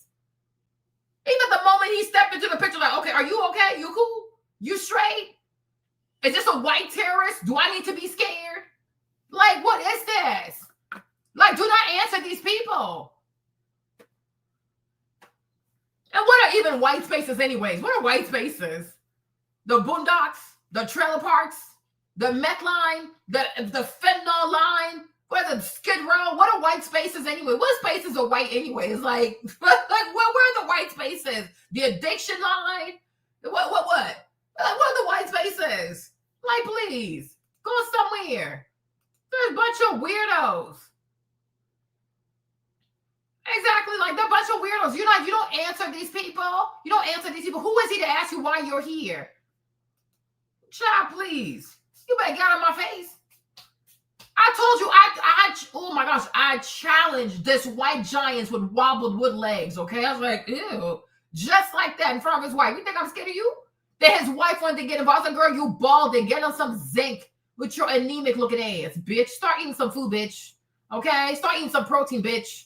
Don't have time for these people. Do not feature white people. I'm telling you, white people respect disrespect. They love it. They love it when you abuse their asses right back. They're a bunch of they're kinky like that. Like, they like that kind of stuff. They're masochists. They like that kind of stuff. That you think you go, oh, let me be meek with these people. Meek where? Meek with a savage and never gave. Okay? You handle white folks accordingly. He has no business to ask you why you're here. Is he security? Does he work for the cruise? Why are you answering this white man? I'm more mad at you than I am at him. Because he's a savage. So, you know what I'm saying? It's on par. But for you entertaining a savage when you should have pepper sprayed that bitch, that's where I messed up. That's where you have me lost. That's where you have me really upset. And he says, these are your rules. These are your rules. They don't have a black guy. They shouldn't be in here. He's like, they have a card. They can be in here. He was shouting at the staff, asking them why the hell they hadn't kicked me and my mom out, that he does not want us here. And I go back to my mother, I hand her a drink, and I'm like, Mom, you know, this guy is shouting at the staff, saying that the staff should kick us out. My mom's like, what have we done? I'm like, Mommy, he's seething, absolutely seething. And let him seethe. And the fact and these workers also, they hella stupid too. They must have been from a different country because, you know, these cruises, they hire people from poor countries. They don't have to pay them. They can make them work 80 hours or 90 hours a week. You know, white people love slavery. Huh? But I'm like, even the cruise people, they should have called management. Do not let these white people disrespect you. Do not let some basic ass white man who had to work for 2 years to save for his first luxury cruise in his life talk to you like he crazy, sis. He probably a mechanic out here, sis. Okay? He probably working some blue collar job. Don't you allow them goofy ass whites who have to save every single dime, every single coupon to afford themselves a cruise to talk to you like they're crazy. Okay? Because we all know it's fake wealth. They don't have money. They do not have money. You need to call security. There is a deranged white terrorist who doesn't know how to treat the staff and guests. He needs to be removed. And at the next stop, throw him off, kick him out, him and his wife. These are savages, right? These are savages. Stop entertaining these deranged ass white people. We have to stop. Just because you see white skin does not mean that automatically, oh, that's a rich person, that's a successful person. No, half of them is, the vast majority of these whites are mediocre. The vast majority of these whites vacation with timeshares, okay? The vast majority of these whites have to save the little coins, okay? They save coins, they use credit card points and stuff like that. They're a bunch of brokies. So many white men are dusties. So many white men is dusties. Like, that's why when I see these black girls trying to, lobster and pasta, I'm like, y'all must not know these people. So many white men are broke. They are average. They are basic. They are mediocre. They're losing the race to everybody. The Indians, the Asians, you name it, okay? So many of these white dudes is broke as fuck. They are so broke. They are broke. They save coupons. They use timeshares. They use credit card points and things of the sorts. Oh my gosh, it is, stop believing the lie that white automatically means success. No, they're fraudulent charlatans. They're a bunch of swindlers. That's why you don't answer these people, okay? They're beneath you. Ignore these people. Don't you ever allow a white person to question you and you answer their questions. Who the fuck are they? Did they even brush their teeth this morning and talk in your face like this with your stinky ass breath? Get the fuck out of me, bitch. Are you crazy? Are you fucking crazy? With their dog breath gonna come into your face asking you all these questions. Ugh. Go somewhere, you demon. Who are you talking to? Are you insane? You peasant, get away from me. Get away from me. I rebuke you in the name of Jesus. I rebuke you. This is crazy. You are like, you go somewhere, you treat them like the peasants that they are. Okay? Make it make sense. Have they worked hard for this? All they do is steal. All they do is plunder. No, Miss V, I don't have time for this, Miss V. I do not have time for this. They are not successful people, Miss V. Everything we've ever been told about white people, Miss V, it's a lie. If it was not for slavery, 400 years of free labor, the stealing, plundering, starting wars, looting other countries, what money would they have? Now that we're talking about, compete with the Chinese, they're doing everything but compete with the Chinese, right? Embargoes, tariffs, starting war, disrupting their supply chain because they don't know how to compete. They are so mediocre. They are so mediocre. They are a bunch of savages. Even on a luxury vacation, white people still don't know how to act. They can be on an expensive ass cruise and they still don't know how to act because the trailer in them, the trailer trash in them can't wait to come out.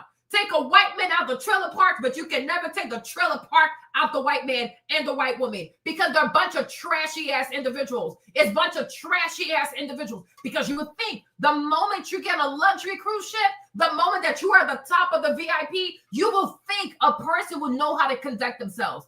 Even if he doesn't think you belong there, he wouldn't even talk to you directly. He would go talk to the staff. He would go talk to management, right? But that goes to show you this is not even he's not even a real rich person. He's not even a successful white man, right? Because if he was a real successful white man, he wouldn't have even accosted her like this, gone crazy like this, because he knows if they take my picture on the internet, they're going to come for my LinkedIn. They're going to go for my business, so I cannot do stuff like this. So you know he only got there on a fucking timeshare. He's on a timeshare. He's using credit card points and all kinds of foolishness, whoever he had to rob to go on that cruise to impress that goofy-ass mistress of his, right? These are not classy people.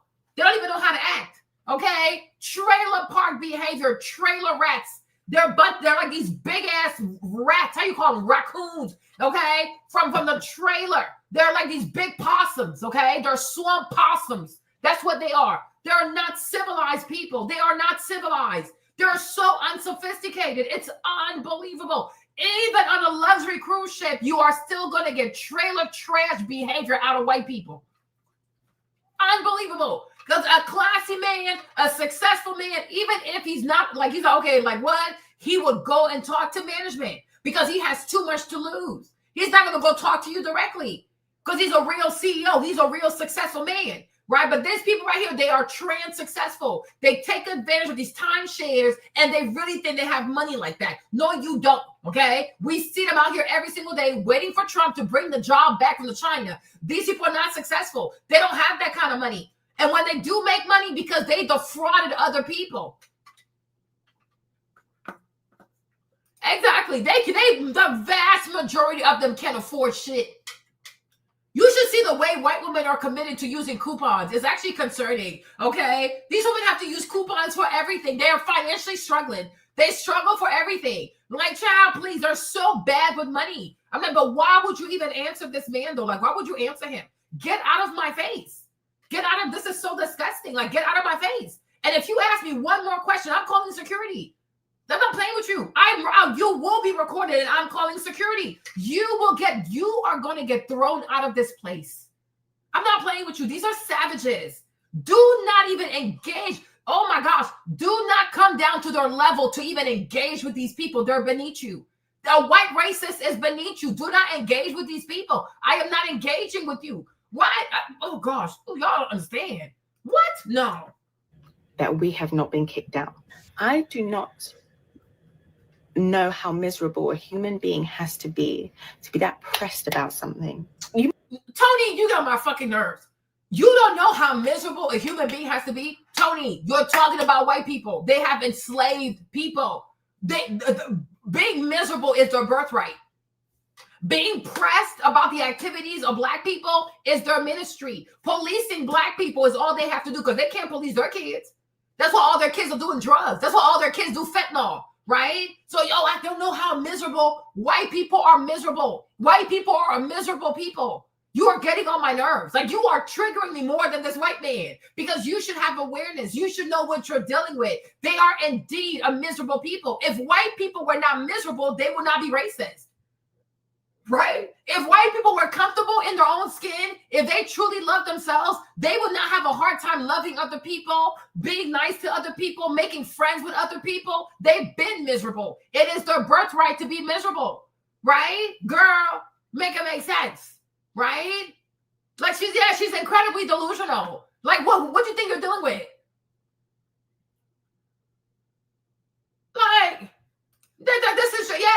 Like, this is just crazy to me. I don't know how miserable a person, girl, you just told us it was white people, right? So that's your answer.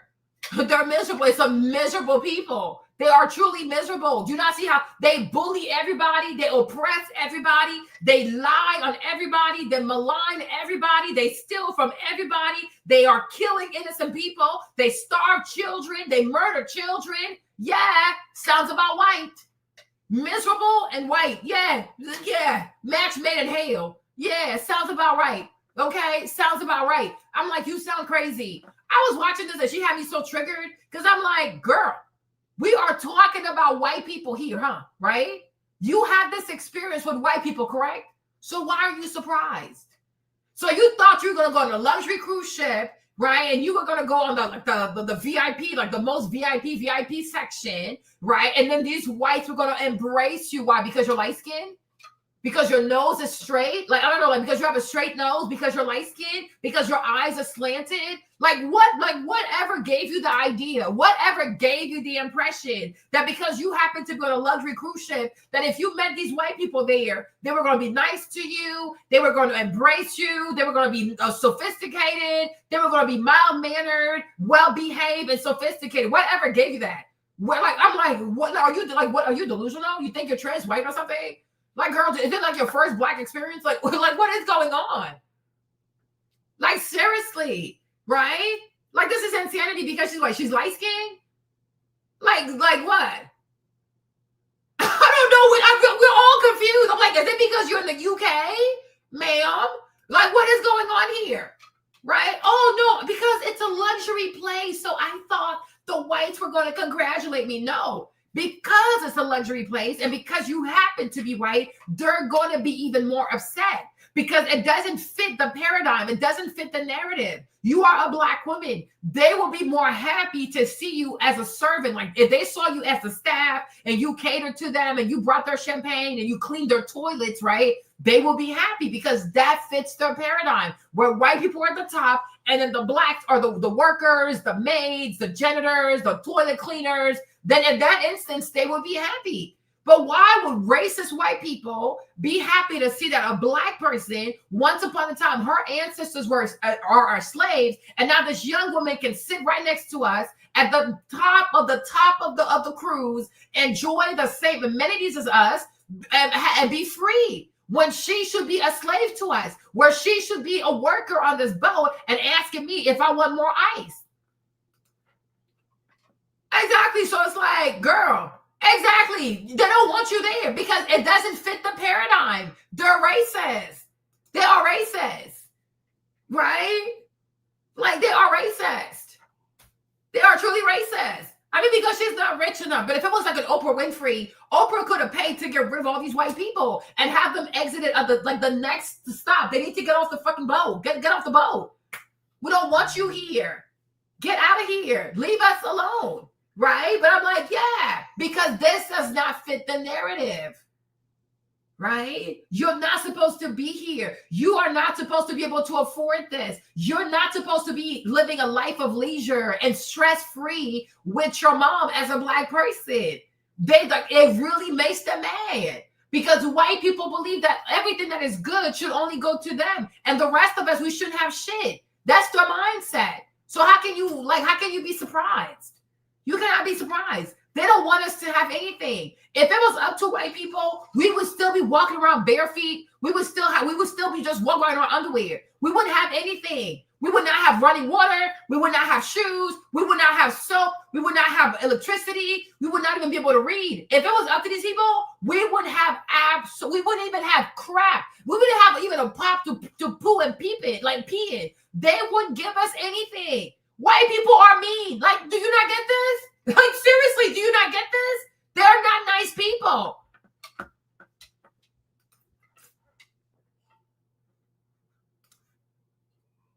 Exactly. So it's like, they're very mean. It's not a joke. They are truly mean. So stop expecting civility from these people. If they give you civility, okay, sure. But do not expect it because it is not their default. Kindness is not the default of white people, right? Being nice to others is not the default of white people. Being respectful towards others is not the default to white people. I told y'all this. White people only have one gear, violence. That's it. That's it. That's all you gonna get. And even when they're being nice to you, I will say be even more careful because they probably send you up to kill you later. Okay, because why are they being nice to you? Like, it's just not natural to these people. It is a mean ass people. They're mean. They are very mean. You might have seen us in the beginning with our red bands and you took issue with that. Okay, cool, right? But the second a staff member, to be fair, the second I told you we have cards, you should just let it rest. But the second a staff member told you they're allowed to be here, they have cards, they have access to be here, that should have been it. At this point in my mind, I'm like, okay, this man and his girlfriend, whatever, clearly racist, right? I've come to this conclusion because it's the only thing that is making sense in my mind right now. My mom and I wanted to go into the hot tub and we were like, okay, when these people leave, we'll go in. So the people leave, we're about to go in and we see this couple go into the hot tub. And then I say to my mom, Mom, I'm going to go in the hot tub. And she's like, really? And I say, yeah. Your annoyance about my existence is not going to change the outcome. After 5 or 10 minutes of them being in the hot tub, I get into the hot tub. I'm just there. I don't say anything. I just sit in the hot tub. I have my drink in my hand. And do you know what happens? No. The woman kicks water into my face. And what did you do? So she said the woman kicked water into her face. So I'm saying, okay, Toni, so then what did you do? Like the white woman kicked water in your face. Then what'd you do? Exactly. What, like when the moment that white girl threw water in your face, what did you do? Y'all, when she responded to this, even me, I feel like smacking the shit out of her. Like, you are crazy. You are truly crazy. Right? He's laid in the hot tub, and she intentionally kicks her feet to splash water into my face. But And at that what did you do, Toni? What? Because I'm like, my thing is this: you decide to, you know, he don't like you. You know they racist. They go into the hot tub. You decide to go into the hot tub. So I'm expecting you. I am expecting you, right, to be about that life. Otherwise, don't go into that tub, though. Because once you go into that tub, I expect you to bring you and the ancestors into the tub. So the moment that white woman kicked the water in your face, Toni, what did you do, girl? Okay, what did you do? Like, because, girl, I know that white girl did not splash water over your face and got away with it. Okay? Because then I'm gonna be seething. Okay? When she did this to the water in your face, what did you do? Because if you didn't baptize this bitch in the name of the black, the blackener, and the blackness, I don't know what to tell you. I truly don't know what to tell you because I wish she would have done that to me. Oh, baby, I wish she would have done that to me.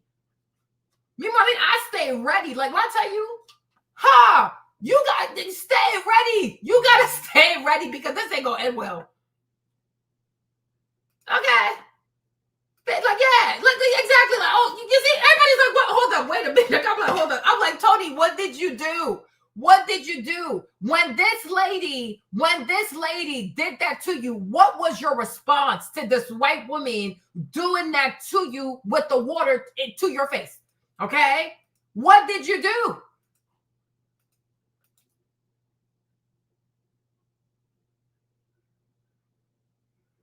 Yeah.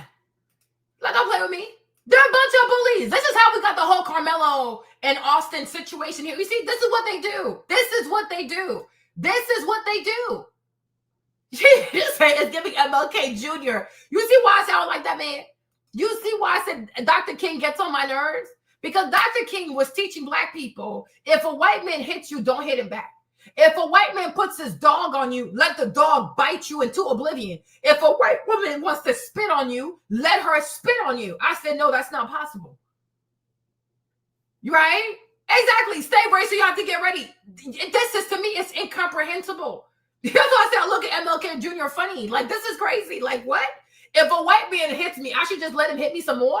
If a white man puts his dog on me, I should let his dog treat me like I'm a nibble, I'm a treat. No, it's not gonna work. If a white woman wants to spit on me, I should just let her spit on me? No. And that's where Malcolm X said, if a white man puts his hands on you, it is your duty to break his hand. If he puts his dog on you, you kill his dog. If a white woman wants to spit on you, make sure she can never spit again in her life. Okay? They only understand violence because they're so violent ass people. I told you they're intellectually inferior. That's why violence is their go-to. Like they always know, they always resort to violence. They're not capable of talking to people and talking things out because most of the time they're the problem, right? No, you're not gonna put your hands on me. You're not gonna put your hands on me. Exactly. You're not gonna put your hands on me. You're not gonna put the water in my face. I'm a grown-ass adult.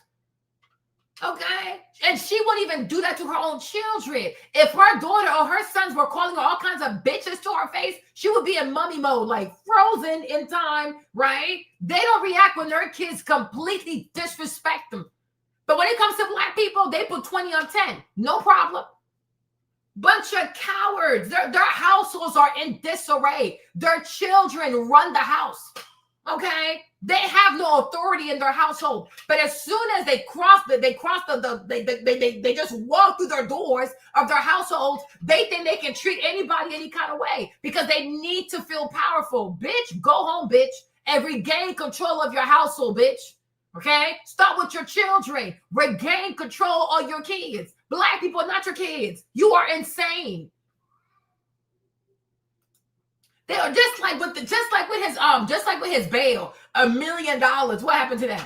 First degree murder because they want that young man to take a plea. They're a bunch of bitches. They're a bunch of bitches. White boys, some bitch ass people, man. There's some bitch ass people. Like the bitch assness, it just comes out their pores. It's some bitch ass people. First degree murder for people who don't even know each other. So what part of it was premeditated?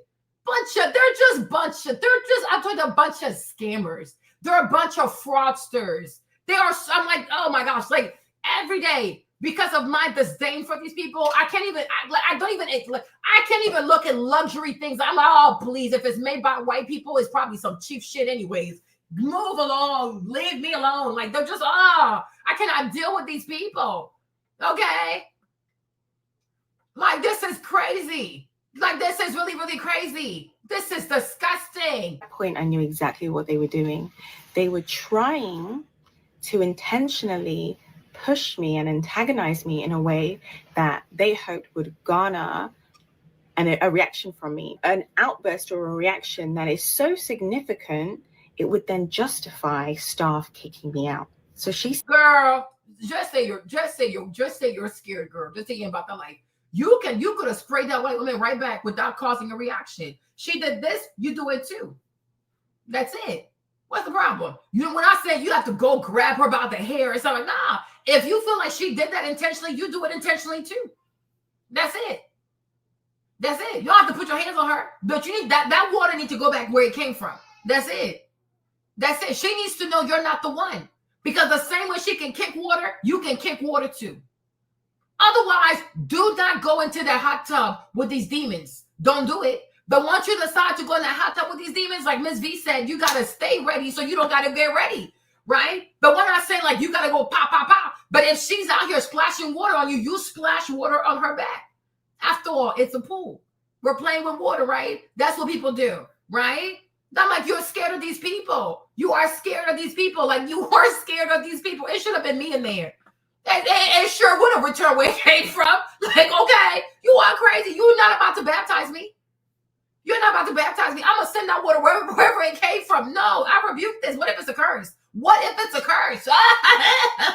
Okay, where's the poverty curse? What if that water symbolizes poverty curse? Return it back to sender. Okay, I'm sending it back to sender. You people are crazy. You don't get to baptize me in your spirit of attrition and poverty and promiscuity. I am sending that water right back to you.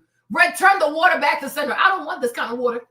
It never gave John the Baptist. I do not want this water. Okay, this is a curse. These are cursed waters. These waters is cursed, y'all. We do not. Exactly. She said, too scared to wave water back, but not scared enough to get in the pool. Exactly. You got into that tub.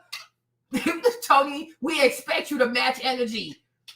What the heck? You're about to spray water. You're not about to send that water back. Send the water back. We don't want this water. splashes this water in my face, and her partner burst into laughter at this water hitting my face. And do you know what I did? You are an idiot. I wiped my face and I just looked into his face that like nothing had happened. Because there was no way. Oh, she said, well, you know what I did? We're like, what'd you do? Says, we're still waiting for the good part. She said, oh, I wiped my face and I act like nothing that happened. No, something happened.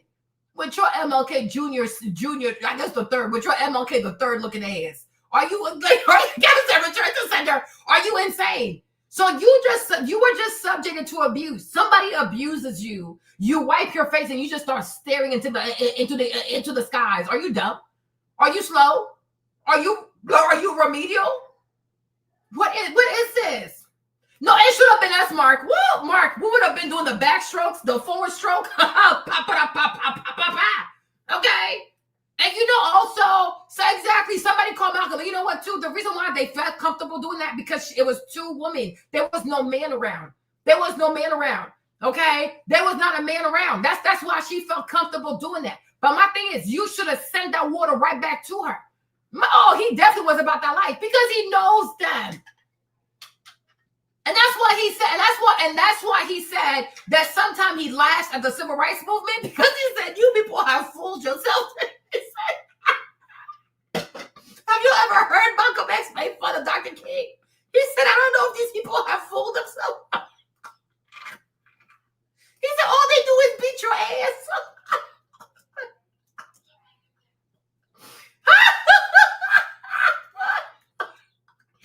He said, all they do is beat your ass.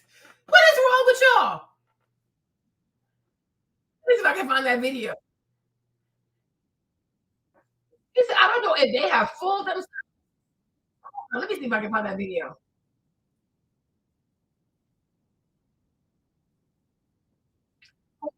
Where he says, I don't know if you have.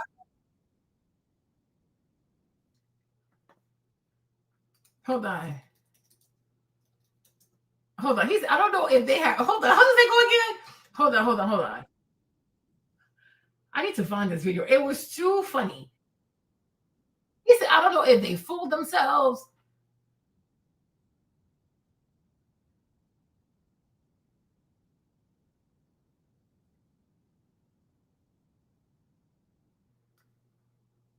Hold on. Let me see if I can find it. It is too funny.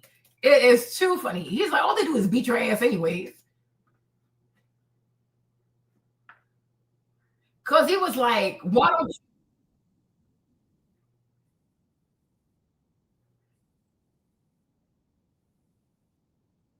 It's in this video, but I just don't know where. And because he was like, oh, but how come you haven't responded because the little girl got killed? Today, white bigots, white racists. If it's the law of the land. Your basic principle. I'll explain it. Hold on. In some way, make the image of the Muslims in this country be a violent image rather than a religious image. I'd like to ask a question in that regard. What is it? What's interesting is that members of the Nation of Islam have not used violence even when Black Americans were attacked. How do you account for this? Does this in any way contradict some of the basic premises of your movement? I don't know how you mean. Well, you maintain, for example, that you will not or that you should not use violence unless you are attacked by the white man. Mm-hmm. And I think we can note in the last several years, certainly, dozens and dozens and dozens of instances in which Negroes have been attacked, killed in some instances. You mean in these demonstrations? These demonstrations and the bombings, for example, recently in Birmingham where they killed 4 little Negro girls. And what interests me is the fact is... Because, you know, the bombing in Birmingham, it was a church. And they bombed the church. And the little Black girls were stuck in the basement because they were doing Bible study. That's why I say, like when I see people like Candace and all these people try to say, oh, you know, it's Israel that's pushing America to do this. Like, it's Israel, America's just doing, no. This is what white Americans do. White Americans have always done whatever Bibi is doing in Palestine. They have done this here. They kill children. They bomb children. They fill children to alligators and things of the sort. White Americans are despicable people. Right now, when you're someone like Candace, because you have a white audience, you might not want to say that because you don't want to hurt their feelings because they put money in your pocket. Meanwhile, my audience is not white. They are despicable people. And if white people don't make it their business to know their own history, that is their problem. But I'm not going to walk on eggshells of white people's feelings. They need to know their true history. You as a white person today, you might say, oh, I will never hurt a child. I will never, no problem. It's not about what you would never do. It is the story of this country, and it's the story of your ancestors. Your ancestors have abused children. They have murdered children. They have mutilated children. They have fed children to alligators. They have bombed children. They have shot children. They have lynched children. They have raped children. This is your history as a white people, and you have to stop running away from this shit. Okay, guys, stop running away from it. Right? But the story in Birmingham, they bombed a church. The Black girls were in the basement for Bible study and they couldn't get out. So when they bombed, the baby girls were stuck in there and they died. Okay? This is what they do. Like, people need to study America. That's why I don't understand why anybody would ever put a white man on a pedestal. These people are terrorists. They're arsonists. They're nymphomaniac. They're mental maniac. They're psychos. They're sociopaths. They are baby killers. They are children killers. These people are dangerous. It is a dangerous people. Okay, some of them happen to be nice. Wumpy-wump-wump, that's the least they can do for all the bullshit they have to put people through, though. A few of them should be nice. Damn. Okay, right? Cool. But collectively, are they nice? Oh, I don't know, right? Collectively, they have a history, and their history involves torturing children, right? So the stuff that Bibi is doing, they do it here. They've done it here. Right? So let's stop acting as if white people are not down for killing children. Yes, they are. The only thing is they got their asses whooped so badly in Iraq, in Libya, in Afghanistan. They are simply tired of going to war. White people are just tired of going to war because they're not good at doing person-to-person combat. They don't win. If they're up in the air and they bomb your ass, they can probably do a lot of damage. But like when they show up in person, they usually don't make it far. When was the last time that these white Americans actually won a war? They are so incompetent.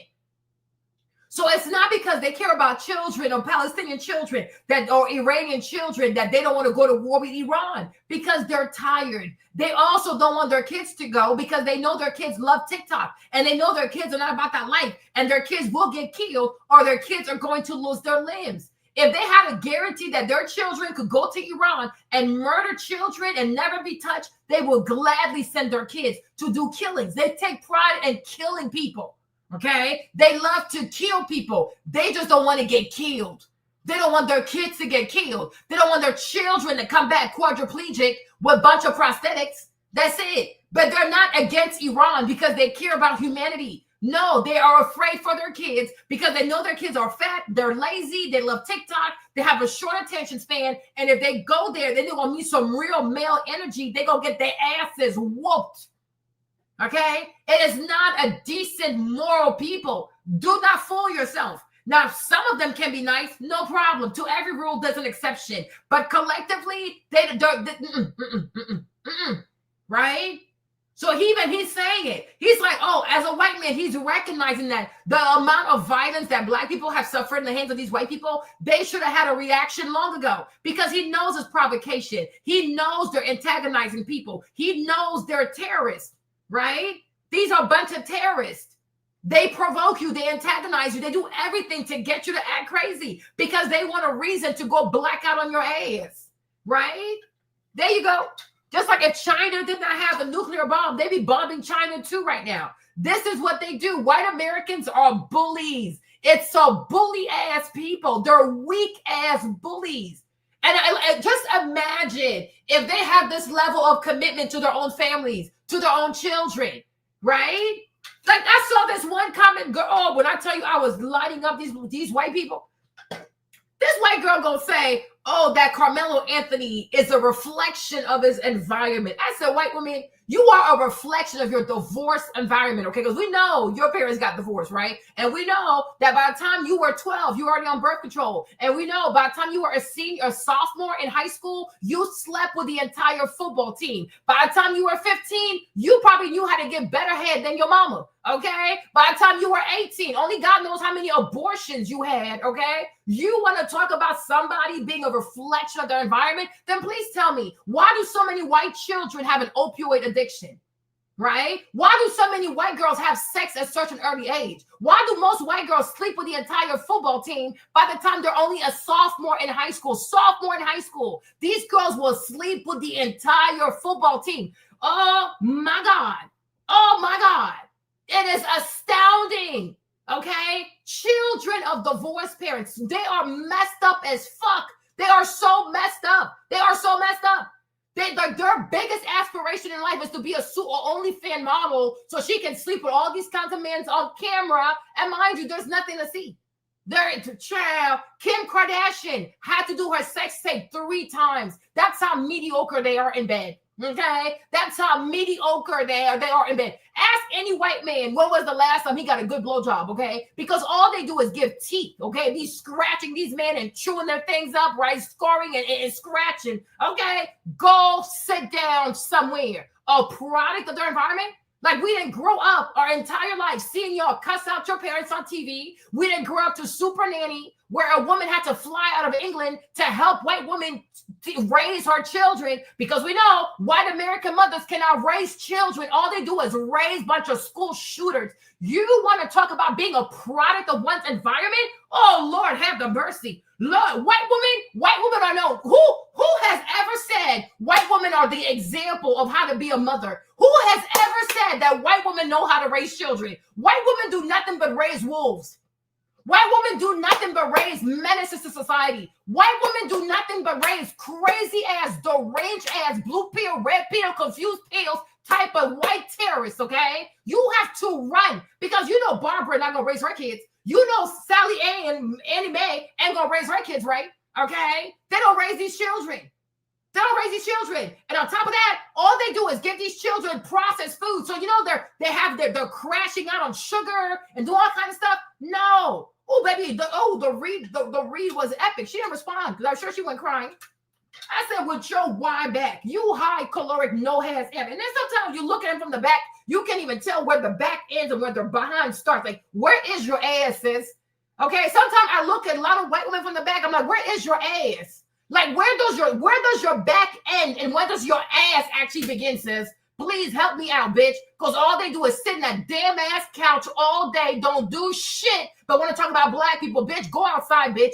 Put on your orthopedic shoes and get some steps in, bitch. And maybe you might regain some kind of shape as a woman, okay?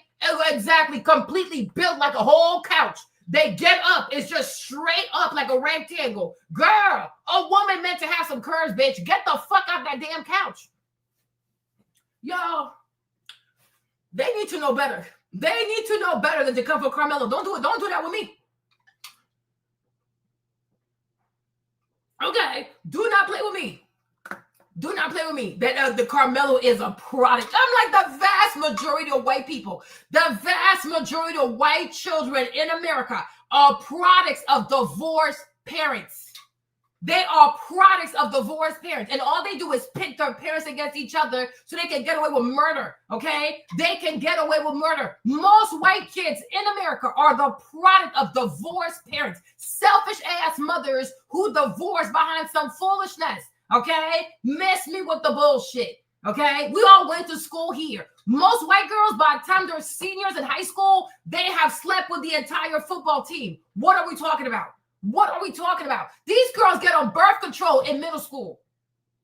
They are, it's from my acne. Girl, bye. We all had acne, never got on birth control. You are a teen. You are a preteen. You are meant to have acne. What's the problem? Okay? Like, they're freaking crazy. They are truly crazy. And you want to talk about somebody's upbringing? With their dirty ass house. And I sure did tell her ass, instead of worrying about Carmelo, how about you go fold these damn clothes that have been waiting in the hallway, in your bedroom, in the laundromat for God knows how long. Because you know, they will wash these clothes and I'll fold them. They be washed clothes. They love to pile up clothes. They put these clothes in these hampers and things like that. And they will never fold these clothes. They live in complete filth. They live in complete disarray. They're so disorganized. Instead of fixing their homes, washing their sheets, folding their clothes, putting the clothes away. No, they want to be on the internet trying to worry about black people and trying to lecture black people when they live like they're in a cave to this day. They are freaking crazy. They are truly crazy. They are truly, truly crazy. You better be ready to cuss them out.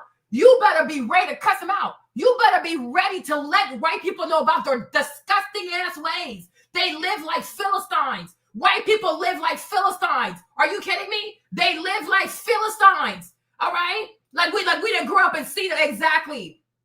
Go watch Kylie Perkins and clean your house.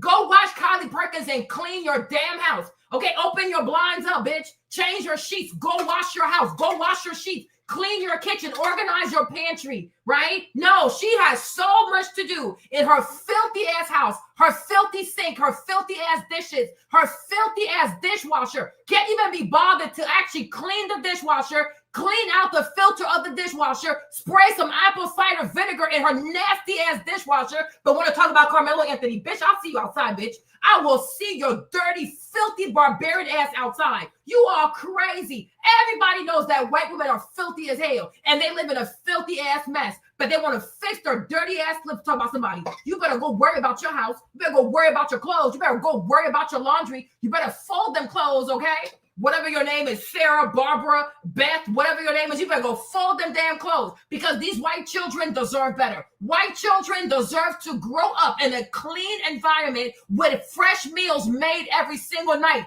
Get into it. Instead of worrying about Carmelo, like you people raise your kids right. You white people raise your kids right? You raise your children right? Are you sure about that? Are you sure about that? Like we didn't grow up out here watching Gossip Girls, right? Like we didn't grow up watching Gossip Girl where these white kids out here getting drunk, having sex, skipping school, doing drugs. Like we see y'all, bunch of deranged lunatics.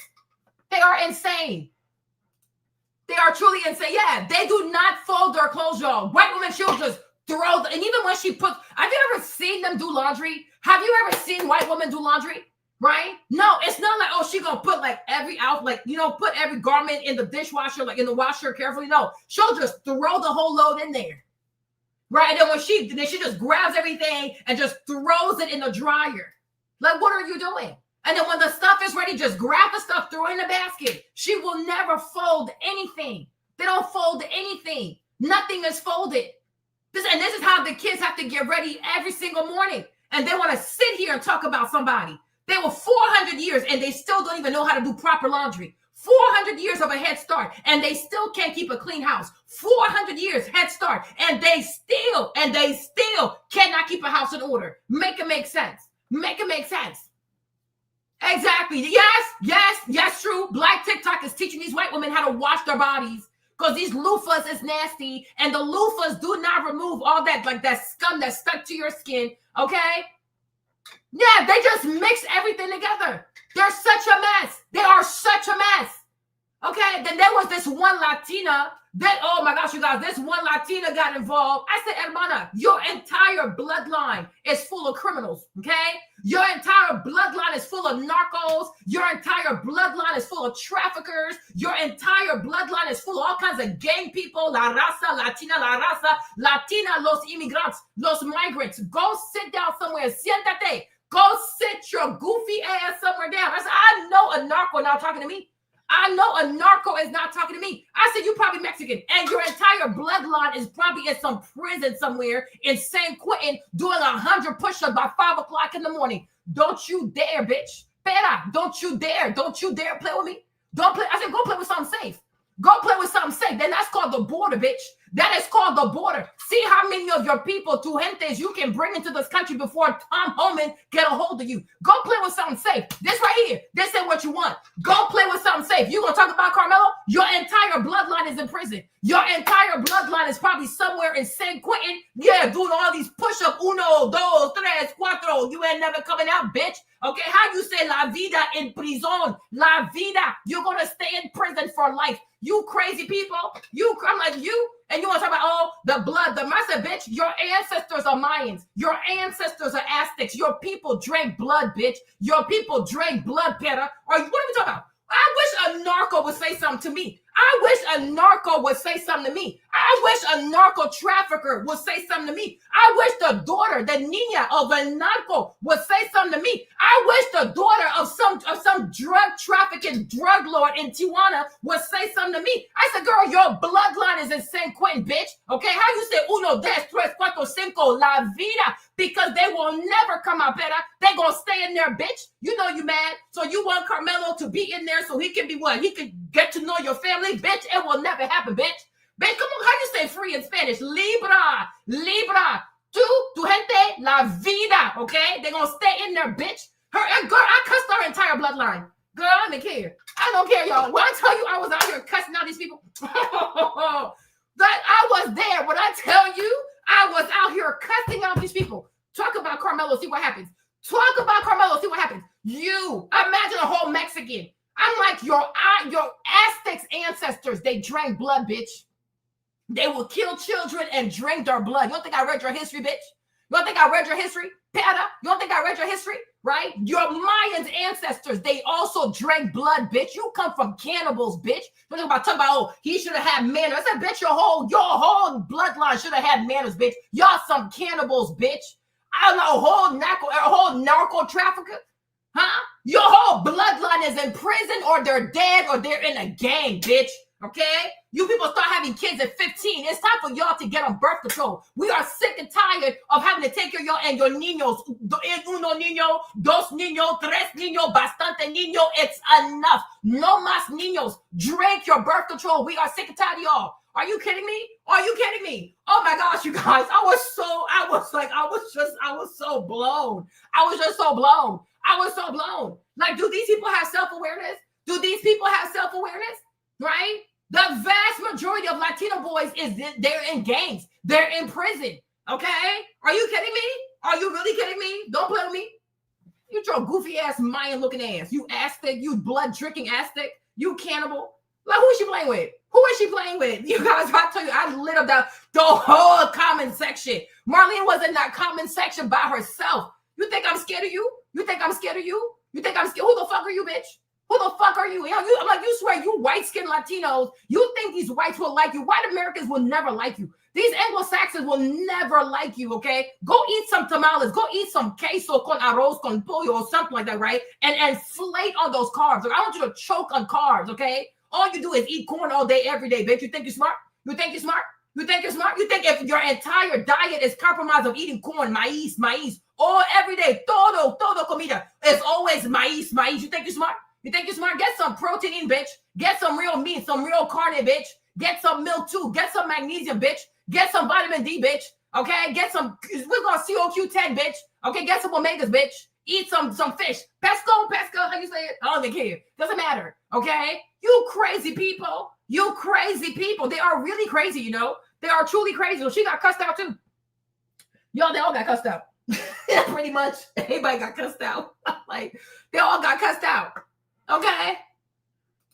Child, cuss their asses out. This one girl, I forgot what this one, then you had this one white woman, she was a redhead. And she said something like, what did she say? She said something. And I was like, girl, I can see why in old Victorian English, you redheads were considered to be witches. I can see it now. I forgot what she said. I'm like, with your redhead. I can see why back in the day in old Victorian England, you people were considered to be witches and you were burned at the stake. It's giving that. You're a witch, aren't you? You are a witch. Aren't you a witch? Huh? Okay. Like, look at that. These people are crazy. They are, they think they're so, I think the thing about white people, they think they're so special. They think they're so beautiful. They think they're so handsome. They think they're so rich. They think they're so smart. No, you are trash. And somebody needs to say that shit to your face. You are trash. Where would you be without violence? Where would you truly be? Because sophistication, you ain't got it. Charm, wits, you definitely don't have that also. Okay? Everything you have because you bully people, because you cheat and you rob and you lie and you steal and you swindle and you defraud people. Descendants of swindlers, descendants of scammers and fraudulent people, right? That's your bloodline. That's what runs through your vein. Are you kidding me? So I sure did say that. I'm like, yeah, I can see why in old Victorian English, England, they didn't like the redheads because they thought y'all was some witches and they would burn y'all straight up at the stake because you was a witch, huh? I forgot what she said, but I like what she said. So I sure did go for her redhead and I let her know this was old Victorian England. She'll be burned at the stake for being a witch. Okay? Are you crazy? Are you crazy? Yeah, like they're so annoying. They are truly, truly annoying. They are so annoying. You know what I mean? Like it's one thing to see a basic ass person thinking that they super special. Nah, you basic. You are basic. There's nothing special about you. There's nothing special about you at all. You are a basic person. Nobody ever said, oh my gosh, white people are so beautiful. White people, no. When people say that because you paid them to say it, right? Because you own the magazines, you own the outlets that call you beautiful. Who else in the world calls y'all beautiful? Like seriously, who said, oh my gosh, they're so smart, they're so impressive? Who said that? But when it comes to violence, you have like, oh yeah, over there, the white people, okay? Like, no, go sit down somewhere. You are crazy. Is that the Nation of Islam has not done anything to retaliate. I think you should be happy. The important thing is, does your lack of action contradict any of your basic principles? I'll explain it. You should be happy that Muslims who follow the Honorable Elijah Muhammad, number one, don't believe in any form of integration, and who believe that every mention of the word integration by whites, whether it be from the mouth of Kennedy on down to the mouth of the lowest, raggediest white liberal in the street who is beatnik-like involving himself in these integration efforts, if we believed in it, we would integrate. Yeah, he said these raggedy ass whites. Yeah, they're raggedy. It's so raggedy ass people. And we would fight anybody who got in our way or made any effort whatsoever to stop us from integrating. If we really believed that the law of the land, the Supreme Court, and other so-called judicial bodies were for real when they talked about integration, we would integrate. And knowing that the law was on our side, and any effort we made to demonstrate toward integration, why, we would know the law should be on our side, if it's the law of the land. If it is the law of the land, then the demonstrators are within the law. And the discriminators are against the law. But to show you the hypocrisy of the law, when Negroes demonstrate for integration, instead of arresting the discriminators, the law arrests the demonstrators. So this is a foolish move on the part of Negroes. And when you foolishly get yourself involved with an enemy, then whatever comes upon you, that's your business. As Muslims, we believe that separation is the best way and the only sensible way, not integration. And but on the other hand, when we see our people being brutalized by white bigots, white racists, we think that they are foolish to allow themselves to be beaten and brutalized and do nothing whatsoever to protect themselves. They are foolish. They should have the right to defend themselves against any attack made against them by anyone. If a dog is biting a black man, the black man should kill the dog. Period. Whether the dog is a police dog, a hound dog, or any kind of dog. If a dog is sick on a black man, when that black man is doing nothing but trying to take advantage of what the government says is supposed to be his, then that black man should kill that dog or any two-legged dog who sicks the dog on him. Should other black men help that particular person who was attacked? I think you'll find, sir, that there will come a time when black people wake up and become intellectually independent enough to think for themselves, as other humans are intellectually independent enough to think for themselves.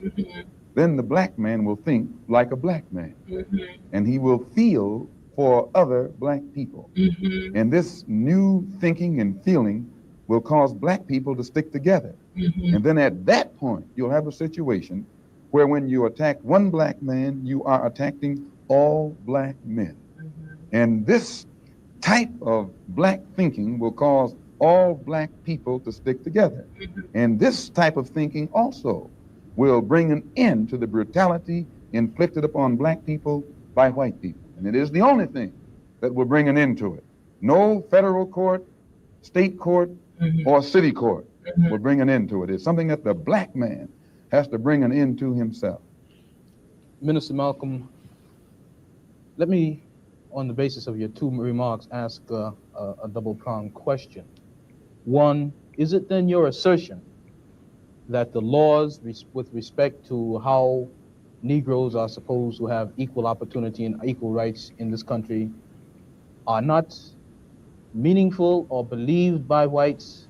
And secondly, what is your opinion and attitude toward the civil rights movement in general, and particularly the Reverend Martin Luther King and his philosophy of nonviolent direct action? If the white people really passed meaningful laws, it would not be necessary to pass any more laws. There are already enough laws on the law books to protect an American citizen. You only need additional laws when you're dealing with someone who is not regarded as an American citizen. Exactly. But whites are so hypocritical. You think they don't want funny how you think? And see, me and Marlene, I was born in 1985. This thing is like what, October 11, 63. My mom was born in 62. So like she was born, she's a September baby. So she would have been like 13 months. So when my mom was 13 months, Malcolm X was out here saying white people are a bunch of hypocrites. We are in 2025. Marlene is saying white people are hypocritical. So do you see how they don't change? That's why I say, like, you should not feel bad about this. You know, no, it's okay. It's not okay, but it's okay, right? They are a bunch of hypocrites, and they're mentally ill. That's why to this day, they're not changing. You understand? So therefore, you also as a black person, if you have yet to learn these people and learn how to move in a way that protects you, I don't even know what to tell you. Like he said, that's your business at this point, right? But they're a bunch of hypocrites. I've even shown you, like, look at how the Hasidic Jews are living in New York City compared to how Muslims or Arabs are living in New York City. If Muslims of New York were doing anything close to that, they will lose their minds. They will lose their minds because at the core of it all, white people are a bunch of hypocrites. That's why they can never lecture you. They can never patronize you. They can never try to scold you. They can never give you any kind of no. Because it needs to start with self. But you see, they're mentally ill. And they think they need to help others when they really need to help themselves because they need the help the most. They need the scolding the most. They need the patronizing the most. They need the lectures the most. They need it more. They need it more. They need it more. It's not other people. I've also told you, I said America is just soulless, meaning like when you're born here, automatically you are a U.S. citizen. So there was really no reason for these people, the Congress, to pass the 13th Amendment, the 14th, the 15th. That makes no sense because Black people, like descendants of enslaved Africans who are born on this land, are automatically U.S. citizens. You have just soulless. But once again, because these white people always want Black people to say, oh, the white man did this for me. The white man did that for me, right? So this is how they play sorcery with these amendments, right? Because think about it. Do these white people have special laws to make them white? Right? Italians who came here, whatever, they came here for the different waves, they came here. Did they have special laws for Italians to be U.S. citizens? Right? The Irish people who came here before, in between potato famine with worms coming out their booty holes, did they have special laws to make them American? Right? These Ukrainian, these Hasidic people, when they came to America, is there a special amendment that makes them American? Do they even have to rely on the 13th, 14th, 15th Amendment to say, oh, based on that, I get birth citizenship? No, they're white. So when they're born in America, just so this applies to these people. But to descendants of the enslaved, you say, oh, no, you need a special amendment that makes you that is going to make you an American because they want you to question your citizenship. They want you to question your rightful inheritance. They want you to question what naturally belongs to you. It is all sorcery. It is legislative sorcery. No Black American needs the 13th, 14th, 15th Amendment. It is ridiculous because America applies just soulless. That's what it is. Like, you're full of shit. But because they want you to feel like, oh my gosh, I'm indebted to this white person because without this white person, I wouldn't have the 13th Amendment, the 14th, the 15th. That's what they do. That's what they do. They have a godlike complex. They play sorcery in front of you to make you feel like, oh, look at what I did for you. You didn't do shit for me because I'm a U.S. citizen, because I'm born here, you fucking idiot. Okay? Right? I'm like, this makes no sense. And that's what he's saying. Why do we need additional laws? The laws that you have are good enough.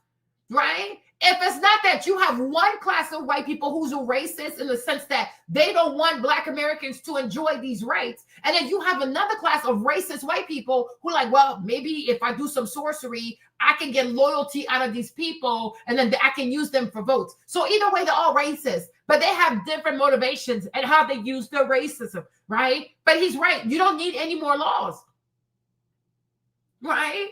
And it's so funny how even when you look at what's it called, Equal Opportunity Act, like all these laws, who are they talking to? They're talking to white people.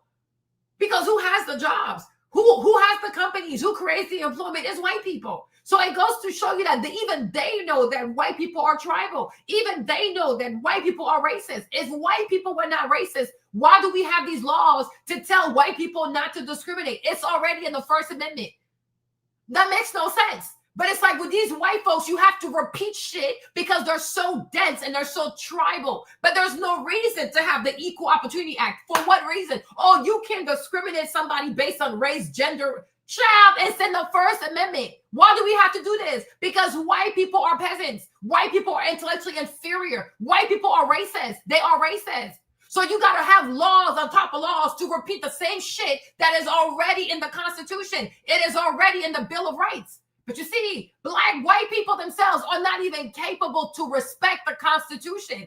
They cannot respect the Constitution. If white people did not have a problem respecting the Constitution, we wouldn't even live in a country where your identity matters so much. Because it would come down to, what does the Constitution say? Okay, then we're done. Okay, we're done. That's the same thing I said about the Carmelo thing, right? If these white people were actually capable of respecting the Constitution, their law says something very specific. You are innocent until proven guilty. But you think these goofy ass white people are capable of respecting that? No, they only want the Constitution to apply to them and to nobody else because they're so racist ass people. They are a racist people. And they'll be, oh, I'm so tired of the race card. But you are the one who's always using race to hurt other people. right? Because we're all tired of the race card. We're fucking tired of white entitlement. We are tired of racism. We're all sick and tired of it. And it's always coming out of white people. Because if you're not a racist, then you apply the Constitution. And it's the same Constitution that was written by white people. So how can you be white and not trust the Constitution that was written by your fellow whites who were even more racist than you, right? But racist white people wrote the Constitution and they said that you are innocent until proven guilty. So why are you treating Carmelo like he's guilty? Guilty of what? Just because somebody got stabbed and somebody is dead does not mean that they were not committing a crime. Have you ever heard of a robber getting shot and getting killed by the homeowner? It happens. You can die. You're dead. Okay, cool. But just because you died does not mean that you're innocent. And that's why we have to go to court. But with Carmelo, they saw his picture, they saw his race, they saw his name, and automatically he was guilty. And he put a knife in his bag, and he went to the track meet so he could stab a white man for the sins of slavery. What the fuck is this? Right? And that's how you know you are dealing with people who are intellectually inferior. Even when it comes to Marjorie Taylor Greene, you have Mandani running to be the mayor of New York City. Out of how many mayors in New York? He's in New York City. The state capital is in Albany. New York has a governor. New York has a lieutenant governor. New York has a Senate. They're all in Albany, New York. He's going to be in New York City. And New York City also has a population of 15 million people, right? The duties of a mayor are very, very strict. And the duties of the Senate, the duties of the lieutenant governor, the duties of the governor, everything is properly aligned. These things have already been set in stone. But this low IQ white racist bitch wants people to believe that Mandani by himself, one mayor of one city out of many cities in New York City, New York is capable of ushering Sharia law in New York, in the entire state of New York. Him by himself can usher Sharia law. Him by himself, he's going to flip over the Statue of Liberty and he's going to put in a Muslim woman that is wearing a burqa. Like, what is wrong with these people? They're a bunch of idiots. And that's how you know. Let me tell you something. This is how you know that even white Americans know that they ain't shit and their laws ain't shit. Because the way even they don't trust their own laws that they wrote is crazy to me. Right? The way they don't trust their own constitution that their forefathers wrote. And mind you, the forefathers were more racist. They were more misogynist. They were more closed-minded. They truly hated black people, right? But the mere fact that even these white people do not trust their own laws says a whole lot. It says that even they know the game is rigged, right? Because if it wasn't rigged, why do you have so much anxiety like this? Why are you so afraid like this? Like the way they went crazy over Carmelo Anthony, the way they're reacting about Carmelo, it already lets you know the boy is innocent. Because if they truly believe that Carmelo is such a vile killer, a boy who just woke up and brought a knife to a track meet because he wanted to kill a white man for the sins of slavery, they would go to bed peacefully at night. The boy raised money, they freaked out. The boy got his bail lowered, they freaked out. The boy got to go home, they freaked out. Like everything he does, they're freaking out. It's like, do you not trust your own laws? Or is it because you know that the game is fucking rigged? Right? They tell on themselves, their hysteria, their paranoia, this obsession over a 17-year-old boy, it is so deranged, it is so demented, right? I'm sure if you ask these white people, okay, between the Epstein file or Carmelo Anthony, which one do you want? They want Carmelo Anthony because they already know what's in the Epstein file and they know Trump was in the island, right? But this weird obsession with a 17-year-old, it's like it is too fucking much. It is too fucking much. It is seriously too fucking much. You have a constitution. Your constitution says that you are innocent until proven guilty. Wait until you go to court. They were not there. They did not see anything. All they saw, they read a tweet from Matt Walsh, and now they know the whole story because they're white, you know. They're seers. They can foresee. They know it all because they happen to be white people. But somehow they're losing their Chinese. Somehow they don't know how to pay their national debt. Don't know how to pay their bonds. Don't know how to pay for shit. Right? Don't know how to not get their kids into drugs. But somehow, when it comes to Carmelo Anthony, white people know it all. They're a bunch of clowns. They are a bunch of racist, vile, racist clowns. And I feel like the way they panic when they see that their laws are not going to work to their advantage, it just lets you know that deep down inside, they know the system is rigged. They know it's not a fair system because it was always a system that was put in place to oppress black people. It was always put in place to oppress black people. The thing that most white Americans fear the most is to truly have an equal, a fair justice system. They can't stand that, right? Because the way the law of this land works is that you are innocent until proven guilty. But when you're black, white people say you're guilty first. Now go prove you're innocent. That is unconstitutional. But because most of them are a bunch of illiterate bastards anyways. They're a bunch of illiterate bastards. They don't know how to read for shit. Don't know how to read for shit. They can't read for shit. So like they're so damn stupid. They're so damn stupid. So I'm like, how can you have hope in the people like that? But oh, can you believe that? Yes, it's white people. They're a bunch of ignoramus. That's all they do. Just be ignorant and get in people's way. That's all they do. So I'm like, this is so weird. Like, why are you so obsessed with a 17-year-old? There are a bunch of white kids out here stabbing people, stabbing their schoolmates in the bathroom. They're not making any video about that. But they have this demonic obsession with Carmelo. And I hope that the Lord, I hope the Lord shames these people. I hope the Lord shames these people because it's enough. It truly is enough. It truly is enough. They are so deranged. Imagine if white people had this much energy raising their children. Just imagine how their kids will turn out. All they do is raise a bunch of failures, promiscuous children, opioid-friendly children, confused ass little kids, terrorists, school shooters. If you put that much energy that you got for Carmelo behind raising your own kids, where would the fuck would your kids be? A hot ass mess. And we know the vast majority of them, for so long, they were able to get into these colleges because they had no competition, right? Now they got competition from like the Asian people, the South Asian, the black people. They can barely get into colleges. And that's why they're all going to trades because they were all subsidized intellect, right? Intellectual welfare, school admission welfare. These people are not smart. They're not smart. Just occupy space. They just occupy space and they're just giving stuff because they're white. That's it. Go sit down somewhere. They get on my nerves. Oh my gosh. I admit that this black man is not a citizen. So they classify him as a second-class citizen to get around making him a real citizen. If he was a real citizen, you'd need no more laws. You'd need no civil rights legislation. Civil rights, when you have civil rights, you have citizenship. It's automatic. White people don't need laws to protect their citizenship because they're citizens. But they don't want to tell us we're not citizens. And at the same time, they don't want to pass laws that are meaningful enough to protect us as if we were citizens. Yeah. And the Supreme Court desegregation decision is the best example I know. That's a law from the Supreme Court. 10 years have gone by. No desegregated schools. Mm-hmm. It hasn't been implemented beyond, I think, 9% in 10 years. Yep. So this just shows you the hypocrisy of the American white man. They talk out of both sides of their mouth. Yep. And for this reason, we who are Muslims, that is, who believe in the religion of Islam, who believe in God, we don't believe that black people will ever get any problem with laws being passed or new persons being put in office, white liberals being put in office. There is nothing that the white man will ever do to bring about true, sincere citizenship or civil rights recognition for black people in this country. Yep. Nothing will they ever do. They will always talk it, but they won't practice. I'll do it. Yep. And with the Supreme Court, if the NAACP can tell me that they want a desegregation decision for me 10 years ago, but yet the schools haven't been desegregated, as I say, this is a victory with no victory. It's a victory that you can talk about, but it's a victory you can't show me.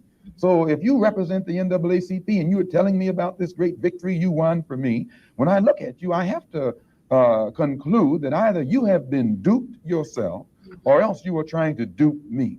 And in most instances where the civil rights struggle is involved, there is no civil rights leader can point to me one concrete gain, practical gain that black people have made in the civil rights field in this country, not only during the past 10 years, but during the past 100 years.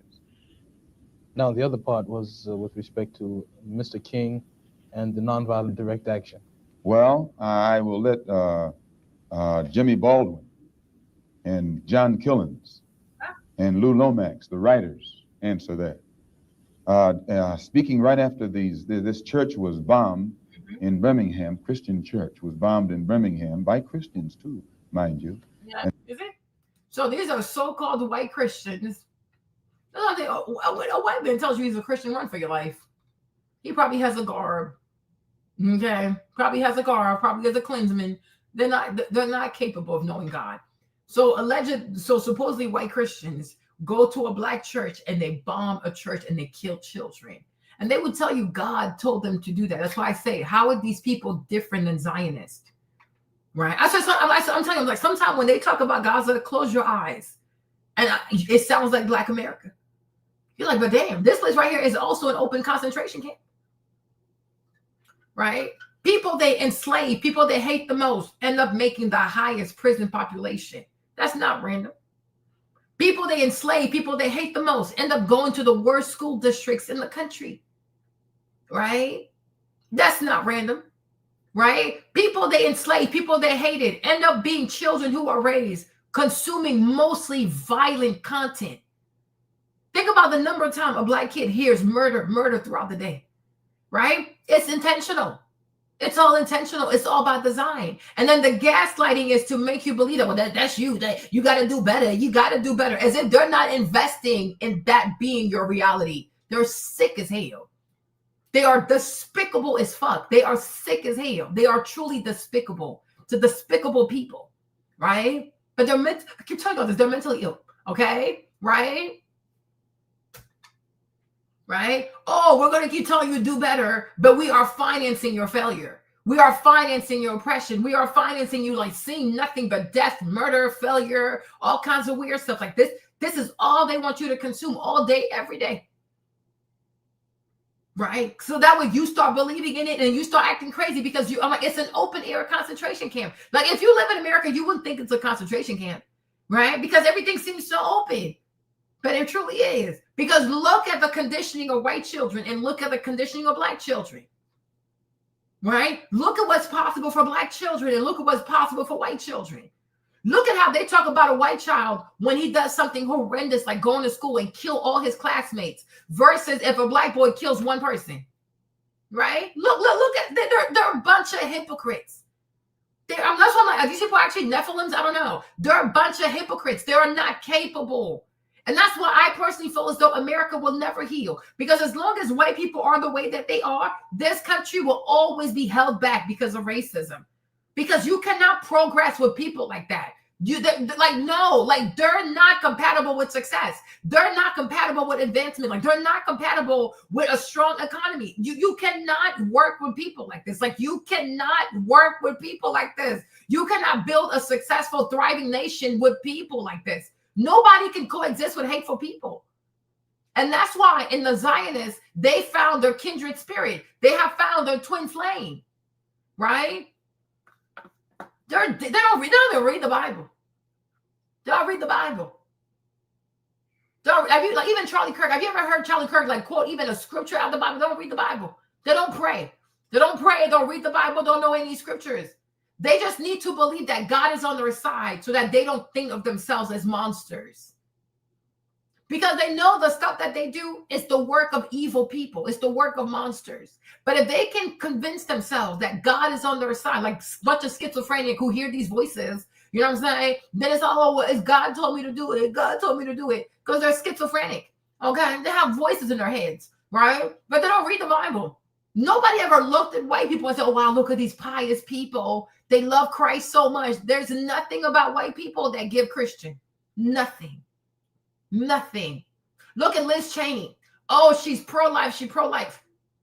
But yet she wanted all these kids killed in Gaza because their companies sell weapons. And she wanted a government contract to sell more weapons to go kill people. So it's a joke. She didn't pro-life nothing. Right? She didn't pro-life nothing. These people hate God. They hate God and they hate Jesus. But they just need to have legitimacy to their foolishness. And the best way for them to feel legitimate and to not come off as serial killers and mass murderers is to say, oh, God is on my side. Oh, I'm a Christian. Oh, I'm a Jew. I'm a whatever. Oh, shut up. We know white people only use religion when they want to have a valid reason to go manufacture some valid reason to go and murder a bunch of people. There is nothing godly about these people. America is not a godly nation. White Americans are not godly. They're not Christians. It's some murderous, greedy, racist people. They don't know what God is. They don't know what God is. If white people truly knew God, they would really ask for repentance. And I'm telling you, America probably would be one of the greatest nations in the world because you would have true healing in this country, right? But they don't want that. They don't want God because they don't want God. The real God of white people is money. The real God that white people worship is money. It's a materialistic people. For the love of money, there's nothing white people will not do. That is their God. They worship money, materialism. What can I have? What can I buy? What more can I get? How much more square footage can I have in my house? Wumpty wumpum. All they talk about is how they can have more stuff. They never talk about how they can make the world a better place, help others, like, fix poverty, fix the wealth disparities. No, that's not the problem because they like the wealth disparity. They like that stuff. They like it. They like the injustice. They like the poverty. They like that some people are struggling. They like that stuff. Because it's a mean-ass people. It is a mean-ass people. Over here, people just work to pay taxes so that the federal government can disperse the money abroad and get kickbacks. Because it's a lot of corruption. It truly is a lot of corruption. They're very corrupt. And these 4 little girls were murdered. Yeah. John Killens and James Baldwin and Lomax and the Negro writers and actors had a meeting at the town hall in New York. And Killen pointed out concerning these murders of these little girls, said the killings had raised doubts about the intelligence of the nonviolence in the civil rights struggle. He went on to declare that he could no longer be asked to love those who persecuted and killed Negroes. He also, and the writer, Mr. Handler, who's describing this, said that Killens, it was not clear concerning Killens' remarks to his audience that he was breaking with it was clear rather to his audience that he was breaking with the doctrine of the Reverend Martin Luther King's philosophy that as Christians, Negroes should love their fellow man in a truly religious sense. Now, James Baldwin, speaking on that same platform, said, and I was present during this entire affair, asserted that the American people shared a collective guilt for the persecution of Negroes, much as Germans did because of their silence during the Nazi persecution. He denounced President Kennedy for what he termed Kennedy's lack of passion in the civil rights struggle. Mr. Baldwin said that there could no longer be a Republican Party for the Negro people as long as it listed a Barry Goldwater, nor a Democratic Party for the Negro people with a Senator Eastland on its roster. He asserted that the federal government acted swiftly and energetically, that unless the federal government acted swiftly and energetically, future slaughter would make Birmingham look like a dress rehearsal. And now, what do I think about King's attitude? King's right-hand man, Wyatt Walker, at King's convention, according to the New York Times on September the 26th, said, quote, we have been duped, meaning these persons involved in the civil rights struggle, of which King is the symbolic leader. His right-hand man says, and I quote, we have been duped or have duped ourselves into believing that the chains have been broken, when in truth we have only been chained more securely. Half freedom has in many instances been worse than no freedom at all. Why? Don't ask me what I think about their struggle. I can tell you what they think about their struggle. And they are pointing out that it is becoming more difficult every day for the civil rights leaders to keep the masses of black people nonviolent and long-suffering and patient and keep them from becoming disenchanted. I hope that answers your question. Well, now there's a new part. You see, the problem is, I feel like, and I think that can be said for anybody that's ever dealt with white Americans, right? Is that you are crazy to believe that white Americans will keep their word. You are really crazy. And I'm not even trying to be funny. It's a people of broken promises. It's a people of broken covenants. Like white Americans do not honor their word at all. They're a bunch of cheaters. I'm not trying to be mean. It's the truth, though. You see what he said? Like, this is 1963. I wasn't even born, okay? My mom was just born, right? It is a lying-ass people. Look at Gaddafi. They told Gaddafi, if you don't enrich uranium, we'll protect you. What happened? They turned around and killed that man, right? Look how many people, even with Gorbachev, with the USSR, they told him, if you agree to stop the Cold War and you bring down the wall, we will not move further east. What they doing every day? They move further east. NATO always, like, everything they've agreed with Gorbachev, they go back on that, right? This is what they do. With Iran, America had a deal with Iran. And as long as America was engaged in the deal, Iran was also complying in the deal. One day they woke up like, I don't want to do it anymore, right? This is what they do. This is what they do. You got to be a foolish person to earnestly believe in a white American. You really have to be crazy as fuck. You have to be on medication, because they have proven time and time and time again, do not trust us, because we'll screw you over. When it's time to pay you, we're going to run with the money. We might even kill you. When it's time to deliver, we're not going to be present for you. When it's time to honor what we said, we ain't going to do that shit. Right? Time and time and time and time again. I'm like, what is it going to take for people to realize that you cannot trust white Americans? It is not a trustworthy people. I don't care if they tell you they go to church. That's even more reason not to trust them. A white man going to church, yeah, it sounds suspicious. Is he going to a Klans meeting, right? You cannot trust them. It's not a trustworthy people. Now, you can be mad about it, but it is what it is. The sooner you expect, the sooner you accept their true nature, it will be better for you. Stop being hopeful when it comes to these people. White Americans will not change, y'all. 400 years. Like, how much more time can you give a person to change? This is who they are. And you got to make peace with it, right? All you can do is control yourself and decide how you're going to deal with these people. And my thing is, if you know that somebody has a mental illness, you can't really be mad because you know they're mentally ill, right? So you can expect more from them than they can give you because you know they're mentally ill. There's only so much they can give you. You have to move accordingly. Like, you know what? I know you're mentally ill. I know you love to lie. I know you love to cause chaos. I know you're trigger happy. You're prone to be hysterical. You are prone to be paranoid. You are prone to be a racist, right? So I just need to know how to handle you because this is who you are, right? Telling white people to change and to be open-minded and to be diverse and to integrate, it has only brought the worst out of white people because you're trying to make somebody be who they don't want to be. And you got to respect that out of people. Right? But I just feel like everybody who is non-white needs to get to a point where you understand that white Americans are not capable of being trustworthy. White Americans are not capable of even look at Trump, right? I mean, yeah, I support the dude, but look at Trump too. Even to his own base, who is predominantly white, he said, "Oh, fuck y'all. I do what I want." You see what I'm saying? That's all okay, cool, right? That's just who he is. Like, you can't be mad.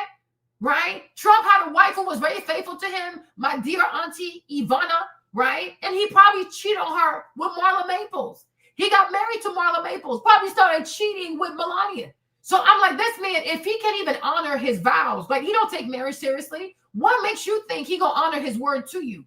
It's like, I mean, it is what it is. It's like, yeah, he's a white American. Like, you cannot sit here and be like, oh my gosh. No, he's a white American. He is gonna do what they've always done. They're going to break a promise. They're going to break their word. They're going to go do something else, right? They have the Constitution. The Constitution is like, it's a contract between the government and every single American. But you see, even that too, they will find a way to rob you of your constitutional rights. This is what they do. They are inherently dishonest. They are truly, truly dishonest. One time I played the video about that, what's it called? White man, what is it? We're big, large, and in charge, right? And he was like, yeah, we're a people who we just break our promises. Like, I'm like, yeah, at least you have self-awareness, right? That's just who they are. Stop putting these people on a pedestal. They will disappoint you every single time. They will disappoint you every single time. Stop. This is who they are. This video was in 1963. And he's saying white Americans are hypocrites. White Americans do not honor their words. We are in 2025. We've noticed the same thing. And we see even when it comes to foreign policy, any foreign leader that trusted white Americans has been betrayed by white Americans. Everybody who's ever went into any kind of contract with white Americans has been betrayed because this is who they are. It's a very dishonest people. They're simply dishonest. They will be loyal to you as long as it benefits them. The moment they're no longer stand to benefit, they will screw you over. This is who they are. That is their brand. They don't have friends. They only have interest. So I'm like, stop. Even Iran, they were stupid. If they had enriched uranium 30 years ago, they wouldn't even be in this predicament, but it's okay, right? Do not trust these white people. All they do is lie. If a white man says, I promise I'm not going to do this, you better believe he will. If a white man says, oh, I promise, if you give me this kind of money, no, it will never be enough. He will come back for more money. This is who they are. This is truly who they are. This is who they are. They're just wretched. Like, there's nothing you can do. This is who they are. But I'm like, broken promises, promises. It's all over the place. Even here in America, like 40 acres and a mule. How many people have they sold a lie to? And people give their all. Even for what, like, if we can't be honest, it's the same thing with Social Security. Right? You'll see they're going to break that promise. There's not going to be money in there. Right? They tell you work every year. We're going to take money out of every single paycheck. And when you retire, there's going to be money there. How much do you want to bet by 2037, they're going to be like, oh, yeah, we bankrupt. How much you want to bet? And then Medicare, Medicaid going to be bankrupt too. Right? Even 401ks, they're going to find a way to go take people's money in there. Right? You cannot count on these people. In your working years, you can't say, oh my gosh, the government is going to have my back. White people going to have your back. You are crazy. Right? If you happen to find money when you retire, alhamdulillah. If you don't, it's okay. Right? But you don't count on white people because they will not be honest. I'm like, do you think white people can see all kinds of money sitting in a bank account and they're not going to want to touch it?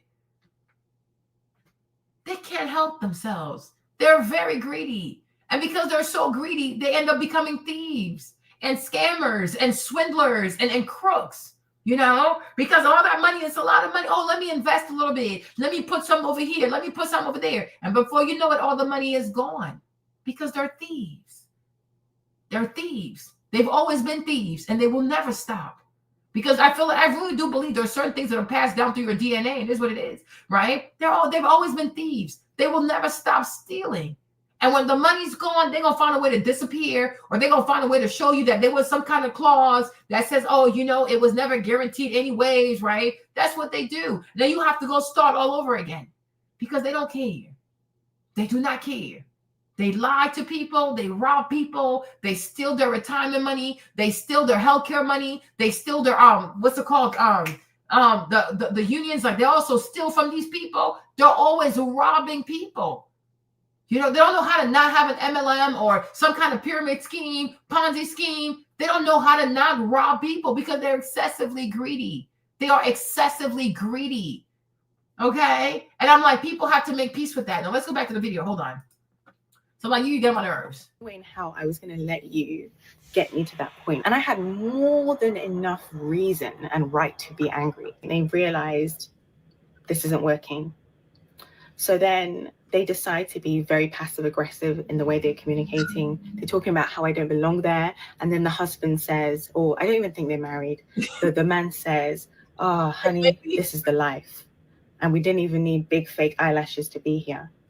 But I'm like me, I can see why Malcolm X would say, like, your father's the devil, because even in the Bible says the devil comes to steal, kill, destroy.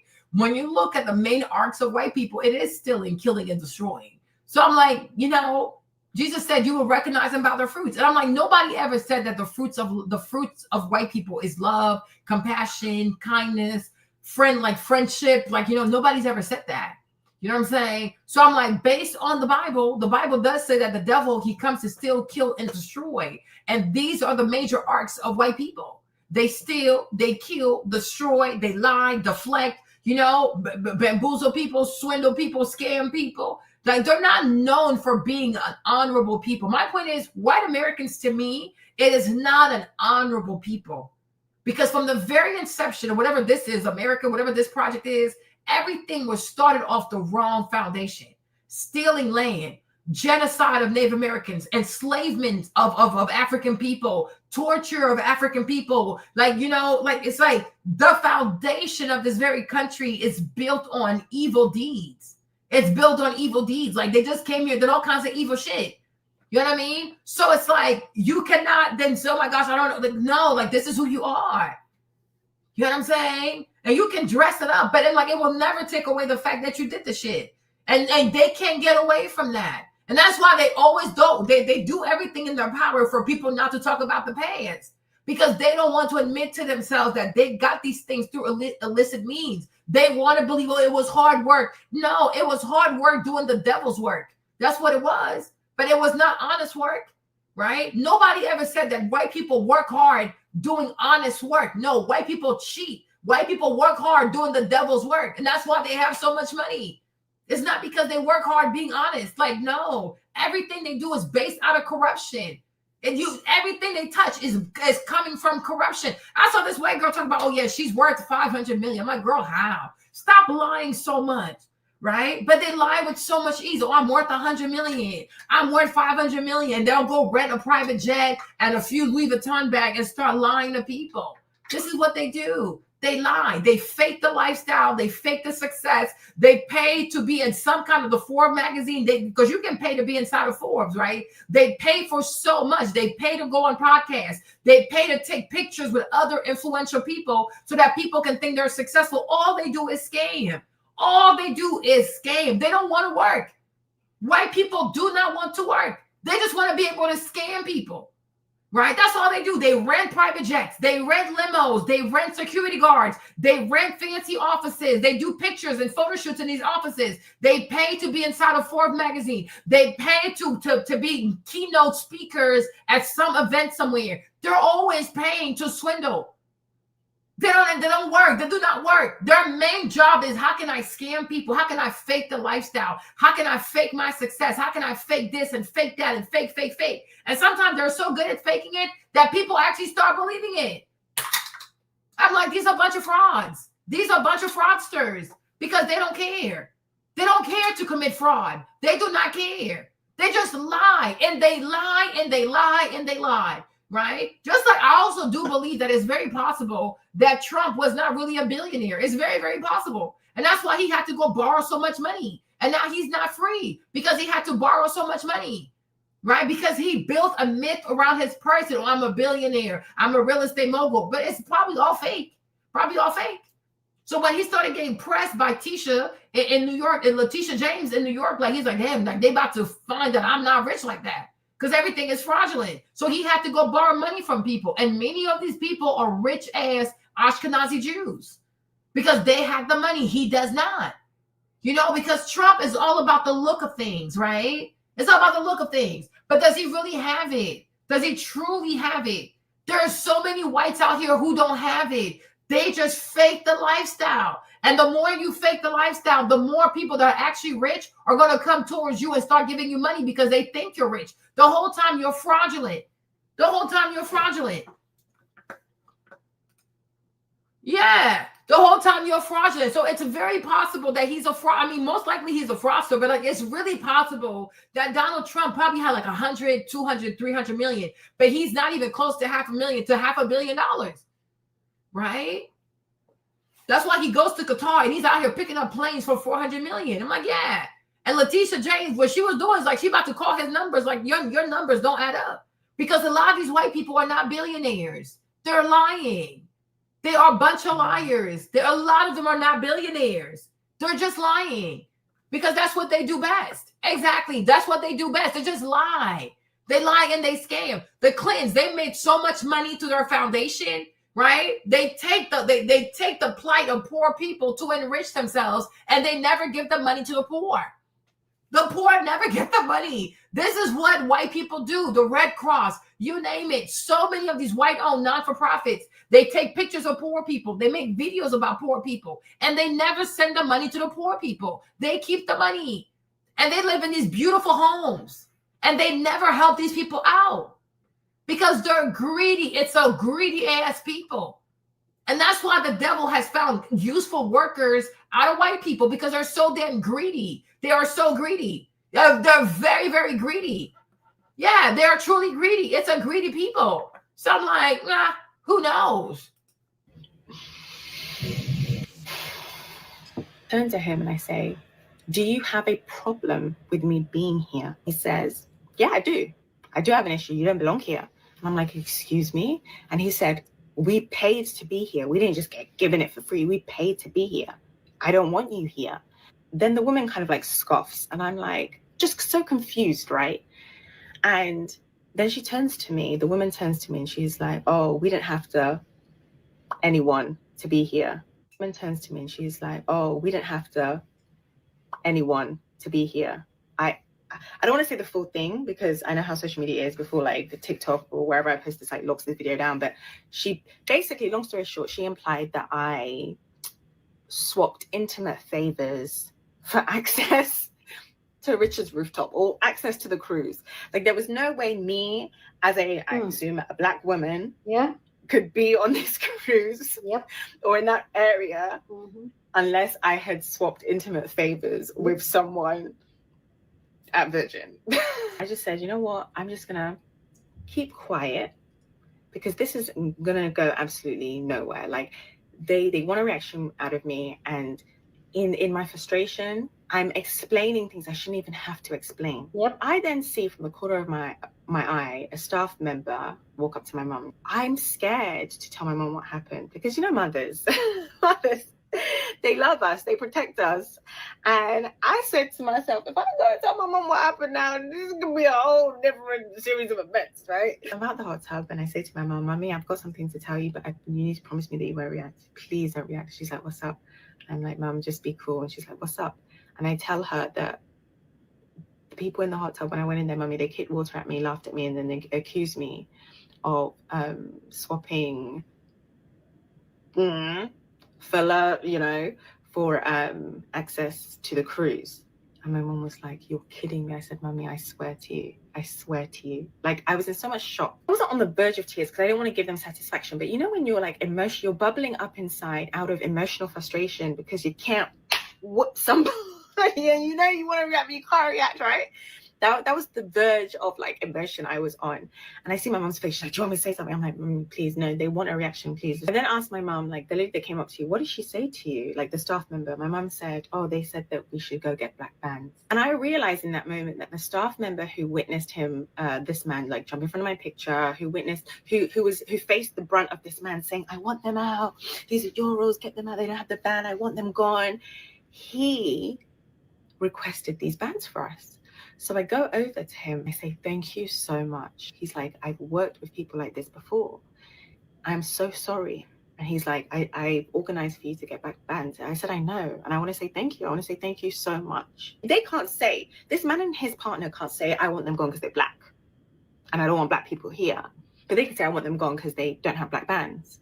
Even when he said they have a card, he could be like, oh, I don't care. They don't have Black bands. So Amir was like, look, the issue's your band, we'll get you a new band. Me and my mom walk downstairs to go get the bands. And again, the staff was so lovely. And she gives us our Black band. And she says to us, to be fair, like technically we're like VIP from the beginning. You should have had this from the beginning. I was like, oh, no problem. Like, it's cool. And I tell her about what happened.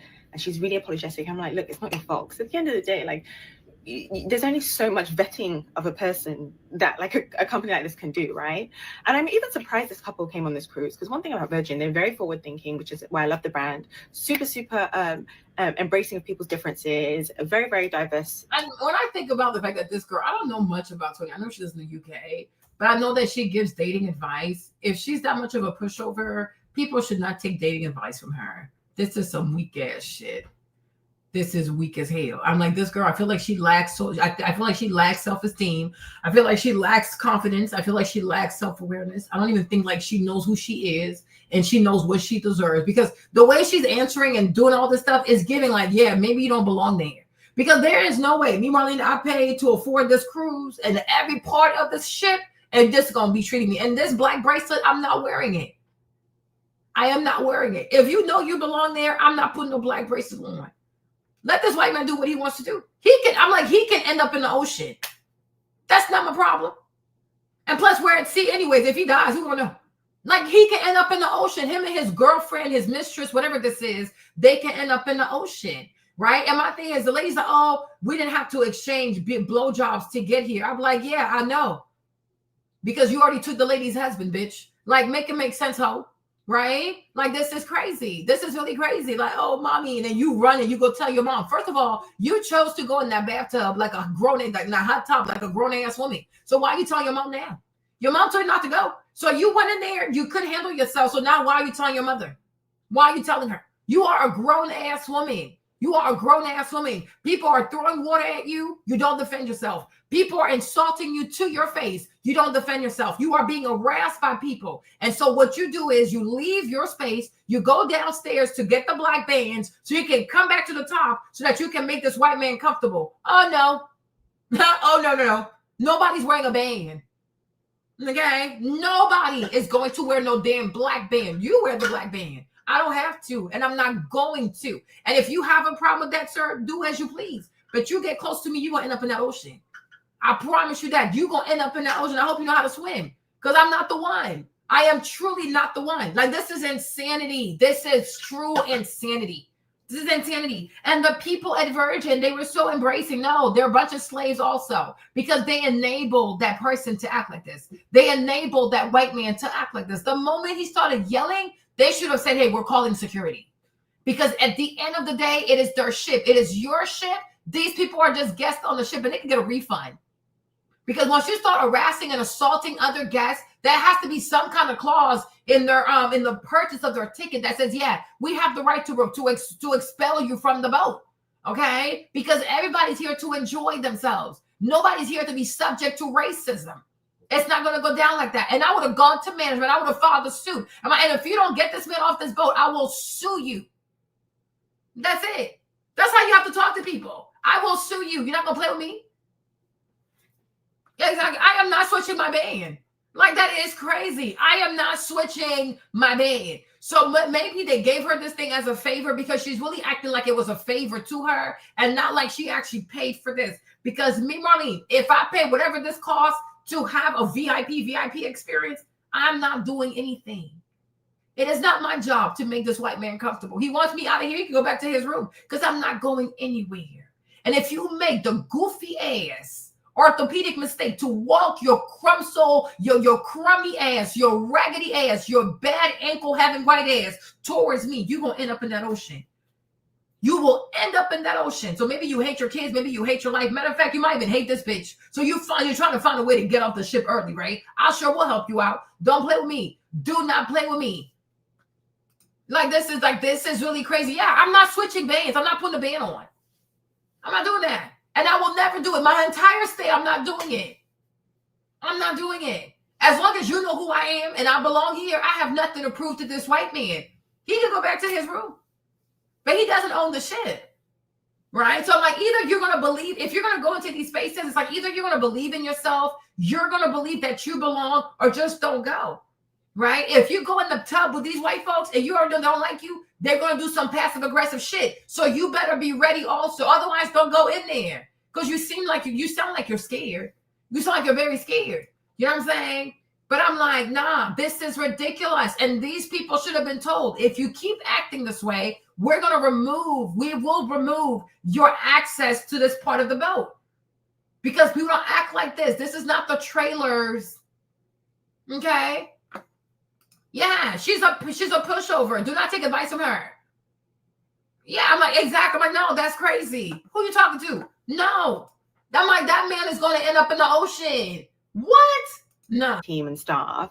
It's like, if you're going to be a racist on a cruise, this ain't the cruise to be a racist on. I don't want them to have the satisfaction of assuming that we had left because of them. And my mom and I didn't even plan to be at this rooftop all day. But after that, we said, we are going to stay at this rooftop because we know you don't want us at this rooftop, right? My mom says to me beforehand, she's like, Toni, you need to record this. You need to get a picture of their faces. And up until that point, like, I hadn't recorded anything because I was like in the hot tub and I'm like, not bringing my phone in the hot tub because I don't want it to fall in the water. And I didn't have any evidence of their racism. My mom's like, you need to have evidence of their faces, right? Because obviously I know what's going on. The staff know what's going on. I'm like, I need to have evidence of their faces. And where he had lied before that we were taking photos, I'm like, okay, you lied? Okay, let that be your truth now because I'm going to take my photos. I said, Mom, come. Join me in the hot tub. Because it was just me previously when all of this was going on. Oh my gosh, let me also reference this. They made a comment. They were talking to each other. They were being very passive aggressive, as in talking about us, but to each other, right? And they made a comment about going on a tour the day prior and how someone wanted to sit them at the back of the bus. And they said, oh, back of the bus, we don't do that here. We don't sit in the back of the bus here. And I honestly felt like that was an indirect, direct, racistic I don't think it had anything to do with the actual bus. I don't think it had anything to do with where they were sitting. They said that on purpose. When we get to the rooftop, I turn to him and I say, well, turn to him and his partner. To be fair, she said the most vile things to me, but he had the most vim. So I say, I just want to thank you so much for your racism, because it highlighted to the staff that we had the wrong band on, and so they've given us our black bands. I think at that point, they realized, like, they have not won this battle. And then I said, oh, and you'll be expecting an email from Virgin. That was a little fib. I didn't want to say in the moment just to get them riled up. And the guy was like, okay, yeah, well, whatever, we'll wait on our email, whatever.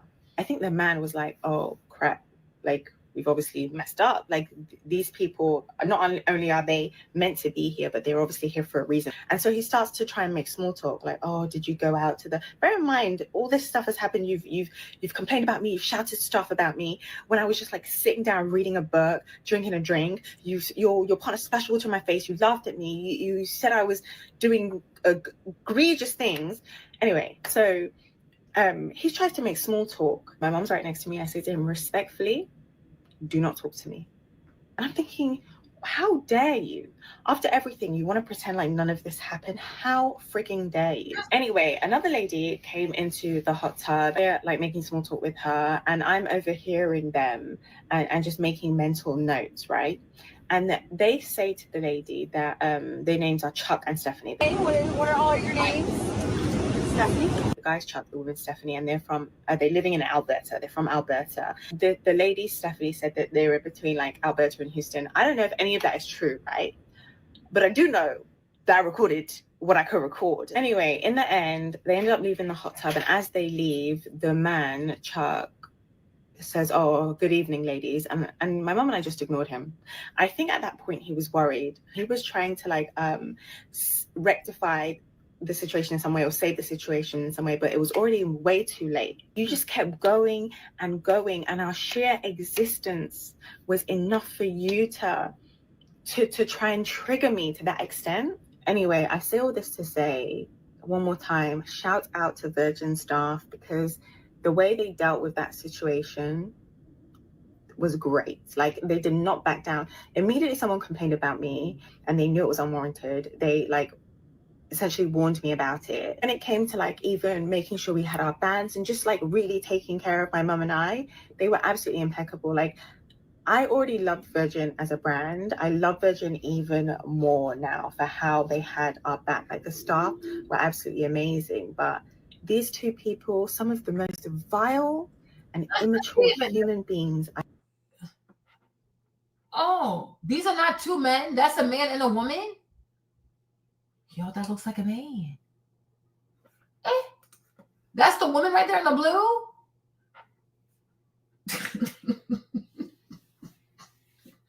You let these ugly ass people do this to you? You are crazy. I was like, are these two men? But they could, maybe that's a trans woman, no? That's an ugly ass white woman right there. But my thing is like, she said, oh, they had my back. Sis, if they had your back, they would have given you another free trip. They would have given you something for free. They would have given you some kind of upgrade. Girl, you settled, girl. You are settling. And you're going to go on the TikToks. You're going to tell the black girls not to settle. You see how she was abused? Did not stand up for herself. Did not stand up for herself. This is ridiculous. If Virgin people, I'm like, if Virgin people really had your back, they would have given you an upgrade. They would have been like, girl, we're going to refund your entire trip. You are submissive. But she's from the UK, though, so maybe that's why. You are extremely submissive, because Marlene, I would have got my money back. I would have had a whole free vacation. Racism, that's a whole lawsuit. That is an entire lawsuit. I would have had a free cruise for an entire year. As many cruises as I want, by the way. Are you kidding me? Okay, mental duress. Okay, severe racism. And not one time did they call security to tell this man to calm it down. And you were assaulted in the pool. Assault.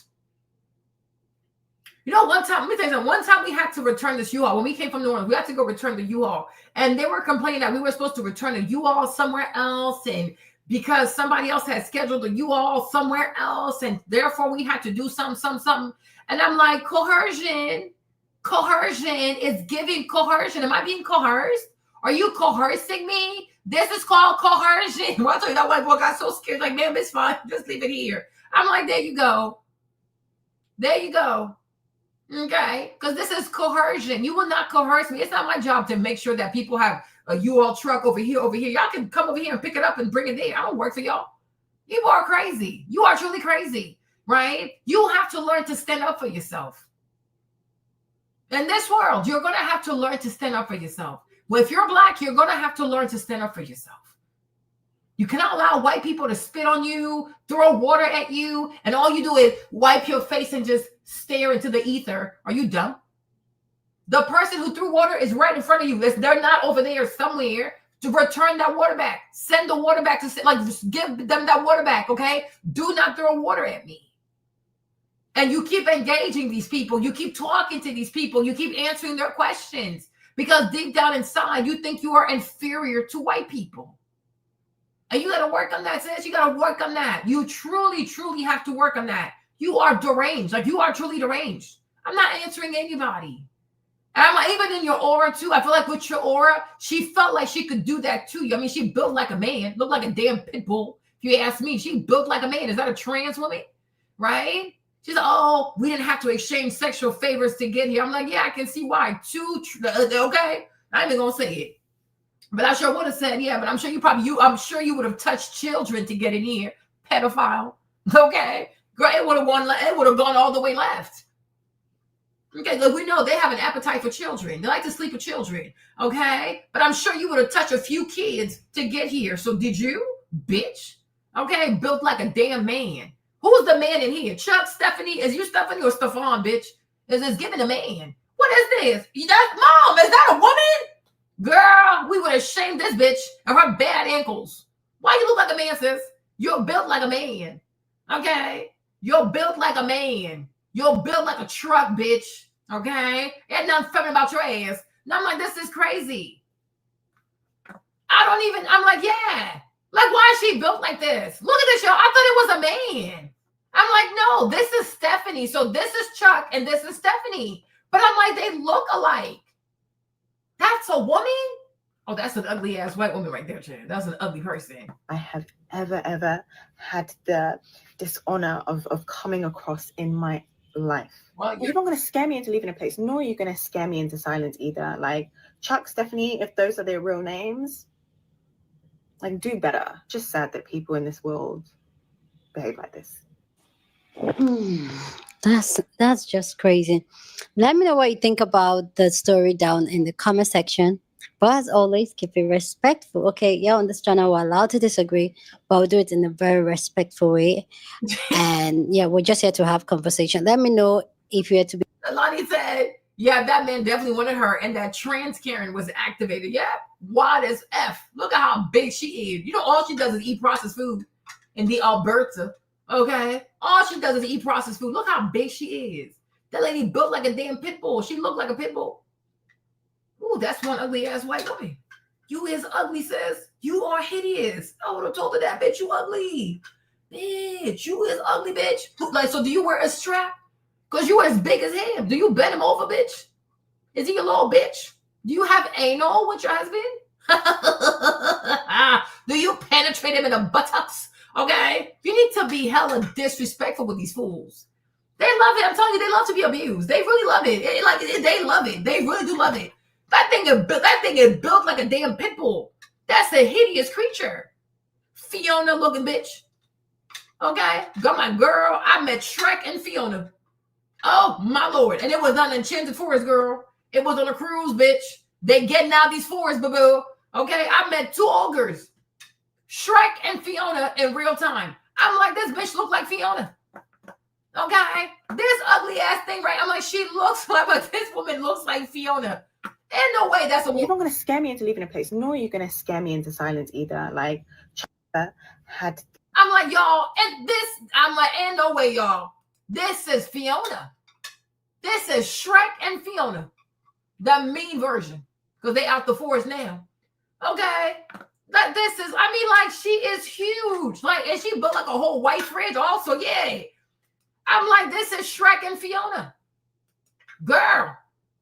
Let me know these ogres have escaped the enchanted forest, okay? What is this? Girla. I'm like, this is from, how is this not Fiona? Hold on, y'all. Fiona. Fiona and Shrek. I'm like, this is it. Wide ass neck, big ass head, ugly as fuck. I mean, like, this is it. Okay? I'm like, this is Shrek and Fiona. Bitch, you met the ogres in real life, girl. You should have taken pictures, girl. Okay? Like, damn. Shrek and Fiona. Can I get an autograph? Maybe not. You stink. Anyways, but I'm like, this is it. This is it. This is live action Shrek. I did not know Warner Brothers had a contract with freaking Virgin. Let me find out. Mama, it's Shrek and Fiona. Universal Studios and Virgin have signed a partnership. Because I'm like, girl, you's an ugly ass white woman, sis. Why you so ugly? When you gonna get on Ozempic, bitch? You need to lose a few pounds. They ain't gonna be white and big like this. Girl, you's a failure in life. I can see why you big. Okay? No, I mean, like, it is crazy, Kevin. I'm like, she looks like Shrek. They look like Shrek and Fiona. You can't make this shit up. Look at this. I'm like, this looks like Shrek and Fiona. No, they're very unattractive people. Look at that. I'm like, that's a woman? I was so confused. I'm like, yeah, that's a woman. What? This is insanity.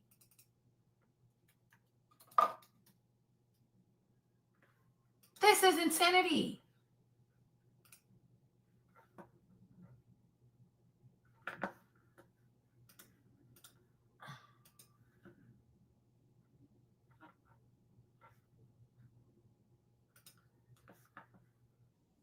She's like, oh, we didn't have anyone to be here.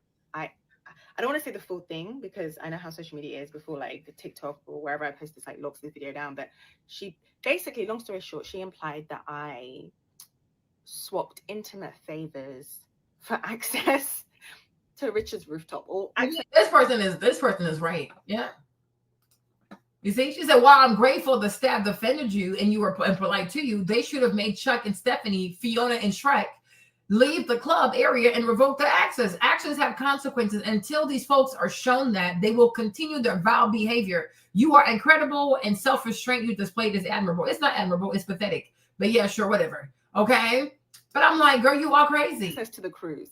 Like, there was no way me, as I assume, a Black woman, could be on this cruise or in that area unless I had swapped intimate favors with someone at Virgin. No, they look alike. You know what? I'm just gonna keep quiet because this is gonna go absolutely nowhere. Like, they want a reaction out of me, and you saw this coming. The woman turns to me and she's like, "Oh, we didn't have to."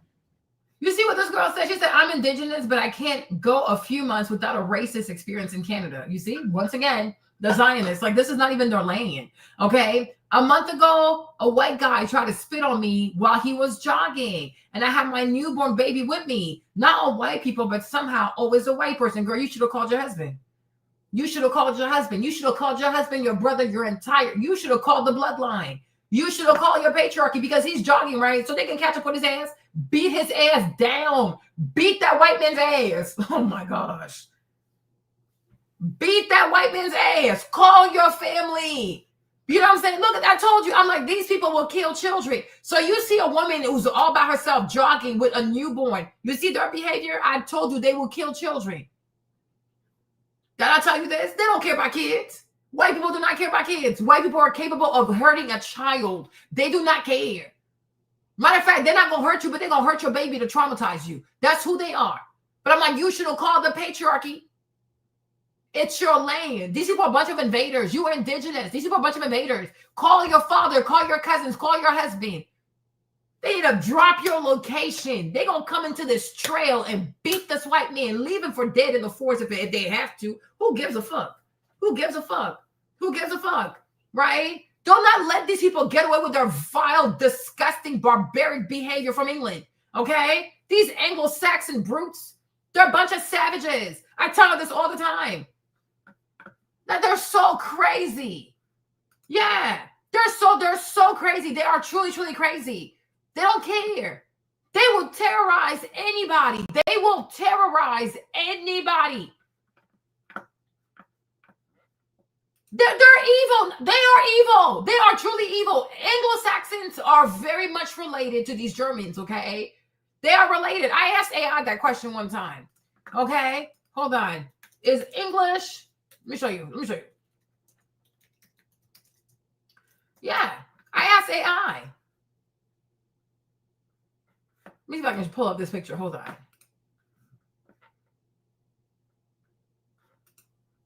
on.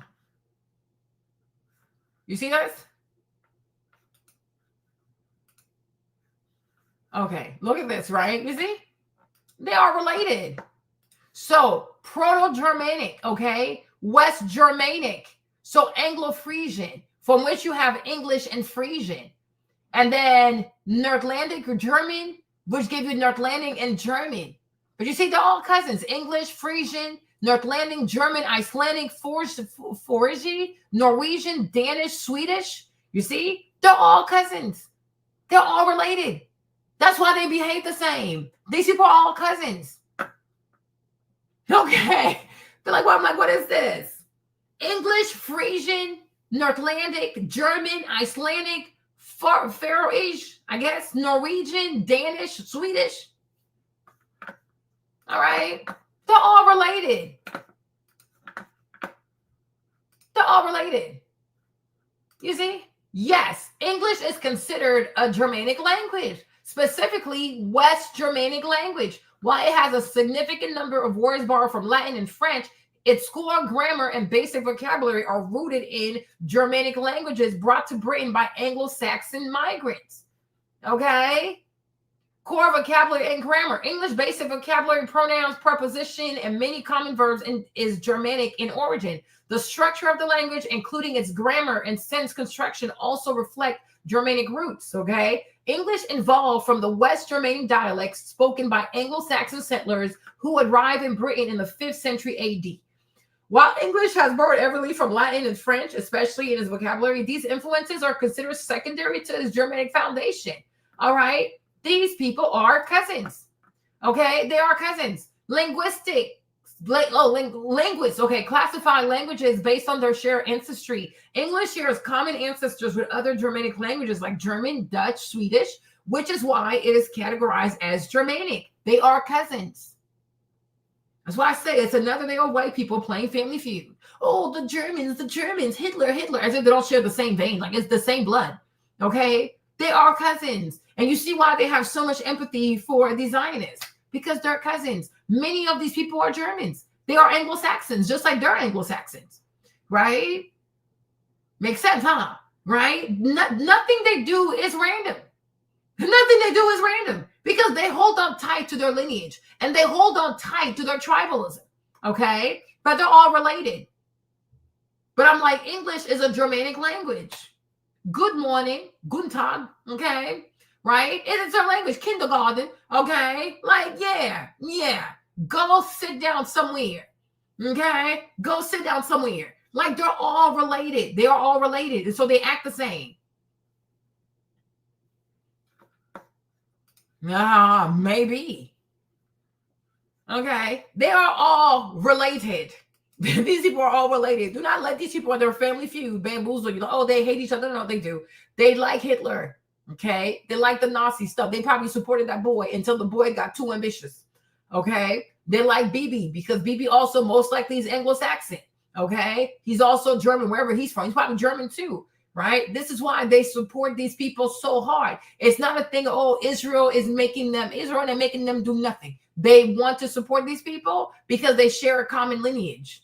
They share a common lineage. And so they want their cousins to be successful taking somebody else's land because they did that shit. So they're going to help their cousins too. It makes a lot of sense to me. It's not right, but it makes sense though, right? They don't have a hard time seeing them as human beings because they see themselves in those people. They see themselves in those people because, yeah, they're cousins. Like, they are related. Don't play with me. That dishonor of coming across in my life.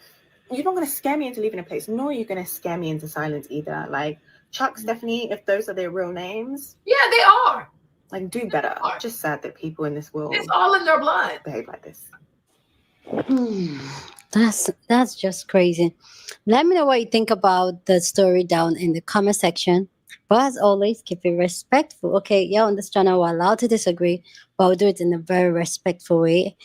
And yeah, we're just here to have conversation. Let me know if you had to be here, how you would have handled this situation. Because for me, I feel like and Israeli settlers are burning it down.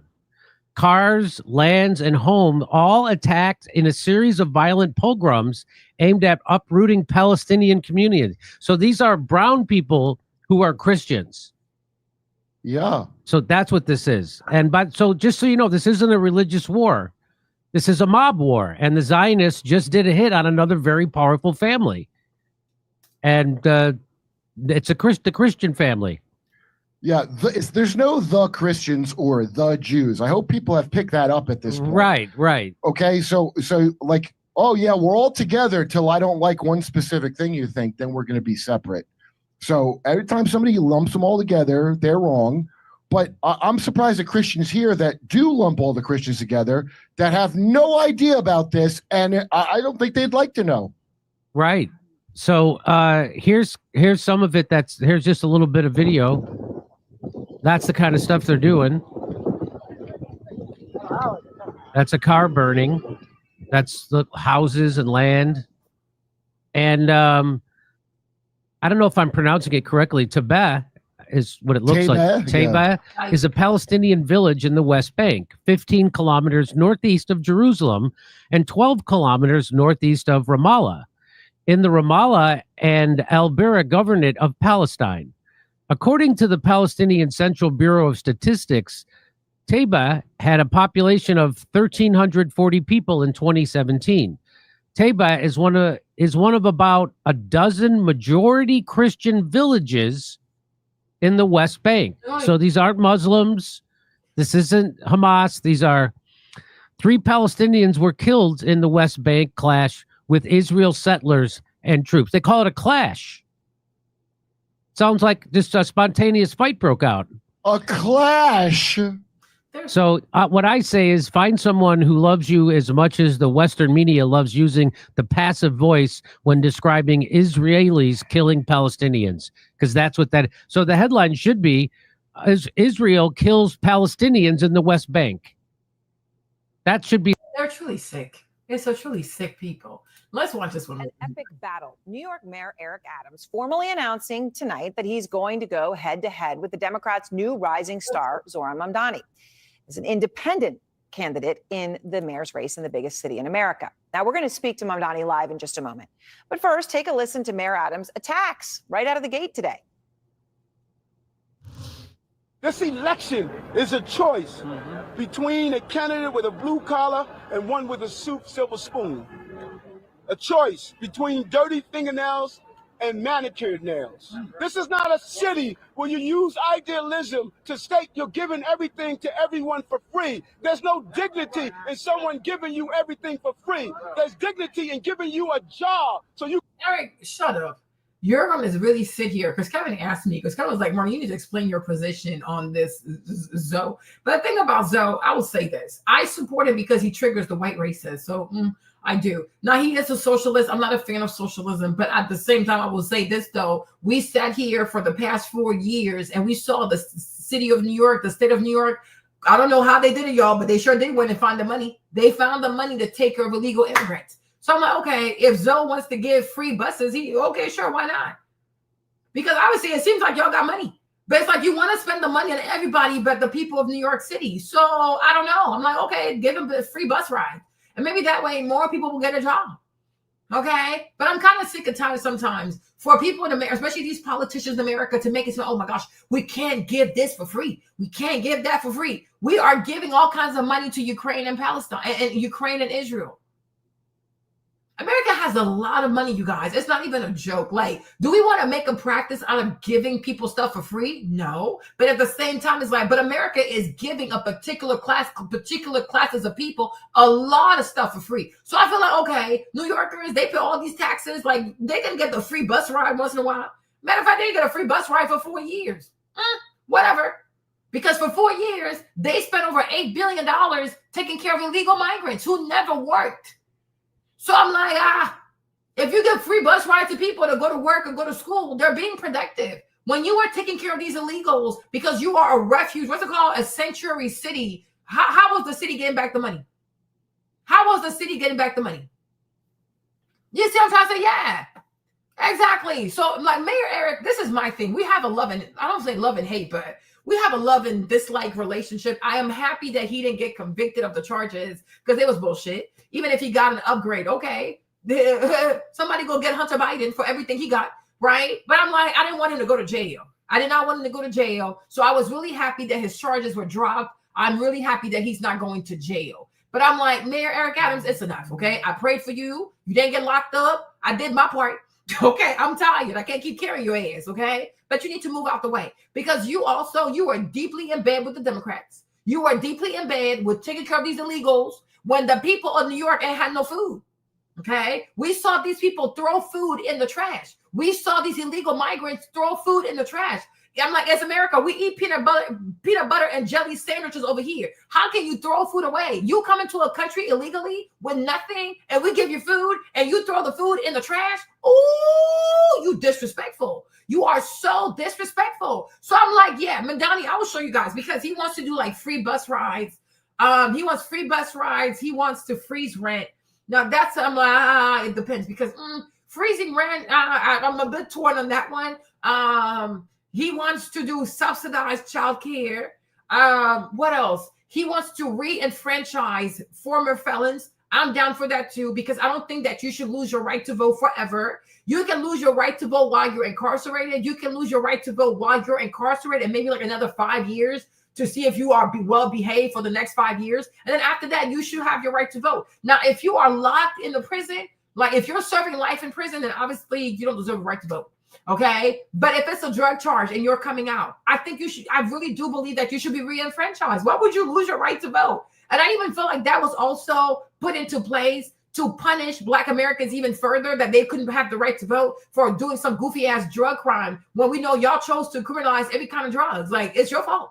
Okay. If you choose to criminalize marijuana because you intentionally want to disenfranchise people, that is bullshit. So I am really for re-enfranchising people. It is ridiculous. And especially if we have an electoral college, what are you afraid of? Because at the presidential election, if you re-enfranchise people, they can't really sway the election anyways because we have an electoral college.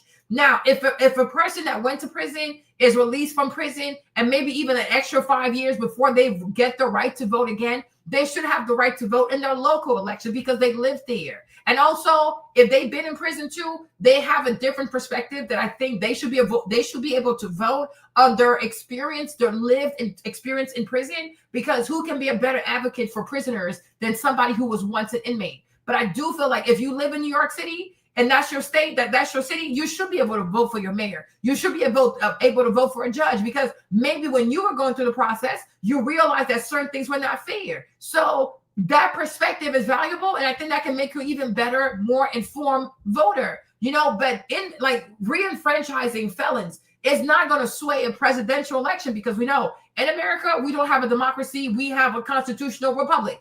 Now, if an inmate, a former inmate, lives somewhere, they should have an ability to vote, because that also affects how they live, their ability to get a job, their ability not to go back into recidivism and things of the sort. So, yeah, they should be able to vote. They should be able to vote.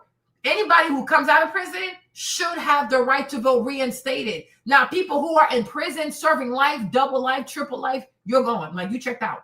Okay? That's it. Exactly. We have illegals that can vote. Even like with Mayor Eric Adams, at one point, I don't think he was okay with that, but they were trying to have like 800,000 illegals vote in local elections in New York City. And I'm like, okay, so why can't a citizen with prior felonies also vote? when you come in here, when you come here illegally, you are also breaking federal law. So if you can vote, they can also vote. So that's what I'm like. Yeah, that's why I'm like, okay, that part, I'm okay with that part. He also want to do government grocery stores. I don't know how that's going to work, so he needs to tell me more about that. But most importantly, I just like that he pisses them off. Okay, so Mayor Adams, I don't know, but no. You can provide for your family and the opportunities that you deserve. So this is not a city of handouts. It is a city of handouts. Be quiet, okay? You make me feel like I need to make a video about this. Your city has definitely been a city of handouts. It is a sanctuary city for people from all around the world to come to New York and get a bunch of handouts. My point is, New York can also be a sanctuary city for the hard workers of New York City. They can have free bus rides for a whole year. That is not going to bankrupt your city because most likely they're going to work, they're going to school. They're like anybody who takes the bus, I'm sure, is about going. They're going outside to take care of business. What is the problem? When you have these people stay in these hotels, were they working? Okay. And so you do have a city of handout. New York City is literally a sanctuary city. And what we've been sitting here for the past 4 years, we saw you spend $8 billion on illegals. So shut up. Shut up. I don't want to hear it. I don't want to hear this. I do not want to hear this. Like, you are a city of handouts. You just don't want to give handouts to the taxpayers of New York City. And that is not fair. No. It's a city of hands up. Oh, shut up. Adams taking direct aim at the core of Mamdani's campaign. Mamdani has made economics the heart of it, right? Things like freezing rent on nearly half of the city's apartments, free bus service, free childcare for children under 5, and city-run grocery stores. Okay, well, the Adams news comes as our Isaac Dover is just reporting that former Governor Andrew Cuomo, who, of course, was crushed in that primary, who conceded it to Mandani, will not drop out of the race before tomorrow's deadline. So now this raises crucial questions about whether he will also be running in the general election as an independent. But Mandani is likely a seismic win over Cuomo in the primary is generating national headlines. You see how this is even so scandalous? Because these are the same white people who claim to care about women's rights, sexual assault. I'm like, wasn't Andrew Cuomo accused of sexual assault? Did he not step down as governor because he was being accused of sexual assault? So now it doesn't matter. So they are willing to go for somebody who used to be governor, who left in a disgraced fashion because he was accused of sexual assault, than to have a Muslim be the mayor of New York. Do you see what I mean when I say these white Americans don't have integrity? Do you see what I mean when I say they do not have integrity? Right? Because I'm like, even for me, I was really confused with Cuomo because I'm like, to go from being a disgraced governor to you wanting to run for mayor, it is so embarrassing. Why don't you start a business? Like, why don't you start a consulting agency or something? I don't know, go somewhere. I don't know, do something, right? But how can you go from the governor's mansion to want to be the mayor of New York City? That is so embarrassing. That is just so embarrassing, right? And to all these white people who are supporting him, it's like, y'all truly do not care about sexual assault. But if it was Iran, the women are getting sexually assaulted in Iran. We need a regime change, right? But here in America, it could be like, okay, you are a disgraced governor based on sexual assault, but we can bring you back as a mayor because we're gonna bring back the old regime, right? We have a president too who is on camera to say who's being recorded saying that he gonna grab people by the vajayjay. Okay, so like you see how hypocritical they are. They don't truly care about sexual assault. I think they even like sexual assault. They probably like it. Okay. But I'm like, they would rather have a man like Cuomo versus somebody who's Muslim and who has never touched any woman inappropriately. This is how much they fear Islam. They're a bunch of racists. They are truly a bunch of racists. They are truly a bunch of racists. Yeah, everybody makes mistakes. Everybody has those days. You know, Drew, he was having a bad day groping on people.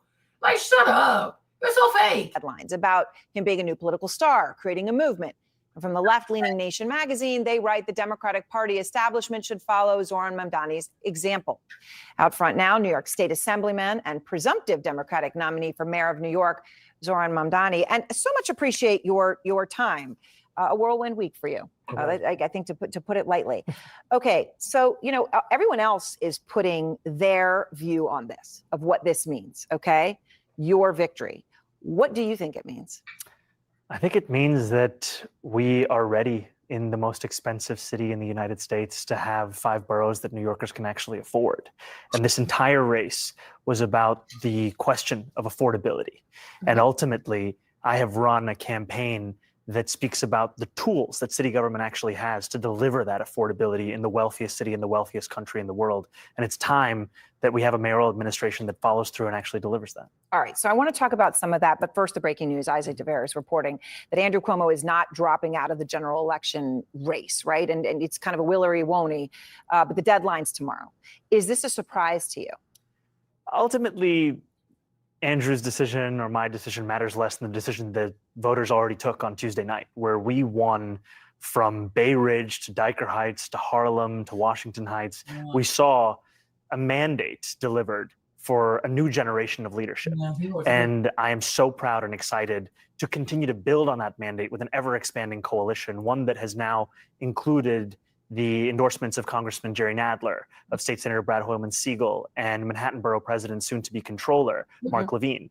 And ultimately, that is a coalition that will continue to expand through November. Right. So you're saying no matter what, I mean, if Andrew Cuomo's in, it's not like a redo where you're worried?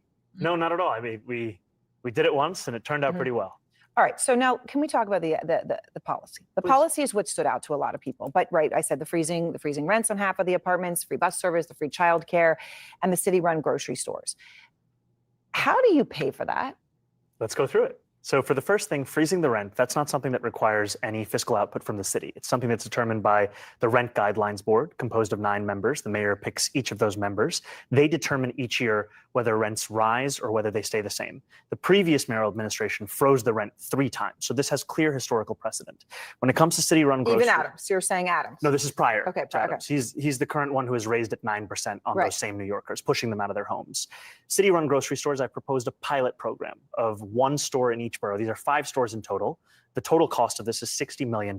This is less than half the cost of what the city is already set to spend on a subsidy program for corporate supermarkets that has no guarantee of cheaper prices or collective bargaining agreements or even accepting So SNAP you're not or WIC. looking at some like Soviet Union grocery stores on every corner that are going to be run by the government. No, what I'm looking at is how to solve the very clear twin crises of affordability when you go to the grocery store and food deserts, which disproportionately impact Black and brown New Yorkers across the 5. You see, like, Marlene, this is what I swear, y'all. That's why I have to take breaks, because otherwise I'm going to cuss white people every day. Do you know how much, like, a drone from Lockheed Martin, like, I don't know if it's Lockheed, Booz, Raytheon, whoever we pay, whoever we purchase these weapons from, right? Do you know how much it costs, like a single bomb? Do you have any idea how much it costs? Right? I'm like, these bombs probably have to cost, like, these drones, whatever they do, like, they probably cost like $50 million each. But I'm like, to me, I'm not like a big fan of socialism, but I'm like, okay, $60 million for a pilot program, it's not that big, it's not that much money. We throw that shit on Palestinians every single day. We throw $50 million at Palestinians every day. Like with the war in between, I mean, it is a war with Russia, right? We put Ukraine in the front, but it's really America fighting a war with Russia, right? How much money has been wasted on these bombs, these drones, these javelin? Let me see how much a javelin costs. Hold on.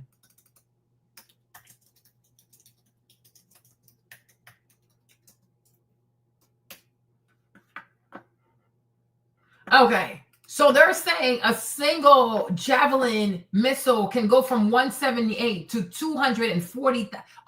It's a house. So every time we drop these javelins, we are, man. You see, that's why I'm like, this country has a lot of money. It's just a lot of mismanagement because they just want to kill people. White Americans being mediocre. Okay, so how many did we send to to Ukraine? Jesus.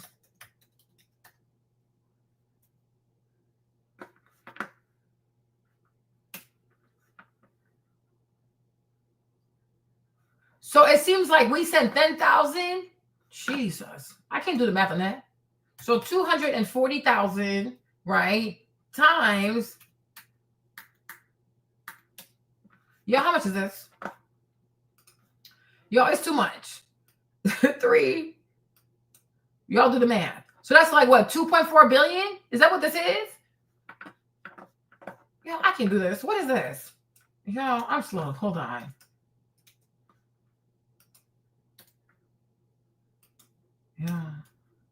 Yeah, it's 2.4 billion. I'm right. Okay. All right. So we sent 2.4 billion. That's just for Javelin. So we spent 2.4 billion on Javelin for Ukraine to go kill the Russians. So what's $60 million to try this food thing? What's the worst that could happen? It fails. Okay. Was the war with Russia any success? So I'm like, what's $60 million?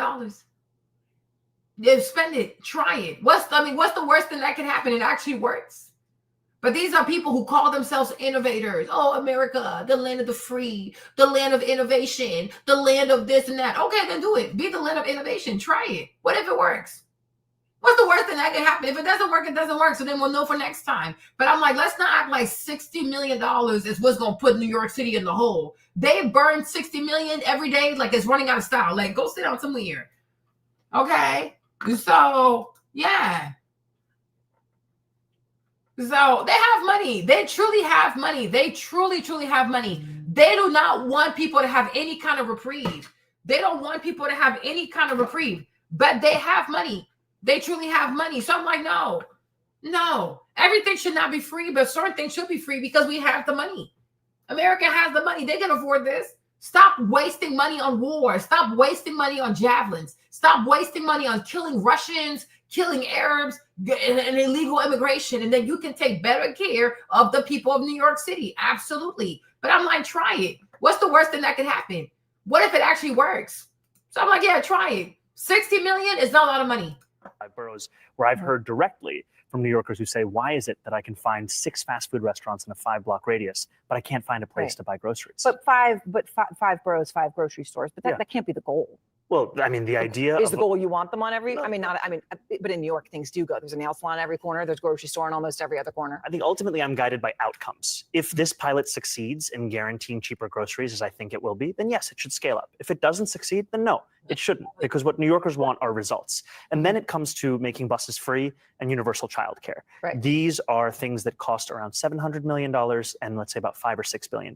Significant amounts of money. Huge amounts of money. But have to be understood in the context of a $113 billion municipal budget, a $252 billion state budget. My thing is, right, but this is because sometimes me, Marlene, especially as like a businesswoman, when I decided to be a businesswoman, but sometimes also you have these expenditures, but if you make the life of people better, you might even get more money out of it, right? If people don't have to worry about paying for transportation because that's money they get to save, are they more likely to pick up a second job? Right. First of all, are they more likely to keep their first job and show up for their first job? Okay. Because as long as they show up for their first job, the city is still then you're going to get paid off the taxes. You're going to get paid off the taxes. If they pick up a second job, you're going to make more money too. So it's like, you know how like sometimes like when you join, like when you go on a website and they say, oh, if you give us your email and you give us your phone number, we'll give you a discount. Right? Cool. They give you 10%, but it's like, okay, that's a sale that never would have happened anyways. Well, whether they give you 15%, 10% off or 20%, they're still making money because it's cheap to acquire you as a client. Number 2, that's a sale that wouldn't have happened in the first place had you had not the coupon. But my thing is, if you like your first order, everything goes well, you save some money, you might come back and order more. Right? So I'm like, to me, I'm also thinking about the enjoyment like of the people of New York. If the people of New York City feel like, you know what, this city right here, the city is taking care of me. Okay, cool. If they can have more joy, if they can have more pleasure, if they truly are more grateful to be in New York City, I think the city of New York is going to benefit in that. And maybe New Yorkers can stop being so aggressive. Like, not that they got free bus rides. Like, don't worry about paying for this, right? So I'm like, they might have more job.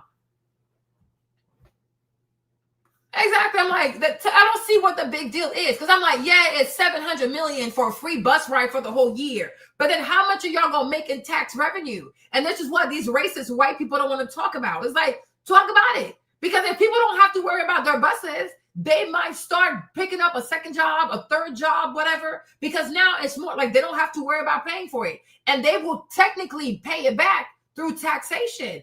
It's cool. As long as you have a job, I know how to get my money back. What's the problem?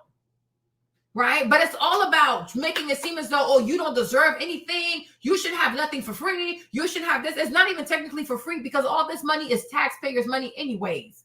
And if they don't use it, they're going to use it on the migrants. So 60 million for each little food thingy. Okay, so I don't know if it's 60 million each or like the whole thing is 60 million. If you can get 5 grocery stores for 60 million, that's like 12 million each. Try it out. What's the worst thing that can happen? Right? If things don't work out, you can always do a liquidation sale and try to get the most money you can out of those things, right? And plus, it's the city, so maybe they own the properties anyways. What do I know? But they ain't gonna pay taxes on the property. So hey, try it. Try it. It never hurts. Apple, they try stuff all the time. Amazon, they try groceries. Like Walmart, they're all trying stuff all the time. If you don't try something, how can you know? You know, what if it does work? And what if it's a better alternative? Or like, what if you learn something from that? So try it. When it comes to the free buses, I truly do not mind that because I'm like, New Yorkers have been put on the back burners for illegal immigrants for way too long. They deserve something too because you have the money. You just don't want to spend the money on the people.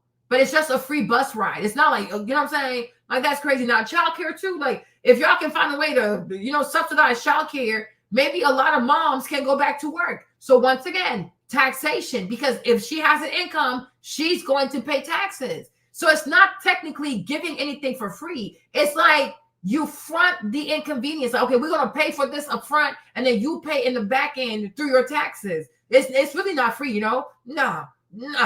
Go sit down somewhere because free will be, we ain't going to tax. We're going to give it to you and not tax you. But I'm like, New Yorkers deserve, like the New Yorkers deserve to, yeah, back to work or back to school. But I'm like, New Yorkers, after the 4 or 5 years of taking care of illegal migrants and seeing these illegals live a luxury life in New York while they had to work, while they had to suffer, they deserve something. They truly do. So in this instance, I do support socialism. Plus, it's their money. It's their money. So whatever. Budget. And we put forward a plan to pay for these and more to start Trump-proofing our city through 2 major revenue streams. Increasing the top corporate tax rate of New York to match that of New Jersey, that raises $5 billion, and increasing income taxes on the top 1% of New Yorkers who make $1 million or more a year by 2%. Both of these things, after they come to fruition, you're still paying less than you did before Trump. Okay. On the city tax, though, and I know that takes effect with people right now, that top rate of people of 50,000 or more. So if you're going to be adding 2% to people at $1 million, I just did the math, right? Well, but that's going to be an increase of 51% of what they pay now. I'm not saying cry for them. I'm saying if they leave, you're not going to get that money. And when you increase someone's taxes by 51%, aren't a lot of people going to leave? We're saying we're increasing it by 2% of what it is right now. And ultimately, I'm guided by the facts. The Fiscal Policy Institute did an analysis of the top 1% of New Yorkers and found that they leave the city at 1/4 the rate of other income categories. And when they do leave, they leave to what are called high tax states, New Jersey, California. So what it then comes down to is, why are they leaving? Is it fiscal policy or is it actually quality of life? And I've heard that time and again from wealthier New Yorkers, from all New Yorkers. So it's talk. They're going to go to Florida and all you think is talk. In 2021, when I came to the state assembly, we had the same fight to fund public schools, to raise taxes on billionaires and corporations. We were told millionaires would flee. And we now have more millionaires. Okay, so the New York Times is saying that Mayor Adams is trying to gather business leaders to support him to say this is going to be. And my thing is, like, if you are willing to uproot your life over 1% or 2% tax hike, here's the door. Go to Florida. Go wherever you want to go. Like 1%, 2%. These people, like the kind of tips they leave at restaurants, like rich people waste money on so much foolishness. We see it on TikTok. They waste money on so much foolishness. They go grocery, they buy all their groceries at Whole Foods. These people think because they're rich, they don't have to try to save money. So they got the money to waste. I'm like, whatever. If you're making $1 million, what's 1% of $1 million? Like $10,000 at it? You're gonna leave. You're gonna spend more on a moving company than you are gonna pay in taxes. Go, boo, go, bitch. You're not good with numbers, anyways. Get the fuck out. Get the fuck out. Ladies, they don't come down here. We're full. Okay. So I'm like 1%, 2% more out of $1 million is like $20,000. That's the price of a moving truck. You're going to uproot your life. And people who live in New York too, they like living in New York City. They like the culture, the restaurants, the whatever. So you're not going anywhere for $20,000 like that, packing your bags, packing everything, uprooting your life because you don't want to pay an extra $20,000. Leave, bro. Leave. And we know they ain't going anywhere. They're not going anywhere. Exactly. So be quiet. Whatever. Bad. And Bill Ackman, billionaire hedge fund manager, of course, you know of him, New Yorker, he said he agrees with you that the city's broken, okay, but he has a real problem with your economic policies. He said the ability for New York City to offer services for the poor and needy, let alone the average New Yorker, is entirely dependent on New York City being a business-friendly environment and a place where wealthy residents are willing to spend 183 days, the amount you need to be taxed, and assume the associated tax burden. Unfortunately, both have already started making arrangements for the exits. So you just think that that isn't going to add up. And by the way, Bill Ackman is free to leave New York City. People are sick and tired of his ass. He was out here talking about the lady from Harvard, how she plagiarized her PhD, what's her name, Claudine Gay, the whole time his wife also is a plagiarizer. Like, sir, take your Zionist ass and go to Florida. You don't have to stay in New York City. He's so fraudulent, this Bill Ackman, right? He was like an initial investor in Airbnb. And before his wife was to divorce him, he pressured the sale, the IPO of Airbnb, because I don't know what he was hiding. Okay, but this dude too, he received a whole lot of welfare his damn self. Like, go somewhere. You are free to go. You are free to go. Leave. You don't have to stay in New York City. You need to leave. But this man gonna tell you he's God's chosen. He's a proud Jew. He reads the Torah, but they so damn stingy with their money. You are free to pack your bag and you free to go to Florida.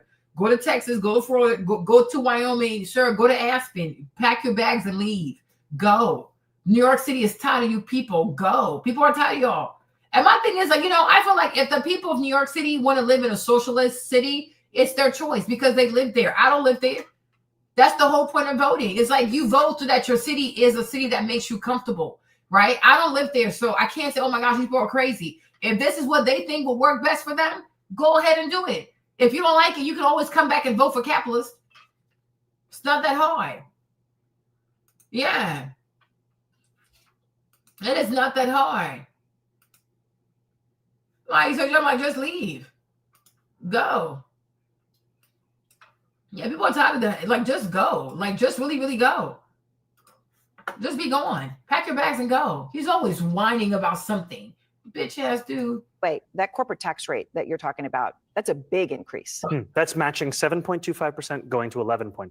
And the point of it is that if it works for our regional neighbor, why can't it work for us? Exactly. And with Bill Ackman, this is someone who put $500,000 into Andrew Cuomo's super PAC, someone to whom clearly money is not an issue. Exactly. And ultimately, even for him, life would get better. Because what I'm looking to use this money for is to make the quality of life across the city better. Okay, so when people say democratic socialist, right? And I'm curious what you think this means. I mean, do you like capitalism? No, I have many critiques of capitalism. And I think ultimately the definition for me of why I call myself a democratic socialist is the words of Dr. King decades ago. He said, call it democracy or call it democratic socialism. There must be a better distribution of wealth for all of God's children in this country. And that's what I'm focused on is dignity and taking on income inequality. And for too long, politicians have pretended that we're spectators to that crisis of affordability. We're actually actors. And we have the choice to exacerbate it, like Mayor Adams has done, or to respond to it and resolve it, like I'm planning to do. Okay. So, for people who say that America was built on, and a lot of immigrants, and obviously you speak from an immigrant experience. I mean, you came as a young child, but you speak to a lot of people who came much more recently, that they come to America because they believe in capitalism. They believe that if they work hard and make a lot of money, that's part of the American dream. Do you think that's not part of the American dream? I think the dream at its core is a dream for stability in one's life. And what you're saying, that you work hard enough and that you then reap the benefits, too many New Yorkers and Americans for that matter are working 8 hours and then still feeling like they haven't made enough money to keep living in the city they call home.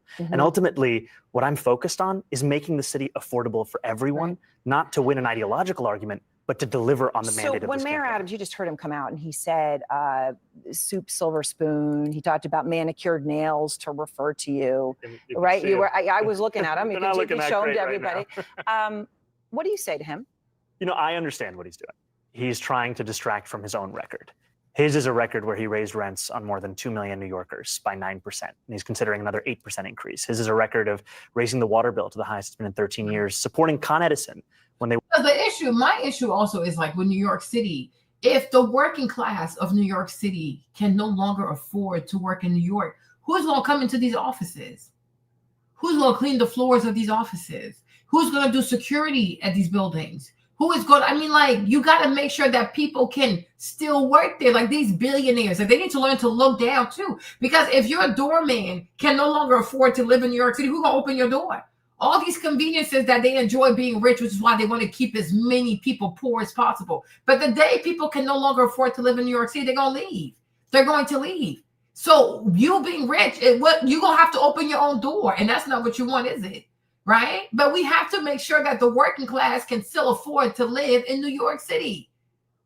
Otherwise, they're going to leave. And I'm like, to me, like, that's what I would fear more. I would fear more like having like blue collars, middle class people leave New York than billionaires, right? Because middle class, these are people that are reliable. It's like when if you're a makeup artist or you are a nail artist or you are a stylist, it's like, it's better to have repeat everyday client than to have celebrity clients. Because celebrity clients, they might show up once in a year, or they might use you one time and never again. But repeat clients, they keep coming back. They're going to keep your business going. And I'm like, that's not the billionaires, because billionaires, they always look for ways to cheat the system. What's the least amount of taxes I can pay? What's the least amount of I can pay? What kind of politician can I support so that way I can lower my tax bill? They're always cheating. They're always cheating. And I'm like, poor people, working class people, they can afford to subsidize an entire politician. And that's not fair to them, because there should never be any situation where a single American can subsidize an entire politician. How is that fair? But once again, it's white people, a bunch of hypocrites, okay, a bunch of criminals, right? But I'm like, this is so corrupt. It is so corrupt. Why is one individual giving $500,000 to somebody who's running to be the mayor? So let's say he gets elected, and how does he pay you back for that money? What do you get? And I'm like, how is that fair for most New Yorkers who probably can't even afford to give more than $100 to anybody running for mayor? That is not fair. That is truly not fair. Yeah, it's really not fair. So it's like, nah, go somewhere. So, no. They wanted to increase New Yorkers' gas and electric bills by $65 a month. I would much rather talk about me than I would about his record if I was him. And so that's what he's going to be doing over the next few months. And we will continue to remind New Yorkers what's on the ballot. It's affordability. I just want to play, because that's what this is, play more of Mandani telling his story. So to quote the words of a famous New Yorker, allow me to reintroduce myself. I was born in Kampala, Uganda, in East Africa. I was given my middle name Kwame by my father, who named me after the first prime minister of Ghana. I moved to this city when I was 7. This is the city I fell in love with, the city where I got my citizenship.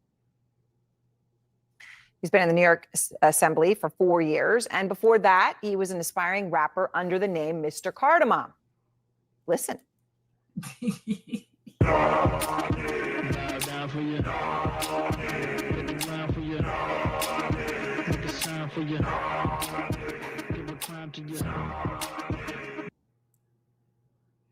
Once you do it, it's out there. It never comes back. It's there. Didn't think it was going to be on CNN. It's there, and there it is.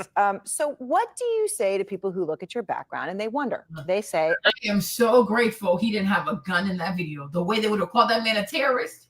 Child, I am grateful. All he had was an apron. Okay, he was cringe. He was cringe, but you know what I'm saying? If this man had a weapon in that video, ooh, the way they would have called that man a terrorist. Because white Americans are the only ones who are allowed to have guns. Because they have guns for honor and duty. Okay? Yeah, right. Okay? White Americans are the only ones to have guns, y'all. If you're black, if you're a young black man, you have a gun, you're a YN. If you are Arab or Muslim and you have a gun, you're a terrorist. Okay, if you are Asian and you have a gun, you are a spy. Okay, who else? Give me another name, right? If you're Latin American and you have a gun, you're a narco-trafficker. Okay, you're like, listen. The only people who ever have legitimate reasons to have a gun are white Americans, because they do it for honor, nation, duty, right? Bunch of foolishness, right? But I'm like, yo, Zoe, I am so glad you did not have a weapon in that video. Thank you, Jesus. You are cringe, but you don't have a weapon or even a plane in the vicinity because, sham, these white folks, sham, they would have chewed you up. They would have chewed you up. Whoo, Matt Walsh would have ate you up, that racist. Okay, rising star you may be, but this is the largest city in America, $112 billion budget, 8 million people, and a hell of a lot of problems. And they say, okay, whatever the future may be, you're not ready now. I would say that a campaign offers a glimpse of what an administration would look like. And we built a campaign the likes of which the city has not seen in a long time. We started with 2 full-time employees and now are managing 50,000 volunteers. At the beginning, My thing is also, I don't even know why he feels like he has to answer this question. It's like he's running to be the mayor of New York City. He's not running to be the mayor of the people of America. So I don't have to sell myself to you. Whether you think I'm ready or not, that's not for you to decide. If the people who are in New York City, that's the thing that I'm ready and they want to vote me in, I got their back. That's it. Like, I'm like, don't justify. Y'all got to stop justifying yourself to these white people. Like, that is some crazy shit. Is Trump qualified? Was Trump ever qualified? Even Barack Obama, was he ever qualified? You're running for mayor. You're not running for the White House. Like, breathe, okay? This is the largest city, okay? It's been going down the shithole. Were y'all ever concerned? But because now you see me in my Muslim name, now you want to go, oh my gosh, like you're not ready. Or is it that I'm Muslim? I am Muslim and I'm ready. Now I would say I'm ready like a Taliban, but I know that would scare you people. But anyways, I'm ready. See me outside in November. And that's for the people of New York. We don't care. If you live in Miami, who cares what you think? If you live in LA, who cares what you think? If you live somewhere in Wisconsin, who cares what you think? At the end of the day, you don't have to live in New York City. You're not a New Yorker. If the New Yorkers feel like, yeah, that's the person, that's the person. That's the whole point about having the right to vote. You vote in your city, state elections so that your city can be a city that you're proud of. So if this man makes them feel like this is where they want to be, that's what it is. Because he stayed ready like a Taliban, right? And you stay ready like the Nazi that you are, you white racist. I'll see you outside. Fuck you, bitch. I will not justify myself with these people. Like, are you dumb? Are you stupid? I'm like, yeah, I stay ready like a Taliban. She's like, huh? What? I sure will say that shit on CNN. Scared their goofy asses. They love to act so self-righteous, these goofy ass white people, right? They love to have, Islam, yes. Promiscuity. Go sit out somewhere, you white slut. Like, go sit out somewhere, clowns. beginning of this race, there were questions of whether we'd get 50,000 votes. And yet we had 50,000 volunteers. 50,000 volunteers who knocked on 1.5 million doors, made 2.1 million phone calls. And ultimately, it's a story of not only being able to inspire people, but You see how he said they knocked on 1.4 million doors? That's how you know New York is not like any other places. Because if it was Texas, if this was Wyoming, if this was Idaho, Ohio, and you had knocked on doors, they would have shot y'all's asses. Okay? They would have shot y'all. But in New York, you can knock on people's door and they're going to shoot your ass. That's good. That's really good. Shout out to New York City. Okay? Shout out to New York City. Because you can't do this in Wyoming. You cannot do this in Arkansas. You can't do this in Kansas. You definitely can't do it in Texas. Right? Because white people will shoot your ass. Right? Because they don't know how to be friendly. They stay trigger happy. The real terrorists. The real Nazis of America. Right? So I'm like, this is pretty cool. You knocked on all these doors and nobody got shot. That's impressive. New York, I see y'all. Absorb that inspiration and build an organization.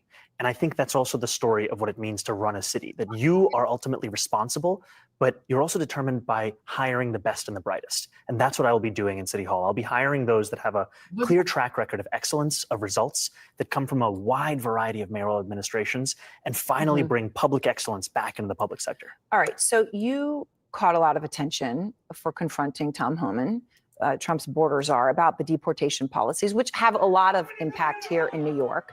Here you are. Do you believe in the First Amendment? Do you believe in the First Amendment, Tom Homan? So that moment went viral. All right. Then after the primary, Homan was asked about your plan, which is on your website. You said that you would end the city's cooperation with ICE agents that has been going on under Mayor Adams. And he has spoken out. Here's what he said. Good luck with that. Federal law trumps him every day, every hour, every minute. We're going to be in New York City. Game on. We're coming. Game on. He's coming. What do you say? That I'm going to be here to stand up and fight back. And unlike the current mayor, I'm not going to be working alongside the Trump administration to build the single largest deportation force in American history. I'm going to actually represent each and every New Yorker. And that includes immigrant New Yorkers. And that means standing up for the laws. The thing about these white racists too, they don't realize that sometimes they are the wind beneath your wings. Because if you're really smart and you know how to position yourself, their racism can actually make you famous. The hatred they have for you can make you relevant with the right kind of people. They don't realize that, right? So let them work for the man for free. Shoot. I'm like, good for him. Of this city, like our sanctuary city policies, which have kept New Yorkers safe for decades and were defended by Republicans and Democrats alike for years until we got this mayor who fear-mongered about them so extensively. Does that involve the NYPD? It means that the NYPD would actually serve New Yorkers and not assist ICE in their operations. We recently saw ICE agents. So they would not assist ICE? Not assisting ICE, because ultimately their job is public safety.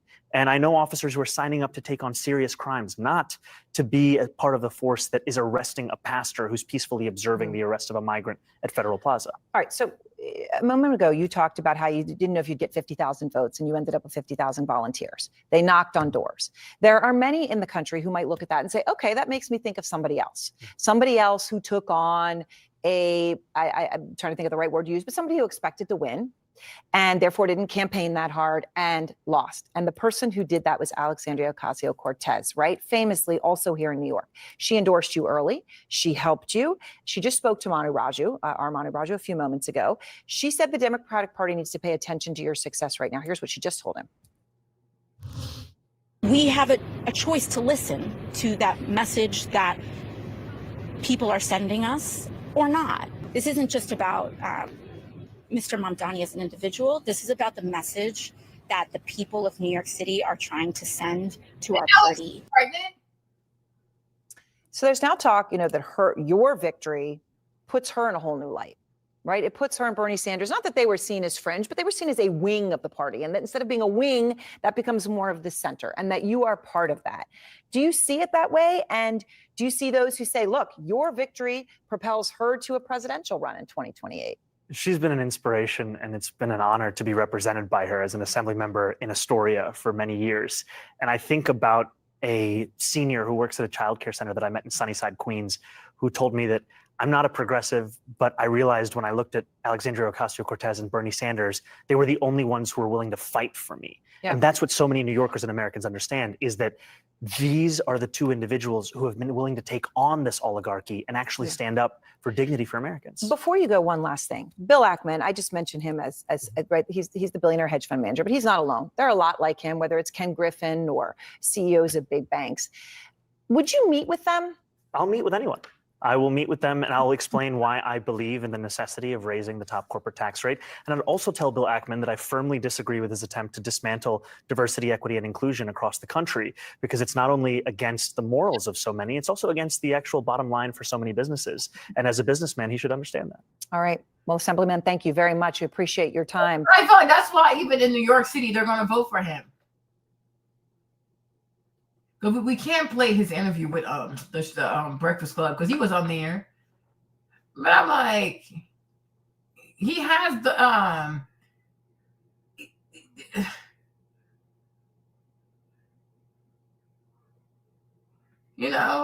people like him. And I'm like, for me, I'm like, let's see something different. Let's see something different. It never hurts to try. I mean, it's 4 years. They had Rudy Giuliani, whatever you say his name. They had Eric Adams, right? It doesn't hurt to try something new. Let's see this one. Hold on. We are back with Zoran Mamdani. I just want to continue the conversation we were having before the break, because Senator Bernie Sanders was asked about what I'm just going to call non-endorsements from people like Hakeem Jeffries and Chuck Schumer today. And I just want to play what he had to say. Hakeem Jeffries is such an embarrassment. Oh my gosh, he is such an embarrassment. He is such an, and I'm like, you, Hakeem, with your Muslim name, your name is Hakeem. You should be supporting this man. And I'm like, but also Hakeem Jeffries, also he's paid. And I think he took in like $1.7 million from AIPAC. He sold his loyalty to AIPAC because these people don't care about New York. They care about Israel. That's all they care about. But I'm like, yeah, let's try something different. we saw the Democratic leaders have put out statements that were nice and kind, but not necessarily outright endorsements. Is it time for Democratic leaders to get fully behind him? Well, the Democratic leadership, sadly, too often is tied to the billionaire class and their campaign contributions. Yeah, money. What the Democratic leadership has got to do is make a choice. Which side are you on? He seems to be saying, but I want to hear what you have to say about it, that it's time for choosing in the Democratic Party, that you have to decide what side you're on, and not endorsing is choosing on the side of billionaires. But do you see it that way? How do you see it? You know, I think what we are seeing New Yorkers face a choice of, especially over the course of this primary election, was whether they wanted a candidate and a campaign of the past that was funded in the same way that so many campaigns have been, which is by the very billionaires and corporations that I am looking to tax to make the city affordable for each and every New Yorker. And we've seen the people of New York City make their choice. We've seen them make that choice in a manner that has little precedent in recent years. And ultimately, that's the choice that I'm most excited about. I know you were working to expand your coalition because you are being very careful, which you are running in a general election, and I understand that. So I want to ask you about one aspect of that, because you're running to be the mayor of the city with the largest population of Jewish people outside of Israel and the world. And at a time, which I know you know because you've addressed this before, when there's been a significant uptick in anti-Semitic rhetoric and hate crimes against Jews, it's very scary to be a Jewish American right now. And you've been... Because I'm not running for mayor, so I guess you got to be a bit more careful. But if it was me, and I'm like, you're talking about Jewish people as if they're American citizens.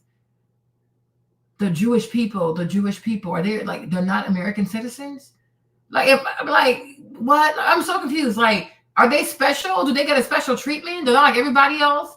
Like, oh, you know, the Jews, the Jewish people. I'm like, the vast majority of, I'm like, what fears do these Jews of New York City have that the average New Yorker doesn't have?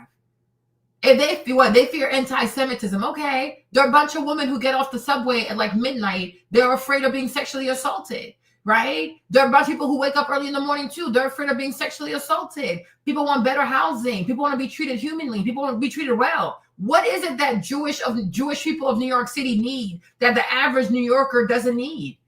I don't like the Jewish people of New York. The Jewish people, like, they're a special class. What, all U.S. Are you not an American citizen?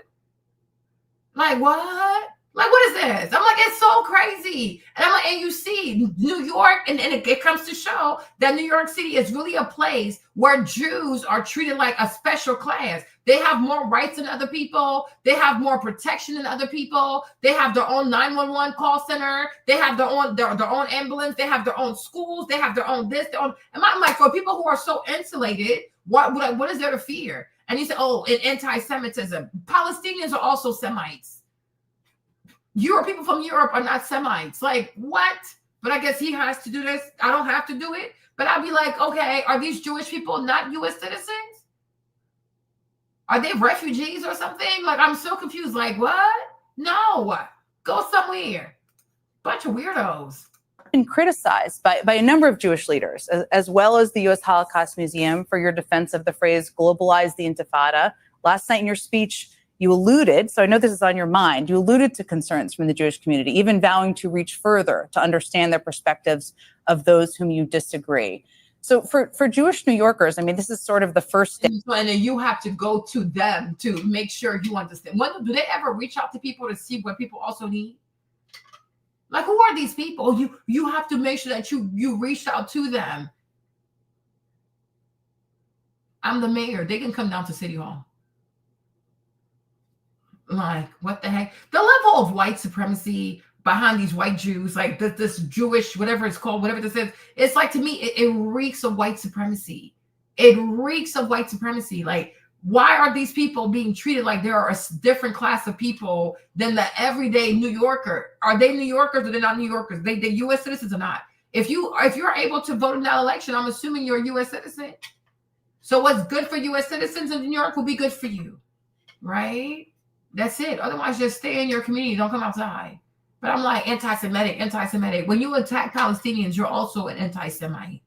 Make it make sense. They're really weird. The race hasn't been called, but you did give a speech last night claiming victory, and your opponent did concede. For Jewish voters who are watching right now, who are scared, who aren't sure if you can effectively represent them, what's your message to them tonight? My message is that I am looking to lead this entire city, to represent each and every New Yorker. And that representation is not contingent on whether or not someone votes for me or someone agrees with me, because the responsibility of a leader is to reach out to all 8.5 million people who call this city their home. And I know that Jewish New Yorkers, like Jewish Americans, are fearful in this moment of anti-Semitism. They're fearful, especially after the horrific attacks that we saw in Washington, D.C.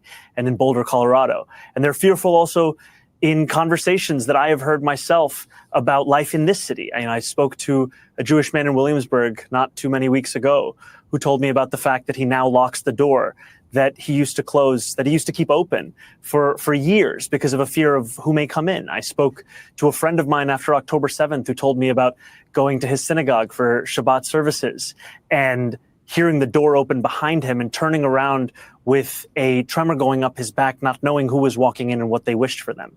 And ultimately, it's through the conversations I've had with Jewish New Yorkers that I have developed a proposal for the Department of Community Safety that would include an 800% increase in funding for hate crime prevention programs. Because ultimately, we cannot simply say that anti-Semitism has no home in this city or no place in this country. We have to do more than talk about it. We have to tackle it. And that's what we will do through. So, I talked to this man, this Jewish man. He said, he has to close his door. Sir, you should always close your door. Everybody closes their door. That must be some privilege. Okay. Oh, I didn't know who was walking behind me. I'm like, you think that kind of fear is unique to you? I'm like, do they know what women go through in New York City? Like people who come out of the subway in New York City? Like, I went into the synagogue and I didn't know who was walking behind me. Then turn around and check.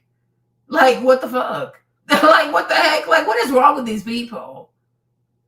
Like, the way these people are allowed to say, oh, I'm afraid. Okay, then I don't know. Maybe sign up for, like, self-defense classes.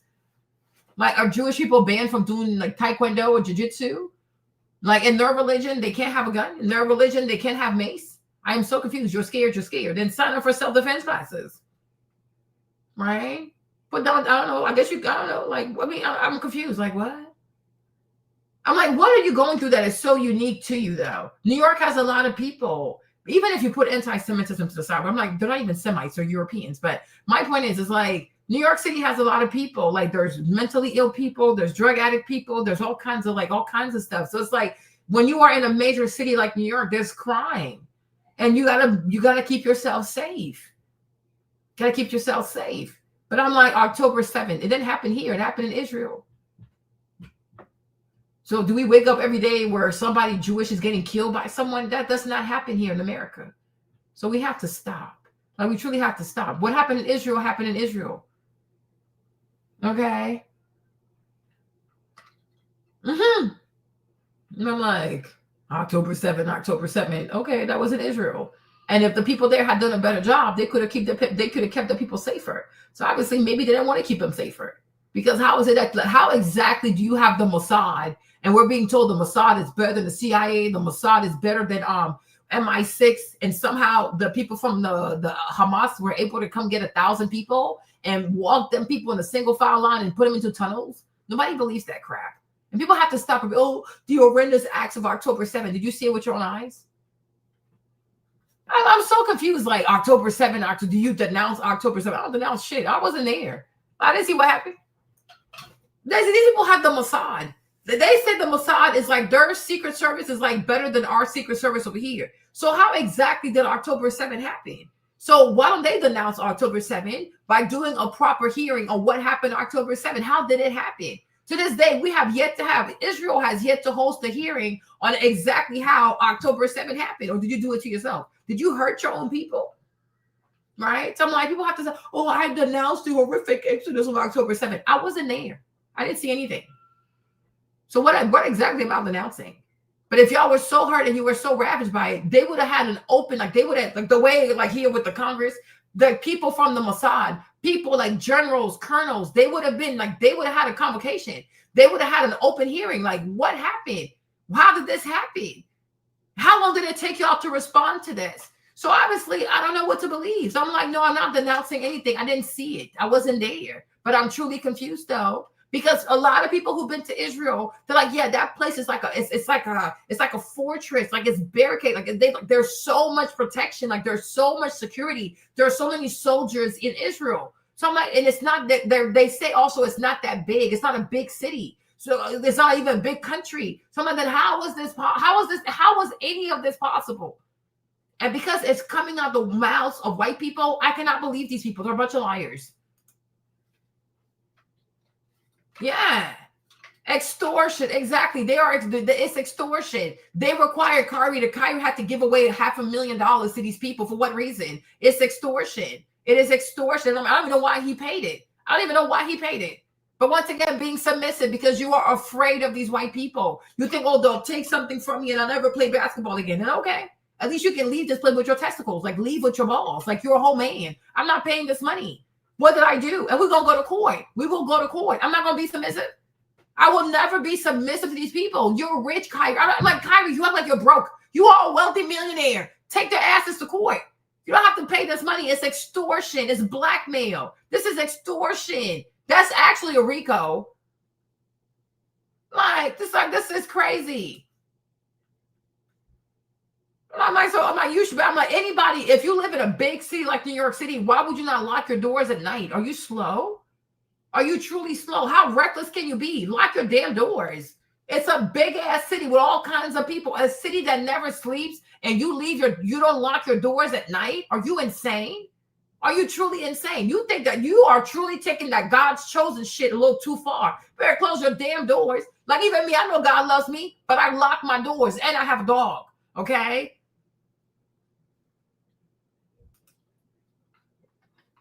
Yeah, they're a bunch of racists. But I really do believe that people do want him to win, though. Unless they have a way of rigging this thing. I don't know. We'll see. But I'm like, please. I'm tired of this crap. This funding and through this commitment, we will root out bigotry across the 5 boroughs. As you're looking to kind of appeal to people or connect with people who are skeptical, what does that look like for you over the next couple of months to the members of the Jewish community, to some of these leaders who have been critical? What should they expect and anticipate from you? They should expect my continuing to reach out, most especially to those who are concerned or who do disagree, because ultimately... Me, Marlene, I would have gotten her ass. I'm like, you keep asking me about the Jewish community. You do realize there are other communities in New York, right? Why don't you ask me about the Black community and what they need and what they fear? Why don't you ask me about, I don't know, the Irish community and what they need and what they fear? Why don't you ask me about the Latino community and what they need and what they fear? You seem to have this weird obsession with the Jewish community. Ma'am, they are not the only community in New York City. Because it's as if they want to make sure, is this guy gonna come in and be our little bitch? Like, nah.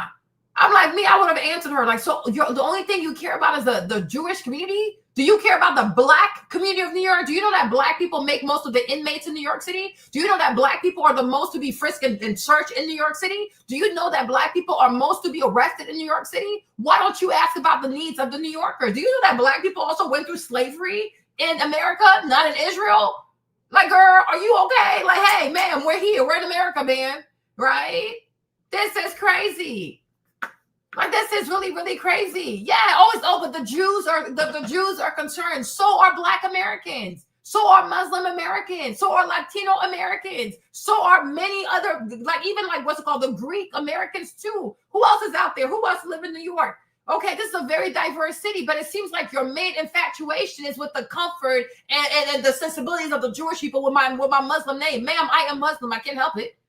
But one thing I'm not is a bigot. One thing I'm not is a racist. And I do hope that your people can see beyond my last name. And hopefully we can come together for a Shabbat dinner. After all, and your people about love and peace and God, make it make sense. The Jewish people, ma'am, there are more people than just Jewish people in New York City, ma'am. Are you actually okay? You racist? The Jewish people of New York, the Jewish people, like as if everybody else in New York is invisible. What about the Dominicans of New York? What about the Puerto Ricans of New York? What about the Jamaicans of New York? What about the West Africans of New York? What about everybody else in New York City, right? All you care about is the Jewish people. Why? Because they went through a Holocaust Everybody who's in New York City has a story. Every community in New York City has a history. And it's a history that has a whole lot of pain, a whole lot of slavery, a whole lot of abuse, and a whole lot of extortion. Ma'am, make it make sense. The Jews, the blacks. Anything else? This is getting redundant. You asked me once, I answered. If they have any more questions, they can meet me outside. If not, I wish them all the best. This is crazy. Like, this is crazy. This thing happened. It happened in Israel.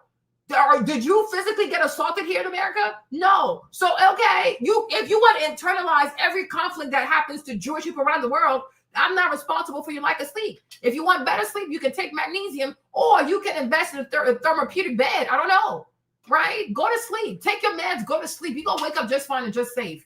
Let's move on. This is crazy. This is ridiculous. Like the Jews. The Jews need to take the meds and go to sleep. Okay? Take some magnesium and go to sleep. You need some sleep. Your nerves exhausted. Okay? They do too damn much. Yeah, like the Muslims of New York. Like, I'm like, you probably have Palestinians in there. You have Black Americans there. You have West Africans who live there. You have Latinos who live there. You have Greek people who live there. You have Italians who live there. You have Irish people who live there. There are so many communities in freaking New York City. So these people do not matter. Whoever gets to be mayor of New York has to vow to only take care of Jewish people? Is that what we're doing? No, ma'am, I cannot make that promise, but you should definitely lock your door at night. That's the same thing I will say to any New Yorker. It's a big city, a lot of crazy people. I'm a mayor, but I'm running to be the mayor. I'm not running to be a miracle performer. I can't fix all the crime in New York City. You better lock your door. You better lock your door and stop listening to foolishness on the news. And then you're going to be able to sleep better. Like, girl, she's insane. Exactly, lock your door tonight. And who has told these Jewish people of New York City that they cannot sign up for self-defense classes?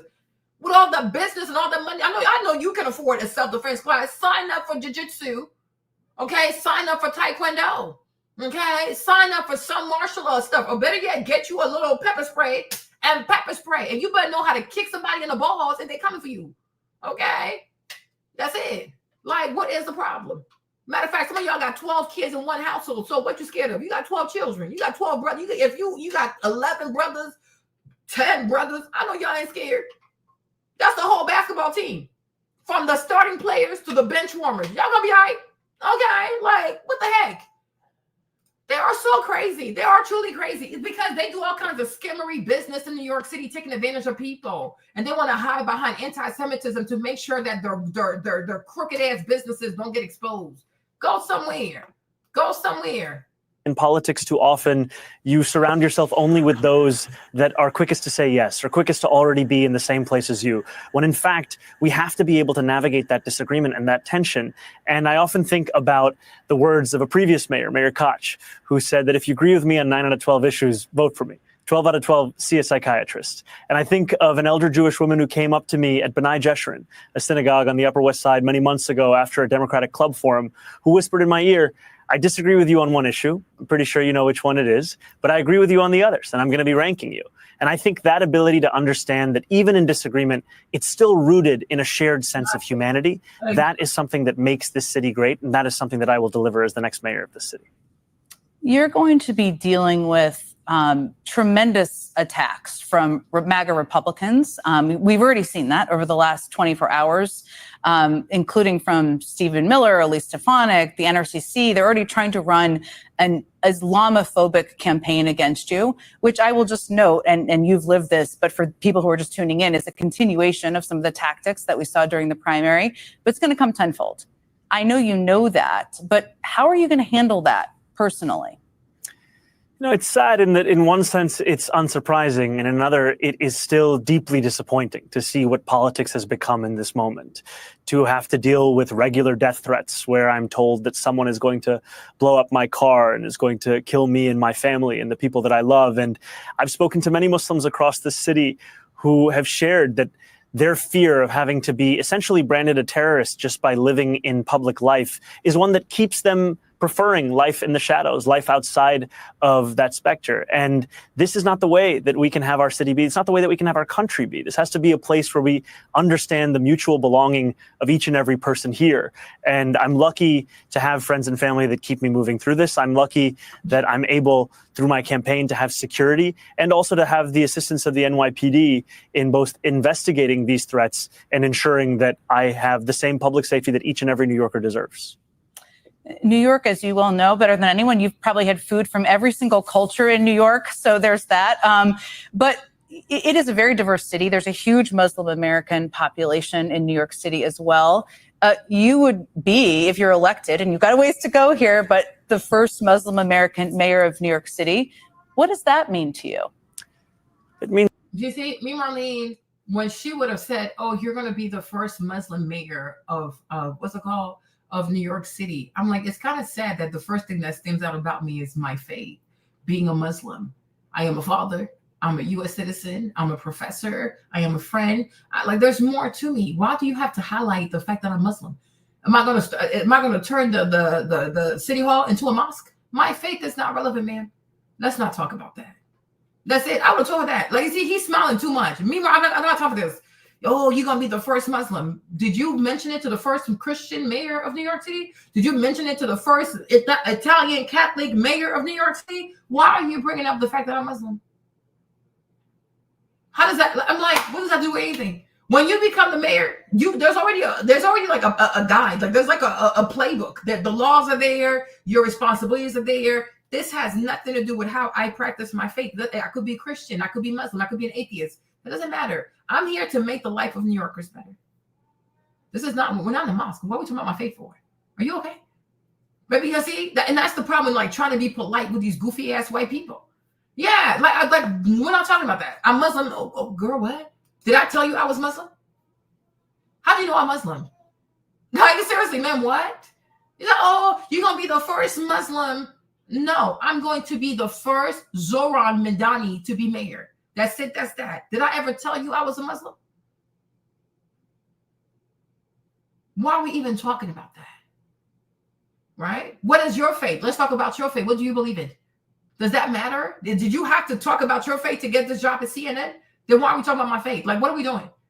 Man, I'm like, Marlene, the way I would have lit up this redhead, I told you back in the old Victorian English, they were considered to be witches. Gotta be very careful with these people, okay? And they were burned at the stake alive, okay? I'm like, what are we doing? Do not allow these white Americans to talk about your faith. They're all a bunch of racists, and they are all a bunch of Islamophobes. What does me being a Muslim have to do with anything? Matter of fact, did I tell you I was a Muslim? How do you know I'm a Muslim? How do you know I'm a Muslim? Did you ask me if I was a Muslim? No, you just say things like that. Man, don't do that. Like you see, and he's gonna have a smile on his face because he wants to show that, oh, look, I'm a friendly Muslim. You have nothing to fear. Nah, you need to handle these white people, man. Do not play with these people. It means a lot. You know, I think about my grandmother Kulsum and my grandfather Yusuf and how they taught me from a young age that to be a good Muslim is to be a good person. It's to help those in need and harm no one. And ultimately, I've sought to do that over the course of my life, and especially in a time when the mere mention of being Muslim is seen as if it is a slur.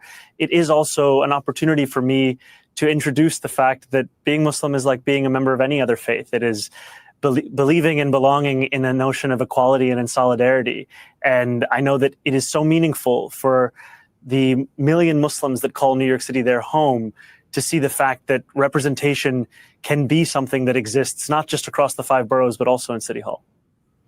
Zoran Mamdani, I hope for people watching who are just meeting you, who are thinking about running for office, think it's not possible, think they can't connect with their communities or don't know how to do it, whether they agree with you on everything or not. They don't have to, that they've found some inspiration in your story. It certainly has been for many people. Thank you so much for joining me tonight.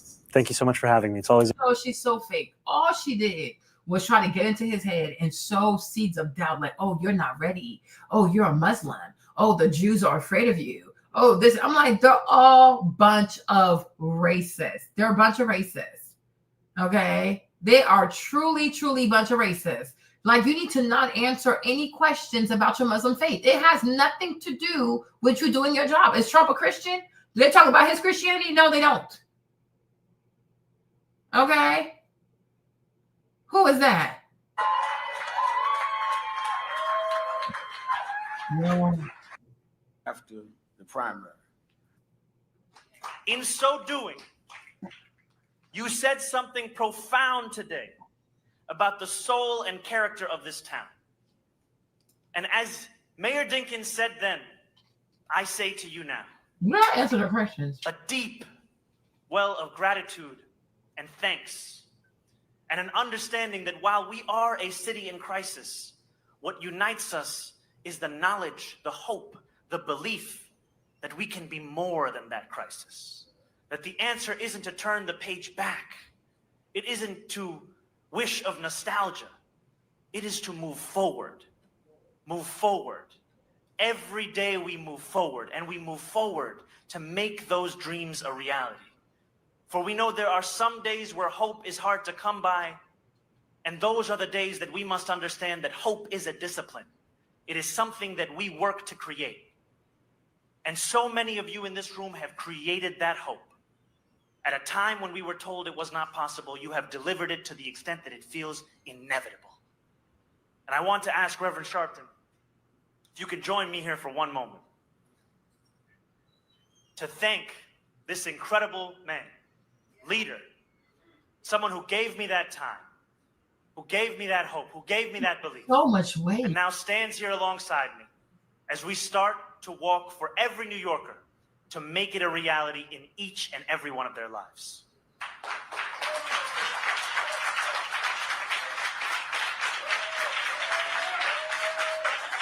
Give him a hand.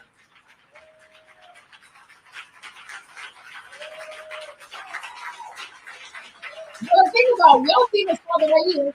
You see Pops right here. Pops right here. He was this morning or like 2 days ago. He was standing next to Mary Adams. So he dumped him. What happened? Let me say two observations, and He's this dude. then I'm gonna have the ministers. You can sit right here.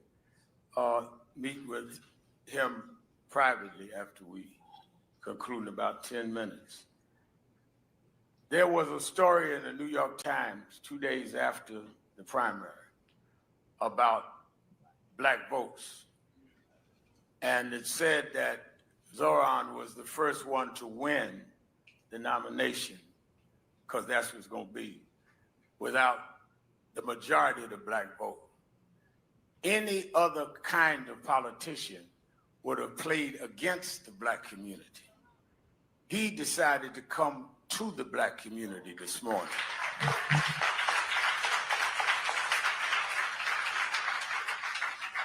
He could have went the other way and say, it's me against them. But he came this morning and he proclaimed something. And I give him a lot of credit for that. This does not meet the political calculus, but it's what this city needs, is courage. And we need to stand up against the anti-Semitism, anti-black, Islamophobia, all of it.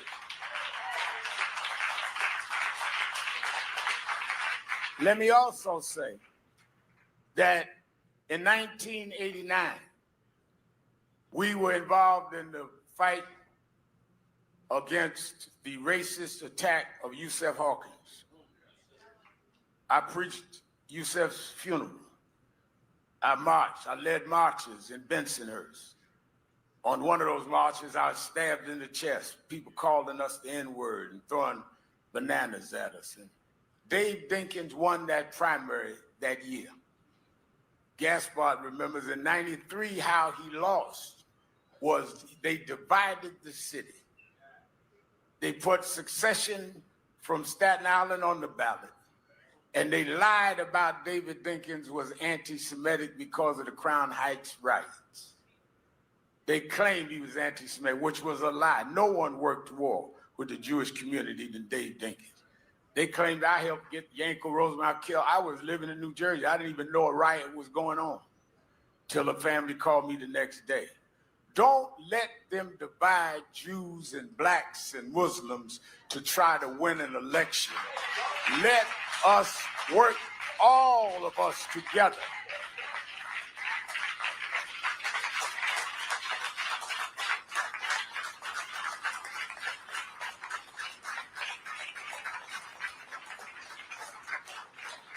And let's be clear. Let the best person win, but don't play divisive games.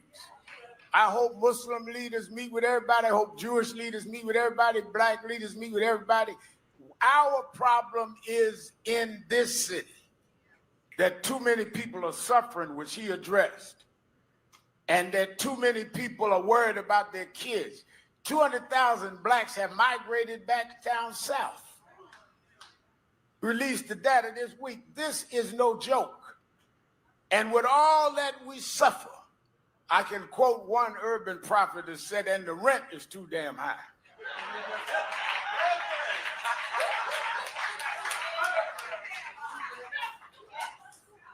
But the other thing is we're a movement that believes when there is no apparent hope, that believe anyhow. And that's the reason why Dr. King was effective, and that's the reason why man is effective, because we believe even in dark times that the sun's still shining somewhere. And if we keep on marching, if we keep on fighting, we will get in the sunshine again. Weeping, as he quoted, may endure for a night, but don't give up in the night. Yeah, don't give out in the night. But the only don't get slowful in the night. The only thing that is sad, like, let's say if blacks who don't own anything moving to the South, that probably is a plus. But what about blacks who have property, like they have family heirlooms, like property, and because they couldn't keep up with property taxes, they lost those homes. You know what I'm saying? So that probably really messed up. Because I'm like, is it also an agenda for to make New York so expensive that every black person leaves New York City and they can have it all to themselves and turn it into little Ukraine 2.0? You know, I'm like, also people can allow that to happen. Because I'm like, some blacks probably don't have property, so you might as well leave, especially if you're really young. But people who do have property, like family have purchased homes, but they can't keep up with property taxes, and now they're losing their homes. And these people are coming in and just taking everything to turn into Ukraine 2.0. Like, that is not okay. That's also not okay, because they do some shiesty stuff at City Hall. It's a lot of crime. My thing is, ultimately, it's a lot of crimes in City Hall that they are afraid of this young man coming in and discovering, because they've been doing a lot of shiesty stuff, especially with these titles and these deeds. Only God knows what they've been up to. They're hiding lots of secret, but they want to make anti-Semitism their main concern. No, they're scared of being exposed. And then even at the City Hall, imagine the welfare office and how much they're out there stealing. Okay, so yeah, so I'm like trying to make these black places Ukraine 2.0. Yeah, right. Yeah, right. No. Don't get divided in the night. Joy is coming in the morning. You can't get to a resurrection without a crucifixion. We're taking the nails in our hand from Trump, but we shall rise again. We're going to get up again. We will recover again. Stand up again. Be counted again. This is our day. This is our time. Be not dismayed. Whatever betide, God will. I didn't say the party will. God will. I didn't say the White House will. God will take care of you. Beneath his wings of love abide. God will take care of you. Donnie.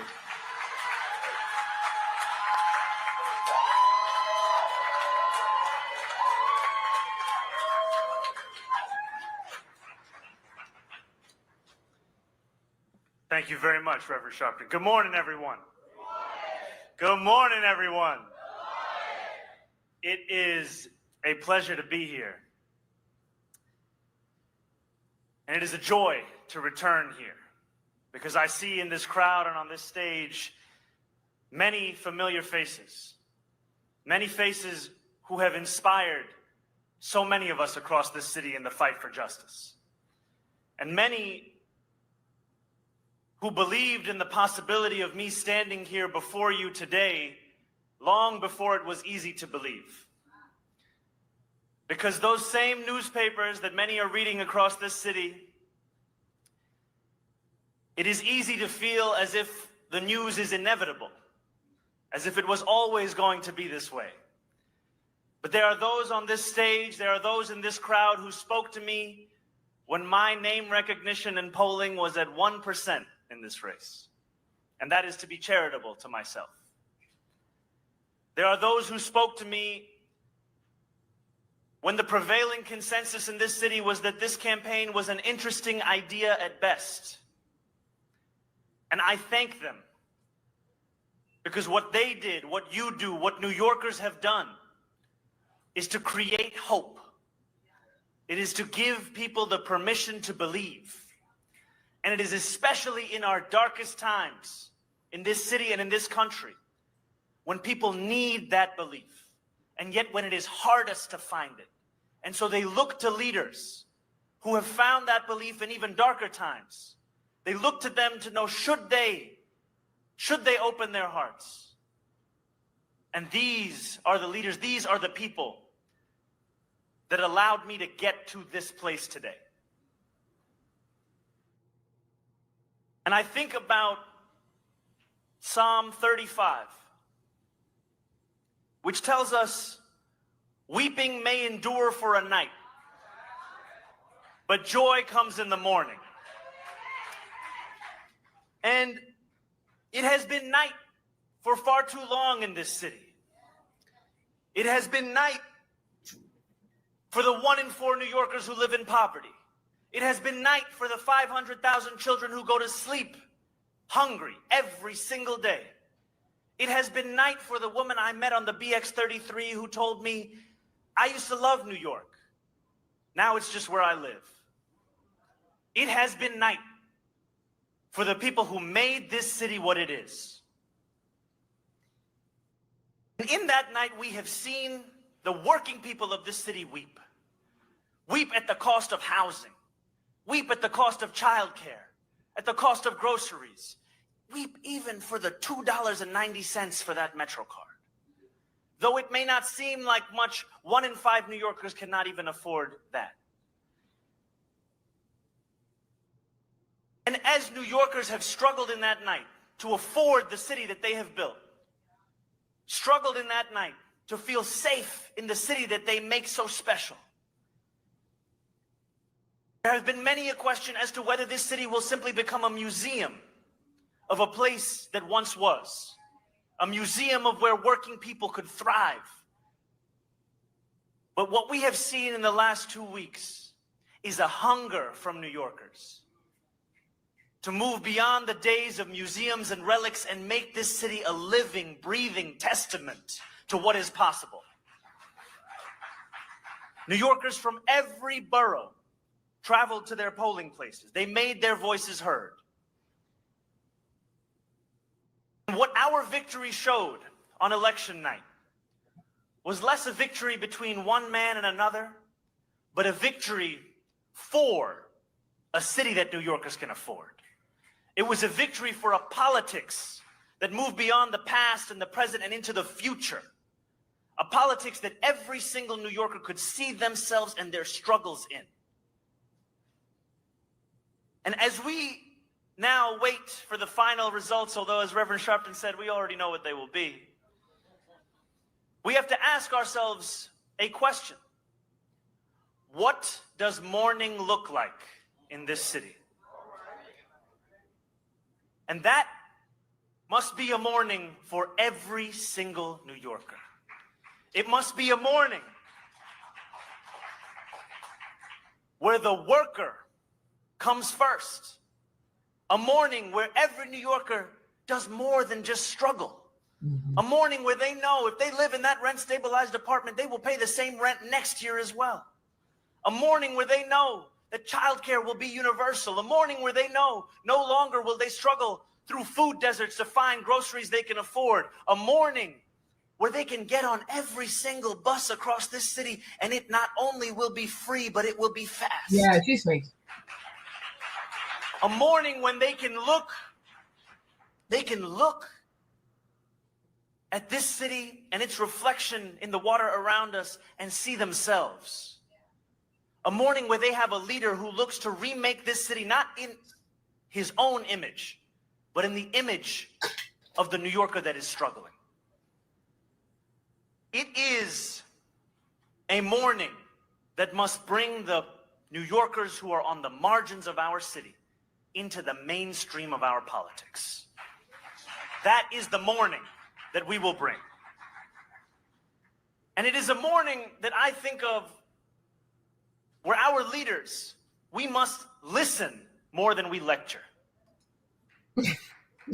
We must show New Yorkers that to be a mayor of this city is to be seen in this city, is to be understood by this city, is to walk through the blocks of this city. It is to the thing that's really sad, the thing that's really, really sad about New York City, though, honestly, like the wealth disparity is just disgusting. It really is disgusting. Like from people who are immensely rich to people who can barely afford to feed themselves. And the moment you talk about tax, and oh yeah, I'm gonna leave. Okay, leave. Leave. And one day in Florida too, they're gonna raise taxes in Florida too. Get rid of y'all. Okay. But I'm like, how much do you suck out of a city like this? I'm like, these billionaires are like parasites. You know what I mean? Like these billionaires are a bunch of parasites. I'm like, how much do you suck out of a people? You know, but like, it's really sad. I'm like, cause it's like you go from like extremely rich New Yorkers to like broke, poor, like poor people in New York City. And it's like, this is crazy. This is crazy. And the fact that so many of these white Americans are so okay with that stuff is just weird to me. It's evil. be spoken to, it is to be questioned, it is even to be yelled at. Because as someone who grew up in this city, I know that sometimes New Yorkers show love at a very loud volume. And I am excited to be on the receiving end of that volume.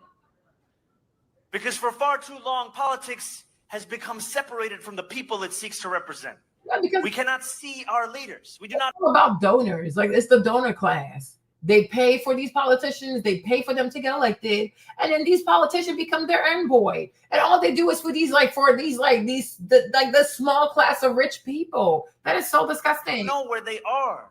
We cannot even ask them a question. And it is not to say that I will have every answer. It is not to say that I will agree on every issue. That's disgusting. But I will never hide from you. That's so gross. And when you feel hurt, I will seek to heal you. When you feel misunderstood, I will seek to understand you. Because ultimately, I serve you. That is what public service has to be. Oh, yeah, he does. And we have become too comfortable in this city and in this country in proclaiming the value of things as ideas, instead of as ideals. Instead of actually living it. For people to feel these things, they must feel them in their own lives. Yeah, that's true. No longer can I tell a New Yorker to believe in democracy if that same democracy isn't ensuring they can continue to live in the greatest city in the world.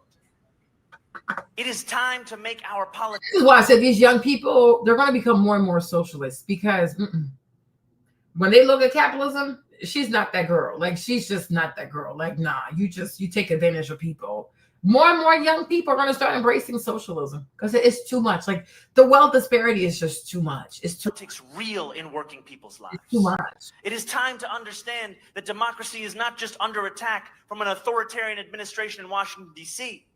It's also under attack by a withering belief by people in this city that it can actually respond to their needs, resolve their needs. We want people to look at that ballot box and see themselves, not simply in the person they are voting for, but in the policies they will bring. And that is how I will lead this city. I will lead this city with an understanding that no longer can we call this the greatest city in the world if we do not answer the question of what it means when New Yorkers can't even afford to live here. That we must live up to those words we have long cherished, those words we have long proclaimed, and finally make them real in working people's lives. And that is why, for 8 months of this campaign, it's me. When I heard many tell me, wait, now is not the moment. Even parks don't work. Now is not the time. There are others. I thought of the words of Dr. King, who in 1968 went to Memphis, and he gave a speech called All Labor Has Dignity. And he said then what we say now. Now is the time.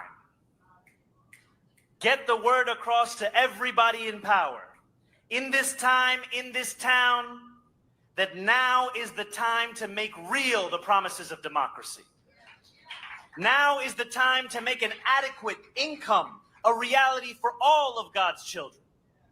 Now is the time for City Hall to take a position for that which is just and honest. Now is the time for justice to roll like water and righteousness like a mighty stream. Now is the time. And I say to you here, decades later, now is the time. It is the time for New Yorkers to be able to afford their rents. It is the time for New Yorkers to be able to afford their child care. It is the time for New Yorkers to be able to afford their groceries. It is the time for New Yorkers to be able to afford to get on a bus no matter where they want to go. It is the time for New Yorkers to have a city that recognizes them. Because like I was watching Sabby and she was like, yeah, like in Israel, they have free healthcare, they got free education, they got free college. I'm like, we paying for them people to have everything subsidized like this. I'm like, that is crazy. That is really, really crazy. Because I'm like, America has money. America has money. But America is not built on being nice to the American people because it's a plantation. People just work for taxes.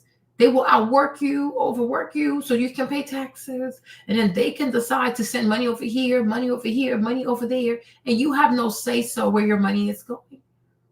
Look how much money they give to Ukraine. Look how much money they give to Israel every year, plus the extras and this, and that. But they'll turn around and tell you they ain't got no money. No, you do have the money. You just don't have the right priorities because the American people is not a priority for you. Right? Like this is like, yeah, they got free education, they got free healthcare, they have free this, free. They have so many things for free in Israel. But here they say, oh, you don't want, you shouldn't ask for a handout. You should ask for a hand up. Does Israel ask for a hand up? They might call that anti-Semitic, right? Because the Semite loving way is to give everything for free to Israel. That is crazy. But I'm like, it really made me sad. Like, all jokes aside, but it really made me sad. Like, once I realized that people are truly out here paying for groceries on Klarna. Yo, that's embarrassing.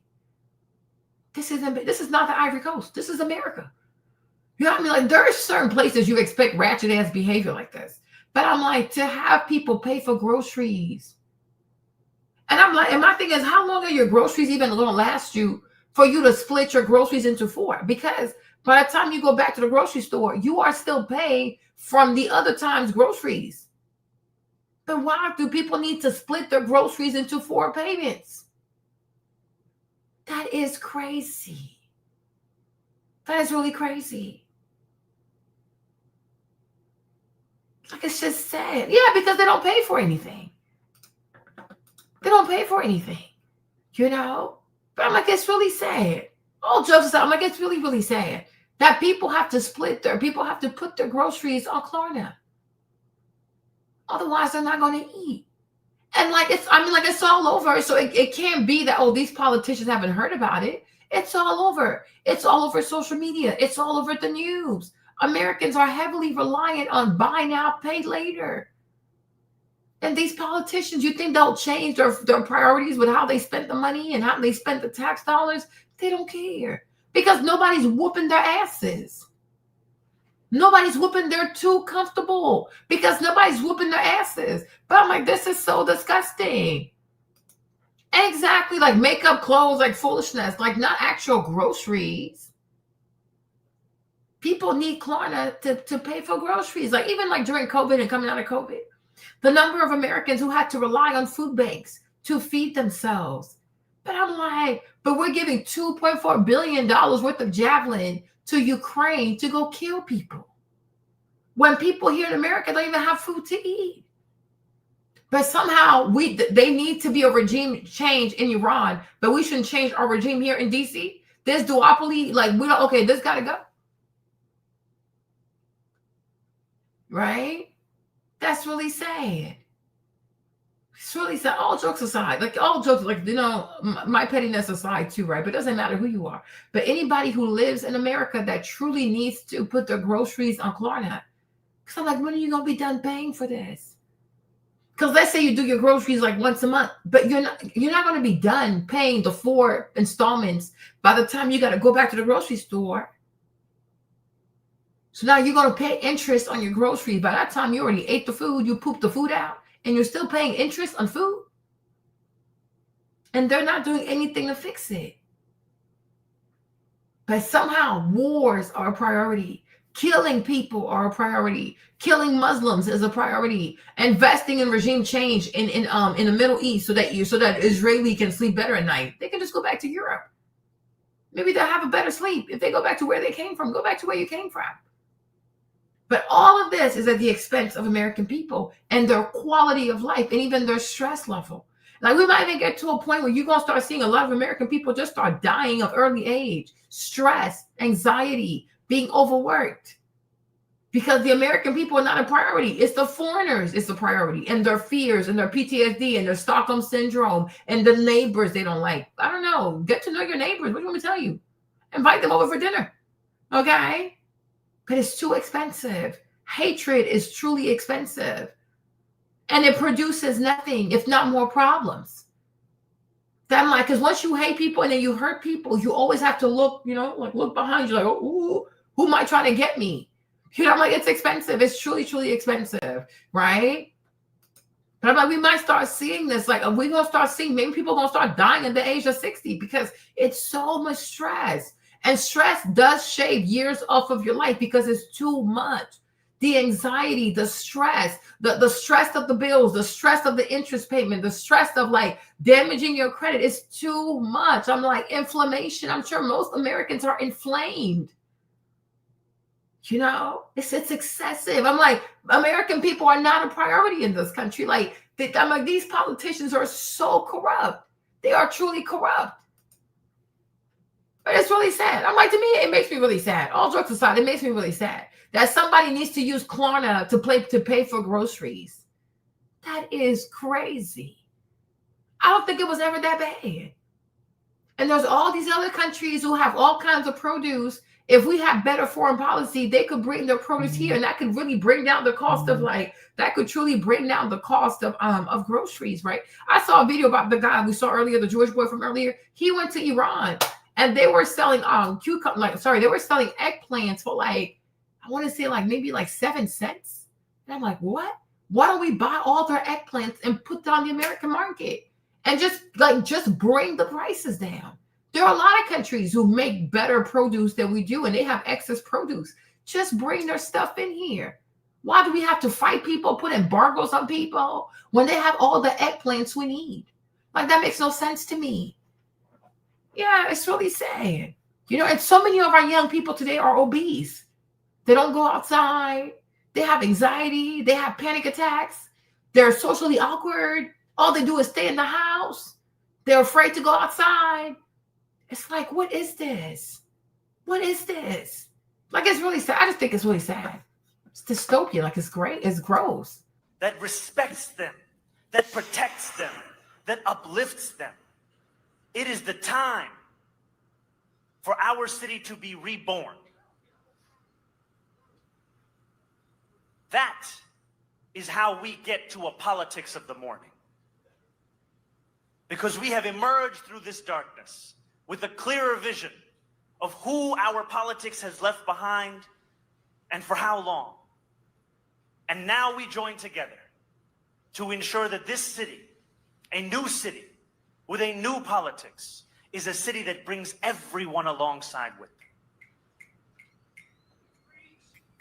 And I am thankful, as many will write of me as the first Muslim, the first South Asian. And you know, when Reverend Sharpton was saying that I was here on Christmas, one of the benefits of a Muslim mayor is I'm never going to be busy on Christmas.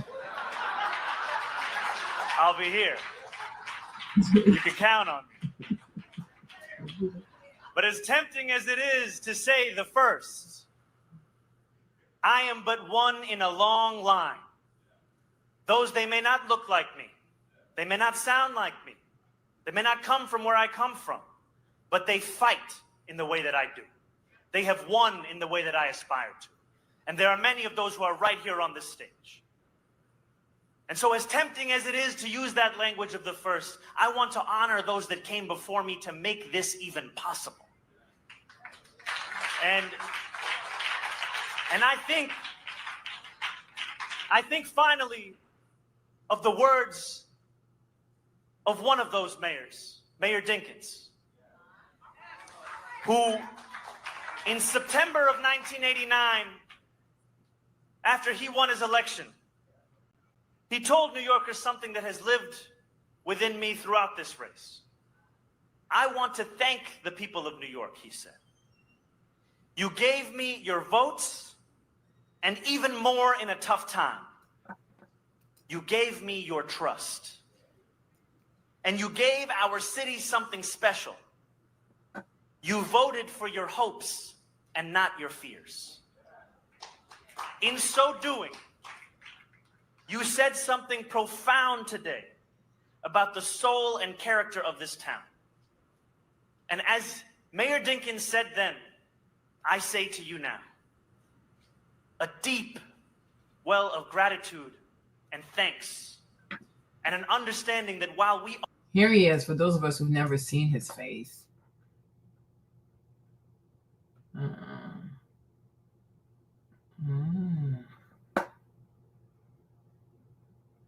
Oh, that's him and his wife. Oh, how cute. Those is great. Oh, they stayed married for a very long time. That's crazy.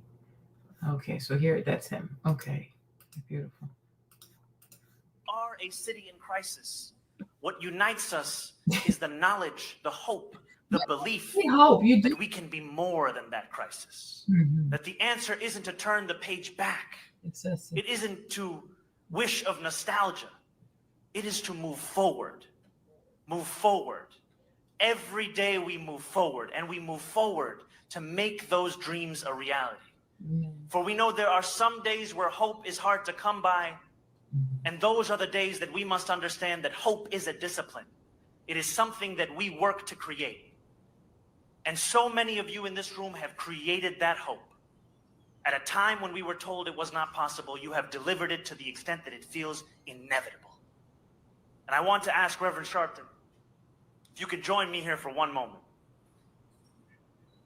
to thank this incredible man, leader, someone who gave me that time, who gave me that hope, who gave me that belief, and now stands here alongside me as we start to walk for every New Yorker to make it a reality in each and every one of their lives.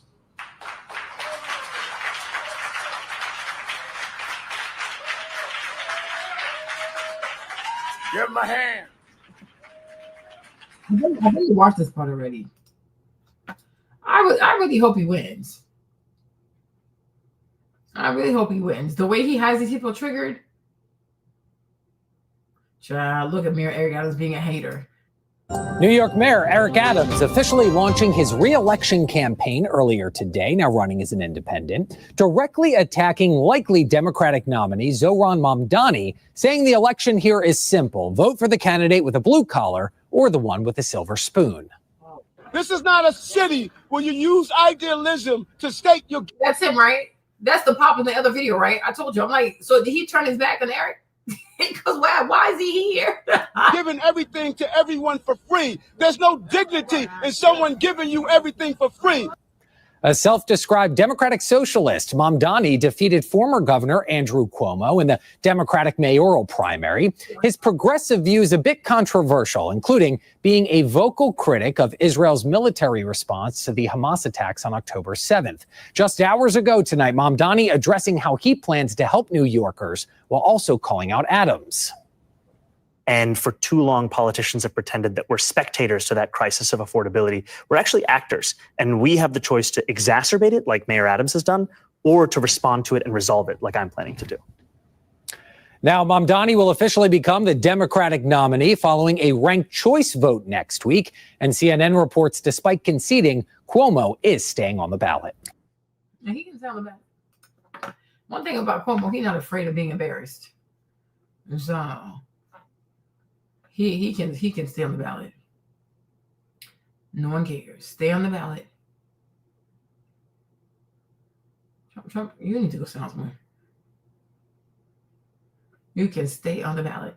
Like, oh, he criticized Israel. Okay, he's running for the mayor of New York City. Not running to run Israel. Like, please. Who else has a good thing?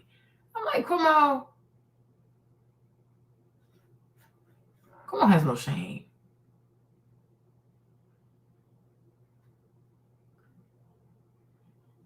So I really hope you win. I pray that he wins. I'm rooting for him.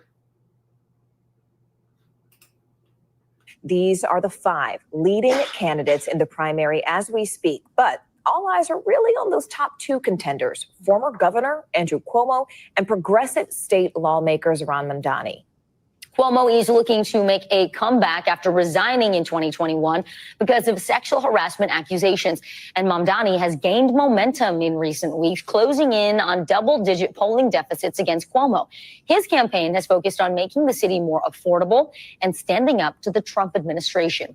NBC News White House correspondent Vaughn Hilliard is in New York City for us today with the latest. Vaughn, many of these candidates have made it a pillar of their campaigns to bash Andrew Cuomo, despite Cuomo leaving in some polls, or perhaps because he is leaving. Talk about why. Where are they pointing out his shortcomings, and what are we hearing from voters today? Right. It's pretty much an everybody against Andrew Cuomo type of a race. There's 11 candidates, but what makes this significant. So So the Zionist community has lost New York City. Yeah. There's no place on earth where you're welcome anymore, except for the place you are clamoring to the airport to get out of right now. You're about as popular as sushi in Death Valley. Not going well for the Zionists. And let's remember, so there he is, Zohran Mamdani, and here's what I think actually won it for him. Do you want to see what I think won it for him? So during the debate, they had a who could suck off Israel harder. Yeah. And he didn't participate. He went to a Diddy party and said, no, thank you. It looks like the SNL sketch that they pulled. Remember the SNL sketch? They literally did it. Remember that SNL sketch where they said I would have sex with a donkey for Israel? Of course I would. Yeah. And so this is the real life version of that. Let's watch. The first foreign visit by a mayor of New York is always considered significant. Where would you go first? Left, right, Ms. Adams. First visit, I would visit the Holy Land. Mr. Cuomo? Given the hostility and the anti-Semitism that has been shown in New York, I would go to Israel. Mr. Tilson, where would you go? Yeah, I'd make my 4th trip to Israel, followed by my 5th trip to Ukraine, 2 of our greatest allies fighting on the front lines of the global war on terror. Mr. Mamdani? I would stay in New York City. My plans are to address New Yorkers across the 5 boroughs and focus on that. Mr. Mom, I would stay in New York City and do the job people just elected me to do. Exactly. Like, what the heck? It's like, where would you go? He said, I will be in New York. I'm not going to Israel. Like, what is this? It is not like the others. Now it's time to play our game. So they didn't let it stop there. So they went after him over this. Watch this. Donnie, can I just jump in? Would you visit Israel as mayor? I will be doing, as the mayor, I'll be standing up for Jewish New Yorkers, and I'll be meeting them wherever they are across the 5 boroughs, whether that's in their synagogues and temples or at their homes or at the subway platform, because ultimately we need to focus on delivering on their concerns. And just yes or no, do you believe in a Jewish state of Israel? I believe Israel has the right to exist. Not as a Jewish state? As a state with equal rights. He won't Not as a say it Jewish has a state. right to exist as a Jewish state. Be very And clear his on that. answer was no, he won't visit Israel. So what just happened there was they asked him, do you believe that Israel has a right to be an apartheid Jewish supremacy based state? Because that's what it is. It's an apartheid state based on Jewish supremacy. And he said, no, I will support Israel's right to exist if it has equal rights for everybody. Yeah, the way white Americans normalize apartheid states, genocidal states, racism, like mistreating other people because they're different than you. They have a different religion. They have a different faith. They have different names. They don't have Anglo-Saxon heritage. They don't have Germanic heritage. It is really crazy to me. Like, Because when they're asking you, do you support Israel? Do you think Israel has the right to exist? Right? I'm like, and it's like, even if you care to be honest, it's like the man said, like the Hasidic Jew said, actually, no. Because if you follow the teachings of the Torah, they don't have the right to establish a so-called Jewish state because they have to wait for the coming of the Messiah. So what are you doing? It's like, no. So what are we talking about? What are we truly talking about? The problem is, I think the issue is, I guess because he's running, I don't know. But the problem is like people keep being afraid to be like, no. It's Palestine. This is stolen land. This has been a genocide. It's a freaking open air concentration camp. Just say and be done with this. I'm like, not me. I'm like, this is why I could never run for office because I don't have it in me. I'm like, you asking me if I support an apartheid state where children get bombed and murdered? No, I don't support that. Anything else? I'm running for New York. Why do you keep asking me about Israel? Is this the United States of Israel? Like what? Right? Does Israel control America? Everybody who runs for office has to be pleasing to the state of Israel and the Zionists? No, I am running where people can actually vote. I'm running in America, in New York City, where American citizens have the right to vote. We are voting here. We're not voting for whatever's happening in Israel. Like, what the heck? Yeah. Like, it's so weird. Oh, yeah, he does. He has lived in South Africa. Like, they're just so okay with being racist. Like, it's just, you don't agree with an apartheid state. You don't agree with murdering people. No, I don't. I'm black. Next. Like, girl, what? You are insane. People are sick. Buddy. Which is, but you would think that's the right answer. Well, it turns out it was. And I'm not sure how that guy won the New York primary after such blatant anti-Semitism. Yeah, it was shocking. I mean, I'm you know what? I'm going to assume that this means that Benjamin Netanyahu is about to go to prison. Yeah, Zionists are not unpopular. Benjamin Netanyahu is. I also called that one. I said they're going to pin it all on Bibi by the end of it because look at the perfect out for this disaster. So they don't like Bibi. They all rallied around him because they're racist. You mean the people? Like how they say Muslims are. You mean the people in Israel? They don't. You know what? In March or April, there was a poll done. Like 80% of them want him prosecuted. Yeah. Of the people in Israel. But he's still not worse than an Arab. But he's still no. Yeah. So that's what the deal is. But he's such a disaster, and those two terrorists he hangs out with that Israel calls terrorists and we call terrorists. Yeah. They don't like it, and they're getting sick of it, and they're not winning. They haven't been winning, and they just killed all those people on TikTok for everyone to see, and people are starting to say something. It doesn't feel safe, so it's going to fall on him. That's my prediction. Yeah. Perfect out for. And if it doesn't fall on him, then it's World War III because he either has to go or we have to go to World War III. Yeah, so so that's another story. We're going to get to it. So let's it was wild to watch him. He didn't even.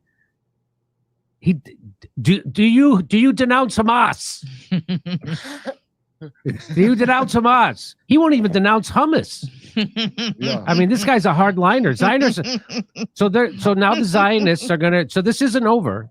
So there's a general election coming, and the Zionists are gonna retreat to their old dirty tricks of being pushy, and hopefully somebody hits them on camera. Yeah, that's right. Hey, do you denounce Hamas? That depends how much tahini they put in it. I think that's reasonable. So just to let you know, did you know that Andrew Cuomo actually joined the defense team for Benjamin Netanyahu at the International Criminal Court? He better. Cuomo joins as a character witness. He joins Netanyahu's who better as a character witness? He joined Netanyahu's legal defense team. Did you know that? No. Yes. Yes. And the Dersh is over there. Oh, Sure. yeah. Oh, my God. The Dersh. Matt Stoller, friend of the show, he says AIPAC lost massively tonight. No one buys their obnoxious gaslighting anymore, Jewish voters included. That's what I say on stage. I say, Trump trying to make Jewish people a protected class and every criticism of Israel is anti-Semitism. Most Jews don't go along with that. So he's really, he's not protecting most Jews. He's protecting a subset of Jews called Zionists. Yeah. And AIPAC, let's remember, AIPAC loses about as gracefully as Conor McGregor. Am I right? Come on.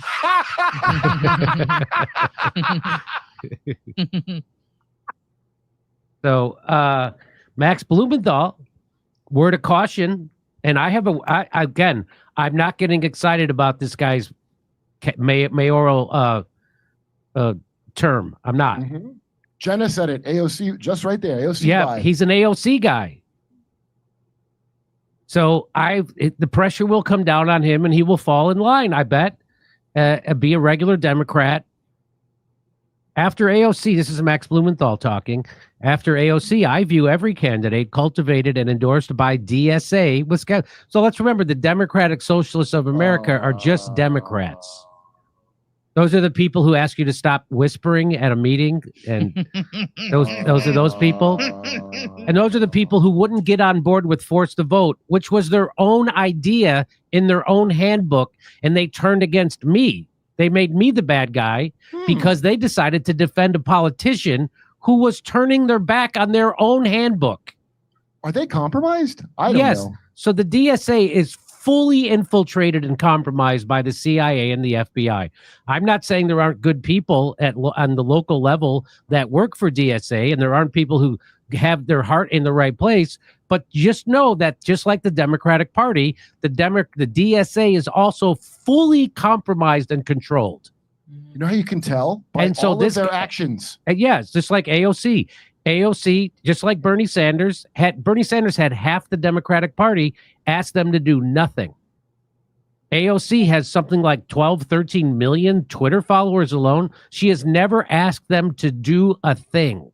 She's never asked them to protest. She's never asked them to go on strike.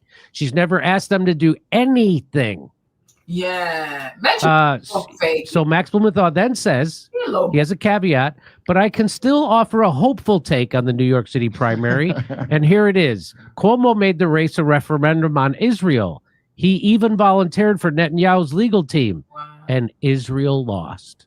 So there's the silver lining. That's the good thing here.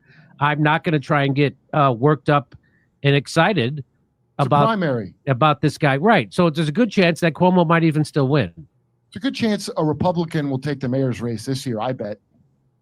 Well, it's going to be Eric Adams is running. Oh, I think he'll do just fine, as Trump said to him at the Al Smith dinner. Yeah, he's going to be fine. Yeah, so Eric Adams is still running. Andrew Cuomo is going to run. That's 2 independents. And then there's going to be a Republican. And there's no ranked choice voting. So it's just a zero-sum game. Whoever gets the most votes is the mayor. And so there's a good chance Andrew Cuomo could be. I can't see Eric Adams being reelected, but I can't see Cuomo doing something. But boy, watch out. So Bernie's becoming very disgusting. And shouldn't it haunt every New Yorker that Cuomo thought this strategy was so viable that it would still work after he killed all those old people and also got Me Too'd? Hey, forget Cuomo's earlier crimes. He promised to go on vacation to Israel. His very first day on the job of being mayor of not Israel. He's got my vote. So, looks like the Cuomo bump doesn't land you where you were hoping anymore. Wait. Like, who in their right mind would think that putting him on your team would set things straight? Oh, I'm sorry. By the way, here's Charlie Kirk. Now, Charlie Kirk, we agree with on some things and disagree with on others. And this would be one of the big disagreements. This and his head shape. I disagree with the shape of his head. So he says 24 years ago, a group of Muslims killed 2,753 people on 9/11. Now a Muslim socialist is on pace to run New York City. Charlie, there's like funny when he says that 24 years ago, a group of Muslims killed 2,753 people on 9/11. Okay. And then 24 years ago, a group of white Americans killed how many Iraqis? As if they don't kill people. Like, and can you even prove that? And also, when they're from Saudi Arabia, right? But you white Americans went to Iraq and you slaughtered how many of their people? 500,000? 1 million Iraqis? Like, miss me with the bullshit. Like, I'm like, Charlie Kirk, there is a special place in hell for him. And all these goofy ass blacks who are assigned to Turning Point USA, they're all gonna burn in hell, right? Like, shut up. There's a bunch, and I'm sure they call themselves Christians, right? Bunch of white Christians who went to Iraq and they slaughtered how many millions of Iraqis? Like 1 million Iraqis? 2 million? How many white American soldiers went to Iraq and started raping these little Iraqi girls in the Iraq? Okay, bunch of little rapists. All they do is go around the world and rape people. Even I saw something about like white boys in the British Army in Kenya. They go around in Kenya and rape these little African girls. Just out there just raping all the time. Always raping folks. Okay, like sit down somewhere. Like you sound stupid. He sounds really stupid. Like, I don't know how many billions of Muslims there are in the world. You know, wasn't it a Christian who did the Oklahoma City bombing? Exactly. Yeah, and weren't all of them programmed by Dick Cheney and George Bush, who went on to be the president after they killed all those people with a false flag thing? Charlie, you dumbass. He's such a dumbass. So, I mean, and all I can say is Charlie Kirk doesn't know that he is actually serving the people who took those towers down. Does he not know that? Well, as part of the MK program, you don't know that. You're what's called a Manchurian candidate. Although he's got a very thick head. I don't know how they would have programmed it. So someone named Jessica Tarlov says, Charlie, this is so gross and Islamophobic. Take it down. Yes. Charlie Kirk says, debate me on the merits. Don't just throw out. Well, I guess the merits are that you're pretending all Muslims are terrorists, just like we could do that about Christians because it was a Christian who did Oklahoma City bombing. We're Israeli. About Charlie Kirk and his inferior intellect, like he's so hungry, like he starves for clickbait content. Debate me. Show me how to fucking debate you, you dumbass. Like you don't see how dumb you sound. A group of Muslims, like okay, a group of white Christians in America used to burn black people on crosses. Like, you know how many black Americans have gotten burned at the cross by white people who call themselves white Christians in the KKK? Like, you sound so damn stupid. You sound so damn stupid. And that's why I say when it comes to white people, treat them the same way they treat other people. They lump everybody together, lump their asses together, and handle their asses accordingly. Point blank, period. He sounds really dumb. He sounds really stupid. Oh, debate me, debate me. Nobody's debating you with your flat head, you pancake. Right? Only iron tin heads like freaking Officer Tatum can believe in you and sign under you because they're so broke and in need of money. With your dumb ass. With your dumb ass. These who do false flags on the regular and have a criminal record of doing that we can refer to easily to know if they did that or not. Thought terminating cliches? You mean like anti-Semitism? So he says, debate me on the merits. Don't just throw out petty, thought-terminating cliches. What does that even mean? Like anti-Semitism. This isn't like anti-Semitism. This isn't 2015. That doesn't work anymore. Neither does anti-Semitism. What Muslim country do you prefer to live in, Jessica? What Western city or country has improved as the Muslim population has increased? He sounds so damn stupid. He said, oh, what Muslim country do you prefer to live in? Does he know the number of British people, white British people who live in Dubai? Does he know the number of Americans who live in Dubai? Like, he sounds so damn like that's how you know this fucker never been nowhere. I told you, he reminds me of Huckleberry Finn or Tom Sawyer. Like, just black, dumb, and just white, dumb, and stupid. Okay? Running along the banks of the Mississippi. Like, that's it. This boy is so damn stupid. I'm like, can he even afford to go to the Middle East? I don't know. I'm like, do you know how many Americans live in Dubai? Do you know how many white British people live in Dubai? They've even given up their British citizenship so they can live in Dubai. You sound hella stupid. You sound really, really dumb. There are a bunch of Muslim countries around here. People live in those Muslim countries until these people get attacked by America and America goes in there and does a regime change. And then people have to flee. Because what America does, their whole goofy ass regime change every single time, it's more extreme people who come to power. What are we even talking about? A whole idiot. He's such an idiot. He is such an idiot. Yeah, you see when the boy asked him if he's a Christian and he could answer, like if he was a Christian, he was like, oh, I never said I was a Christian. Who said I'm a Christian? I'm like, what are you even talking about? But then again, he says he doesn't sleep and he can go without like 26 days without sleeping. So who knows what kind of drugs he's on. Okay. Like he sounds hella stupid. Has he ever been to Riyadh? He's been to Saudi Arabia. Has he been to Saudi Arabia? He's been to Dubai. He's been to the Emirates. He's been to Qatar, right? He's been to Doha.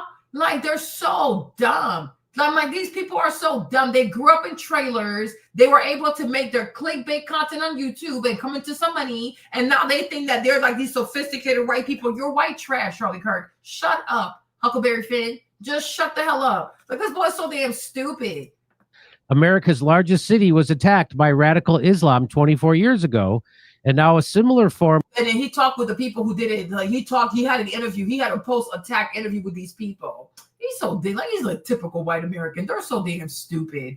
Like the thing about white Americans, especially white American boys, the way these people are so easy, like they're brainwashed so easily, and they just repeat things like parrots. It's like, damn, like, do they even have a brain?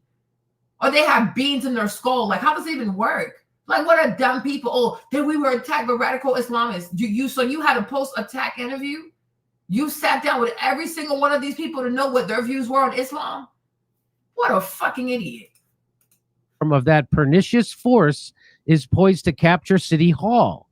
What? They weren't socialists. They were Al Qaeda. Yeah, they're Charlie. not. Yeah, they were Al Qaeda. Socialists. Yeah, they're not Bernie Sanders socialists. Be courageous enough as a liberal to call it out. I know deep down you're worried about what he will do. You just are afraid to say it. Lower the rent. Oh God, you don't think he won't? Don't worry, Charlie. He's a fake. Charlie, he's a fake like you. Don't worry. Yeah, don't worry. He's not gonna. Yeah. Jessica comes back. I'm not afraid to say that I don't think Mamdani's vision for the city is a good one, and I think a lot of his policies are crazy. New York City is the home of capitalism, not socialism. I want more police funding, not to defund it. BDS is repellent. What's that? That's boycott. The boycott, divestment, and sanction of Israel. I'm for that, by the way. I can be however I want about it.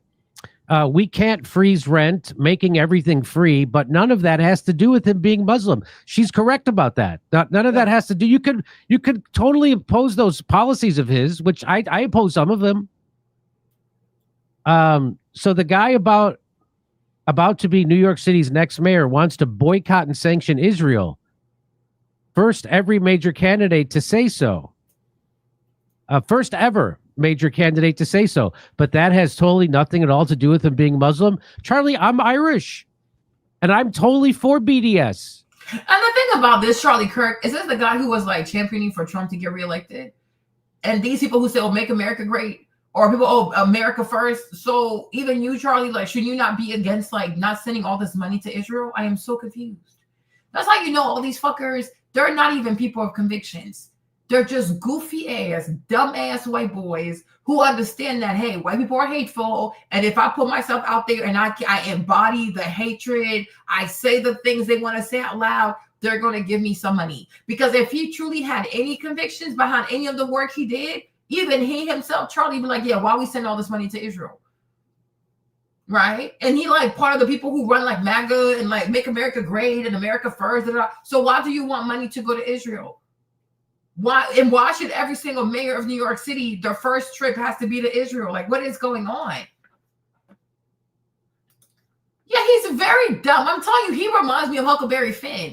That's why and my thing is, look at who he has signed. Like, oh, like Officer Tate and Brandon or Jason, whatever his name is, like he's signed to him. Like, there's a bunch of black idiots who are signed to him. Like, he just signs bunch of goofy ass, big, black, dumb, thick ass head, no neck having ass, dumb ass Negroes to be on his Turning Point USA, to be loud and idiotic, right? Because there's nothing more that these goofy ass racists love than a minstrel show. Like, he doesn't have people of a high intellectual caliber. I don't even know if Candace is still with him, or maybe she's on the contract. But I'm like, girl, this dude is so dumb. He is so intellectually inferior to you. Exactly. So I'm like, he sounds hella stupid. Because if you believe in Make America Great Again and America First, why would you be okay with American people and their taxpaying dollars going to freaking Israel? How is that America First? So this I'm like, for me, it has nothing to do with this man being Muslim. Maybe he's actually pro-American. Because why are we going to give money to Israel when we can't even subsidize childcare for our own children?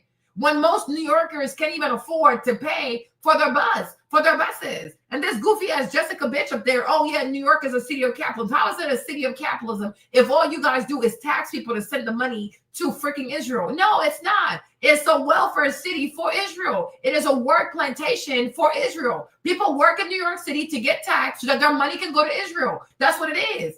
Like, go sit down somewhere. This sounds hella stupid. This sounds really dumb. They're a bunch of hypocrites. And BDSM, for that matter. Oh, maybe he means he's Muslim. He's a little bit sore about the genocide they just did in Gaza that they did proudly in front of everyone.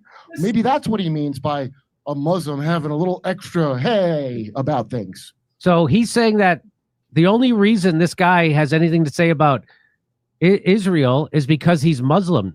Lots of Jews have stuff to say about Israel that he says too. A lot of Palestinian Christians that they a lot of treat Palestinian as bad as Christians. Muslims. That's right. You know it does. You just are terrified about the social cost of saying it publicly. It's okay. I'll do it for you. Is it as high as a so? There's a man who calls himself a Christian. A joke. A white man calling himself a Christian. Yeah, like run for your life. He has a noose. He has a noose. He has a garb. He has a tiki torch. You need to run for your life. Like, you sound hella stupid. There's nothing Christian about Charlie Kirk. There is nothing Christian about this man. This boy is demonic as fuck. He is a racist, a real racist. I'm like, but this is a man who said he believes in America first. Make America great. Oh, deport the illegals, but we should deport the illegals and then send the money, the American taxpayer money, to Israel. That's how he's a proud American, because his loyalty is to Israel. Like, these people telling themselves, bunch of clowns, bunch of scammers. I told you, white folks, none but swindlers. White Americans are nothing but swindlers. Social cost of Charlie Kirk being able to say he fucked you. I'll bet that's a really high cost. With that big-headed freak. How do you address his saying he wants to boycott and sanction Israel? This is another guy. Somebody named Gordon says this. Is that not a knuckle-dragging Islamic Nazi dog whistle? No. Again, he no. said clearly his plan. A dog whistle is something only dogs can hear. That's right. So if you're hearing it, maybe you're an Islamic Nazi dog. Yeah, that's right. So that's not a dog whistle. What I said is I'm Irish and I'm for boycott sanctions of Israel. I know lots of Jews who are also for sanctions and boycott of Israel. That's a very weak argument you're making. Yeah. Vic says, newsflash, we all effing hate Israel. Genocidal Nazi state that's getting all of our tax money. Shut the F up, dumbass. That's what Vic says. Ryan Dawson, friend of the show, says, the United States murdered over 1 million Muslims in Iraq and Syria and Libya, all over nothing. Oh, yeah, that's right. I forgot. We killed more people than Iran or Hamas.